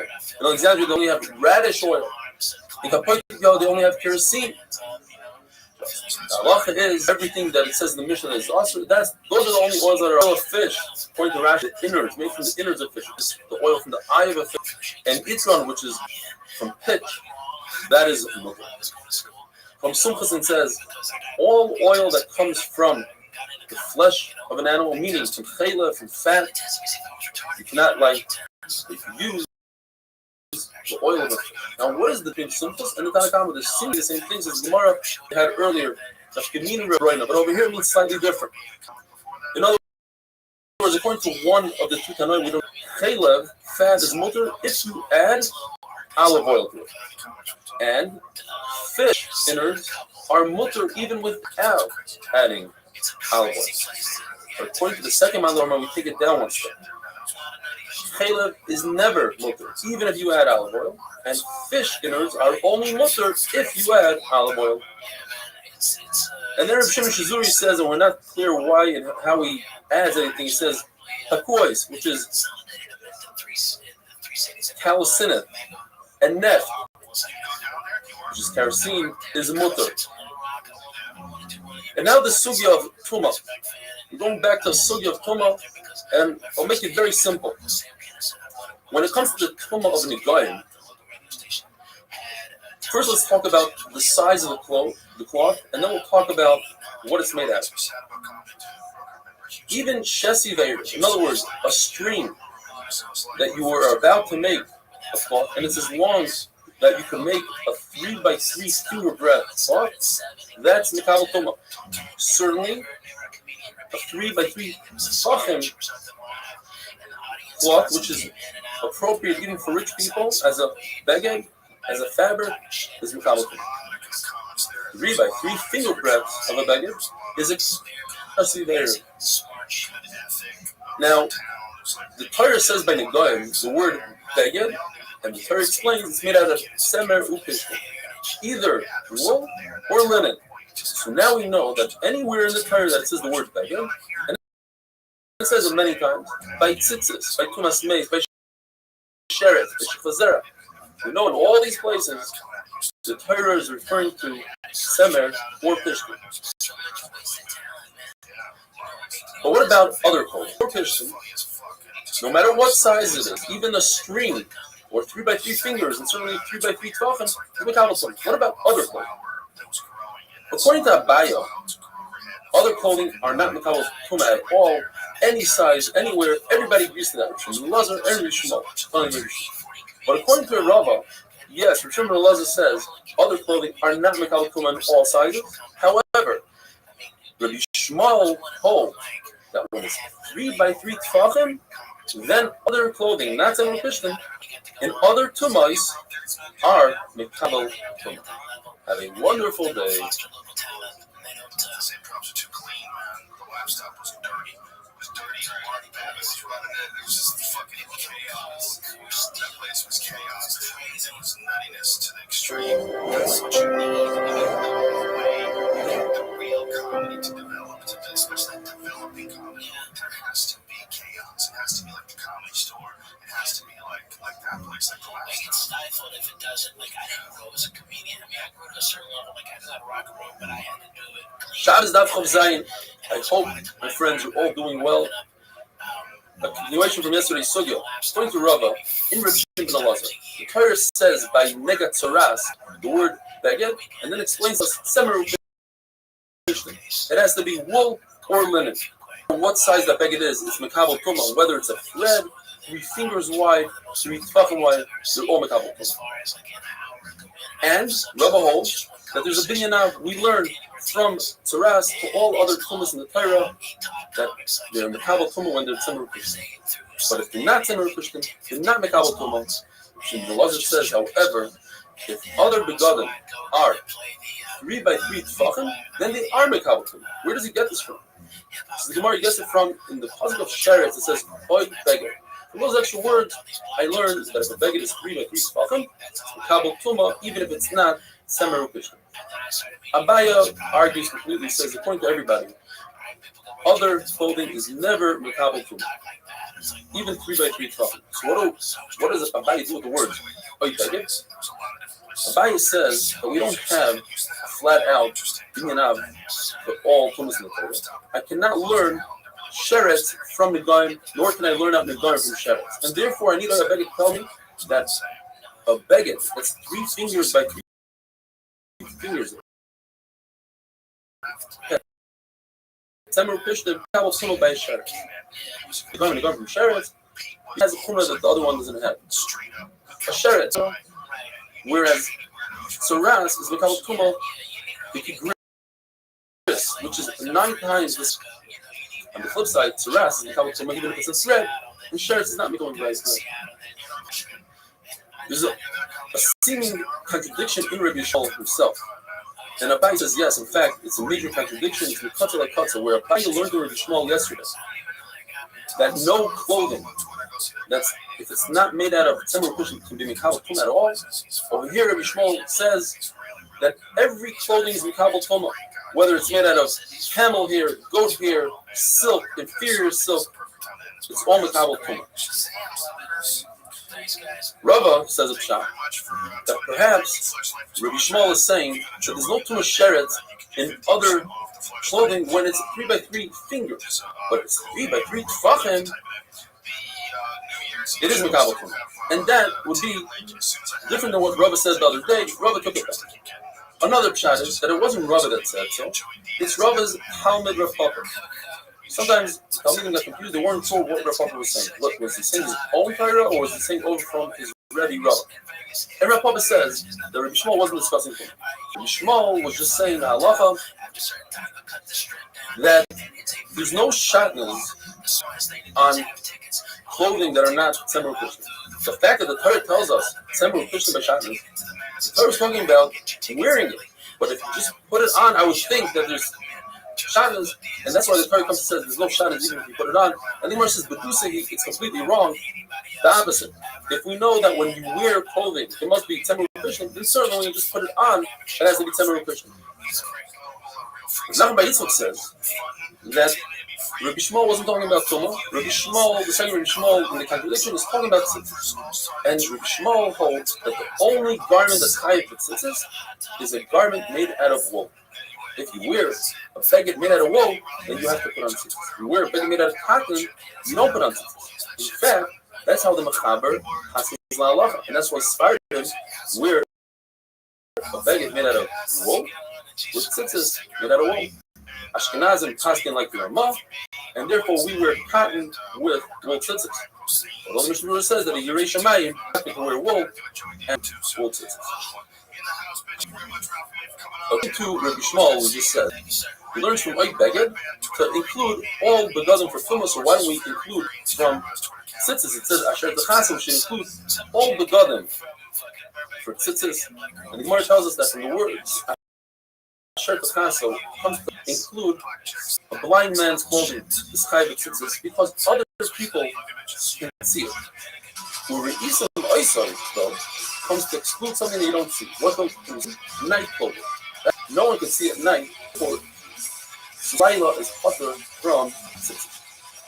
Abaye says a statement that Shimon ben Elazar and Sumchos agree to the halacha that you're not allowed to use pishtan. In other words, something that's mekabel tuma for your schach. Shimon ben Elazar, we said, and Rabbi Yehuda holds that pishtan, flax, even if it wasn't spun, it just came out of the oven, the process that causes it to whiten, that itself makes it possible for schach. It's machlokes to Rabbi Yehuda and Rabbi Meir about shasi.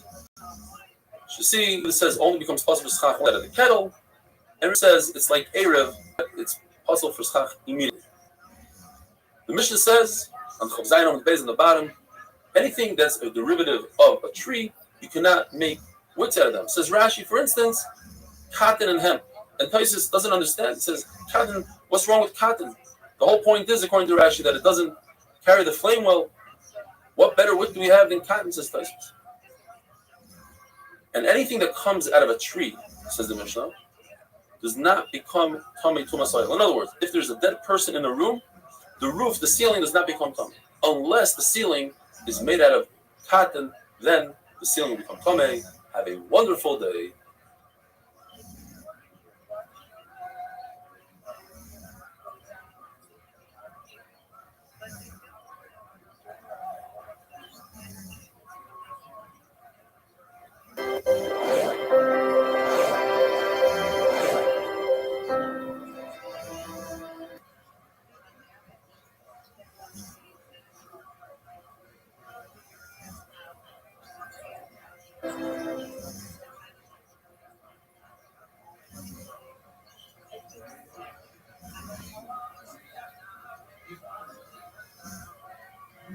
Shabbos Daf Chav Ches. Rabbi Say, I hope you're all doing great. What a tremendous opportunity is right now to add Torah to our lives. If you're not part of a shir, please join us today. We had over 200 people live watching the shir on Zoom and on YouTube. If you can't catch us live, you catch us afterwards on YouTube, on Torah, or anytime on our app. When there's a dead person in a room, the ceiling is not, it's attached to the ground, wood, etc. Not mekabel. However, if the material is identical to the Mishkan, such as flax or the hair of goat or different type of hides, they are mekabel tuma. The Gemara learns that out from Xer Shabbat. That's only the material, but it doesn't have to be done exactly like the Mishkan. The Mishkan, for instance, took the flax and they did 6 screens. It doesn't have to be with exact details, it just has to be the exact material. Even though the Mishkan was built with crushing with wood, wood is not mekabel tuma. Why? Because the Torah says, crushing la Mishkan. The wood is for the Mishkan. In other words, it's not the essence of the Mishkan, it's just for the Mishkan. The essence of the Mishkan are the Urios, are the layers on top of the Mishkan. The 3 to 4 layers, depending on who you hold like, and each one is mekabel tuma because there's a hekish one to the other. The bottom one was made out of semer pishtim, wool and flax. The middle one was the goat hair, and the upper one is elam and tachash. Now, Rebbe Lazar had a suffix. What about non-kosher hides? Leather made from non-kosher animals. Are they mekabel tuma ba'ayah? What was his suffix? The suffix was, did Moshe Rabbeinu use non-kosher hides to match? What was the tachash? Rabbi Yosef says it's impossible because only something that's tahar can be used to build a Mishkan. So what is this tachash? Gemara tells us if you hold like Rabbi Yosef, you must say the tachash. There's a language there, tala ilan, which means one of the wild cats. So it has to be that it looked like a wild cat. It had beautiful coloring to it, but it wasn't made from the hide of a wild cat. Rish Lakish says that this tachash is a one-of-a-kind species, only existed in the time of Moshe Rabbeinu. In fact, it had a single horn, like a unicorn, but it was kosher, like unicorn that we're familiar with. The carbon, the bull he was makriv, had a single horn. The Torah says, "Mi karen." It was a one-time thing. It was nizdam lefisha. It was necessary for that time, but after that, it was nignaz. We don't have tachash anymore. That the Gemara is still mesupik whether tachash is a chaya or a behema, because even though the animal with one horn by other Mauritian was a behema, was a bull, yet it's possible that it's a chaya because there's something called a keresh, and a keresh is a chaya. If I remember correctly, when we were learning chulin, there are some shittas that hold that a keresh is a giraffe, because there are some giraffes that have a single horn. Rava says, since I can make a tzad shava, you take 2 things. You take sheretz and saras. Both of them have a chumrah to themselves. Saras has the chumrah of shasi, it's metama even a thread. Sheretz has a chumrah that it's metama with a very small amount of kadashim. But the tzad shava, the common denominator between the 2 of them is that they are mekabel tuma. In other words, if you have a non-kosher hide, let's say a tiger's hide, it will be mekabel tuma if saras develops on it, and it will be mekabel tuma if it touches a sheretz. So says Rava, you can take those 2 and have a common denominator and say, therefore, hide from a non-kosher animal is mekabel tuma ba'oyel hameis.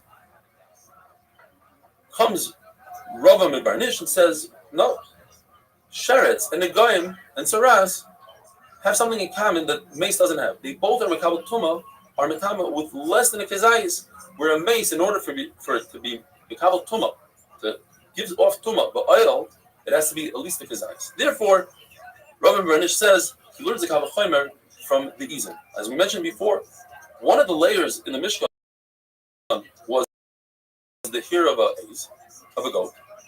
And it's not Mekabel Tuma from Tsaraz, as we said the other day. Tsaraz, when it comes to begging, not goat hair. Yet, at the same time, it's one of the materials from the Mishkan, and one of the materials in the Mishkan is Mekabel Tuma by Elames. So, the hide of an animal that's Tameh, which is Mekabel Tuma from Tsaraz, that's in the Torah, or Mekabel Tuma from Tsaraz, certainly it should be Mekabel Tuma by Oil HaMeis. So now we have to understand Rav Yosef's statement from before.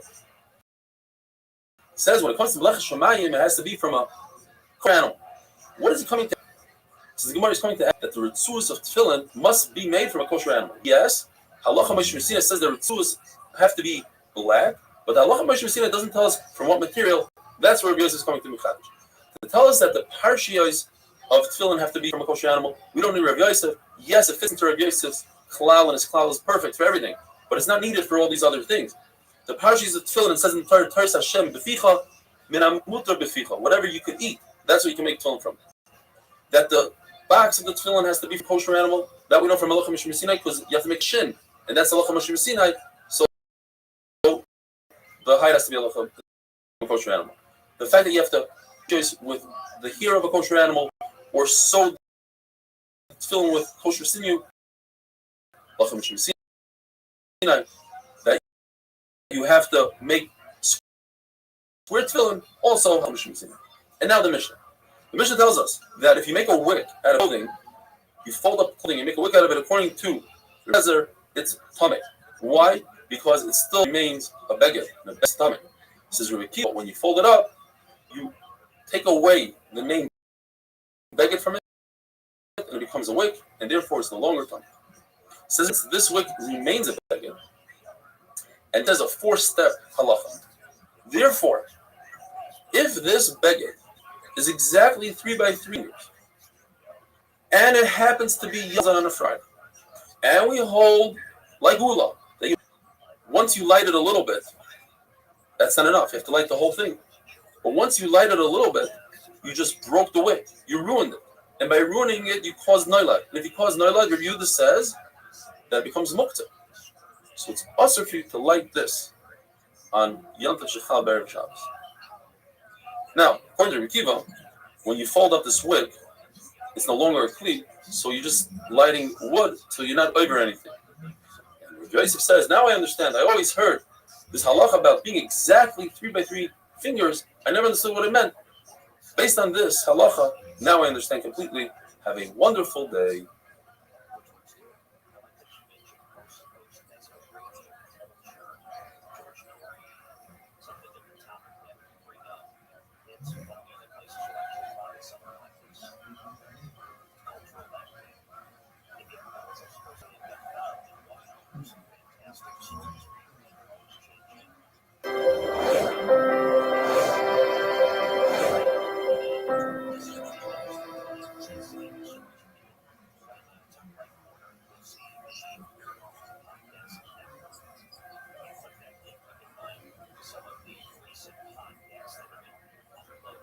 Shabbos Daf Chavtes.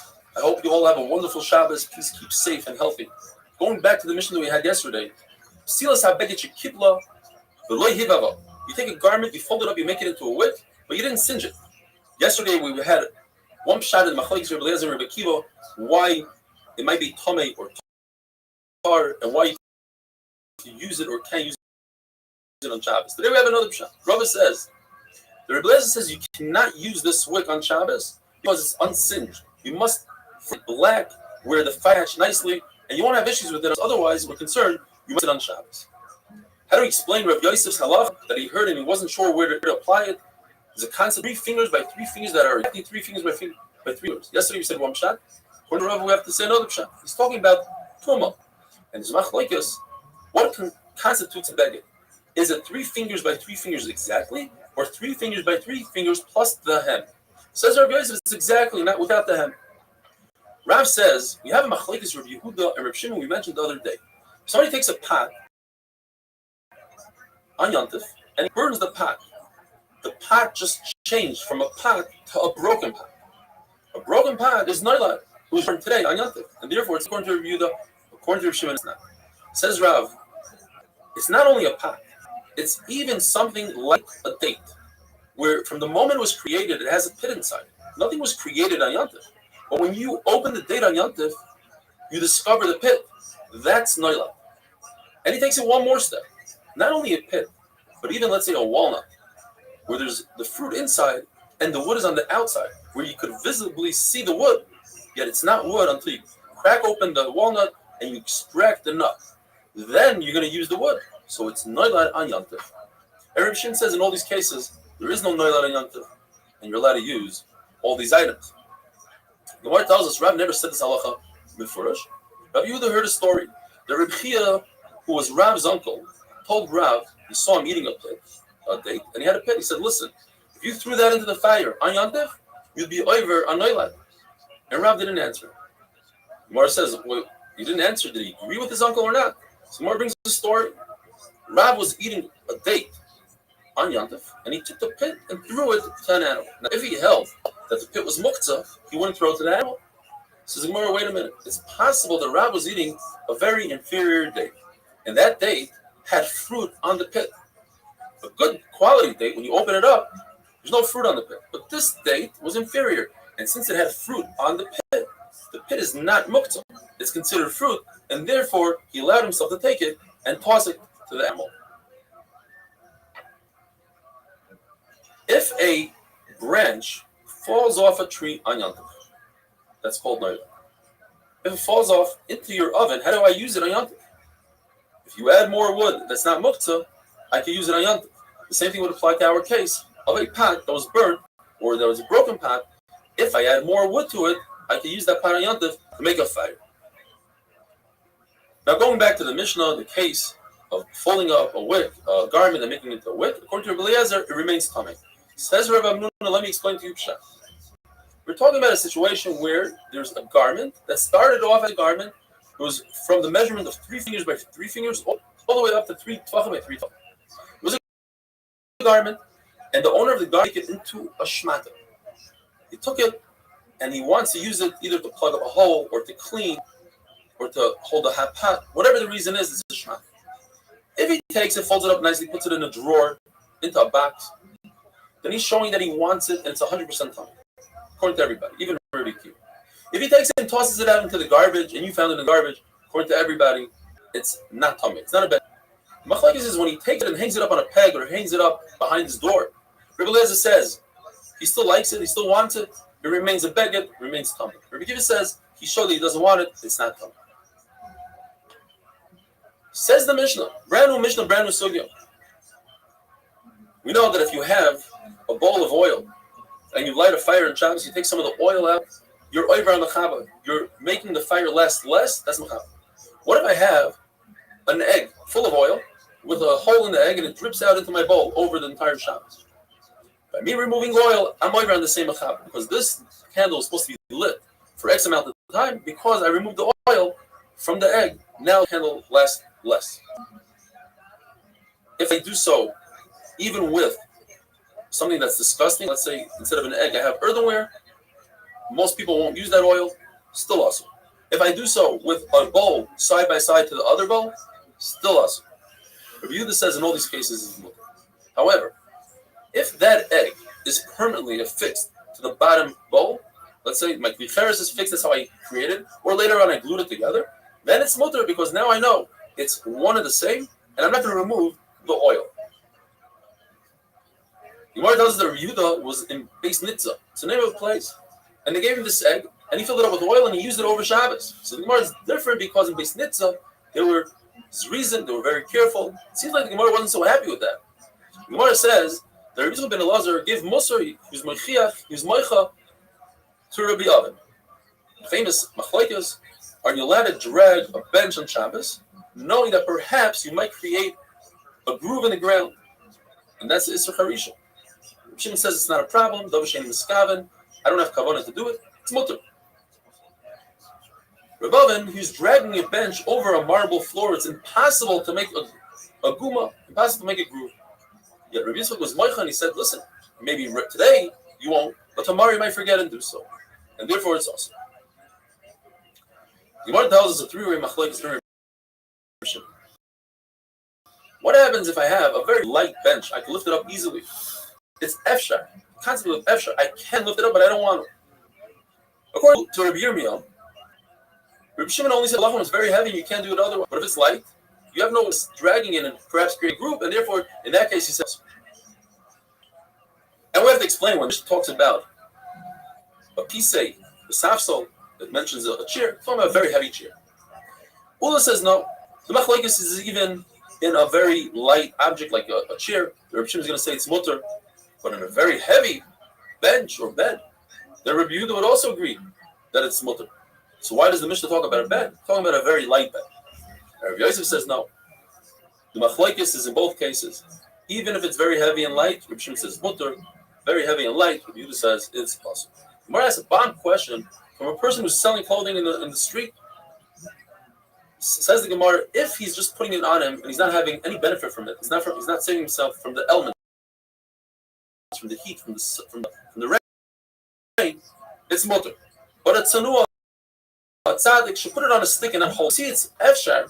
It's possible for him to get away from brown shabbos, yet we mutter for him to carry it on himself. That's a kasher Rabbi Yirmiyah that says that in a situation where you're not allowed to so.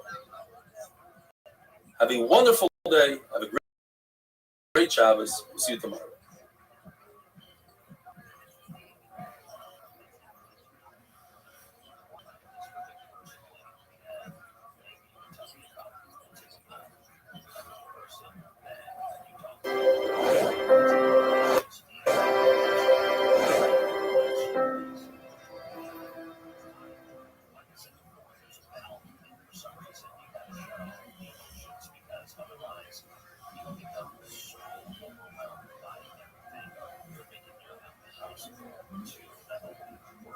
Shabbos Daf Lamed. We're going to start from the Mishnah on the bottom Daf Chav Tes.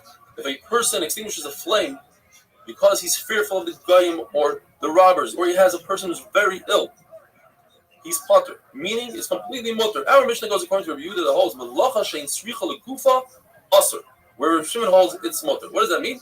The best example is if a person extinguishes a flame because he wants the flame to be extinguished. In other words, it helps him burn the wick, and he wants that charcoal on the wick. That's the malacha shetzricha. He needs it. Another example is, let's say he prefers that the candle wasn't lit to begin with. A robber is coming. He doesn't want the candle to be lit.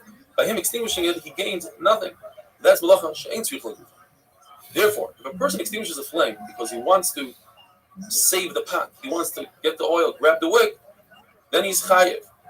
On the other hand, if he extinguishes a flame because he has a chayil shem b'sekon, or just in general, according to Rabbi Shimon, it will be potter because he's extinguishing it not for the sake of the extinguishing, but because he just doesn't want the flame.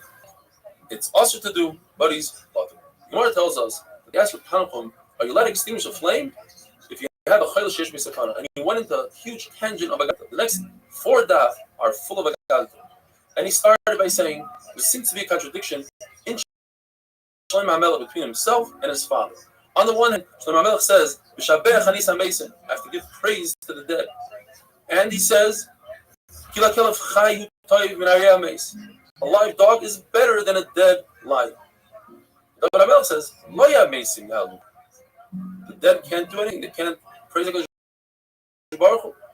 Says Gemara 3 pshat. When a person is alive, he could learn Torah and he could do mitzvahs and he can accomplish. Once he's dead, he's free from mitzvahs and Torah.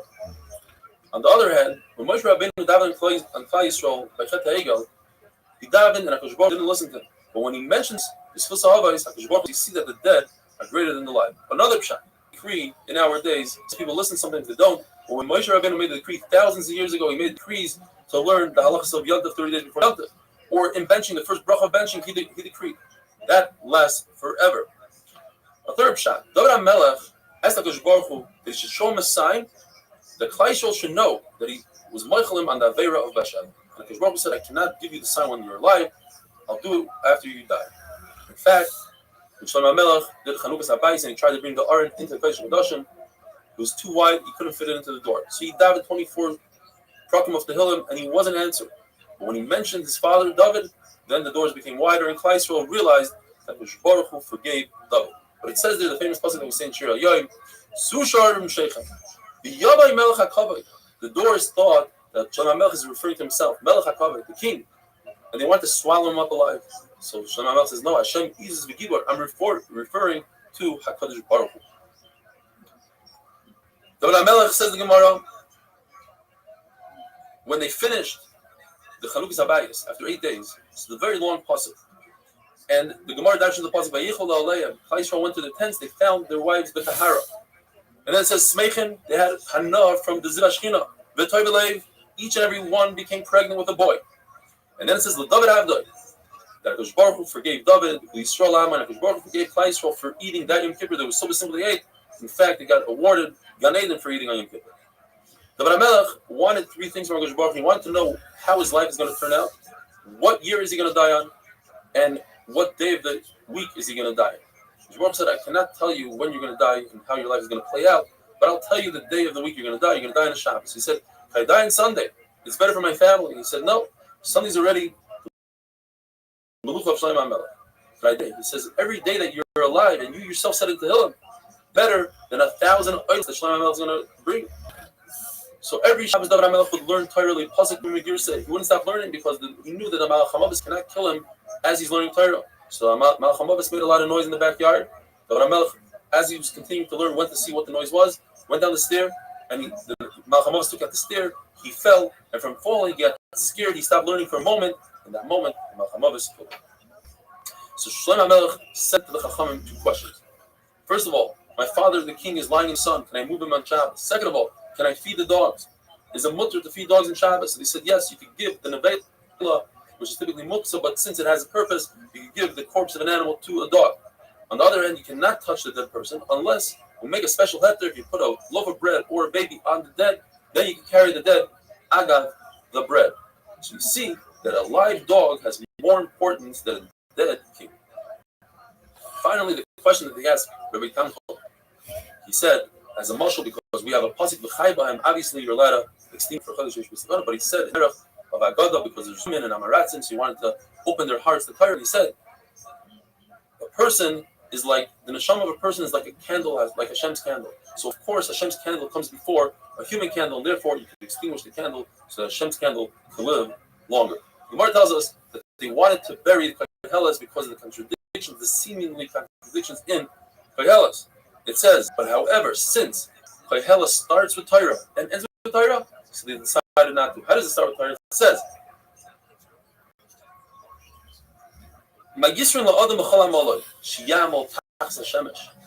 says the Gemara, person has no purpose of being hard and toiling for the sun, but above the sun, before the sun, meaning the Torah that came before the sun, that is very important.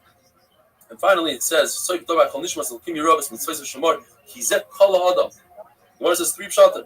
First of all, the whole world was created for this individual, or he is equal to the whole world, or the whole world comes to serve this individual. But what's the contradiction in Koheles? It says, Toiv kas mitzvah, anger is better than laughter. And then it says, laughter is great. It says, so the Gemara says that HaKadosh Baruch Hu, when he's upset at tzaddikim, that's a good thing. He gets rid of the averos, and when he's happy with Rishayim, that's not a good thing because then he gets rid of their mitzvahs in this world. But in Olam HaEmes, HaKadosh Baruch Hu, Tzchok Amarti Mahula, HaKadosh Baruch Hu is going to be happy with the tzaddikim. Shabakti Sani, Anisa Simcha, is referring to Simcha Shal Mitzvah, like dancing by a wedding. Simcha Mazza Oisa, what am I doing with the Simcha? Why are you so happy? When a person is happy on something that's not a mitzvah. In other words, it comes to teach us that the Shekhinah doesn't rest on a person that's sad or lazy or mitzchayk, levity, and kalas roish, litzanas, or sicha, just talking, things that are important, things that are not important. Only simcha shel mitzvah. When a person is doing a mitzvah, then the Shekhinah is shayra. And when you want to learn Torah, it should be the simcha. And when you want to dream nice dreams, it should be the simcha. Elisha, who was angry, he said, bring the musicians, because there's a mitzvah to have this Shriyas Shekhinah. Two Lashonos. One says the Rebbe should be b'simcha, but his Talmidim should be in fear. Another Lashon is the Rebbe should start off b'simcha, and the Talmidim should be in fear. Like Rabbah, every shir he would start off with a milsa de bichusa, with a funny joke or something to get everybody into the mood. They wanted to bury Mishlei, but they said, look, you wanted to bury Koheles and you saw that you were wrong. Let's look into Mishlei. It says in Mishlei, Al Tanksil, don't answer a fool, and then it says you should answer a fool. When it comes to Torah, you answer. When it comes to Dvarim Acherim, you don't answer. For instance, Chacham said that a woman is going to give birth every day. Fruit, the trees are going to bear fruit every day. There's going to be bread growing from the ground. Some of them laughed and they proved to them, look, see, the chicken lays an egg every day. There's a slav that gives fruit off, etc. And then when the fool said to the Chachamim, your wife had an affair, you're a mamzer, so they didn't answer, but they gave him a cup of wine. Here, drink a cup of wine, and they exploded. Have a wonderful day.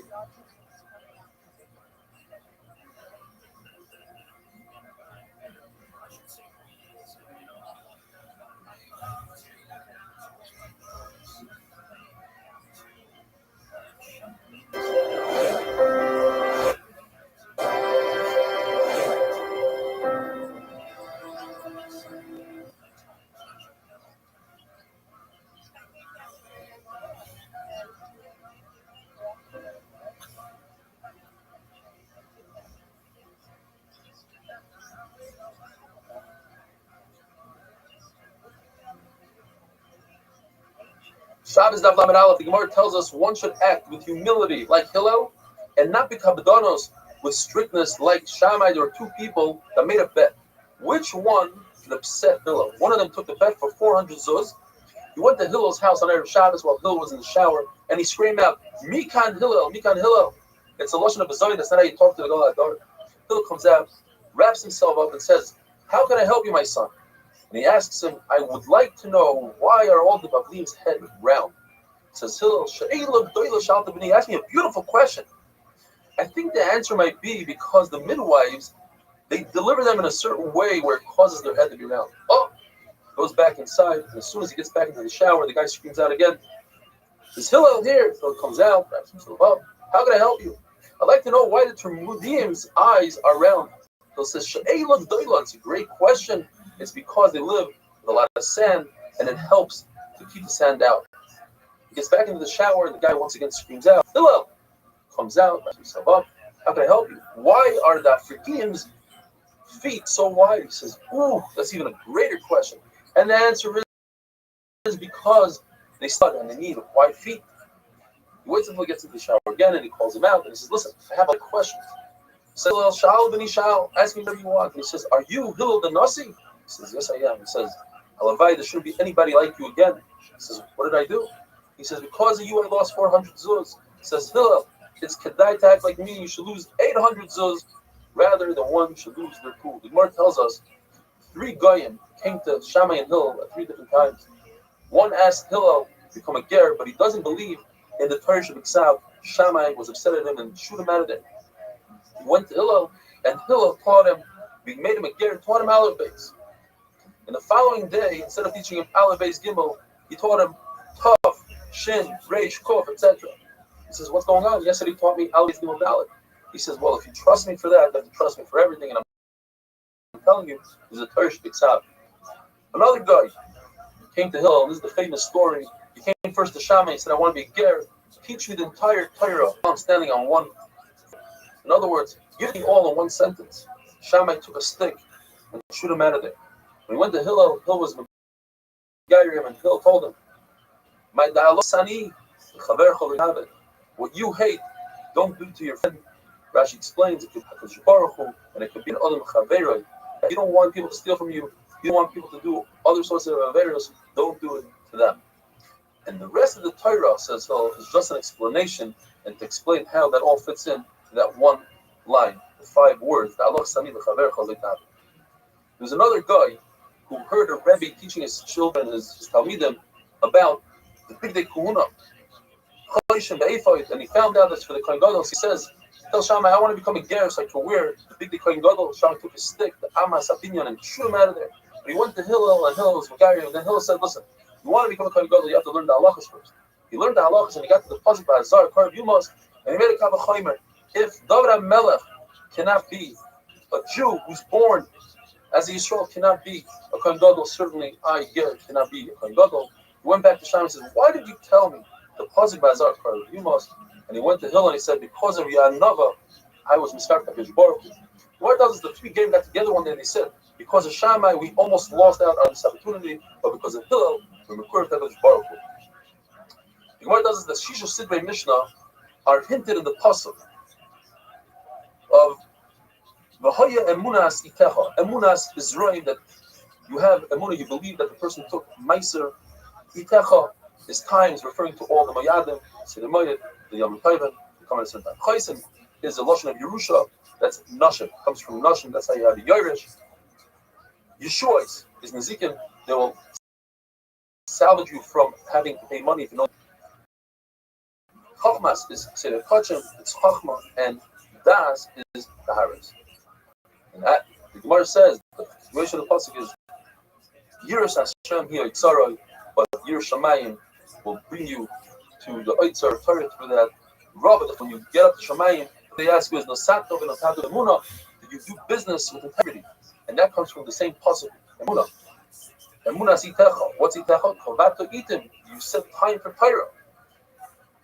And then the following word is about Kuruvu, and then comes it's a piece of the Yeshua, choice, and then when you fall from the Chachma, you understand, government to government, it's all about Torah. And then Yiras Hashem Yitzaroi, and the Gemara tells us that if a person, it's a mushal, if a person says to somebody else, take this wheat, bring it up to the attic, and then he asks him, you put in the preservative, he says no, he says, so why, whatever you did wasn't good enough. In other words, you need Yiras Shamayim in order to learn Torah. La halacha, you're allowed to add preservatives to the wheat and charge the person for the weight of this dirt that's a preservative, because without that, the wheat will be spoiled. Torah without your Shamayim is as if somebody gave you the Yitzar HaMelech for all the jewels, but you don't have the key to get into the building. You have the key to the safe, but not to the building. What good is it? You need Yiras Shamayim. It's another Gemara gives that somebody builds a doorway in the middle of a field and it doesn't go anywhere. What good is it? Where it says that Rav Simon and Rav Elazar, they saw Rav Yaakov walking by. One of the two said, let's stand up for him because he has Yiras Chayt, he has Yiras Shamayim. The other said, he's a big Talmid Chacham. So the other said, what good is Talmid Chacham? I'm saying Yiras Shamayim. It's much stronger. The Gemara said that must have been Rav Elazar. Rav Elazar holds that Akadosh Baruch Hu doesn't have anything in this world besides Yiras Shamayim.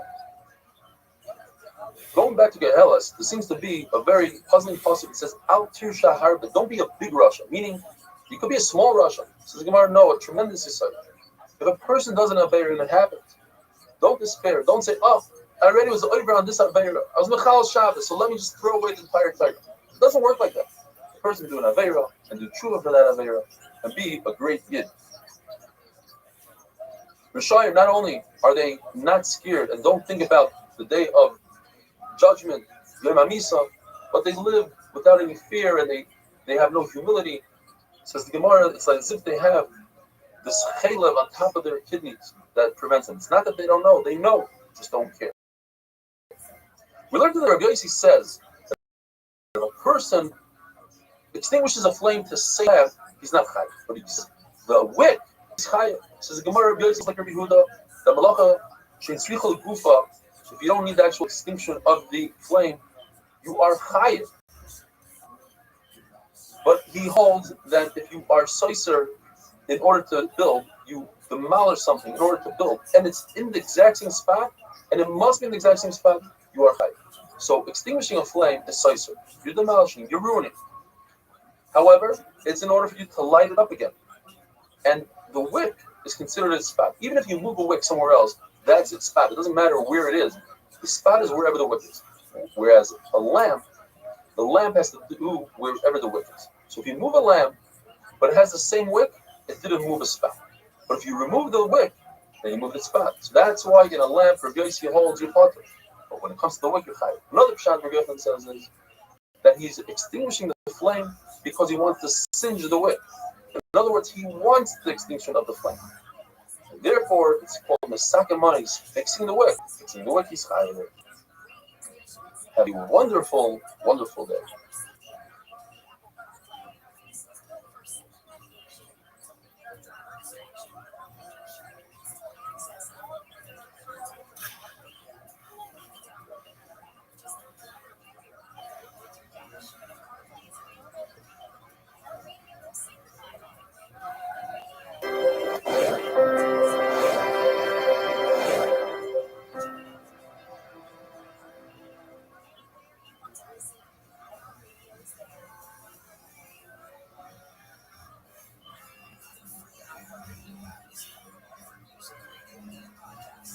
Shabbos Daf Lamed Beis, the Mishnah tells us that there are three causes that women die during childbirth because they aren't careful, the Nida, Chala, and Adlakas Haner.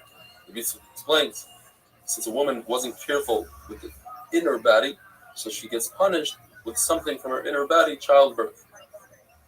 Lila explains, Baruch Hu gave humans a minimum of a revi's dam. He says you have to be careful with that revi's dam. Chala, Baruch Hu calls it rachis arisei, he calls us rachis. So we have to be careful with chala. And there, the neshama of a person is considered a candle, and we have to be careful with that candle. Look at there. The Gemara gives us 5 mishal, 5 parables. There are sayings that people say. People say when a bull falls to the ground, go ahead and sharpen your knife quickly. In other words, when a person is in a situation of danger, it's more likely that additional danger will occur to that person. So when one is giving birth, it's a time of danger for them. Second thing people say, if you're going to beat your slave, you wait until it accumulates and then you let it all out. So too by a woman, we're punishing her for the chet of chava. So once you're punishing, you add to it. Third saying is, let the drunk fall on his own. The fourth saying is, if you have a shepherd who's crippled and can't catch its goat, he waits by the doorway to the barn and then he catches the goat. And finally, if we're in a situation where things are going well and people are giving out food, everybody's friends. But when the situation is not that good, there's not a lot of food going around, people aren't friends, the situation isn't good for a woman, she's giving birth, she's in pain, then how do we check men? Check men when they are in a situation of danger, when they go on a bridge, on a rickety bridge, or anything similar to that. Gemara tells us the Rav wouldn't go on a boat that had a guy on it. That guy deserves death, and the boat will go down and he'll die because of the guy. Shmuel on the boat because of Baruch Hu. Two nations at the same time. Rabbi Yanai would check the boat to see that they're whole. So they don't want to be Samech Hananes. Because if you are Samech Hananes, there's a concept called Menakim Tzviyosef. Baruch Hu uses your schusim to pay for those nisim, and that's not a good thing. Rabbi Zera wouldn't walk below palm trees during high winds for fear that the branches would fall on him. Rabbi Yitzchak says, and this is a big insight in life, don't wait until the tzara happens, don't wait until a person is sick. Daven that a person should not become sick, because once they become sick, it's harder for the refuah to come, then you have to use a lot of schusim. As it says in the pasuk, Yipol hanoifel mimenu, the person himself, mimenu, you need his schusim. Another drasha the Gemara gives us from that pasuk, Yipol hanoifel, the person who falls had already fallen. In other words, HaKadosh Baruch Hu knows from day one, from Sheshis Mei Bereshis, exactly what's going to happen. And the only difference is, HaKadosh Baruch Hu decides who is going to cause the harm. In other words, the person who causes the death is a bad guy. The person who causes good is a good guy. But death is going to happen. If a person knows he's about to die, he should say vidu. Just like a person is out to death because we were on Israel that there's a chi of misa.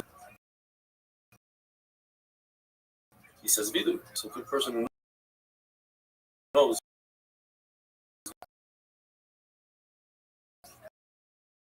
if a goes into a place where there's danger, like the market, there are a lot of fights. So that's similar. Imagine to himself, it's as if a cop, a police officer grabbed him.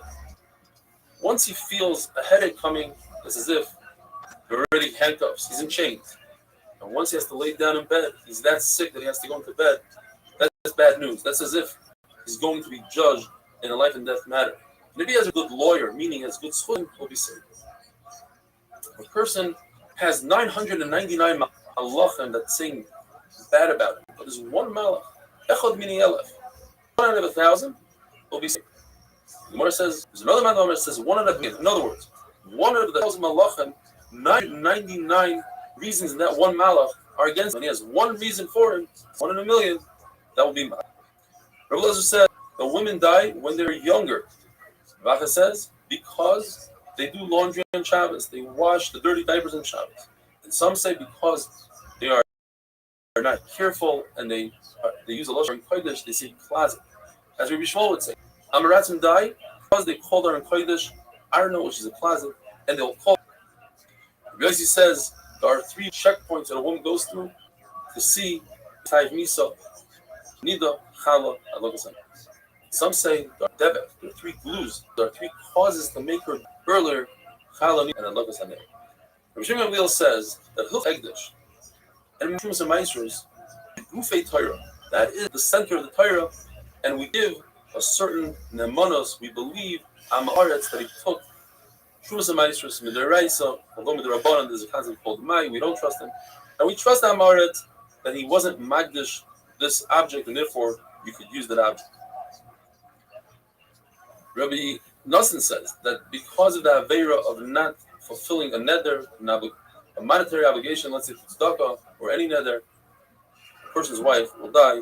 Rebbe says his own children will die. Now, Rebbe's said that his own children said B'tul Torah, but once he heard that he said children, took it back. If a person's children die because a person is not careful in mezuzah, or it's because he's not careful in B'tul Torah, and the machlokes is based on the question: could you learn a pasuk, one pasuk back, or even 2 pasuk back? Because the pasuk says, "L'man yirbu yimeichem." If you want to live longer, what the pasuk right before is uchsafta, mezuzah. It's talking about mezuzah. 2 pasukim before that is talking about mathematics. B'neichem, teach Torah to your children. You go all the way back and say even Torah and mezuzah. The machlokes remain if it's mezuzah tzitzis that causes the child to die. The Shlokish says that someone who's careful with the mitzvah tzitzis, loss of love, will have 2,800 slaves. It's 10 per nation. There's 70 nations on each corner. That's 700 times 4 corners. Rabbi Nechami says because of sinas chinam, there's a midah keneged midah. A person will fight with his wife, with his children. His wife will miss them. And a person who is not careful with challah won't see a bracha with his oil and his wine, and he'll plant, and other people will eat from it. And a person who's not careful with Truma Meiser, there won't be any rain, and he won't have any profit, and he'll run after Parnasa, and he won't achieve it.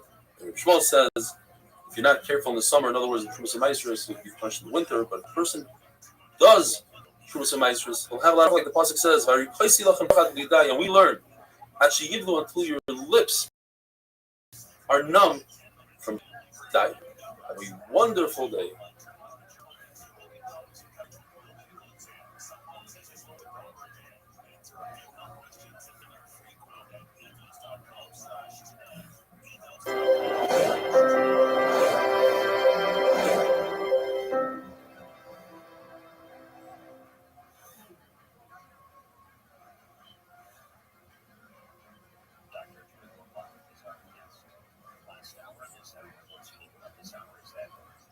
Shabbos Daf Lamed Gimel. The Gemara gives us 6 categories of different averos and what the different punishments for those averos are.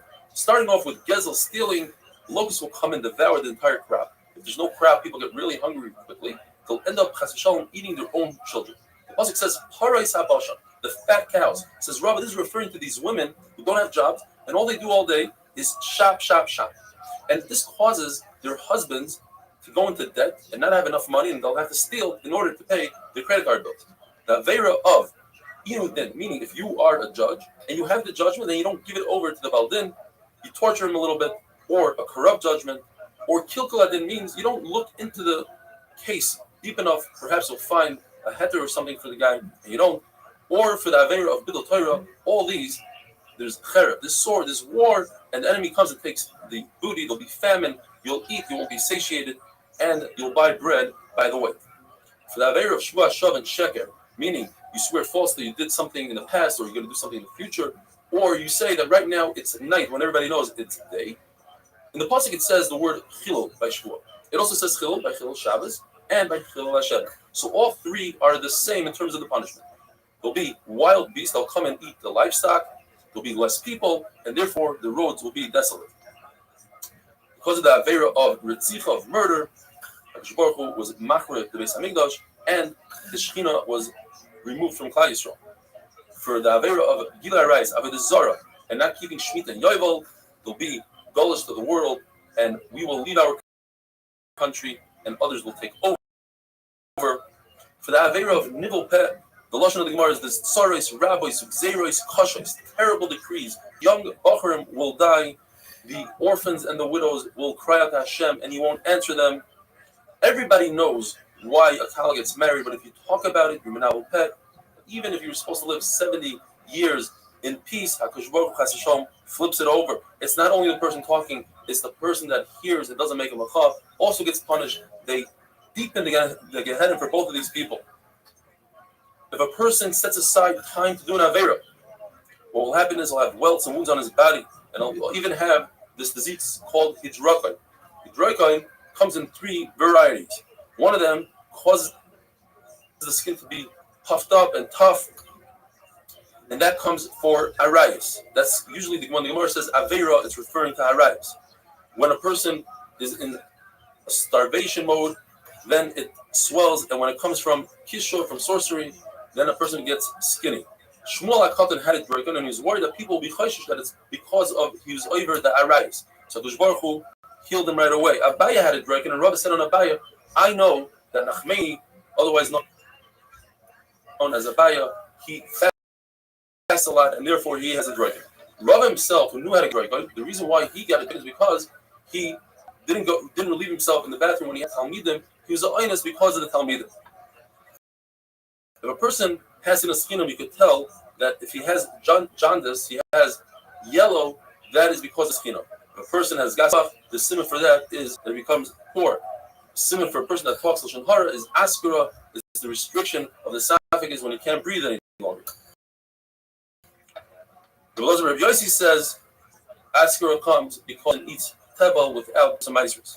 When Karen Biavna, so Rabbi Yehuda, Rabbi Elazar, Rabbi Yossi, and Rabbi Shbi, Rabbi Shimon Bar Yochai were sitting there, and they asked them, why is it that askura starts from the intestines and works its way up to the throat? Rabbi Yehuda is Reish HaMedarim with Chol Makom, and he starts answering every place as the Gemara is going to describe later on. And he said, even though the kidneys give the advice and the heart understands and the tongue articulates, but it's the mouth that finishes it off. And that's why it finishes off by the mouth. Rabbi Yossi says because people eat tevel. Rabbi Shimon Bar Yochai says because of a bittul Torah. But women who are not mevatel Torah, why do they get asked? Because they're mevatel their husbands. Goyim are not mevatel Torah; they are mevatel Jews. What about young children? Says the Gemara because they're mevatel their fathers. Says Rashi when they come to ask their fathers for candy while the father is learning, that's their aveira, and that's why they get punished. When kids that are learning in school don't have the time to bother the father.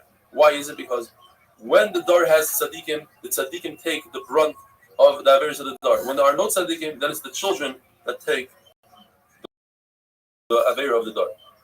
Why was Rabbi Yehuda Malcham, as we mentioned before? Because that was Rabbi Yossi and Shimon Bar Yochai.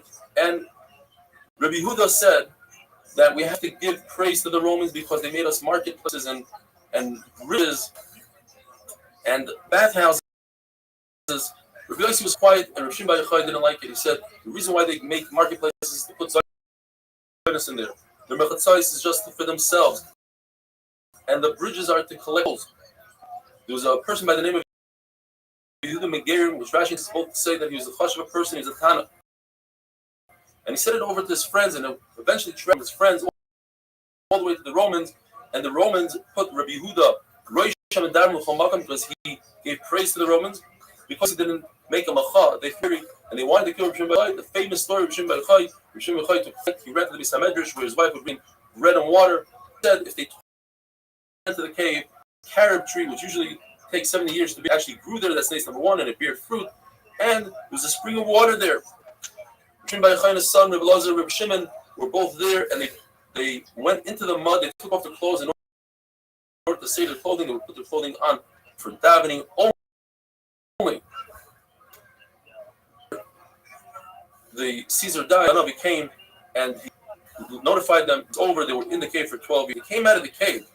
They saw people plowing the field, and they couldn't believe their eyes. How could people waste their time with mundane things like earning a living and not spending their time with Chaya Olam, learning Torah? And they started burning everybody that they saw. And the Baskel came down and said, "What are you trying to do? You're trying to destroy our world, my world. Get back into the cave." So they went back into the cave, and they made a calculation. They said if a person could only be in Gehenna, Russia, for 12 months, we shouldn't be in our cave for more than 12 months. And they went out, and as they were coming out, Abbas said, yes, you can come out. Wherever Reb Elazar and Reb Shimon destroyed, Reb Shimon would fix. And Reb Shimon told his son Reb Elazar, what are you so worried that there's not enough Torah in the world? Between me and you, we have all the Torah the world needs. Let it go. And on Erev Shabbos, they saw Ahu Saba. Many times it says where it says Ahu Saba means Aliyah Navi. They saw an older person carrying 2 bundles of Hadassah. And they said, what are you doing with this? He said, I need it for Shabbos. But why 2? He said, one for Zachar and one for Shamar. And here's the concept of lighting 2 candles for Shabbos, Zachar and Shamar. And he said, Kama Chavivim Yisrael, look how beautiful Klal Yisrael is, or the mitzvahs, Kama Chavivim, the mitzvahs. And he calmed down Rishon Bar Yochai. Says Rav Pinchas ben Yair, who's either his father-in-law or son-in-law, his mechutin, he said he couldn't believe, he gave him a massage, and he couldn't believe the welts, the scars that he had on his body from the mud, and he started crying, and a tear went into the cut, caused Rav Bar Yochai to be uncomfortable, scream, and Rav Pinchas ben Yair believe that I see like this, and Rav Shimon told him the opposite. It's because you see me like this, because of what I went through, I became who I became, Rav Bar Yochai. And the Gemara just tells us that before they went into the cave, Rishon Bar Yochai would ask Rav Pinchas ben Yair a question, and Rav Pinchas ben Yair would answer him 12 answers. But after he came out of the cave, Rav Pinchas ben Yair would ask Rishon Bar Yochai a question, and Rishon Bar Yochai would answer him 24 questions, 24 answers. Have a wonderful day.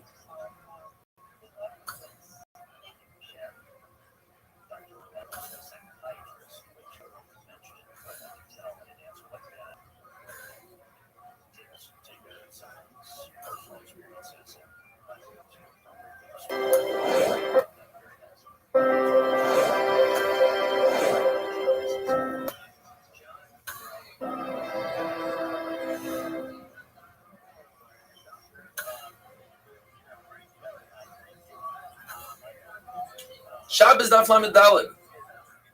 Due to Erev Pesach and Pesach Chalamayid, we're falling slightly behind on the 8-minute Daf. We're doing everything we can in order to record and edit Daf Lamed Daled, and hope Daf Lamed Ches, and the same thing for tomorrow. We'll try to do 2 Daf.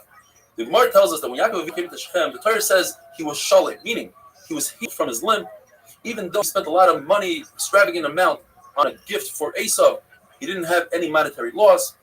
And even though he's traveling, he didn't forget any of this Torah. He said, let me give back to the community. And he created a new coin for Shechem. Rishon Bar Yochai as well, when he came out of the cave, he wanted to give back to the community. And he found out there was a certain path that they had a suffix whether there were bodies buried there, and Kohanim wouldn't walk on that path. And it caused him a lot of aggravation to go all the way around. There was an older person who told him that back in the day, Ben Zakkai took Turmusim, a certain type of bean, and he cut them, even though they were truma, even though Ben Zakkai was a kohen, he wasn't concerned about the tumah there. In other words, that place was not a cemetery, and therefore halachically he could exhume bodies. Rishon Bar Yochai, although he never exhumed the bodies, but he did the same thing. He imitated that act. He took turmusin and he spread them around, and by nace, the bodies would rise up and soften the dirt. And anywhere the dirt was soft, he marked it off as a place where a kohen can't walk. Anywhere where the dirt remained hard was a place a kohen could walk. That Saba, that older person that told him about Ben Zakkai, made fun of Rishon Bar Yochai. He said, Rishon Bar Yochai was Matar of Beis HaKfaros, the graveyard. Rishon Bar Yochai took offense. He said, how could you talk to me like that? Even a Zaina treats her friend with respect. She'll do her here, even though they're in competition. A Talmid Chacham should certainly treat another Talmid Chacham with respect. He looked at him and he killed him. He saw Yehuda ben Gerim, the one who caused the whole story, which caused him to go into a cave.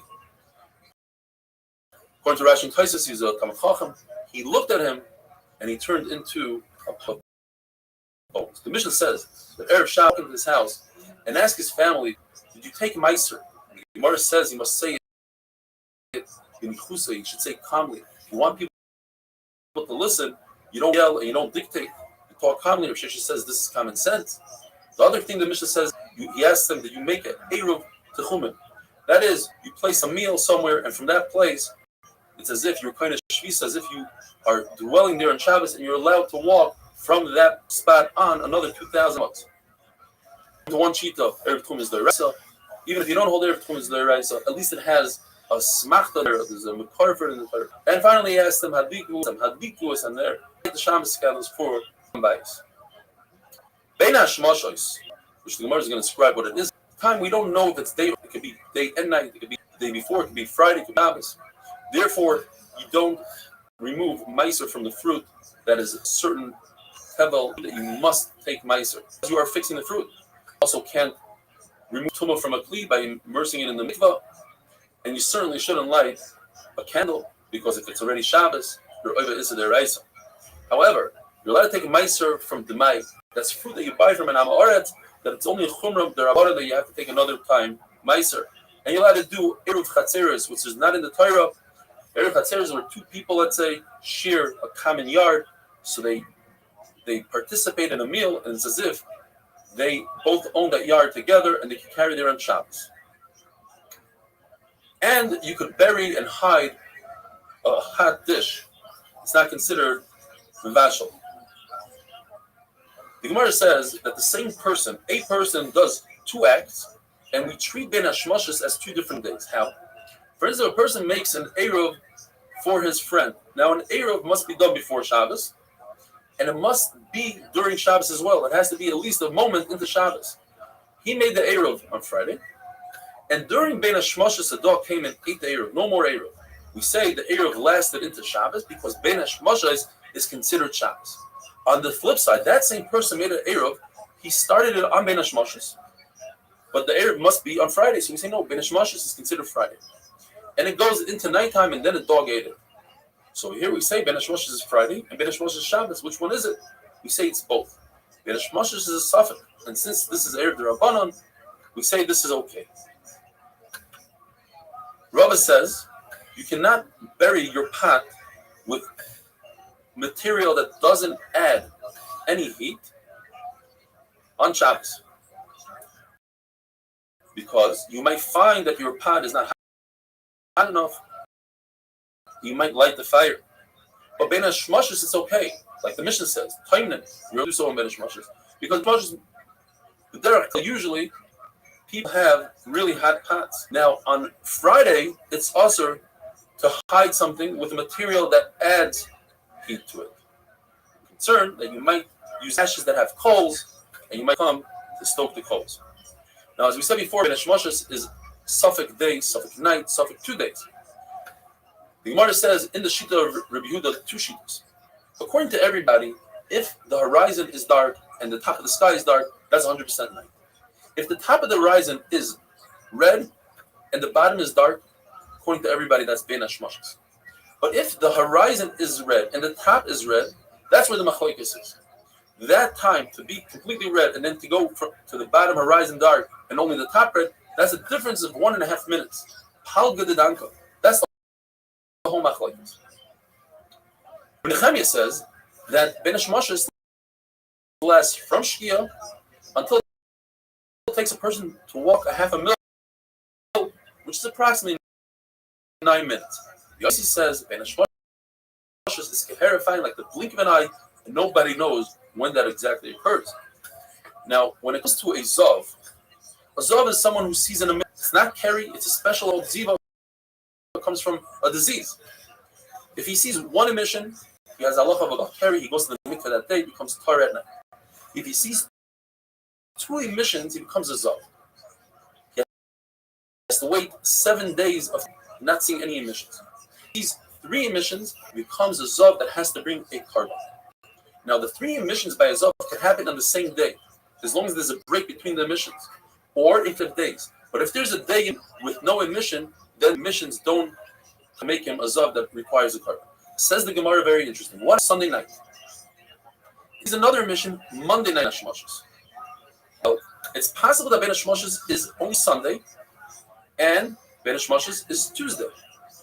Therefore, he's not a real Zav that saw 3 consecutive Riyas, because the middle day he didn't see a Riyah. It's also possible that Ben Hashmashas is both Sunday and Monday, and the second Ben Hashmashas is Monday and Tuesday. And therefore it is consecutive, and therefore he has to bring a carbon. Therefore, this person has to be machmer and bring a carbon, and he's tameh, and he should wait 7 days. The same would take effect if a person only saw 1 Riyah Ben Hashmashas. Perhaps he saw that 1 Riyah, which lasted from Sunday into Monday, and he's also a Zav. He doesn't have to bring a carbon, but he's a Zav that has to wait 7 days Have a wonderful day.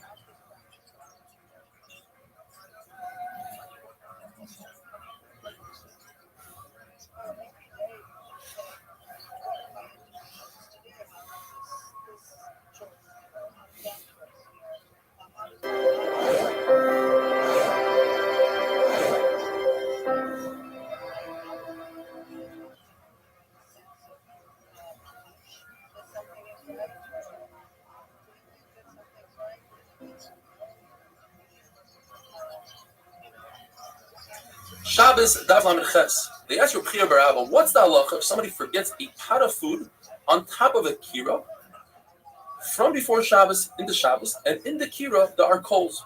It's Eina Grufa Ketuma. He answered them very vaguely. He quotes a Mishnah in Trumas that says that if a person cooks on Shabbos, depends. If it's on purpose, he cannot eat the food. If it's by accident, he could eat the food. And in our case, Rabbi Barabba says that a person forgot. There's no difference between accident and on purpose. Now, what did he mean? Are both mutter or both asr? In fact, it's a machlokes. Rabbi Yosef said he meant that both shagig and mazit are mutter to eat. Why is mazit, when you leave it on the fire, different than when you cook on Shabbos? Because mazit, by cooking on Shabbos, you're taking action with your hands. You're leaving it on, it didn't do anything, you just didn't remove it. The only issue is that there's a bright differentiation between shagig and mazit. It says mazit, if you leave it on purpose, it's asr for you to eat. That would be a major question on Rabbi reviews. But Nachman Bar Yitzchak, on the other hand, says that what Chiyah Barabba meant is that both shagig and mazit are asr to eat if you left it on the flame from before Shabbos into Shabbos. Why is that? Because we're concerned that people will be tricky and they'll say, "Oh, I forgot the food on the flame," when in fact they didn't forget. So they said, even when it's by accident, asr to eat. The problem is from that brisa that says that by accident you are allowed to eat. And the answer is, there were two periods of time. The Chachamim made a gzeira, and they said, since people are tricky, it's asr to eat food that was left on a flame. And the brisa that says you're allowed to eat food by accident was before that gzeira. We need to understand yesterday's daf Lamed Zayin. There's a machlokes between Reb Meir and Reb Yehuda how to explain Beis Hillel. According to Reb Meir, Beis Hillel hold you can do shihiyah, you can leave a pot from before Shabbos into Shabbos only with hot water. Saying according to Reb Meir, it's even a tafshel, even cooked food. You need to explain that on Daf Lamed Zayin we're talking about lichatchila. If somebody comes to ask, what can I leave? They'll only hot water. But if when he did so without asking them, they'll allow him to eat even a tafshel like on today's daf. Now what about Rabbi Yehuda? Rabbi Yehuda said in Beis Hillel, you can do shihiyah even in a tafshel. And today we're saying that Rabbi Yehuda holds, according to Beis Hillel, only hot water. We need to explain that on Daf Lamed Zayin we're talking about rufa ketuma, when somebody removed the coals. There are no coals. So therefore, if there are no coals, allow him to eat even cooked food. Today we said, we're talking about there are coals in the kira. Since there are coals, only hot water and not cooked food. The Gemara has a suffix. What if a person went ahead and didn't listen to Chachamim and was over and he did shihiyah? Do we penalize him and not allow him to eat the food? The Gemara wants to bring a raya from Rabbi Yossi. He said that somebody had water that was left on from before Shabbos into Shabbos. He said you're allowed to use it. Whereas somebody had shriveled eggs, really cooked eggs, and he said, you're not allowed to have it. So you see that shihiyah is awesome. Gemara says perhaps what he meant to say is, next week will be awesome. In other words, since you did it already, you are allowed to eat it. Gemara says that Rav Shishis holds that according to Beis Hillel, we're going to the sugya of chazara, putting the pot back on the flame. According to Beis Hillel, say you're allowed to do chazara, you're allowed to put the pot back on the flame. It's even on Shabbos morning, where it's not, you can't see from his action that he wants to put it back. Friday night, if somebody takes the chunt off the flame, for instance, we know that he's going to put it back on. He needs it for the next day. But Shabbos morning is different. Perhaps he doesn't want to. Nevertheless, he's still allowed to put it back on the flame. Comes Rabbi Tadai and says, I need to qualify that. That's only if he continuously holds it in his hand. But once he puts it on the ground, it's usher to put it back on the flame. Says Rabbi Yochanan, I disagree. Even if you put the pot on the ground, you can put it back on the flame. And there's a machlokes what Abai says. According to one lashon, Abaye says you need two conditions. You need to be holding it in your hand, and you need to think in your mind that you're going to put it back on the flame. If you're missing any one of those two conditions, let's say you think in your mind you're going to put it back on the flame, but you put it on the floor, you cannot put it back on. Let's say you're holding it in your hands, but you never thought that you want to put it back on the flame, you cannot put it back on. Another lashon in Abaye is that Abaye said it's one or the other. Either you're thinking in your mind, in other words, I can put it on the floor, but I thought in my mind the entire time I'm going to put it back on the flame, you can put it back on the flame. Or, even without thinking, as long as I'm holding it in my hands, I can put it back on the flame. The Gemara remains in a suffix, in a teiku, these following questions. What happens if you didn't put it on the floor? The Gemara mentions floor. What if you put it on a table, on a bed? What if he hung it on a stick? Is that considered as if he's holding it in his hand? Another question the Gemara asks, what happens if he takes something off the flame and he pours it into another pot? Does that restart the whole thing and say that you're not allowed to put the pot back on the flame or not? Take it. The Mishnah talks about a tanur. Until now, we're talking about a kira that has two flames. A tanur is narrow on the top, and therefore it traps the heat in a lot more than a kira. It's much hotter. The Mishnah says that whereas a kira, if you use kashub vava, straw, and the bottom of the straw, that's nothing. It's not a problem. You could put a pot on top. When it comes to a tanur, you cannot, because it has so much heat. It has the same halacha as real fuel. Rav Yosef says that with a tanur, I could place food up against the wall of the tanur. I can't put the food inside the tanur or on top, but I can put it on the side. Abaye argues and says tanur is so extreme, the heat is so strong, that you're not allowed to even put the food on the side of the tanur. And in fact, there's a brisa that says exactly what Abaye says, that it's also to be soimach on a tanur. A kubach. It's in between a kira and a tanur. It's just like a kira, but only has one flame. It's large enough for one pot.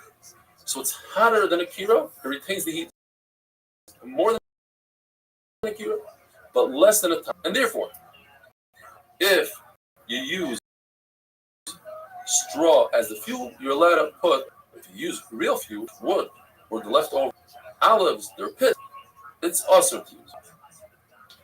Halacha is always in Tumah, take a kli and you break it, it becomes tar. You have a kira that's split in half to its length.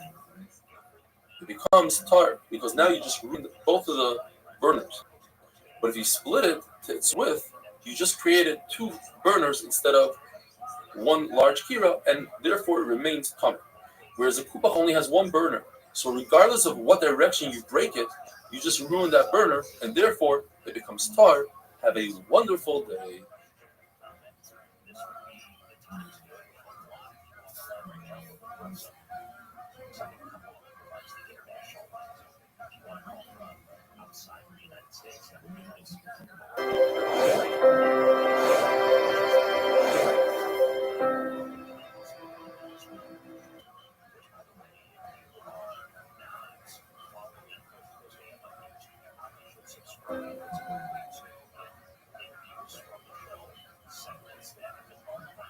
Shabbos Daf Lamed Tes, the Mishnah tells us that it's also to cook an egg, even though it won't be completely cooked, by putting it by the side of a very hot pot. If one does so on Shabbos, he's over Issa Derais and he's Chai V'chatos. Similarly, to the case of somebody that takes very old herring or tuna, and some people just eat it by rinsing it off. If he rinses it off, it's considered a Gemar Malacha. Even though it's not completely cooked, that's the way they cook it. So too with this egg, even though most people won't eat a semi-raw egg, but some people will, and therefore it's considered that you cook the egg on Shabbos and you're Chai. Any salty food, salty fish, that you soaked it in hot water before Shabbos, you're allowed to soak it again on Shabbos because ein bishul achar bishul. You cannot cook food that's already cooked before Shabbos. And to rinse it off is also mutter. But it would be usher to soak it in hot water if you didn't do so Erev Shabbos, because that would be considered bishul.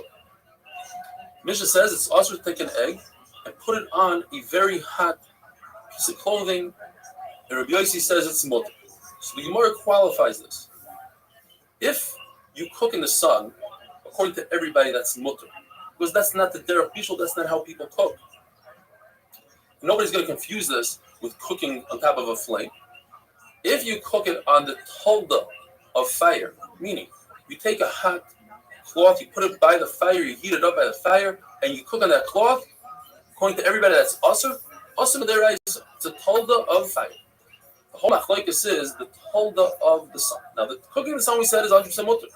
But if you take clothing and you warm it up in the sun, this is machlokes, because perhaps people get confused and say, if that piece of clothing that was warmed up in the sun, you're allowed to cook, so come confuse it with clothing that was warmed up by the fire.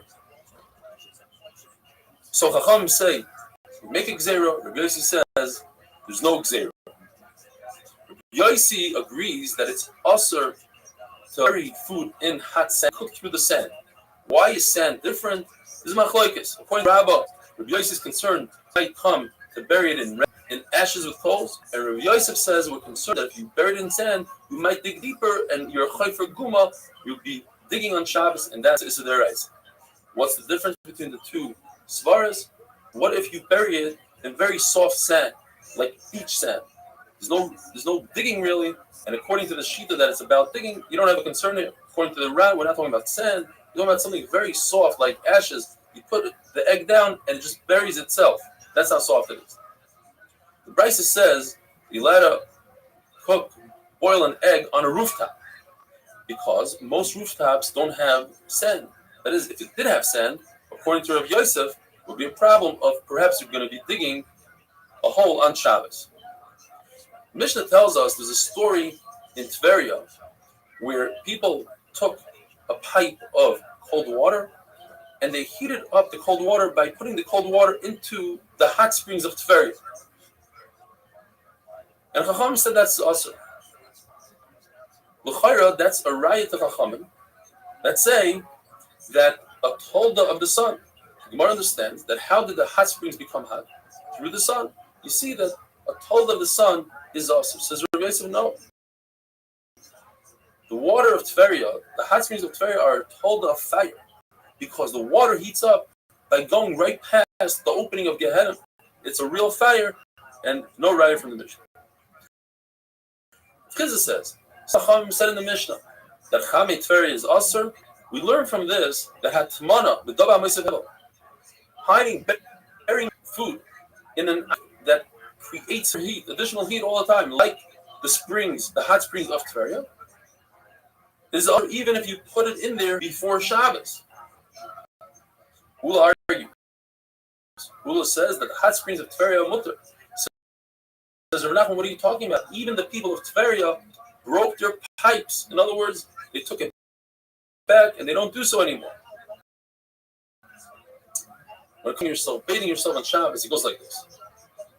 If you are washing your face, hands, and feet, according to Beis Hillel, heat it up, and according to Beis Shammai, if you heated up the water for food, then you're allowed to add a little bit on Yantav for washing yourself, hands, feet, and face. According to everybody, if you take a bath with the water, a real mitzvah, it's also to bathe yourself even if the water is heated up before Shabbos. Machlokes is, we have a three-way machlokes. If you're allowed to shower with water, not bathe with water that was heated up before Shabbos. So we have the two extremes. You have Reb Meir that says you're not allowed to shower yourself even with cold water on Shabbos. You have Reb Shimon that says you're allowed to shower even with hot water on Shabbos. And you have Reb Yehuda that makes a compromise. He says hot water is asur, cold water is mutter, and the halacha is like Reb Yehuda. Our Mishnah must be talking about like Reb Shimon, because you can make a dig in the Mishnah. Since the Mishnah says that it's asur to use this water. It says if you heat it up on Shabbos, and it's asur to bathe yourself with this water, meaning that if the water was heated up before Shabbos, it would be mutter to use hot water on Shabbos. That could only go like Reb Shimon that says you're allowed to shower yourself with hot water that was heated up before Shabbos. The whole machlokes is water that comes, they take from the ground. But if you have the water in a vessel, according to everybody, that's asur, because people might come to say, they'll think that you heated up the water on Shabbos. The halacha is like Rabbi Yehuda. Typically, we have a rule. The Rebbe says, anytime you have a three-way machlokes and one man Omar is a compromise, we go like that man Omar. However, It's possible that that rule is only in the Mishnah. And our three-way machlokes was in a brisa. Nevertheless, the Allah is like Rabbi Yehuda, like to compromise, since we heard so specifically. The only time we don't have this rule that if you have a three-way machlokes, you go like compromise is like the sunnah we had earlier in our Masech, the kuli matlani guys. A person takes clothing and he declares it to be a shmata. Rabbi Kiva took the no position. Nevertheless, Allah is not like Rabbi Kiva because Rabbi Kiva was the Talmud of the other two, Rabbi Shua Lazar. And later on in life, he also took it back and he admitted that Allah is like Rabbi Shua. Have a wonderful day.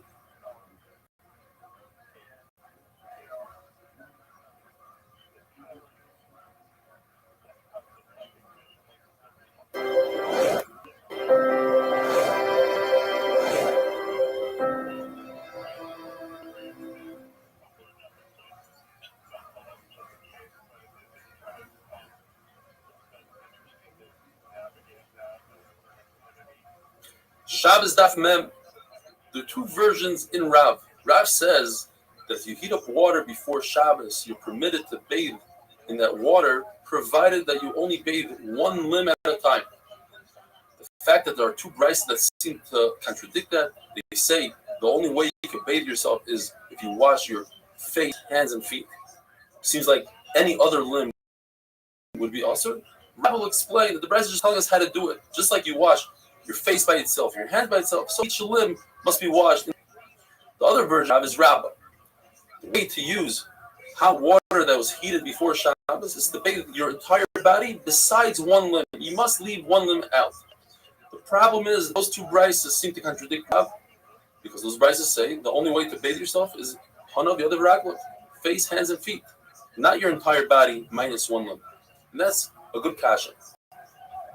Rav Yosef asked Abaya, who was brought up by Rabbi Bar Nachmani, he said, the Rabbi, in fact, used Rab's shita that you're allowed to bathe yourself, your entire body, minus one limb?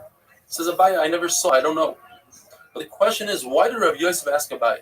It's obvious that Rabbi always did exactly what Rav said, besides three things. You had it in the beginning of the Sechta, that you're not allowed to take tzitzis from one beged to the other. Rav says you can. Rav says you could light a ner Chanukah one from the other. Rav says you can. And Rav paskin like Reb Shimon Begreira that you're allowed to drag a bench provided that you don't know for sure that you're going to make a groove. Rav says I don't hold like that.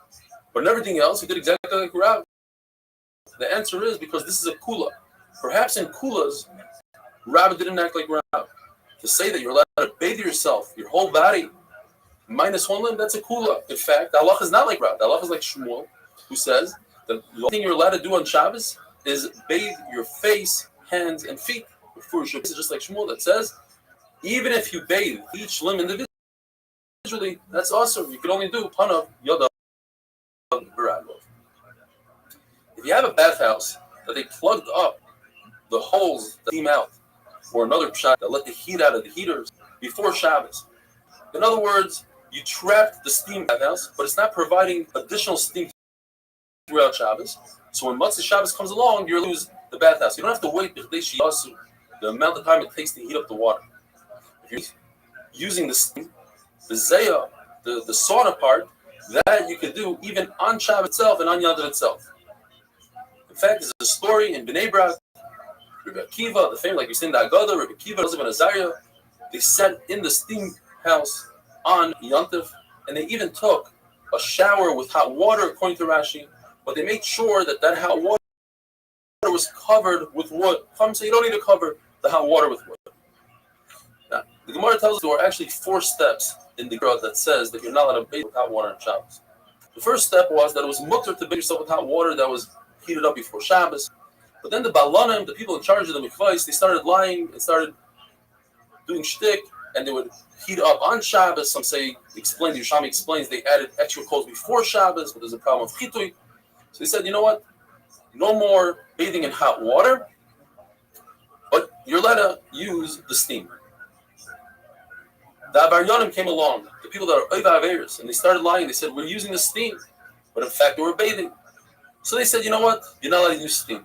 But you're allowed to use chametfera, any natural hot spring you're allowed to use. Then came along the third Gzeira. People were lying. They said, hey, I just came from the Chamei Tveria, when in fact they were coming from the bathhouse.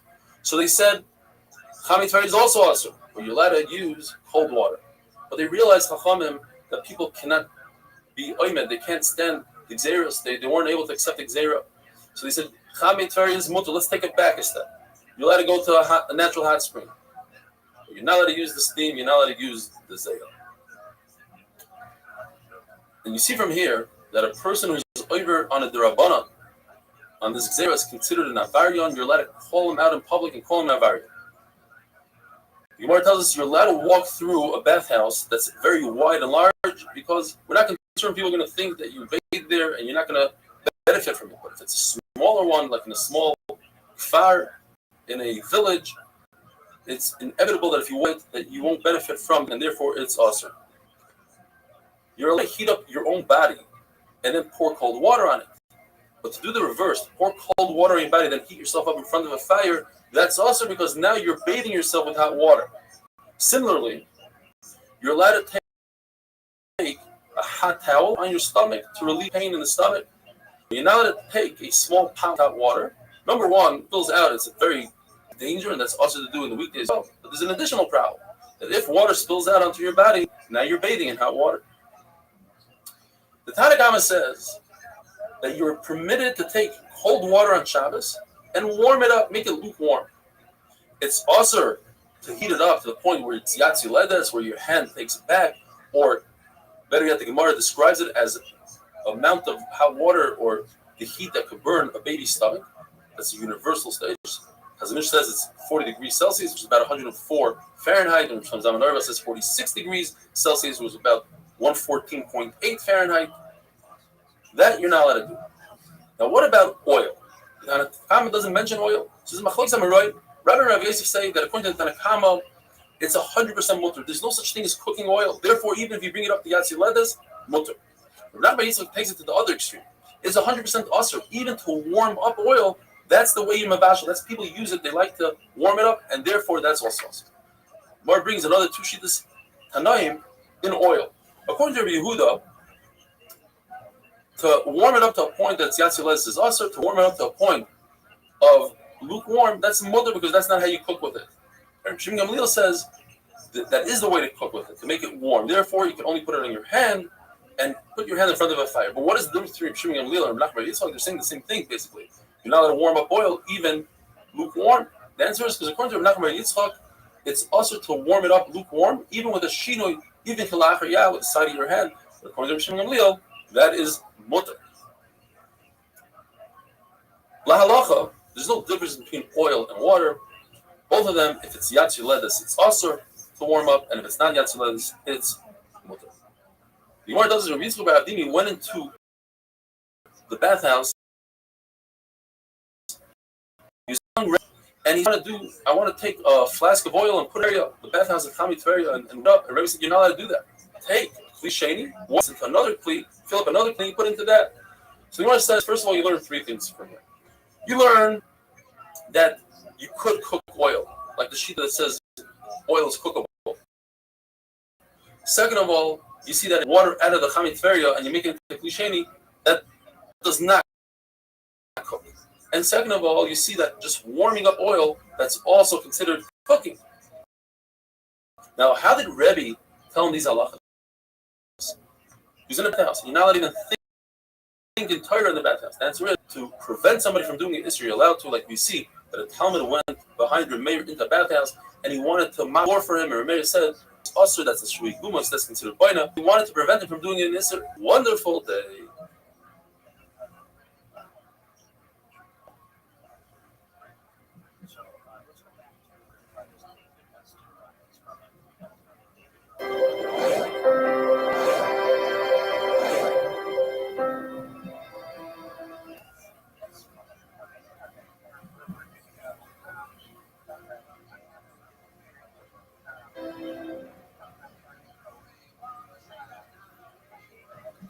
Shabbos Daf Memal, the Gemara tells us three stories with Reb Zera. Two of them had to do with Reb Zera and Reb Avo. First one is Reb Zera saw Reb Avo swimming in his own private pool in the backyard. It was full of Chamei Tveria, which we said that you're allowed to use on Shabbos. He says, I'm not sure though if Rabavo had his feet on the ground or he's floating. Floating the river would be usher because of Chavesh Shel Shayatin, concerned that you might make a life preserver. But in your own backyard, if the Gemara says it has Gidude, it has straight walls which resemble a swimming pool, they're different than a river which goes in a gradual incline.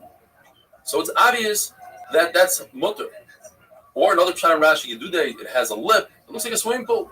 It doesn't resemble a river. A different time, Reb Zera saw Reb Avo covering his privates. He says, I'm not sure if he's touching himself or not. The Gemara says, touching is asur. That is the Avera of the Dor HaMabul, as Rashi explains. However, Abai explains there are circumstances you're allowed to touch. Kibaleshes. Kibaleshes is if a person has his mind on something else. For instance, the soldiers, the soldiers that come in, if they're friendly soldiers and they're not in a time of war, we have to be concerned that they made your wine yain nesach if the barrel is open. If they are enemy soldiers, the only thing they have on their mind is to save their own lives. They don't think about making somebody else's wine yain nesach. So there's no concern. So too over here. Bavo was walking on the bank of the river. He was concerned that he might fall into the river. Therefore, his mind was somewhere else. He didn't have a concern that he might come to Hirur. The third story about Reb Zera is Reb Zera tried to avoid Rabbi Yehuda, who held that it's usher to make aliyah from Chutz La'aretz to Eretz Yisrael, as the pasuk says, you should remain in Chutz La'aretz until I redeem you. Zera says no, that pasuk is talking about Klei Sharetz. He was worried that if he bumps into Rabbi Yehuda would make a gzera on him and say, you must stay here in Chutz La'aretz. But he said, let me hear one last Bar Torah from Rabbi Yehuda, and he finds Rabbi Yehuda in the Beis HaMerchatz. Beis HaMerchatz, you're not allowed to talk and learning. So Rabbi Yehuda gave a speech in medicine, different good advice for one's body. And he started talking in Lashon Kodesh to show that when you're trying to say mundane things, you're allowed to talk in Lashon Kodesh, even the Beis HaMerchatz. And he said, tells his Gabbai, get me my comb, get me my shampoo, my neser. Then he tells the guys, open up your mouths when you're in the Beis HaMerchatz, inhale the steam, because the steam will cause the bad sweat to leave the body. And this is the halacha that Rav Zera was very impressed with. Not a halacha, but advice. He said, if I came just for this, it was worth it. Drink from the dirty, doesn't say dirty, but drink from the water of the merchatz. And what's the reason the Gemara says? It's similar to somebody trying to heat up an oven and he heats from the outside of the oven instead of from the inside as well. You want the benefits of the Beis HaMerchatz, you have to make sure that the body's hot from the inside, and you do so by drinking hot water. If you don't have hot water, drink from the merchatz itself. Other things that the Brisa says, that if you wash yourself with hot water, make sure that you rinse yourself off with cold, similar to iron. You cook it, you bake it in hot, and then you harden it in cold water. If you bathe yourself and you don't anoint yourself with oil, it's similar to a barrel that the water can't penetrate. You want the benefits of the merchatz, you need to let it penetrate with the oil. Different halachas about eating. If you eat and you don't drink, that's like losing blood, and that's where the intestinal disease starts from.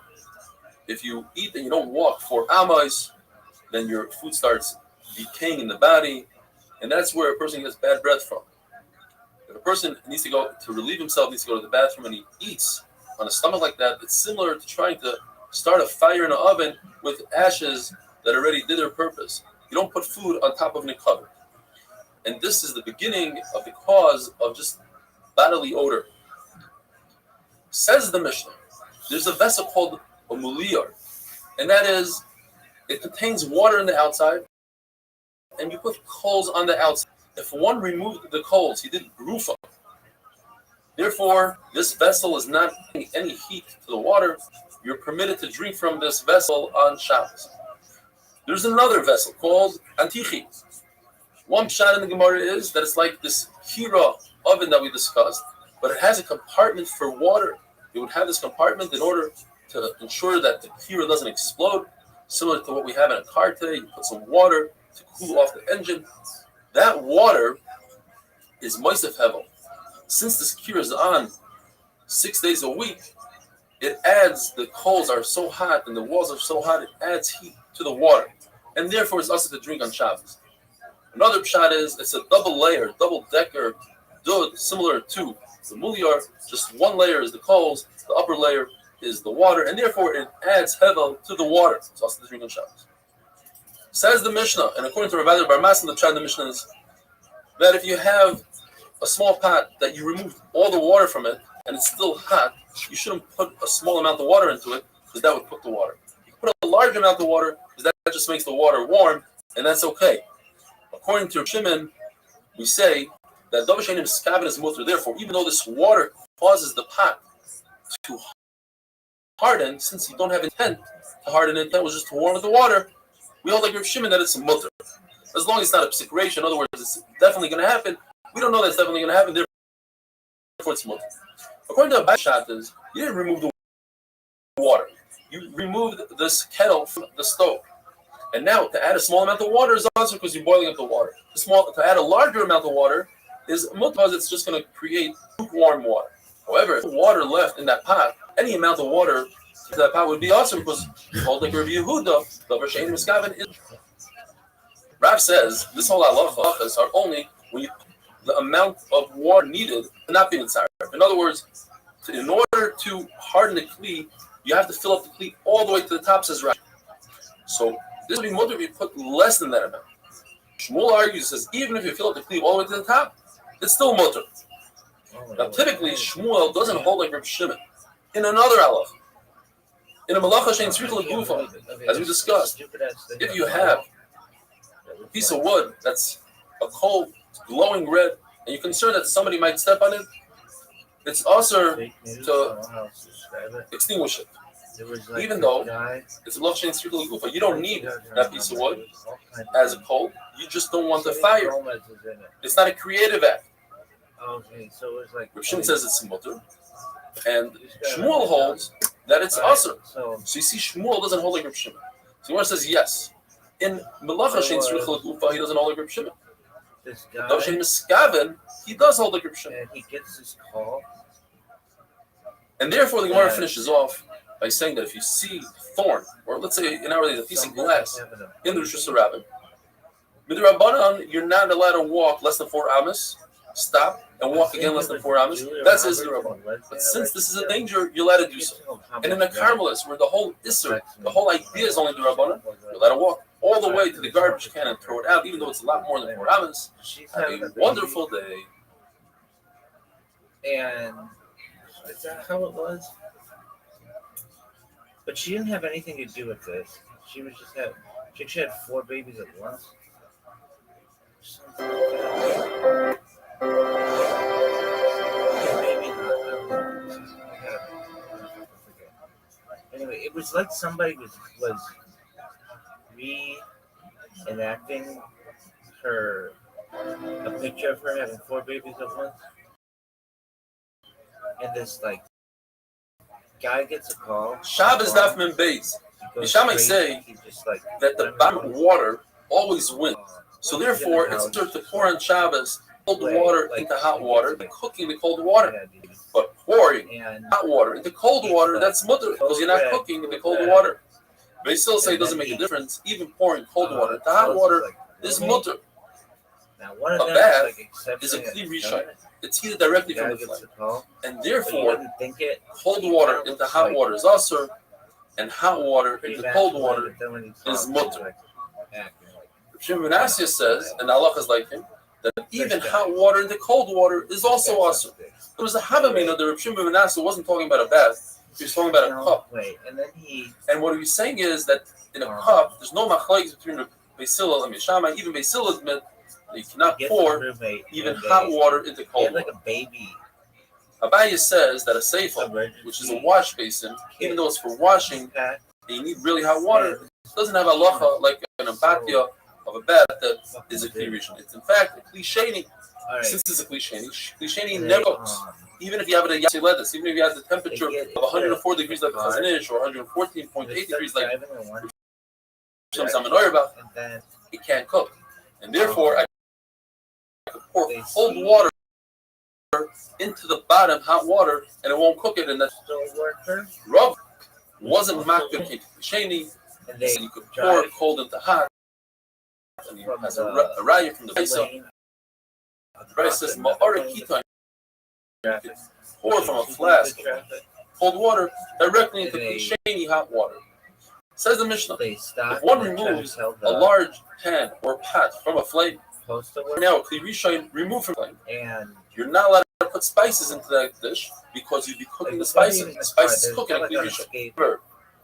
Once you take it, you put it into a bowl or into a serving dish, you could add spices. It doesn't cook. Yuda is more maker. He says spices don't cook typically in a Kli Rishon. The only way a spice can cook in a Kli Rishon is if you have vinegar or fish brine, which are very sharp and they cause it to cook.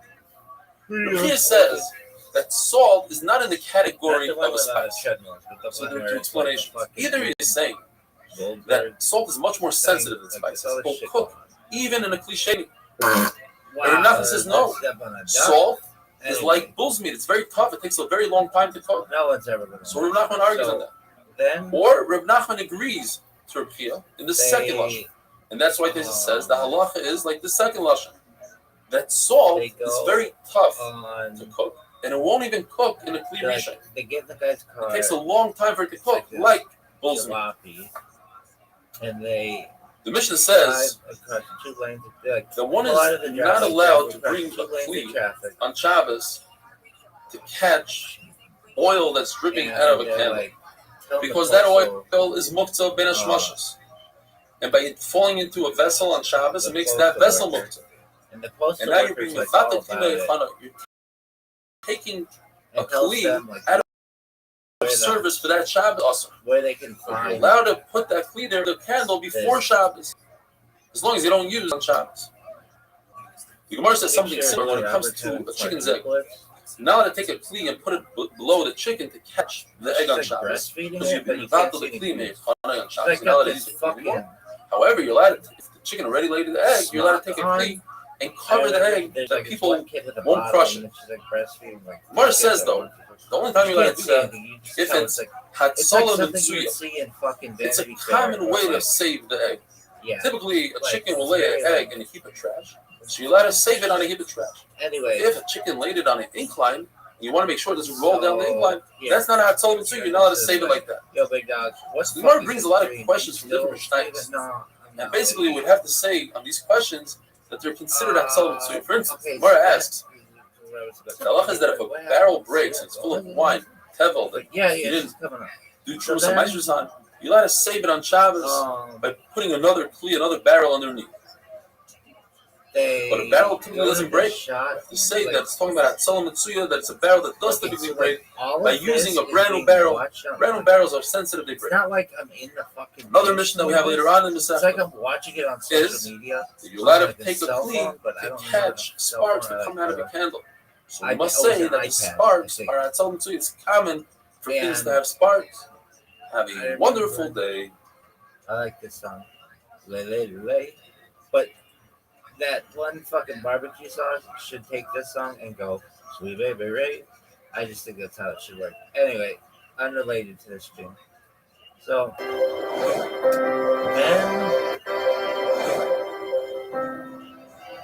the postal worker, like, calls Selena Gomez, or I forget. It's like somehow she contacts Selena Gomez, and Selena Gomez is like, oh, it's on. Like Shabbos Daf and Gimel, we're trying to catch up and make up the lost daf that we had over Pesach.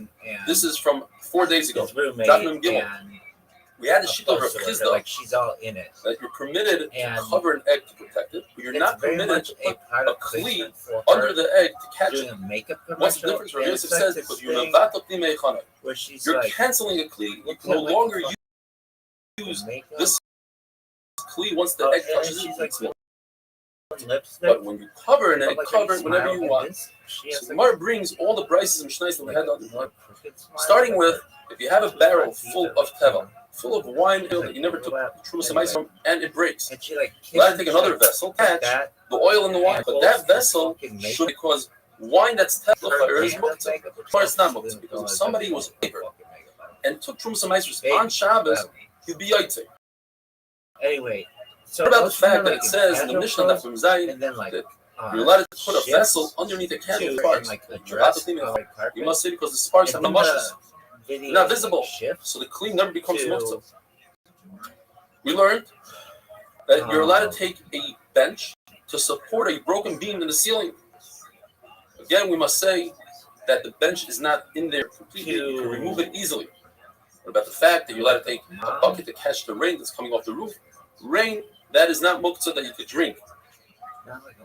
There's not halacha that you're allowed to take a basket in order to help the young chickens go back into the chicken coop. Says the Gemara, you're allowed to move that basket unless those chicks were on the basket during Ben HaShmashos. It was a fucked up dream. Then we say Migud is Katsoy. In HaShmashos, it's Katsoy the Kuliyayma. Rabbi Yitzchak argues with Rav Chisda, and he says not only is it usher to catch an egg on Shabbos, but it's also usher to cover and protect an egg on Shabbos. Why? Because he holds that you're not allowed to move any kli on Shabbos if it's for the tzorech, for the use of an item that's muktzah. But what about all these brises and mishnayos that we just mentioned? You're allowed to move a bench that's not muktzah, hold up a beam that's broken, but the beam that's broken is muktzah. You're allowed to take a basket that's not muktzah for chickens that are muktzah. You must say in all those cases that he started out carrying the bench and the basket and the bowl and all those other things with a heter. It was with tzorech mekayma. He had to pick up the bench because he needed it for the place. He needed the spot that the bench was fitting on. Once he was holding it in his hand, we allow him to continue and support the beam. We allow him to continue and put the basket down for the chicks. More ask a question from an egg that was born on Shabbos. It says you're not allowed to cover a vessel with it. And a very interesting halacha, you're not allowed to support your bed. There are people that would support beds with eggs. They could carry a lot of force, a lot of pound. You're not allowed to do so. However, you're allowed to protect the egg that was born on Shabbos. Again, we must say, protecting with the kli that you started carrying it with a heter of the tzarech mekayma. It says you're allowed to take a machzelas or reed and put it on top of small stones, but the small stones are muktzah. We're talking about stones that are not muktzah, stones that they use instead of toilet paper. What about the fact that they take a machzelas and cover bricks from a building site? We're talking about that the building is already done, the kitchen is over, and now he's using those bricks for a heter. The non-muktzah, he's using them to lean on. What about the fact that it says you're allowed to cover a beehive with a machzelas? You're allowed to cover a beehive, but you have to make sure, and you're covering it, you're protected from the rain and from the sun. You more understood, it's probably talking about the winter and the summer. Provided that you use for the bees to escape, you don't have them. You don't want to be over unsafe. If there's honey in the beehive, then the beehive is not muktzah. You're eating from the honey. If it's in the winter, where there's no honey, you have to say that he left over 2 hives to sustain the bees over the winter. And he thought to himself that he's going to eat from that honey, and therefore it's not muktzah. Or another shot is that we're not talking about the winter or the summer. We're talking about in Nisan and Tishrei when there's rain and sun and honey. So therefore the beehive is not muktzah. All this is going according to Rabbi Yehuda, who holds there is a concept of muktzah. According to Rabbi Shimon, the beehive wouldn't be muktzah. But according to Rabbi Yehuda, davar she'ein miskaven is also. In other words, if you cover the beehive and you trap the bees in there by mistake, you're over. We must say he left a nice gap in there so the bees can escape. No one knows. Rav Huna also agrees with this concept of Rav Yosef that if you're not allowed to carry a kli that's mutter, that's not muktzah, for something that is muktzah. He says this in another halacha. He says by a mace, you have a corpse, you're not allowed to cover the corpse from the sun, unless you're covering the mace because of people that are alive. So how do you do it? 2 people sit on either side of the mace, and they become really hot from sitting on the floor. So they bring benches. They sit on the benches and they're really hot from the sun. So they bring reed, they bring oil, and they hold it over the mace. Then they lift up the benches to make it a little higher, and then they walk away, and the mace remains protected from the sun. If a dead person is laying in the sun, what do you do? So you design a mace. The first eitzah is to use kikar, use any item that's not muktzah, a loaf of bread, a carrot, whatever it is that's not muktzah. You put it on the dead person, on the bed of the dead person, and then you baby and the loaf of bread, and then thereafter you have to be moving the dead person. If you don't have any of those items, according to Shmuel, you flip over the dead person from bed to bed until you get to the place that you need to get to. That's He holds that's not considered carrying. Rav holds that is considered carrying, therefore that is also. What if there's a fight? If you have a keynote, that's not a problem. If you have those items, well, there's a Manda Omer that says that you're allowed to save the dead person because the person is Baal al Mesa. He's going to be so about the dead person, he'll be on the eraisa of extinguishing the flame. So we rather him just do tiltum in the Rabban and not the oil. And the halacha is like Yehuda ben Lakish that says you're allowed to do so. Shimon says, Shimon can suck you have leftover oil, and we're going to see this later on. If you have leftover oil in the lamp that was extinguished, according to Reb Shimon, he doesn't hold Migdus Katzoy ben Shmoshes, it's Katzoy the Kuliyayim, and therefore that oil is mutter on Shabbos. Have a wonderful day. Yeah, look at this. Oh, are you fucking serious? What is this bullshit? So none of that recorded? Worst stream ever. Look at this move. Look at this move.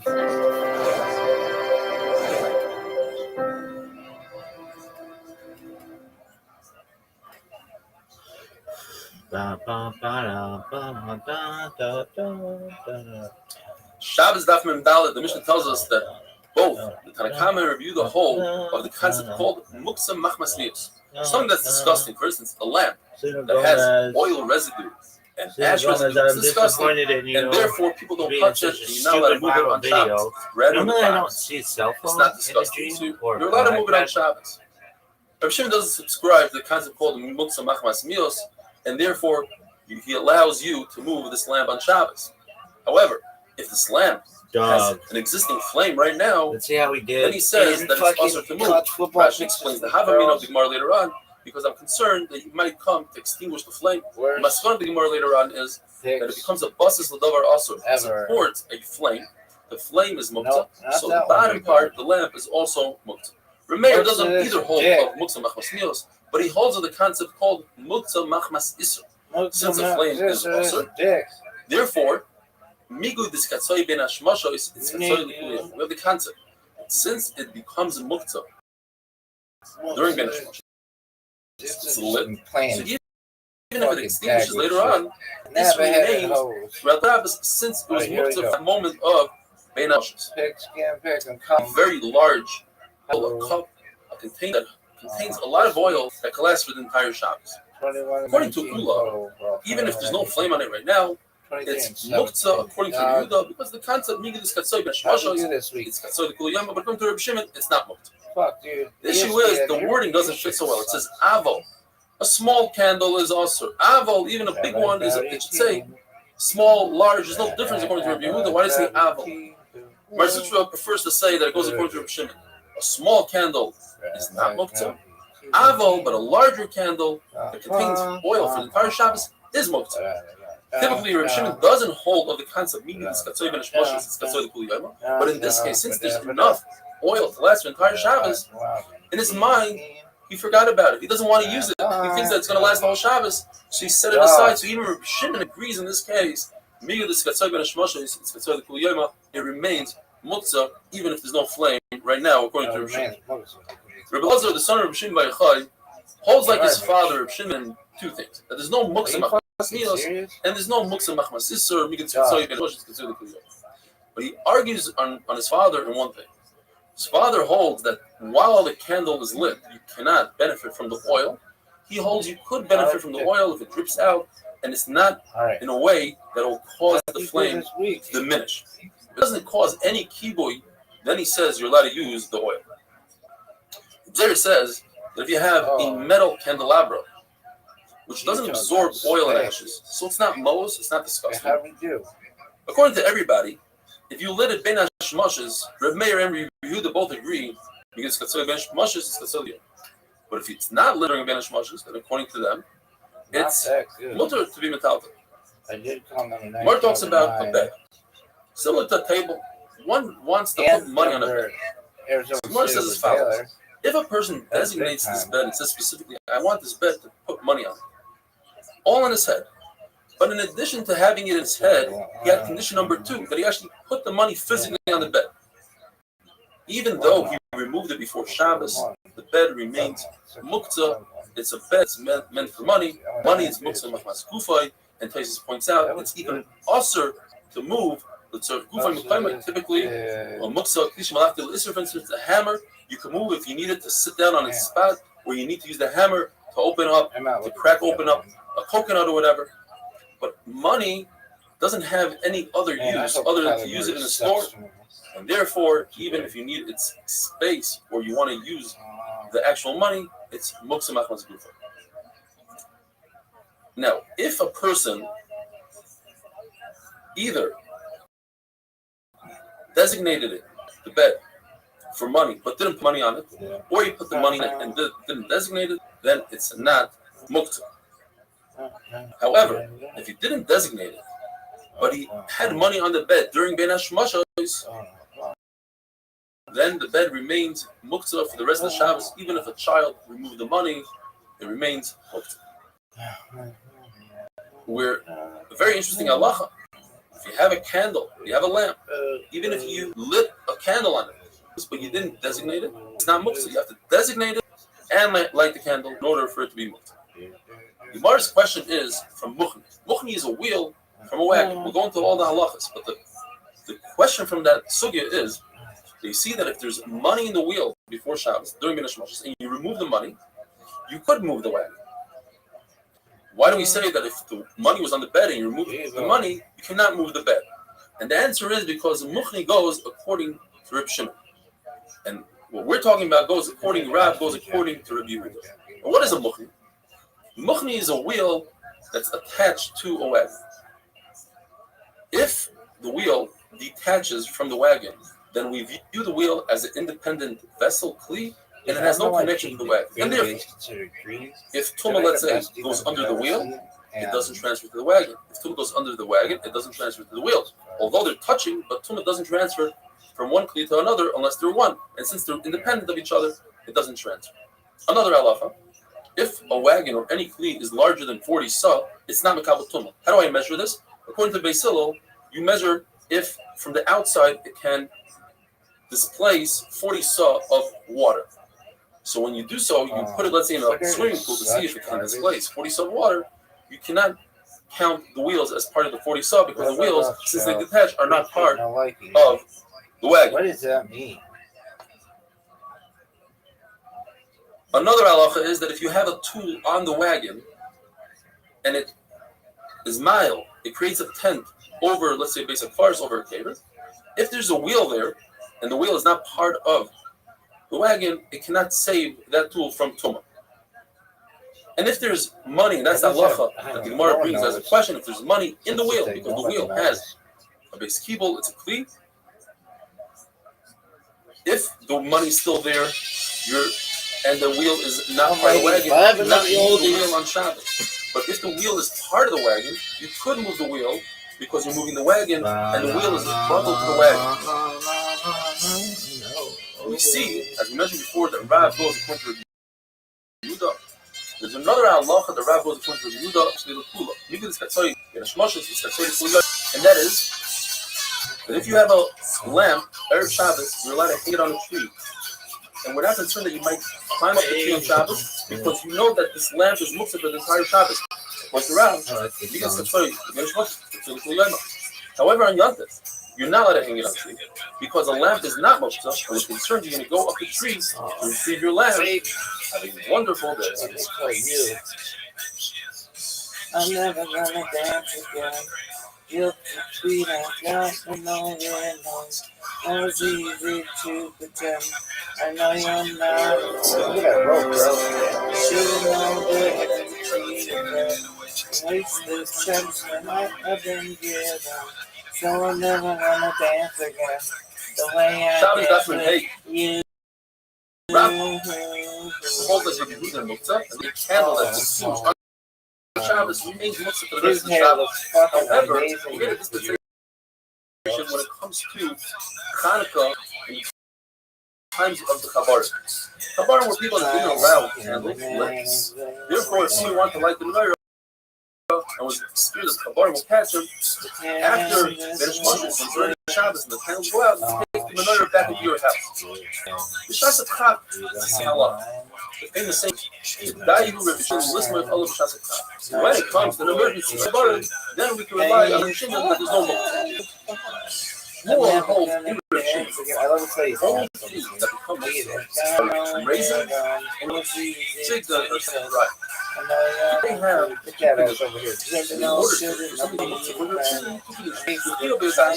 putting something aside with his hands saying, I don't want to use this anymore. Get on my And that boat. it's Get not that right ass after over here, bro. anymore. Dance with Raisins you. are Oh, well, love the street.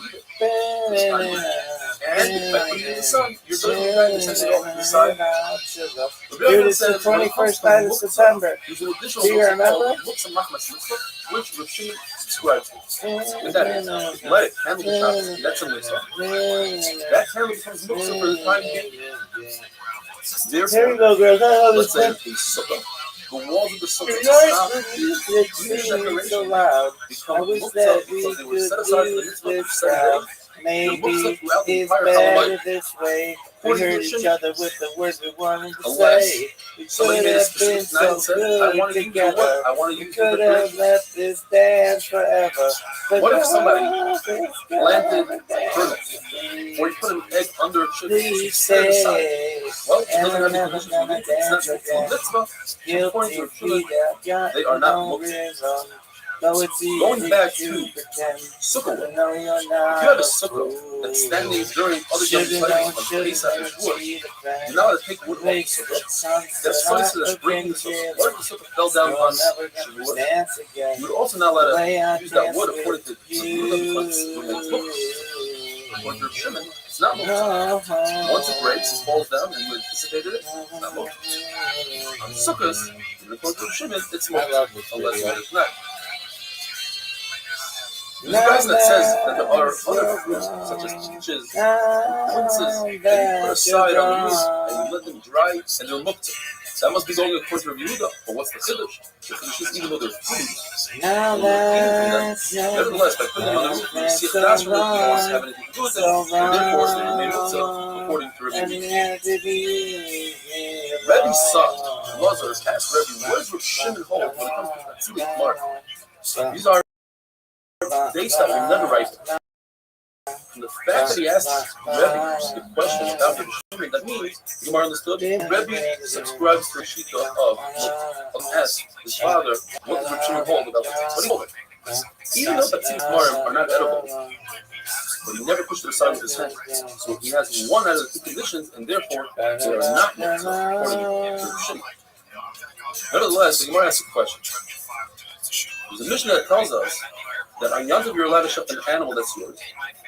But if it's yours and it's in the midbar, and what that means exactly is machlokes, whether it comes back after when it starts raining, in other words, it's away for a half a year, according to Rebbe, it never comes back. The point is, that kind of animal you cannot shop because you never had it in mind that you're going to have that animal. You're not allowed to give I should have done it at midnight. Skin comes off But easier. tonight is coming up.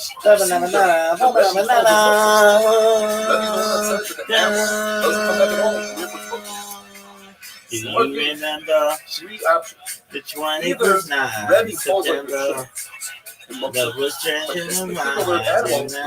Like racing. Everything in the night away. Push to the side, said I don't want to see you anymore for a year. That's the most regular to catch. So that's two conditions, and therefore, even Reb Shimon would agree that this midbar animal is the second answer. The Rebbe never said that he holds like Reb Shimon. He's answering what Reb Shimon would hold. In fact, Rebbe holds what Reb Shimon would hold. He's answering his son what Reb Shimon would hold him. Another chapter. The Rebbe was talking in the of he holds that Reb Shimon and Muktzah.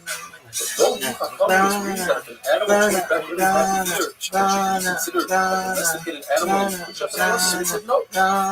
We don't agree. Rabbi Baruch Hana said that Rebbe holds like Reb Shimon and Muktzah. But there's no Muktzah. Why did Rebbe say that Shimon is Muktzah? You must say that it's talking about a very specific case, which perhaps an egg, in the egg was a shit. And therefore, this egg is not very like us, the dog won't eat egg seal, and it's not right for a herd of chicken. You have a dead chicken there, we can't eat it, it's crazy. Or we're going to. Therefore, the Shimon does hold a Muslim something like money, stones, and absolutely no other use to them. And this egg with the chickens that has absolutely no other use. And therefore, even Shimon agrees that's Muslim. And why did you just say that there's an egg there that was born on Shabbos? And Rav Shimon holds that it's not allowed because there is a shita that has nothing to hold, and Rav Shimon doesn't hold of the very light of Shabbos. In other words, since you anticipate the birth of this egg, Rav Shimon doesn't hold that it's very light of Shabbos. And to say that there's a dead shita, that is my dollar that holds, and Rav Shimon use that as a animal on Shabbos. As long as you think about it before that. No, there's one mandorma that says it's chickens healthy and started on Shabbos, which holds smoke. I never thought of that. Another mandorma that says Rabbi Yitzchak Rabbi Yosef holds. The Rabbi Yochanan said that the halacha is like Rabbi Yehuda, that it is moktzah. Now, why do you have to say so? There's a story that you can learn from, and you know from that story Rabbi Yochanan held it like Rabbi Yehuda. A menorah, a large candelabra, fell on Ravasi. Ravasi didn't move it. Maybe he walked away from it and it fell by itself, but he didn't move it because he held a muktzah. And his Rebbe's Rabbi Yochanan. So you see from here that Rabbi Yochanan holds a muktzah. So Gemara on today's daf says the reason why he didn't move it is because there's a new muktzah called Teveya Mamah. It has a very specific spot, similar to muktzah machmas starting kiss. If you have something really expensive, you don't want to use it. It's a designated area, and therefore this candelabra had a designated area, and that's why it was muktzah, not because of the muktzah of Rabbi Yehuda. Have a wonderful day.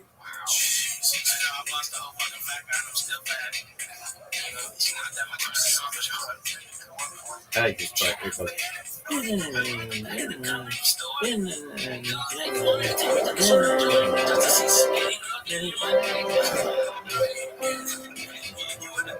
shit.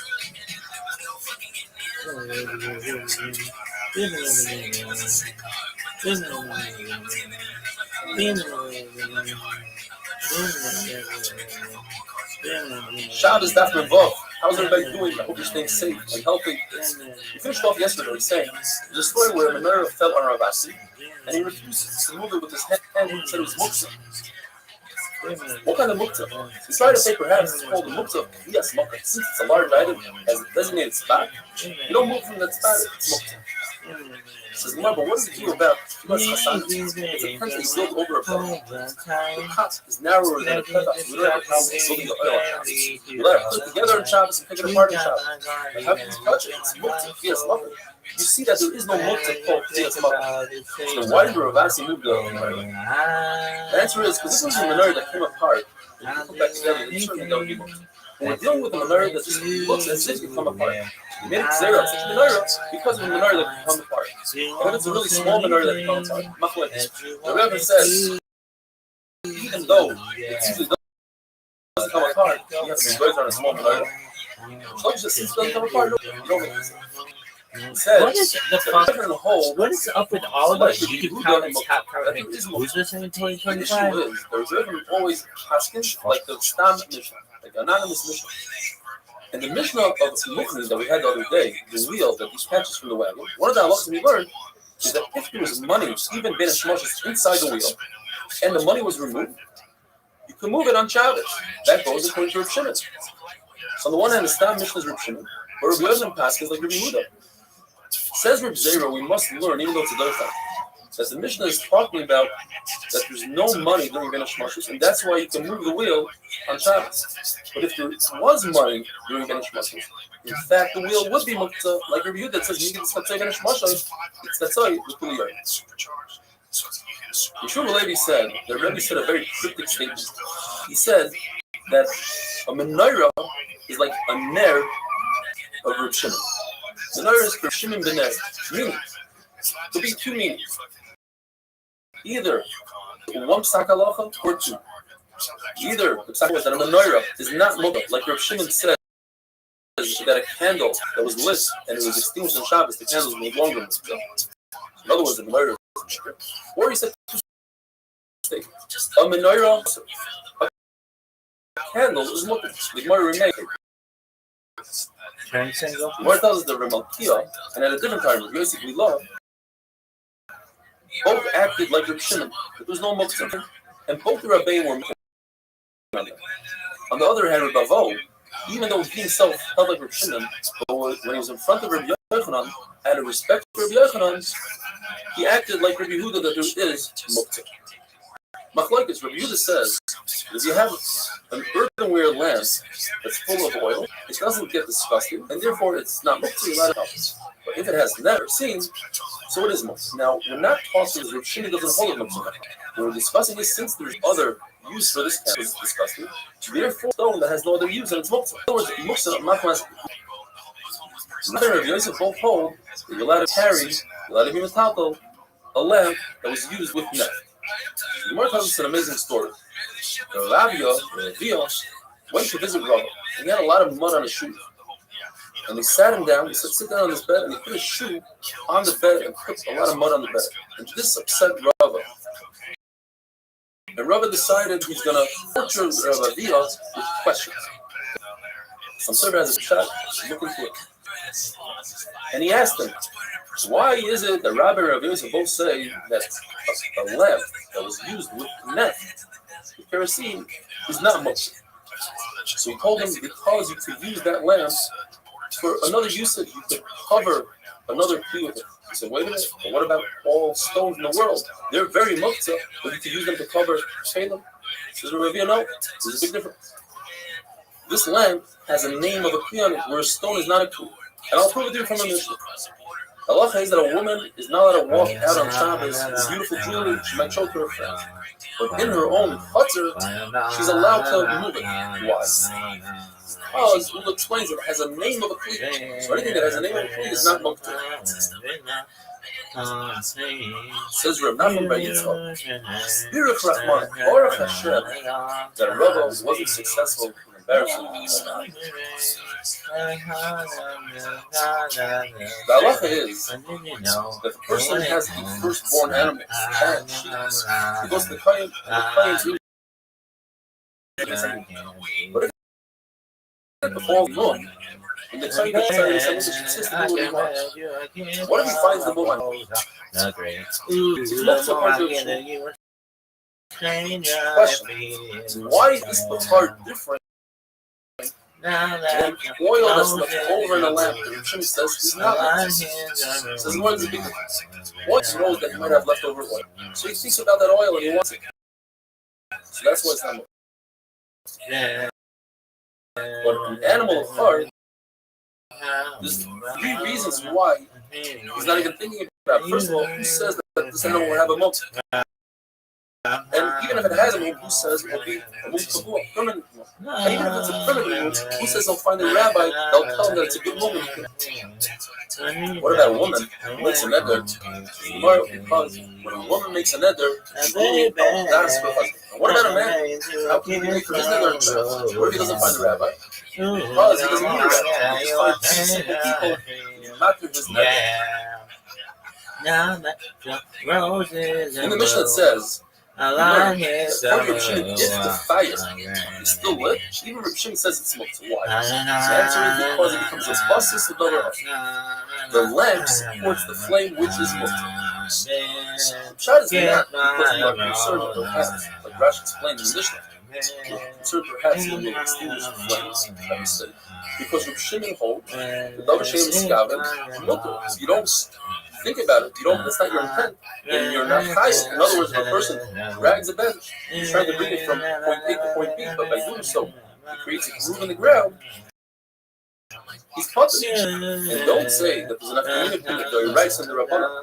Extinguishing a flame is very right. And being a bent, making a groove in the ground is not the derech of so it's only in the Rabbana. Perhaps that's why it's more important. They're right, so it's really because we have the case that we had last week or so. If a person is peddling his goods his clothing, and their shotguns. Baby, Says Rav Shimon, he's allowed to wear shotguns. He's not mechaber to be to wear the clothing. If he's not being protected by the elements from the sun and the rain, it's mutter. So you see that even in the race of shotguns, as long as you don't have kavana, Rav Shimon says it's mutter. Wonderful. There's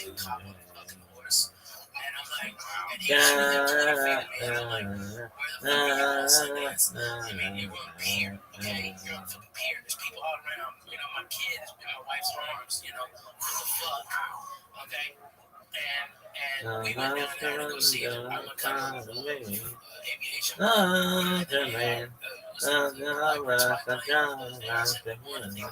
But did you know the West Coast, my eyes are going on.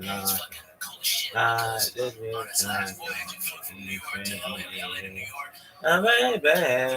like a million little kids rode on the grave.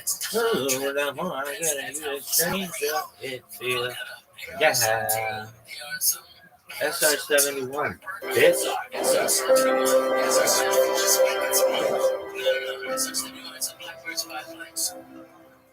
Check that fucker out. Look at this athleticism. Folks, I really want to just tell you, this motherfucker's so athletic. Shabbos that Zion, up until now we learned about basis l'davar also. A support is something that's also like a flame. The support is muktzah.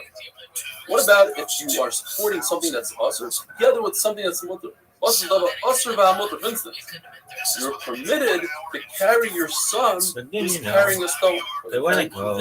Muktzah and also. So the issue comes because of the same thing. A basket.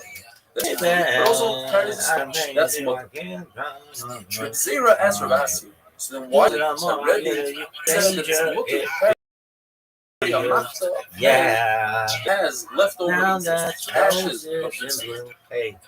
Incense is mutzah. Where you a pussy from the knee is shloimeh for a moment. And then he has there's some leftover incense that's actually not mutter, and that's why it's basis l'davar asur v'hamuktzah. Oh, the Bible didn't like it. Rebbe was very well, and a small amount of incense was insignificant to Rebbe. And we learned when it comes to Tumah, a wealthy person doesn't consider a beged of an ani, 3x3 beged, or any beged made with different type of yarn or whatever. It's not considered a beged for an ani. So that's not considered non-muktzah item for Rebbe. Therefore, Abaye prefers to say that we're talking about a grapsal race, a disgusting vessel that usually contains excrements, human waste. And it's a special halacha that since it's disgusting, you're allowed to move it out of your room, out of the house. Yeah. Rabbi says it's not no comparison. Rapture is an open, whereas this machshava has a net on top. Rapture is disgusting. Ashes of incense is not disgusting. Therefore, Rabbi learns that these ashes are not mutter because they serve a purpose. You could cover spittle, you could cover excrement. So what is the chiddush? The chiddush is that in addition to these ashes, there was something that was mutter, there's something unburnt wood. So again, it's a basis l'davar. Hamutter ashes wood. You're allowed to move it. Rashi says, both Rabbi Yehuda and Rabbi Shimon, there's no reason to agree that if you have leftover whisk floating in the oil, that's considered muktzah. Randy, Doug, no one gives a fuck about magnesium. There's wicks are worth a lot of money for them. And therefore, the wick, which is davar also, overcomes the oil, which is davar. Paisa says it's very interesting. Paisa says that Galil got so much oil that the oil was worthless. Talking about today, that the oil prices dropped from 20-year low. The word talks about a meat of the Parsian. This is a bed that comes apart. You got to put together on top. That was the Sandy. Rabbi Shmuel says this is a rice you high of a chaka. Why? There's a boy on a western bay, and he serves. And the fact is, the bracelet says just like that. Girl, Doc, do it again. Do it again. Or you take a round horn and put it together. It's difficult to put together. There's a sandy dancer. Have like an extension. It's a boy. Sticks with your paint or board. Sticks that come together, or a simple form. There's a board on a western bay, and it serves 100 ships a day. Though the sailors drives the time away to talk about their homes. And there's a girl in the small bush town, and she works laying whiskey down. There's another round, serves them whiskey and wine. The sailors say, Brandy, you're a fine, what a good wife. You would be such a fine work of God. Say the sailor from the sea. You have a lamp, the lamp is made as fine as silver, but not for Spain. Only silver, that bears the name. And the Brandy, you let him move the afterwards. She came, however, on a summer's day, bringing now it has liquid that's even before shot. Away, he could not stay.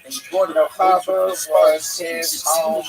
The sailors said, Brandy, you're fine, what a good wife. You would be such a fine good life. Look at what the port in the harbor. Very insulated. Yeah, Brandy used to watch his wife. They told the sailors stories.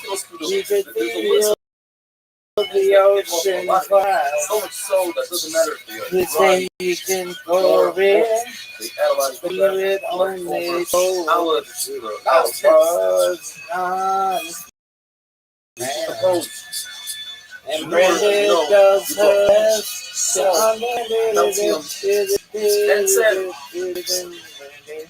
there are some that only add heat when they are moist and not when they are dry. Those are straw, grape skin, and you can saw like soft cotton, some soft wool, and grass. She hears and say, Brandy, that's not much of pebble, doesn't have heat inside. You're not going to top. It's also put that back on top of the cozy. There's a lady on here. It makes me cry. No, I think it's tongue pad and cover it with a blanket. Like some of these comments that I read on YouTube videos are so sad and so beautiful. You know, it's like who's here in 2011? Whatever. Fuck you people. But this lady, Sandy dancer, sand dancer, my husband used to listen to this often and sing Sandy. They're finding out that's good wife you would be violently. He passed away just over a year ago. This I love. You're an amazing person, Sandy Jones. Regarding talking about how you make me cry. It'd be awesome to be knocking in Why you cry? Have a wonderful day. Because Sandy Dance's husband used to sing Sandy, you're a kind girl. Dog, no one gives a flying fuck.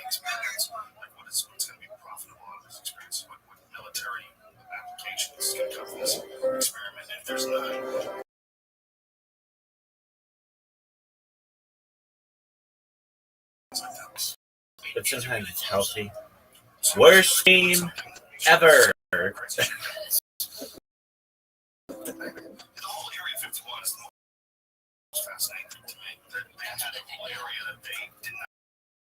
Shabbos Daf Memches. Yo, what up, baby? How you living? The Gemara tells us that it's permitted to take two urns. The top one is not a tmana.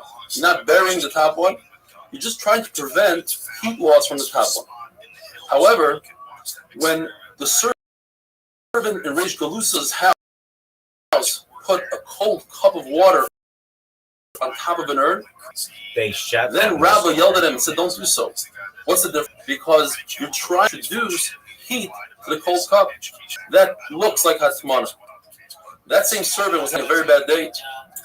Later on, Rabbi caught him the turban, placing it in a pot, and on top of the turban, he put some sort of ladle. And he yelled at him and said, "Don't do so." Reb Zer says, "What did he do now?" He says, "Rabbi, wait and see." And sure enough, the servant went and took the turban and squeezed it, or was trying to squeeze through schita, which is also its libum. Says Reb Zer, "But what's the difference? We all cover our pots with some sort of rag or something." Says Rabbi, "That's the big difference. If you cover it with a rag, you don't care about the rag. You're not going to squeeze it out. But a head turban is important. That's why I told him don't do so."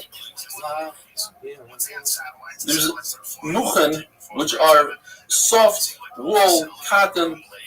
People set them aside to make felt out of it.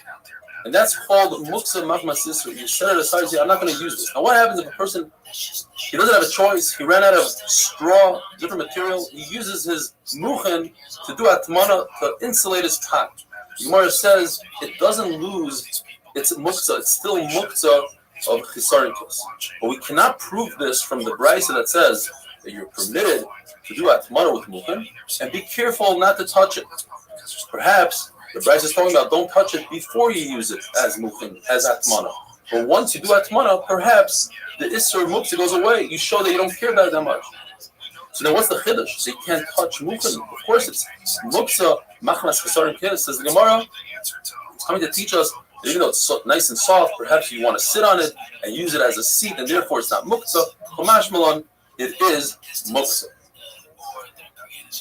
You take a pillow and you stuff it with muchen, you stuff it with the soft stuff, that's makeh b'patish. Mishmur says that's an isur d'oraisa on Shabbos. However, if you already have a pillow, it's a used pillow and it was already stuffed, and the muchen, the stuffing comes out, you're allowed to put it back on Shabbos, and it's not considered makeh b'patish.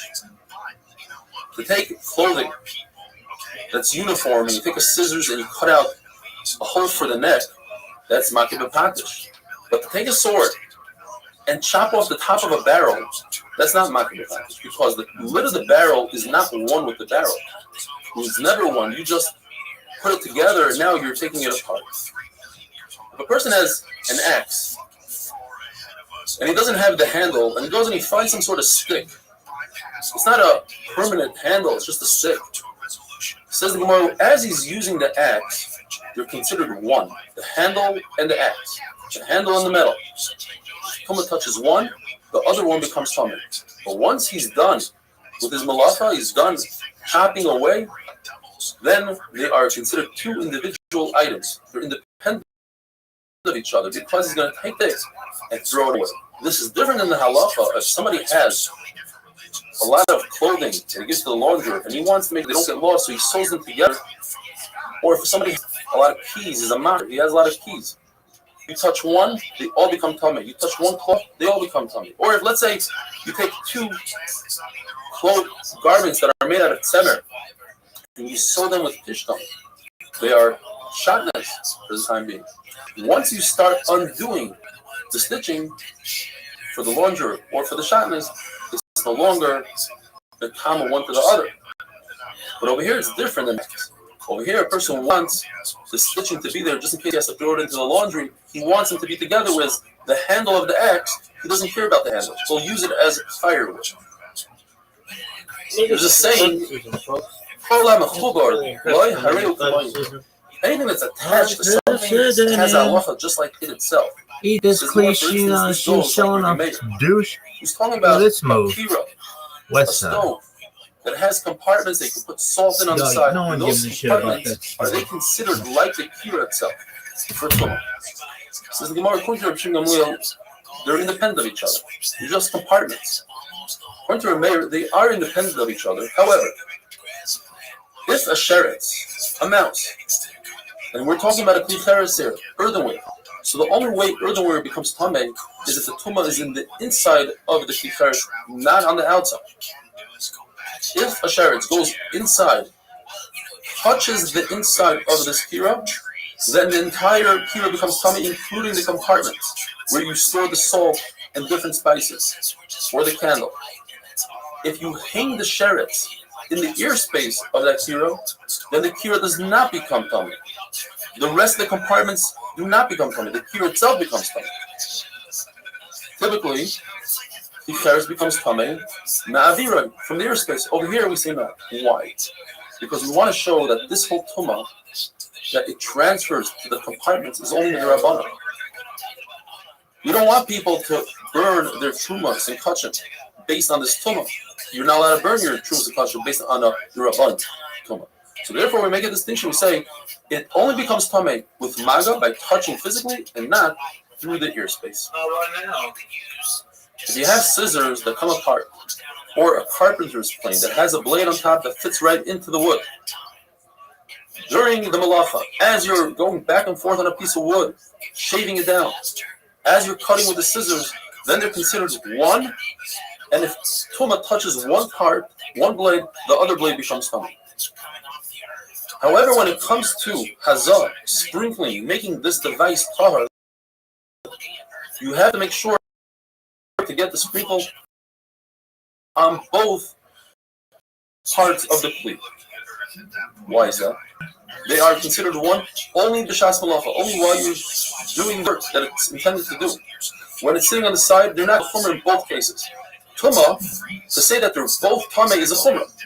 Hazah, to say that they're both not tahar, that's also a chumrah. Therefore, you have to be mazeh both, but by Tumah, you only have to touch one in order for both of them to become tameh. Have a wonderful day.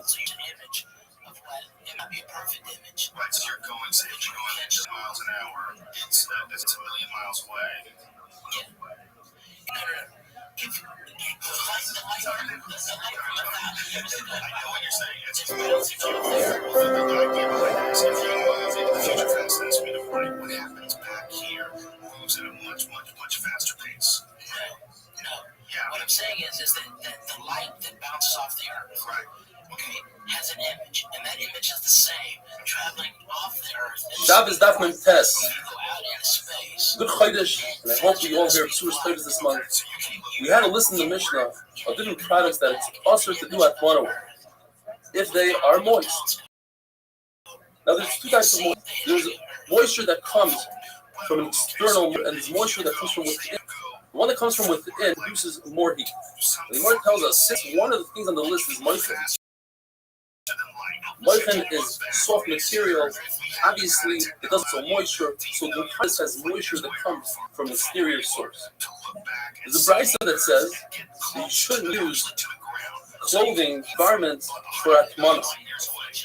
And garments, obviously, the moisture comes from an exterior source. The Gemara says that's not a raya. It's possible that they produce this garment from an area of the animal, such as the thighs, that produce its own moisture.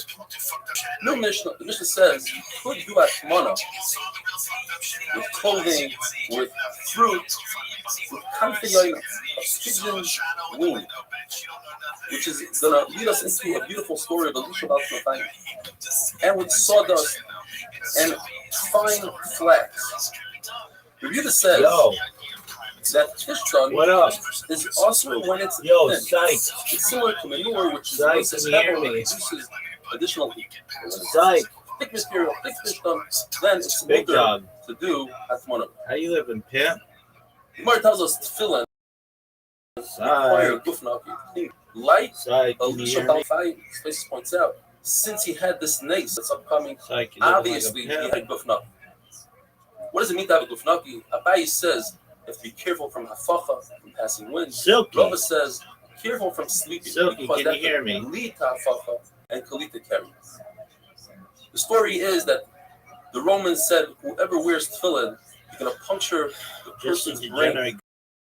Good, well, join the club, man. Elisha Bal Shafayim didn't carry, he walked out with his tefillin, and when he saw a Roman officer, he removed his tefillin, put them in his hand, and the officer said, what's in your hand? He said, I have the wings of a pigeon.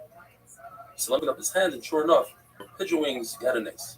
Gemara says, but why did he say pigeon wings? He says, Gemara, just like a pigeon, its wings protect it from the elements and from its enemies, where other birds don't fight with their wings. A pigeon with his wings, Yisrael are protected by the mitzvahs they perform. Says the Mishnah, you could perform with hides, the skins of animals, and hides are not muktzah. You can do atmana with wool shearings, but they are muktzah. So if they are mukta, how do you get to your food? It's covered with the wool. What you do is you grab the handle Pigeon is a of dog. the lid and you pull it up, and the Shit. shearings fall off themselves. That's tiltul l'achar. It's with shinui. Elazar ben Azari says once you have the lid off, you should not remove the pot, because then the shearings will fall in to the spot that the pot was, and you wouldn't be able to put the pot back in. What you do is, with the pot in your box, you tilt the entire box as is, and that's how you pour whatever is in that pot into your bowl. Yodis ben Elazar says that our mission is talking about specifically hides that are owned by a common person, not a hide dealer, not someone that does business with it. Because if it's say that does business with the hide, they're designated for schayra, for selling. Hanakama says that hides that are tanned, they're the finished product, they're awesome. But according to everybody, the only types of hides that are Mekabel Tuma are hides that are tanned and finished. And tells us out, if they are finished hides, you don't need to think about designating it automatically. If a carpenter has wood, they're mukta, because he's makbid, he doesn't want people to ruin them, so they're mukta. I apologize for the noise. But a common person who has wood, the wood is not. Even a carpenter, he places food on it. He says, let's use it for something. Then those pieces of wood are no longer mukta. These Amoraim that we discussed before, they also had a discussion. Why is there 39 malachas? One man said because there were 39 differences in building the Mishkan. And the other man said, Yosi ben Lakunya says, the Torah mentions the word melachtai and melech 39 times. Now it's not going to help to go count. What up, Pimp? How are you? Because if you count, you'll come up with more. More just for instance. How's your day going, Silky? Rabbi, hello, I can't hear you. You can't hear me? Mute yourself. I didn't mute myself. I can hear myself. I'm sorry, I muted you. Fuck. Yeah, you did. What up, Silky? How you living, Pimp? How's your day going, Silky? I'm doing all right. I'm watching an alien movie right now. Excellent. Things are good. What alien movie, my friend? So there's a new series that got released. I think it's called Alien Earth, and I'm watching the first episode of that. It's cinema length. Dog, I've heard about that series, that it's very good. It's on Amazon? Yeah, I think it, well, yeah, sure it is. I got you. Say no more. Say no more. I've got you. Excellent. All right. How'd you find out about me, Silky? Fuck, I genuinely forgot. Okay, so it's been a long time. I've been here for a little while, so like that's been purged from my thoughts, you know? Absolutely, I understand. Well, you know you're always welcome here. Enjoy your show. And if you need anything from me, I'm going to be here all night and all day, okay, big dog? You bet. Are you doing okay yourself, my friend? My friend, I'm kicking ass. I'm taking names. Every day's a holiday. Every meal's a feast. Thank you for asking. Look, yeah, I love that energy. I love that attitude. Absolutely. All day, every day, baby. Sideline to sideline. Sun up to sundown. I keep the positivity rolling. You know what? I just watched a movie with my family. It's called Big River Man. It's a documentary. I've seen it.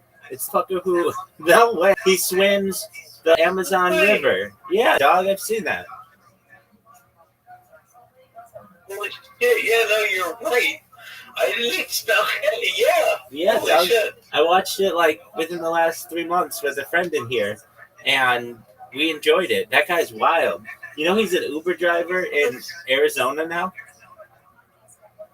What? That Martin Skrillex in Arizona?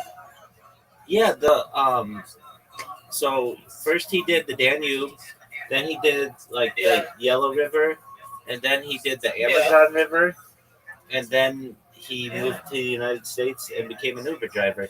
And I've heard people who have ridden in his Uber, and he gives them a copy of his DVD so that they can watch because they don't believe him. He's like, like they'll be like, "Hey, what's new with you?" And he's like, "Oh, nothing."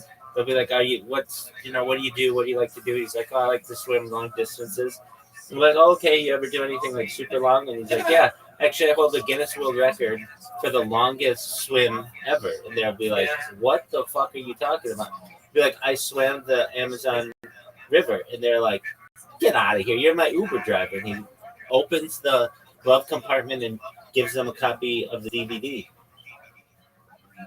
God damn. Well, I mean, I don't have any like content from him. Post 2006, there's a documentary movie, and that's what I just watched. Yeah, I love that movie. In some ways, it's not, Even though I was watching the stream with. what'd you say?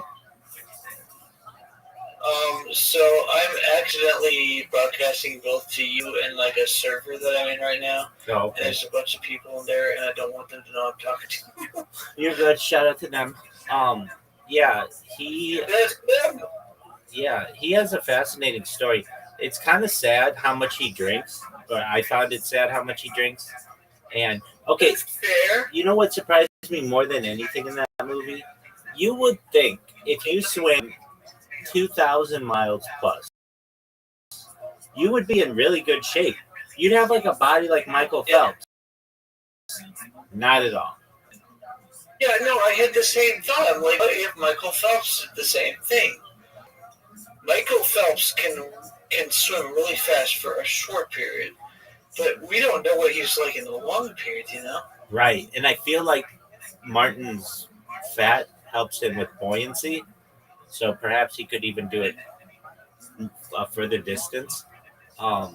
Yeah, that's a wild documentary. I can't believe we have both seen it because it's not like super popular. I feel like, I said the same thing with my family. Like, why is Martin Short not more popular?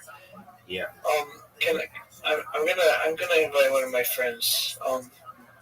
Please I don't know why. Can any of you hear me still? I'm in 2 streams right now. Can you hear me? I'm sorry. Obviously not you. Obviously not you. All right, Mr. Rothschild. I understand. Is there a less formal name I can refer to you by? Just call me Rabbi. Rabbi. Okay, let's go. I'm gonna drop. Wait, shit. But I don't have access. Can you DM me a version of like your link that I can share? I right clicked on live stream. I click copy link. It didn't work. Yeah, I'll do so right now. Just one minute. It does. It like. I don't want like shit to get directed your way. I'm not sure why it doesn't work. I kind of. You're good, I Pip. assumed it would. All right, no big deal. You're gonna have it. I'm also using. You're gonna have it in right now. So you got it. Check your DMs.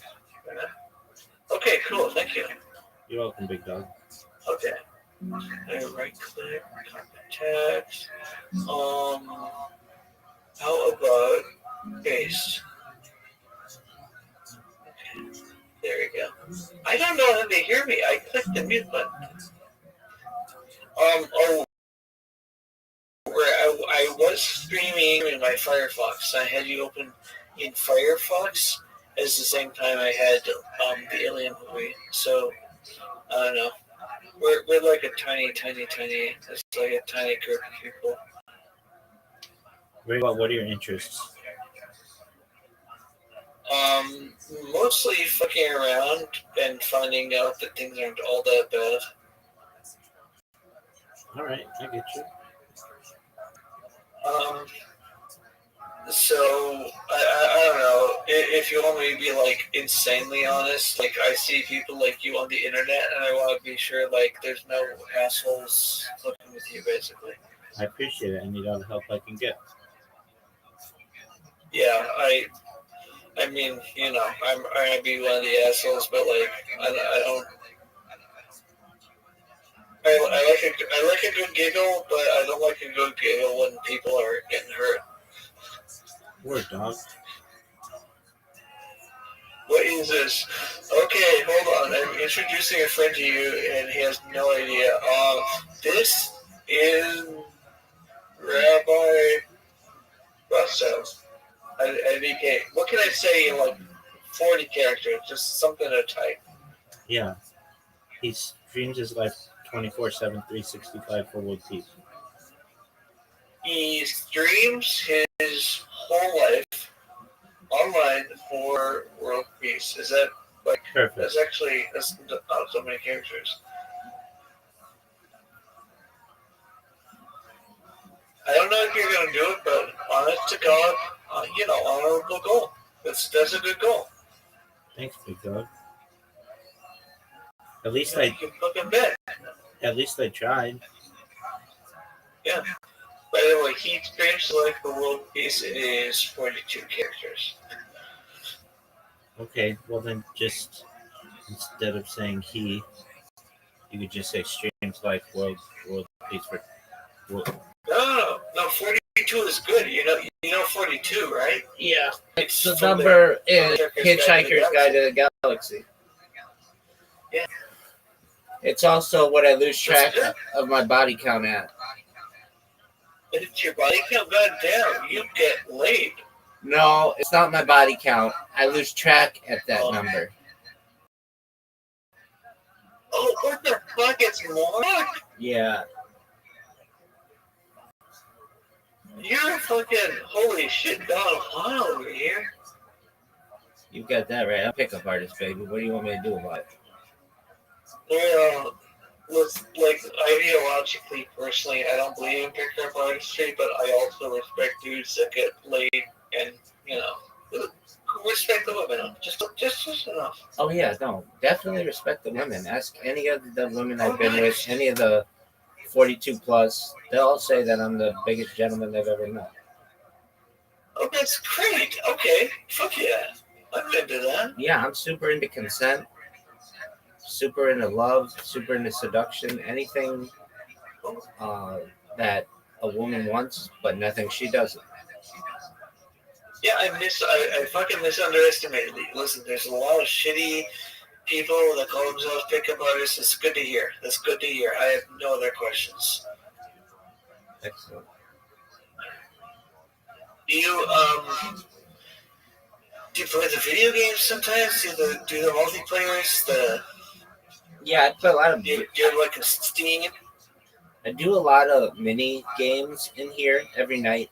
Miss Aquarius is also in here. Oh, yeah. She and I play games on an app called Play-Doh that has like a variety of games. So we play bowling, but then there are other people in here. I have a friend from Australia, and he and I, and I have another friend from Canada. The three of us, and other people will play like three, like the three of us or four of us, and we'll play games like mini golf, chess, checkers, Scrabble, Battleship, Monopoly. What else do we play on there? Archery, darts. We play like a Pokemon game. We play poker. We play just you name it. Like if it's a mini game, we basically play it. And then I also play some Grand Theft Auto. I play. You play? There's a Grand Theft Auto multiplayer. No, but I just play that on my own. Yeah. And then I play. Okay, that's fair. I love single player games. I fucking love them. Well, there's Grand Theft Auto Online, which is multiplayer. Okay. Yeah. And then I'm sorry. I'm talking to two different people. You're good. You're good. You're good. You talk person and get them in here.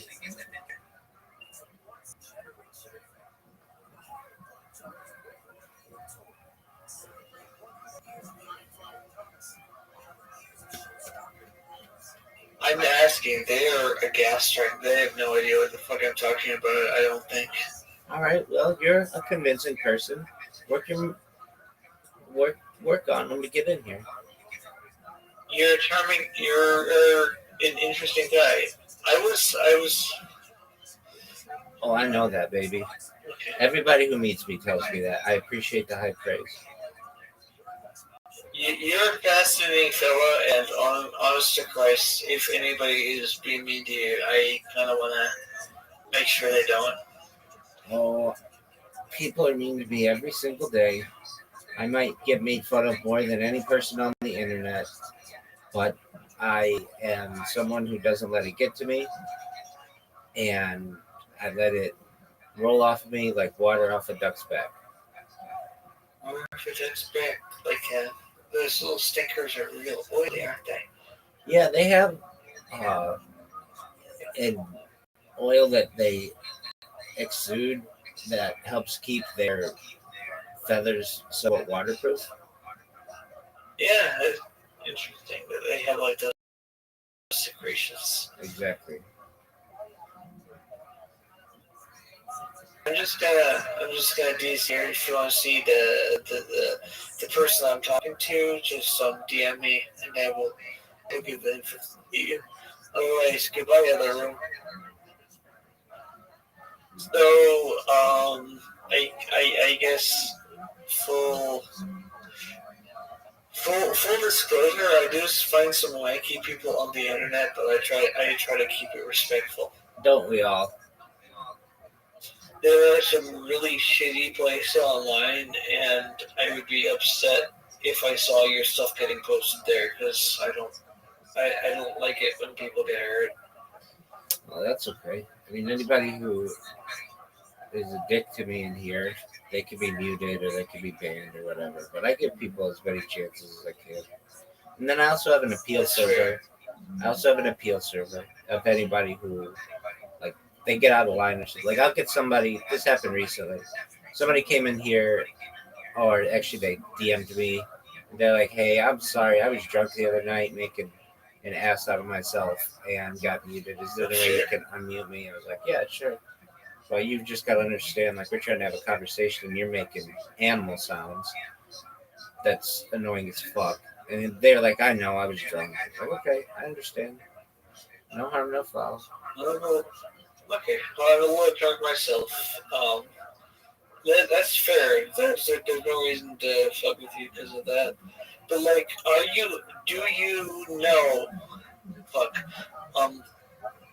There was a schizophrenic man named Terry Davis, and he committed suicide a few years ago.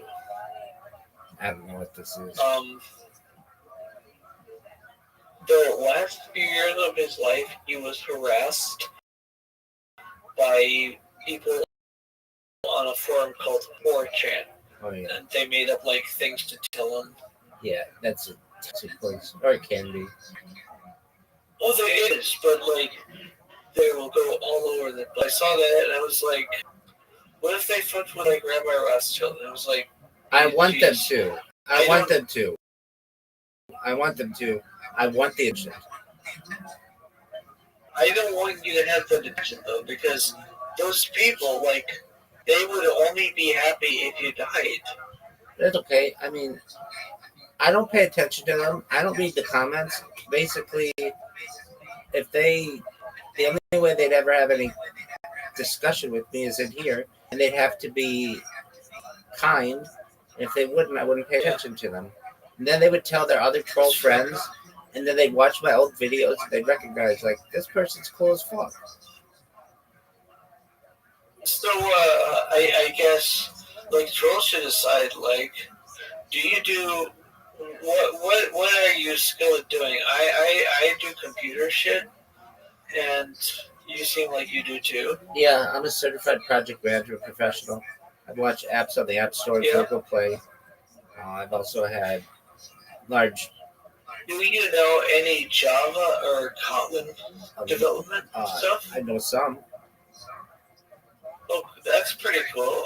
Like, if somebody was like, I just wanted an app to just show some stuff on the center of the screen on Android, could you code that shit up?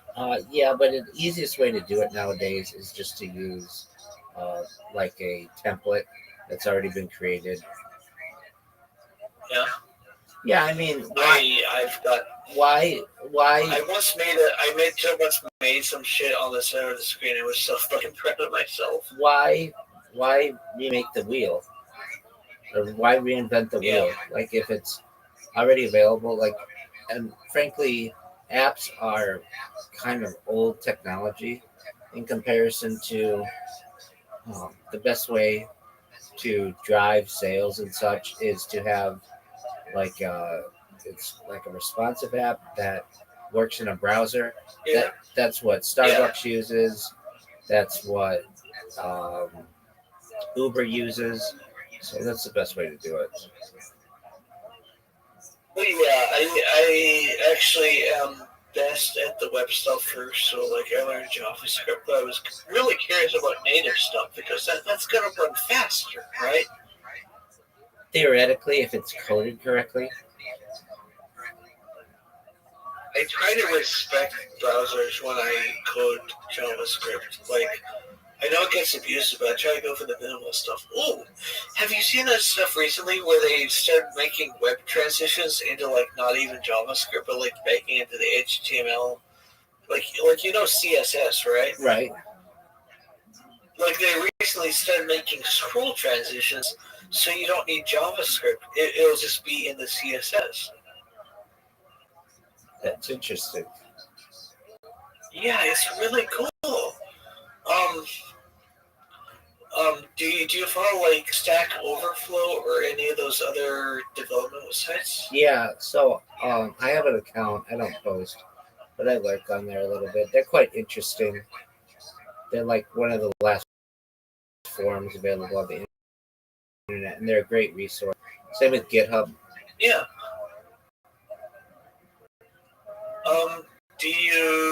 Are you aware of? I've heard of it. I don't use it. No, you know Reddit, right? Yeah. Lemmy is like a decentralized Reddit. If you make a site, it will open on the internet, and you can connect it to every other Lemmy website, unless they block you or they're like being super secretive. That's tight. Yeah, because Reddit is very censored. Yeah. So the guy that made Lemmy is like a Marxist Leninist, which is like pro early Stalinist Russia. Right. But he made the software, and a bunch of other people that don't really like him use his software, and they connect with each other. So there's sites like Lemmy.world. There's even Lemmy NSFW. All these sites, they can get together and talk to each other, and it's like a little decentralized Reddit. That's tight. Yeah, if you go to like lemmy.world, LEMMY.world, it's like a little mini Reddit. Very cool. I love Reddit, man. It's one of the best. And, It's one of the best websites on the internet. Yeah, it's like, what if Reddit was made by the people and not by the Reddit company, especially after they got bought by Condé Nast. Yeah, I don't know who owns it now. It's Condé Nast, which is a subsidiary of some other company. Oh shit. Okay, I thought they were still their own site, but like, okay, so it's mostly politics right now. There's not a lot of stuff on Lemmy, but like, you could make a server. Like, if you know even a little bit of like Linux, or if you can buy a name cheap, you could own a server there. It's a thought. Do you do like any server stuff? Well, this is a server. What is? Sorry. This Discord's it's a server. Yeah, but like, do you run any servers that you own yourself? Well, not anymore. I did. Yeah, that's fair. I mean, but you do web dev. You do a little bit of JavaScript too, a little Java, right? Correct. Have you ever fucked around on Linux? Yeah, Some. If you fucked around on Linux, you might be able to run like a Lemmy server. Like if you buy it, like there's two steps. Step one is like buying some server space. You can get some from like DigitalOcean or Namecheap, and step two is actually installing Lemmy on it. If you install the Lemmy software, then you can you can have a whole Reddit that connects with the rest of the web. Very cool. Hey, just one moment. Yeah. Silky, just one moment. Yo, what's up? Sure. Kicking ass, taking names. What's good in your neck of the woods, son?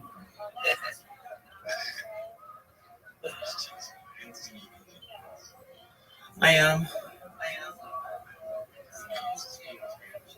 It's been very successful. Seen like a 15x on it. Word dog, how about you? Wait, what the fuck? Have I been to see us? How's it going now?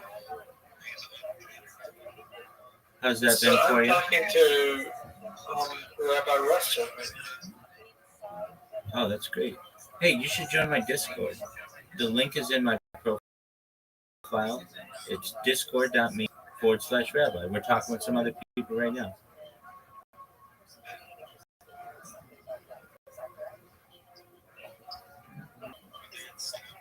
Yep.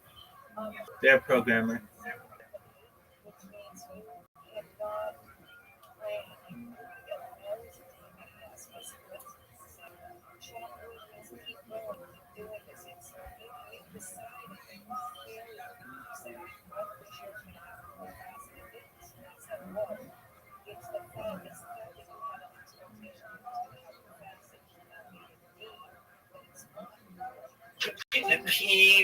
Yo, there he is.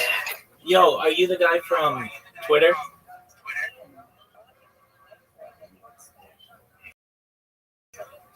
Yo, dog, are you from Twitter? Yeah. Okay, excellent. How you living, Pim? Chilling, man. So, do you mind if I tell you about myself? Yeah, I'm up to sleeping right now. I'm not trying to. Okay, you're good. I'll make it quick. I'm Rabbi Rob Peace. I'm always live. I've been doing so for more than 3.5 years. I have more data archived on the internet than any person ever. How's that sound to you?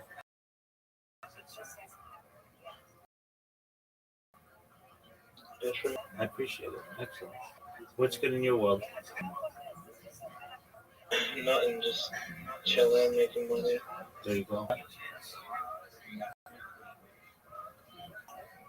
Silky. Here, I'm not sure what he's doing. Okay, well, very well. Do you find a lot of success, Solana? Yeah.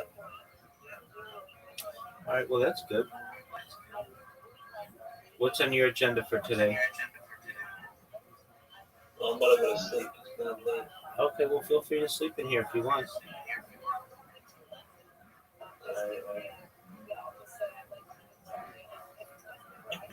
Silky. Okay, so, who? I'm sorry. I just locked in. Okay, well, it's the rabbis, okay. So, I was on. I can focus on stuff that's like 3 feet away, but not stuff that's 10 feet. So it's not double vision for the.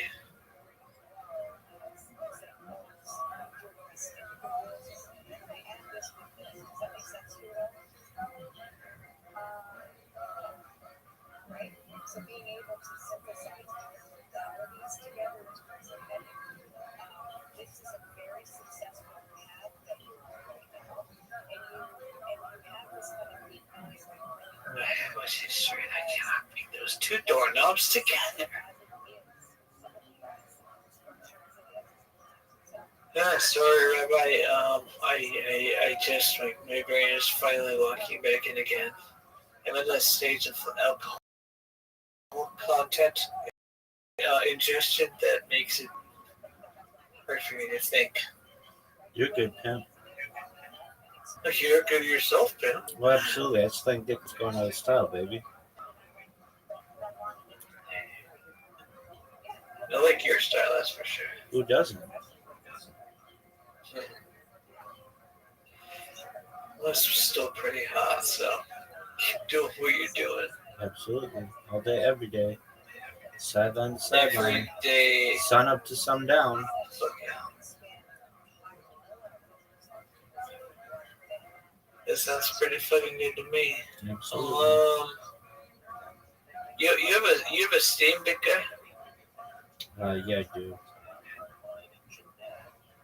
Does anybody ever like send you games to like play around with?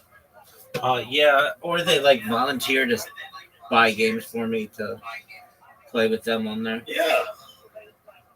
I was gonna fucking say, like, do you have any playthroughs of like games that you just got gifted or?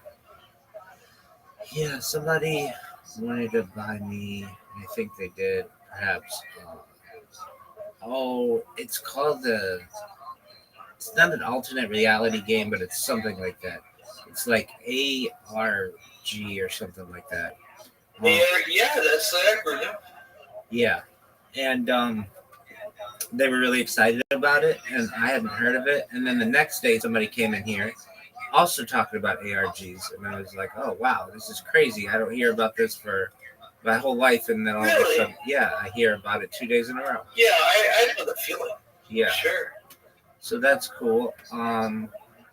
But frankly, like I'm focused on building robots and going viral, so I can't really sacrifice a computer to just be a gaming computer, and that'd also be somewhat a waste of my time when I could be programming. So like right now, I built robots that are promoting me on Twitter automatically, and they're working really well, fortunately. And I just have to keep them running, and I get a lot of people in this server from there. In the past like 72 hours, I've gotten like 30 people in here, which is fucking really good. 30 people to stay. I've gotten more than that to join, but a lot of people, they'll join and not know what it is and then just leave, and I get that. Or they're not 18 and I have to kick them out. So basically, to get that many people in here has just been phenomenal. I'm really proud of it. And these bots, I'm gonna go viral with these bots, guaranteed. The reason why I say that, I not only get people to join the server, but then they tweet about me, and that's the more publicity I can get, the better. So that's good. And I would love to just take one of my computers and make it a gaming computer. But again, guilty doing that because then I'm not spending time utilizing my computing power to the maximum amount. I feel like what you gotta do is download one of the, I mean, like, you still gotta have fun, right? You still gotta relax. Yeah, I do, but that's why I just play games on my phone. Yeah, well, why not? Like, I mean, your phone could have been a computer too. So why not? Advertise yourself on your phone. I can't. Computer games, which is more interface for you on a computer. Yeah, I mean, I can't automate that.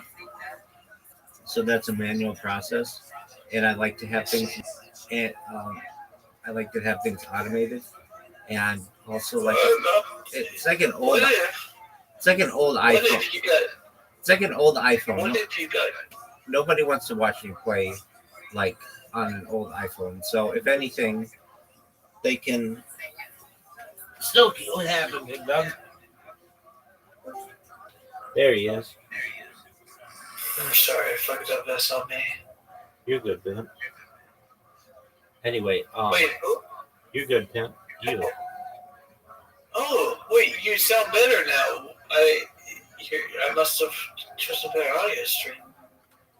All right. Well, Did you, if I bought you a copy of Blood on like Steam, would you fuck around with Blood? no, not right now. I'll be able to buy all those games once I go viral, and I'll be the biggest gamer on earth. But for right now, I need to Well, focus. I wouldn't. I mean, you wouldn't have to buy the game. I would buy the game for you. I understand, but I need a computer on which to do that, and my computers are currently dedicated to automation. Okay, so like I'm watching you on your stream right now. It's not a big game. Like it was made in 1997, so it should run okay even on you. You know, it doesn't need a lot of power. I know, but my whole computer is automated. Basically, like um, once my macro recorder starts, I can't touch it, or it stops the automation. Oh, the whole thing is. Oh shit. Okay, I get it.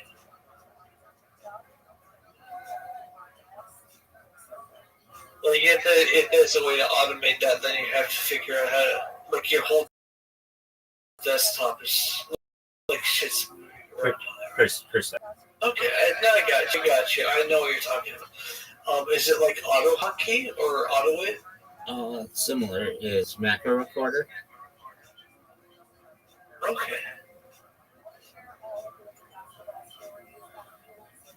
I've never heard of that, but I imagine because like you said similar, like you and I are talking about the same thing. Yeah, it's amazing. Okay. It automatically creates a Twitter account for me. It automatically populates the field of that Twitter account with my information, and then it automatically goes to the people who have tweeted anywhere on X and repost their content, and then that causes them to check out my profile, and then they join this Discord. And like a whole profile, like not even Twitter. Yeah, well, they used to. So I created 2,000 Twitter accounts manually, and Yeah. that was like last year. Was it last year? No, 2 years ago. And I became like the number one enemy of Twitter at that time. But they have um, and then they turned on they increased the difficulty of the Arcos challenge. They're like CAPTCHA, which basically made Twitter unusable for any automation, but also just as a user, you would get just Arcos challenges all the time. But they seem to have become more lenient on it, and because of that, I am taking advantage of it while I can. So it. Well, I don't trust Elon Musk very much anyway. So if you can take advantage of it, fuck it, yeah, do it. Yeah, that's what I'm doing, and so I can target any keyword I want to get people in here. So the keywords that I do are Jew, Jewish, and crypto. Basically, anyone who has any of those in a tweet or a reply, I repost that, and then that gets a lot of enemies in here, and it gets a lot of allies in here. It just depends. Yeah. And sometimes it's really funny what it retweets or whatever, but because it's just unrelated to what I do. But nevertheless, it brings me attention, and that's what I need. And then I get a bunch of people who follow me, and they're just throwaway accounts, so it's not like I care about getting followers on there. And it does that for like 100 cycles, or until the account gets banned, whichever comes first, and then it just starts up all over again. And I'm getting it to the point where it's completely automated. It's pretty well completely automated right now. I made some strides this afternoon to do that. I had just like one little glitch in my programming, and it was not working correctly. And I had to find this bug, and I found it, and then it's not working obviously. So I'm pretty proud of that. And what happens is get random individuals who come in, and I'm like, he was from Twitter. I get random individuals, and I ask them, "How'd you find out about me?" And it's really so vague now. Like in the beginning, it was like all from the same area. But I get people in here from YouTube, from Kick, from Twitch, from Twitter, and then also from Discord. You have a Kick presence? Interesting. Dude, I have the biggest Kick presence on earth. You ask anybody about me, and they know about me. I've been banned on there, but I'm the most notorious spammer in the history of the platform. To the point where the owner of Kick, his name's Eddie Craven, he and I are Discord friends. Like, he's like, I've accepted. What? Yeah, he's a billionaire. Yeah, he is. What the fuck? Yeah, so I did an interview with one of his streamers, showing them where their app was broken, basically, in their sign-up process, and sent it to him, and he appreciated that I was trying to fix the website, and like befriended me on Discord, and I know it's his real Discord because it's the one that owns the Kick streaming platform, the Kick Discord, and so. Yeah, you ask anybody in there though. Aiden Ross has done interviews with me. I live streamed my life in Aiden Ross's Discord for like 16 months straight. I'm the number one streamer all time in. I'm the number one. So I respect you. I hate Aiden Ross. Yes. Is there anywhere I can see that thing? Like, do you have a link or a URL? Like anything I can see it on? It's on the backlogs of my website of my YouTube profile. I didn't highlight it, frankly, because at the time I didn't know who Aiden Ross was. I just had like a bunch of people come into my YouTube and they're like, "You're live on Aiden Ross's stream," and I'm like, "Who the fuck is that?" And frankly, He's an asshole. I'm sorry, he's an asshole, but he's a famous asshole. That's okay. I mean, he asked me like why I put my life online and everything, and it was like I'm very licensed. I showed him my passport, showed him my credit card, like, dude, I'm as open as you can be as an individual, and then became like a legend in his Discord, and I'm the number one streamer all time in Kai Samat's Discord, number one streamer all time in I Show Speed's Discord, number one streamer all time in Amaranth's Discord. Basically, those are like some of the major with whom I streamed, and then I'm the number one. And then so anyway, I've done interviews with Sam Bond, Ori, just like some I Show Straight Savage, just some words that they have on Kick, and my name, you'll automatically get a ban. I've spammed so many people on there. There are Reddit posts about me, about how much I spam.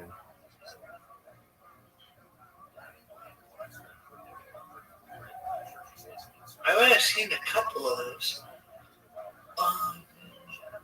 Yeah, so I developed. I developed. DM me. Can you DM me like a link I can share? Because I tried to make one a couple times. I fucked up both times. Wait. I sent it to you. You did, didn't you? Yeah, check your. I'm sorry. You're good, son.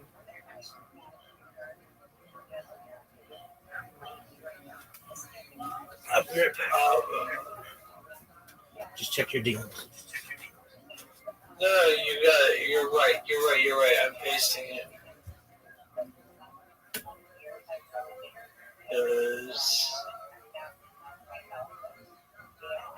Okay, I posted it in 2 places.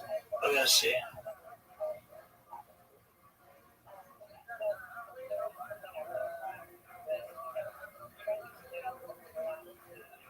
I saw the most insane video that you posted, I think. That made me follow you. I think it was set to Careless Whisper, and I was like, anybody that uses like a 70s song to say join my Discord, it must not be that bad.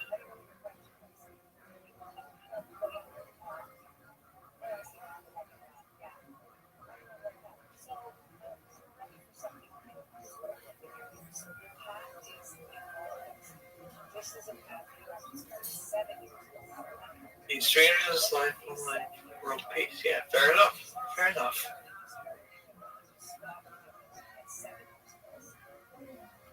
Well, I'm a huge fan of a couple of video games. If you feel like playing them, I would buy them for you, and I just like to see you check them out. If you ever figured out how to stream, that'd be pretty fucking awesome.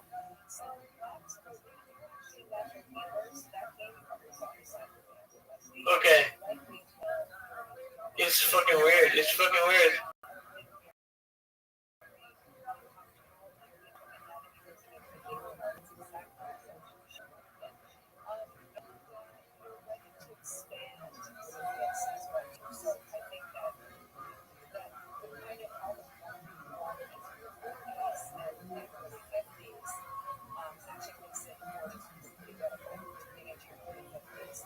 So, my friend, if people are like, "Are you okay?" Well, what do you say to them? Hello? I'm sorry, if you're off to sleep, I'm good. Like, yeah, I'm gonna.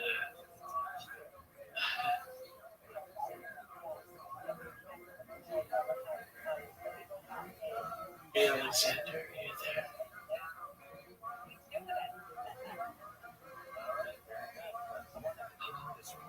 Um,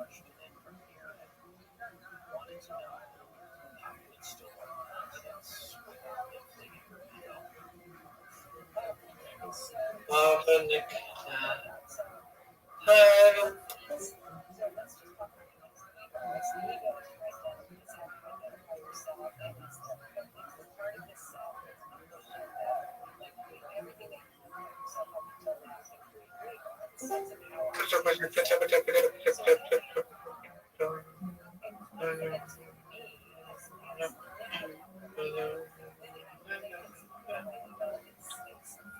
Wait, I just got a message. Just click away like back. What's the message on? Rank ups?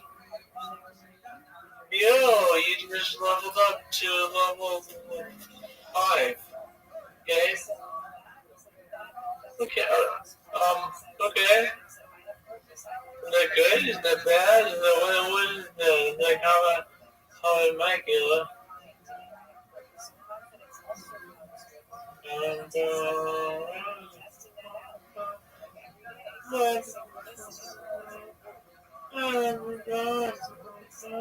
Oh, right. You're right. Okay, are you sleeping? I'm gonna fuck out of here, okay? I'm gonna fuck out of here in 5, 4, 3, 2, 1. Good night. Good night, sweet prince.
Who you being with?